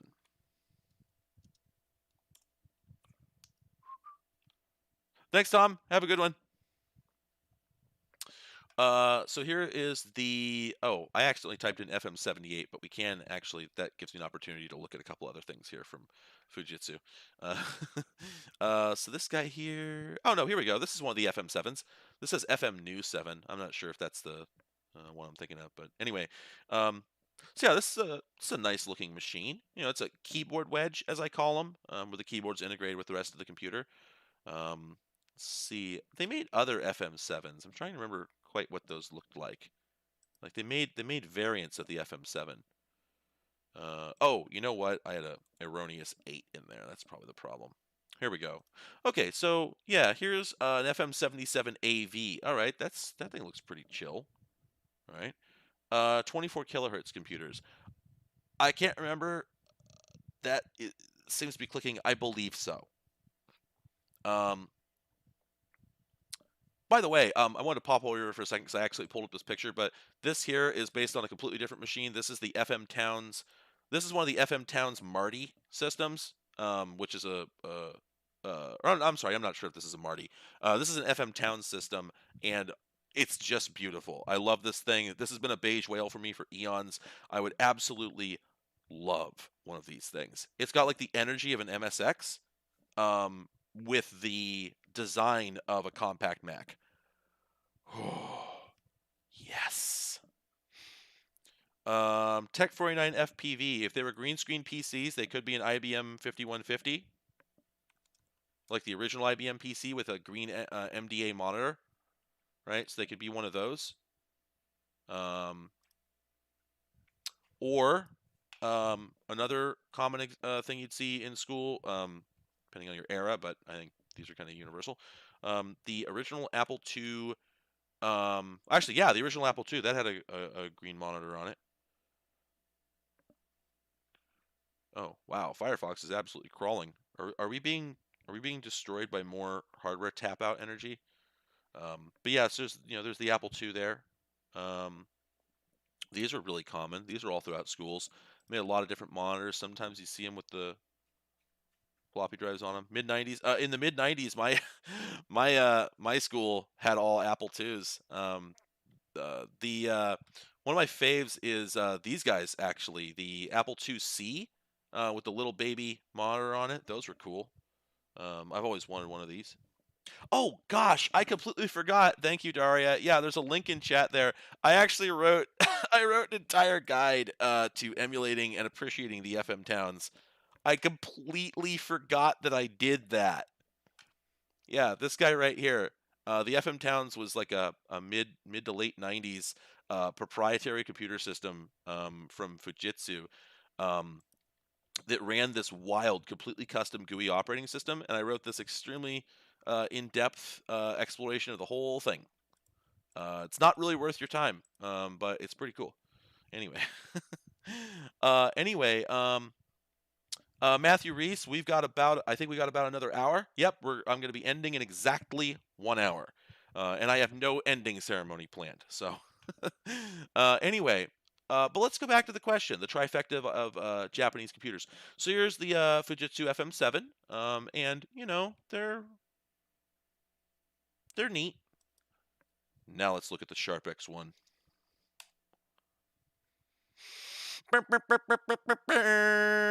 Yeah, baby. Aw, snap. Is it even a contest? Yes. Yes. Yes. I rest my case.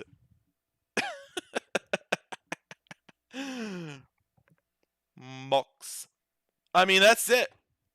Right? I mean, what more is there to discuss? I believe that is a glass screen protector.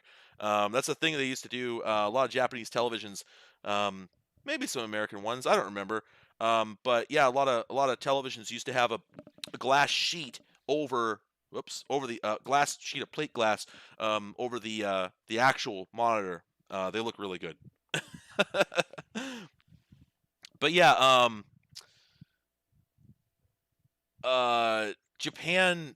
Japanese electronics industry had a lot of devices in this beautiful color of red, and this thing is just, oh, it's heavenly. They knew it looked good too. I don't get it. Why did Sharp? I don't understand why Sharp understood so perfectly that the correct thing to do was to paint this thing up like an Estes rocket, that you were really proud of. And Fujitsu and NEC were like, no, we have to make this look like it's something you would do spreadsheets on. I mean, I think that might have been their intent, but I mean, come on. Will Arnett, Arrested Development gob voice. Come on. Yeah, Char's final computer.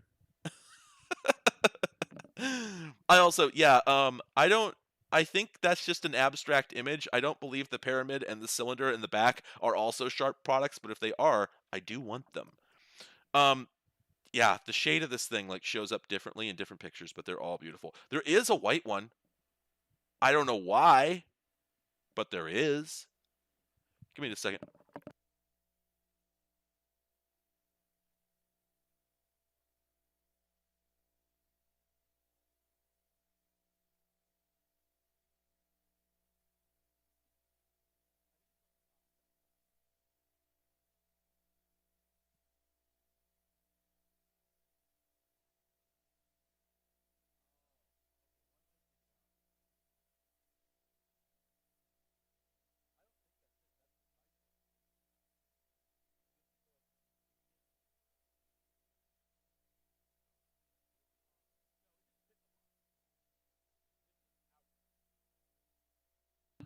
Just a moment. Anyway, sorry, I'm reading some text here. Yeah, I think oh man, a PC case mod themed after the X1 would be incredible. And you know, this is a thing. This is sort of this is one of my beige whales, but it's like actually one that's closer to me actually buying it. And it's not impossible. I think here, let's pop over to Yahoo Japan auction. This is a great place to lose some money. If you're thank you, Tech. Yeah, I'm really proud of it. If you want to lose some money, boy, have I got a website for you. If you like gadgets, you will no longer have a bank account. The government will take it away because you will spend too much money. But let's see. Is there a Sharp X1 on Buy-e? So here's one. It's currently sitting at $22. Although the shipping will kill you, and also it's an auction, so that might hit $500 before it's done. Ooh, that's an X1 Turbo. That's a good looking machine. Let's see. What can we see? Oh, yeah. Okay, so here's an example. We got yeah, $80, and we saw $22, and we hit the red one, and it's $227, and it's nowhere close to. Oh, wait a minute. Actually, you know what? This is a buy it now type auction. That's not a bid at all. So actually, yeah, for $227, I could buy an X1C, which I would like to do. The thing is, the shipping on that's going to cost a bundle. There's also the problem that then you have to get software onto it, and that is a pain. Most of the software loaded from cassette, I believe, and it's just miserable. It's miserable trying to get stuff loaded that way. Emulation is so much easier. But the thing is, have you looked at it though? I mean, but have you looked at it? Oh, I could die. Oh, look at. You know what? I'm sorry. One moment. Are you noticing that up here, it's got like a little paper support? What is that? What's going on there? Yeah, you said, is that a printer? Could that be a printer? I may perish. Does this thing have a built-in printer and I didn't know? It's a plotter! It's got a pen plotter! You see? Do you see?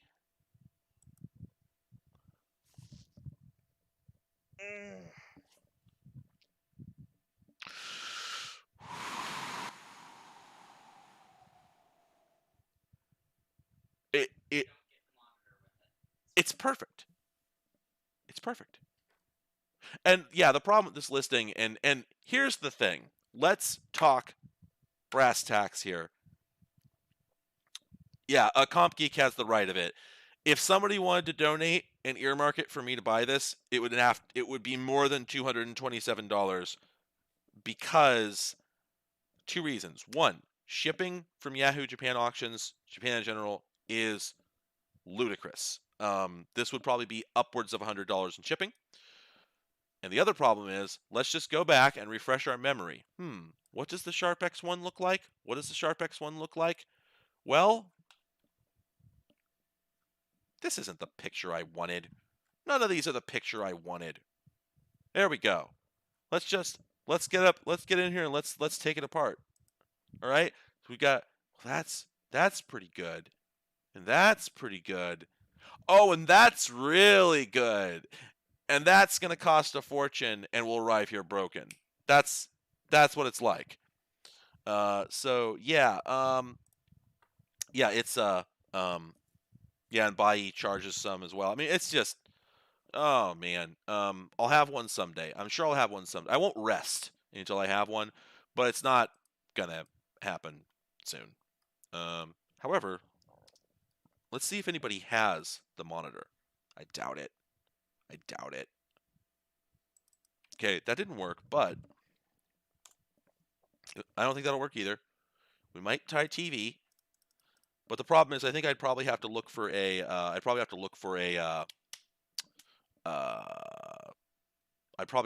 specific model number, right? So yeah. Also, but I mean, for what it's worth though, this is interesting. This is the X1 Turbo. Boy, I know it's got the missing door, but man, that was a look. All right.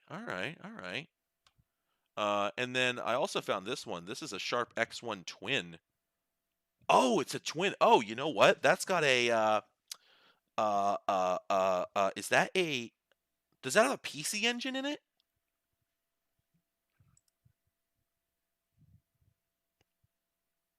Yeah, it does. See the pad port? And here, look, you see the HE system? Isn't that the Hudson Card logo? I think. I can't remember. Anyway, but yeah, I'm pretty sure this thing. So this was a thing. If you don't know,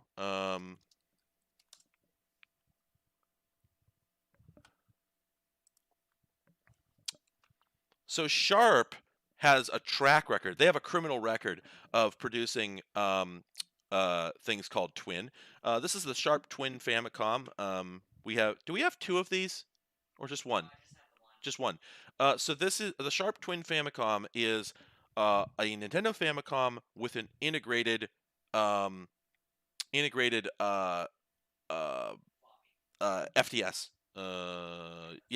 Famicom disk system. Nintendo never sold a Famicom that had a built-in FDS, so this was a cool product. And it was made by Sharp, even though Sharp isn't related to Nintendo, but for some reason they just did this, right? So that's why I can believe that there would be a Hudson console inside of a Sharp machine, because they did this. This sort of thing happened. There's actually this thing is cool because it's got a clever interlock system. So the oh, come on, give me a good picture. So so you put the Famicom cartridge in here, or you put the FDS disc. Whoa, what the hell? My whole USB just bounced. All of it? Yeah. Am I? Oh, okay. My mic is still working, but the Stream Deck just rebooted, and all my webcams just died. Cool. Yeah. If we destroy this laptop at the 0 hour, I'm going to have to finish up the stream from my phone, and it's going to be really funny. It just happened again. Okay, let's remove things that we don't need. I don't think there's anything we don't need. Oh, was the Stream Deck plugged into that hub? Yes, it is. Okay, so the hub just lost power. Check the power supply. See if it's wiggling out of the... Oh, it actually could be that right there. It could be the micro USB. Yeah, it's really fucking... You gaff it. it's Take- hard to. Well, just tape it right there. Take the tension off of it. Oh, you okay? Yeah. Sorry, folks. I'll have the webcams back up in a moment. No, it's not a USB problem. It's the cable fell out of the USB hub, I think, because it's a micro USB and it's just not freaking designed for this. Okay, we got that one back, and now we have that one back. Delicious.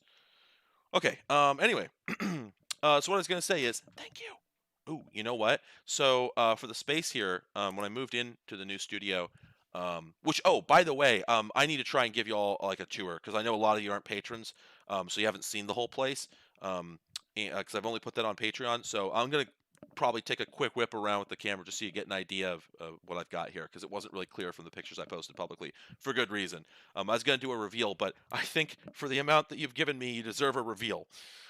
Anyway, but I wanted to get a refrigerator for here, and I was thinking about getting a kind of a sizable one, but I decided to just go for a cheap Magic Chef, because at that point I was out of money, and that was also just a good idea. But the other thing is, small refrigerators I found, like Magic Chef fridges, they seem cheap, but the thing is, when they're small, they cool really efficiently.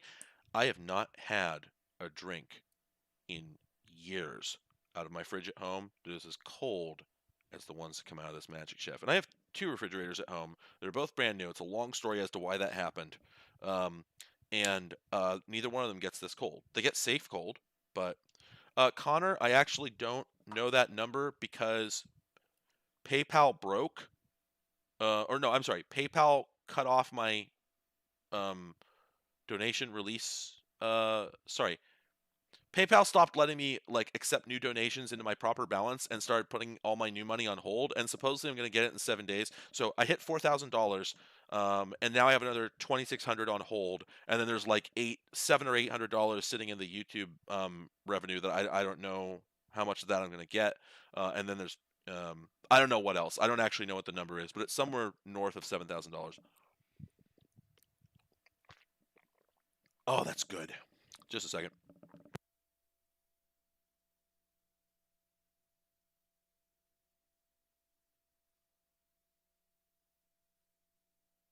Oh, good Lord. And once again, for anybody who's joined, I'm still preferring donations through Coffee rather than YouTube. I'm back on that point because apparently the YouTube supers take a huge chunk. So anyway, thank you, Brittany. I'm so I'm so thrilled that everyone here has been so helpful. Yeah, X-Man. If you're a drink fiend, I've actually been thinking about buying a Magic Chef for home, even though I have 2 refrigerators. I know, bougie, right? We're thinking about getting rid of one of them, and I just kind of want to replace it with a Magic Chef. They're about $160, and they get cold as the dickens. They're just freezing. Nope, pun intended. I mean, if you turned it up, if you turned the temperature all the way up, your drinks will all have slush floating in them.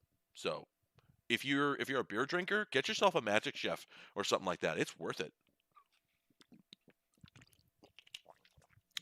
Cash App isn't an option. I don't have it set up, and I don't know much about it. I don't entirely trust it. So, whatever. Anyway, pardon me. M. Philbin, yeah, just to finish what I was saying so I don't completely forget, this is the Sharp Twin Famicom. It's got both a Famicom cartridge and an FDS in it. And what I was going to say is, the neat thing about this is, if you want to play a Famicom game, you put the cassette, oh my gosh, did I just say that? 45 minutes. Game tapes. If you want to play a Famicom game, you put the cartridge in this slot. Oh my god, the USB just rebooted again. Okay, sorry folks, just a moment. I can live without the Stream Deck. What else is plugged into the USB hub there? Anything else really? So that's the Stream Deck. That's one webcam. And what's that? Mouse. Just a second, folks. Different mouse? What's wrong with this mouse? I don't think so. Just a second. Maybe we could lose the Brio. Yeah, if you're not. Oh wait, you're doing both. I've been doing that, so we only have 45 minutes here. I just got to make something convenient for the last few minutes. Oh, you know what? No. Let's lose the capture card. We don't need that. It is lost. Oh, that's the hub. Good lord. Wow. This is really silly. All right, I'll just reboot the webcams and continue. We only have 45 minutes. Yeah. Let me try a different USB extension cable. I guess. Anyway, I'll wait till yeah, every time I try to explain the Twin Famicom, everything resets. Let's do it again. Let's fly close to the sun. If you want to put in a Famicom cartridge, you shove it in the top. If you want to put in an FDS disc, you put it in the front. The trouble is with the Famicom that the Famicom disk system superseded the normal Famicom's behavior. It essentially was a cartridge. In fact, I'm sorry. Can you remind? Didn't the Famicom literally plug into the FDS? Didn't it literally plug into the cartridge slot? Did it had, I think, like a big cable that came up and plugged into the cartridge slot, I think. It had like a device. So basically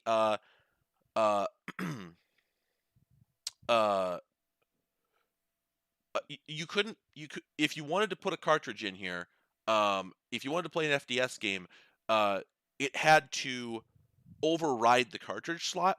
So this switch here is an interlock. This both enables the FDS and it blocks the cartridge port. So if you want to play the FDS, you have to push this switch up. That shoves teeth into the cartridge slot so the door won't open. And then when you turn it on, it boots up into the FDS loader. It's really cute. Okay, so now Sharp X1 Twin. Let's see if that really is. It looked like a Hudson to me, but maybe I'm mixing up my... Yep, it's got a PC engine in it, which people from America and a few other places may know as the TurboGrafx 16. Yeah, this was a thing. Some of these Japanese electronics companies would just do wild crossovers like that. It's kind of off-axis. That's fine, but whatever. We're almost done here anyway. Oh, I put it over there because then I'm not bumping into it, so it can't really be there. I'm gonna move it a little. Besides, I gotta be able to put my arm over there, so I'm gonna move it back. Sorry. Thank you. There we go. Thank you for the donation. Thank you for watching. Yeah.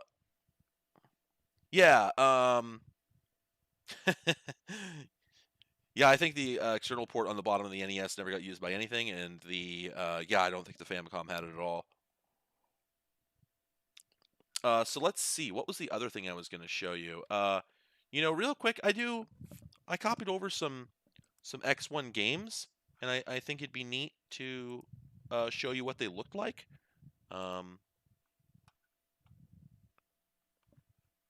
So let me pull this up, because there's one game in particular that I was thinking I wanted to show you. Let's see. Oh, okay, good. I have a numpad on this laptop. Fantastic. This wallpaper? I think this came with Windows, didn't it? Yeah, this wallpaper came with Windows 11, which I don't like. Anyway, so X Millennium. Let's see. X Mil Mark II. Oh wait, didn't I extract this? There we go. Oh, real quick, someone wanted to see the door I was talking about. I think you were saying you wanted to see the door I was talking about in Doom. Maybe I misunderstood you, but I am going to pull this up and do that. Where is my desktop audio? Good, it's turned down. Yeah, Corey, I had not made that connection. Yeah, sharp twin cam. Wow. My gosh. I'm upset now. Let's see. The Ultimate Doom, soft poly, not full screen, disable auto load, John Boy voice, let's go.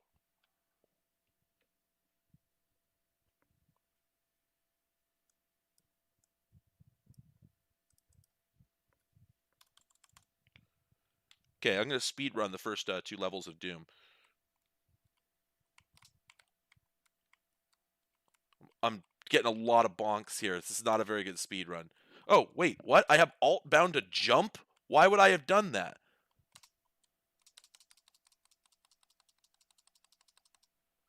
Okay, this is nuclear plant. Whoa, that was a weird jump.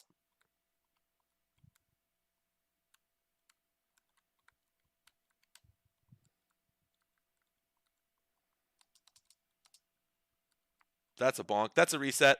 That's a reset. Marathon luck.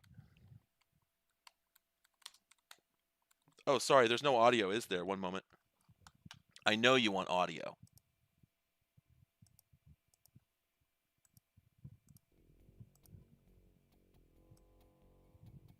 Wow, that is really quiet.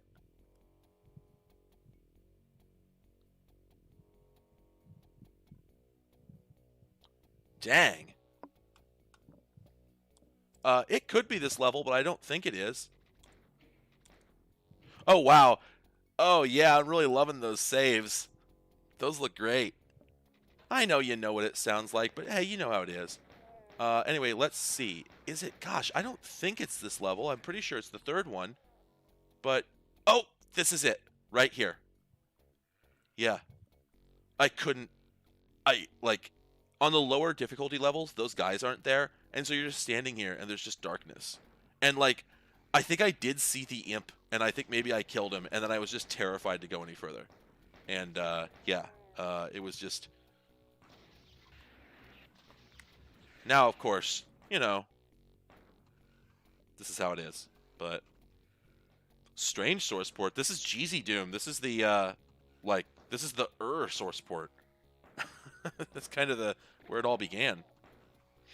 Anyway, yeah, they didn't do this much in Doom, and actually the gamma was lower. I was playing on a CRT monitor, had higher contrast. When I was a kid, that was just pitch darkness, and it just terrified me. And the alternative was, you know, I'm standing here and I'm looking back at this, and it just looks so inviting. I'm like, I'm gonna go back to where I'm safe in Doom.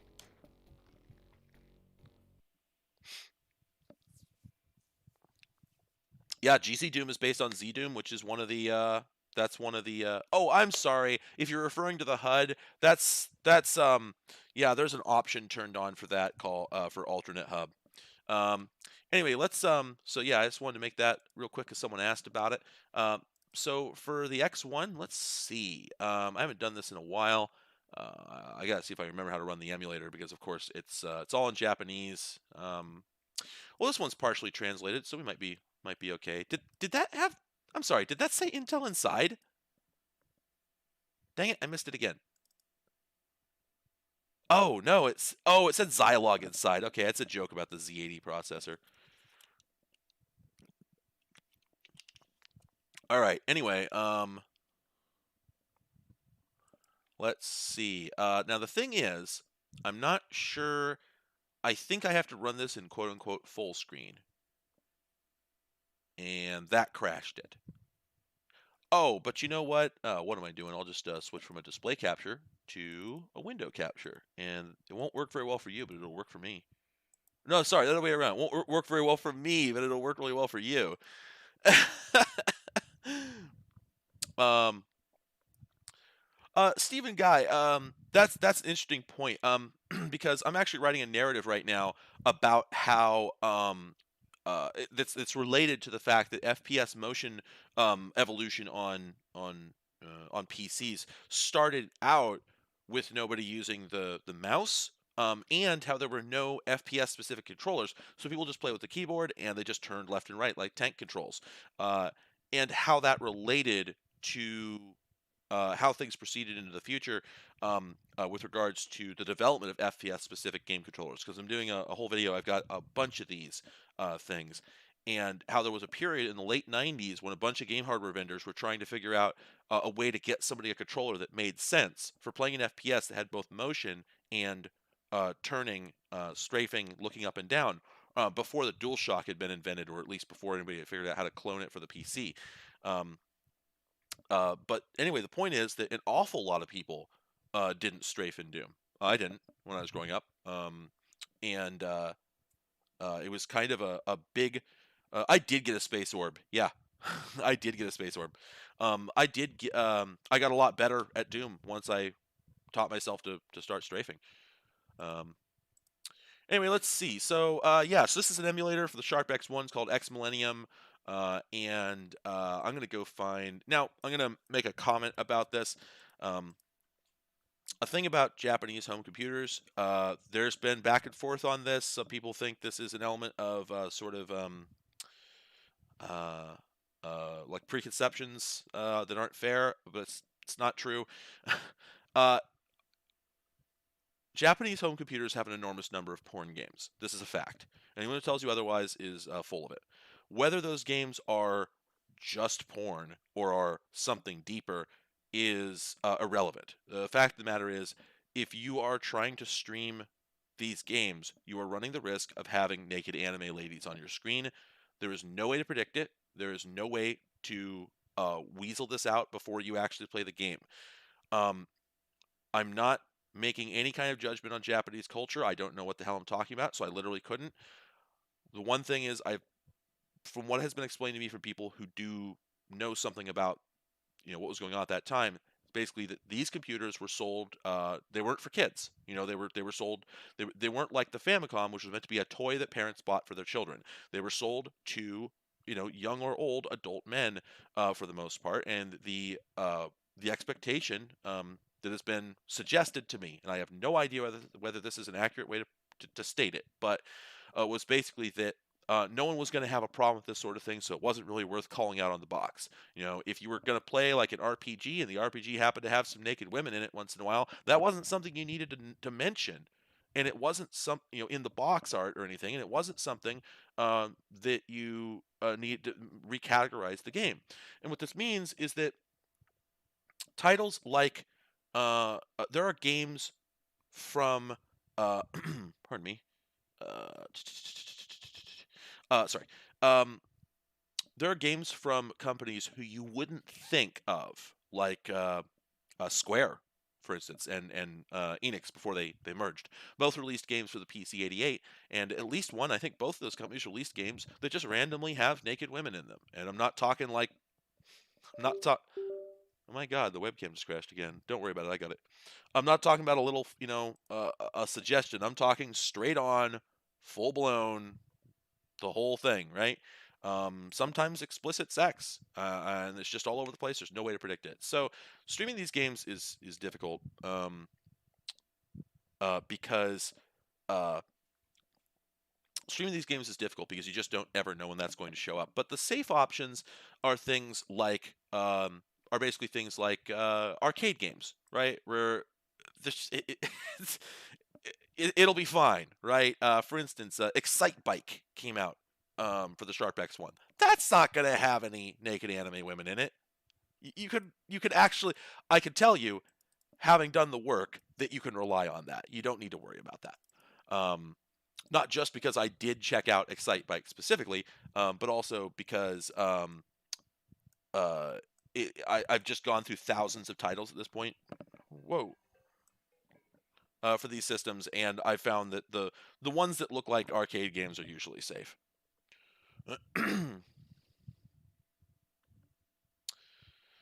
Anyway, let's see. That's interesting. I have lost my...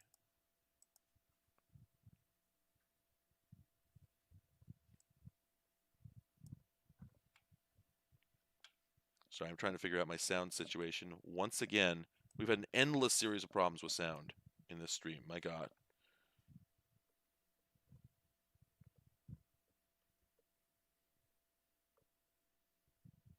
Yes, that is the point that I was making, or I was going to make. So I can't pull that out easily. I have a thing here called a Stream Deck. If you haven't heard of it, it's a grid of little customizable buttons that you can wire directly up to OBS Studio that I'm broadcasting with. And I actually have a button that's normally set up where I hit the button and it just covers the whole screen with this huge banner that just says "whoops."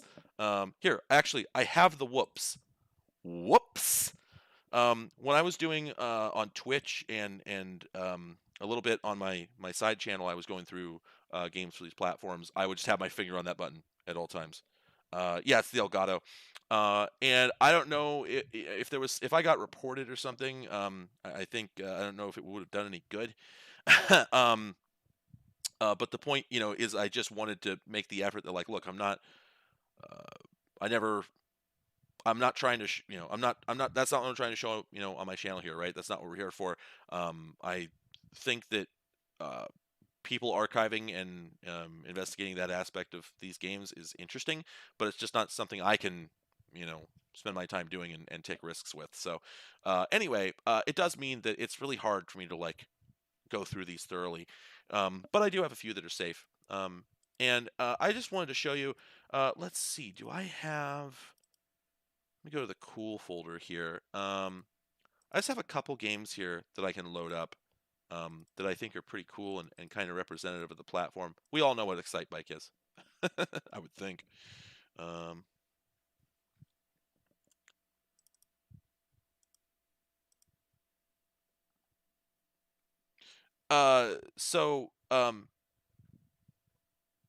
Super Mario Bros. Special is safe.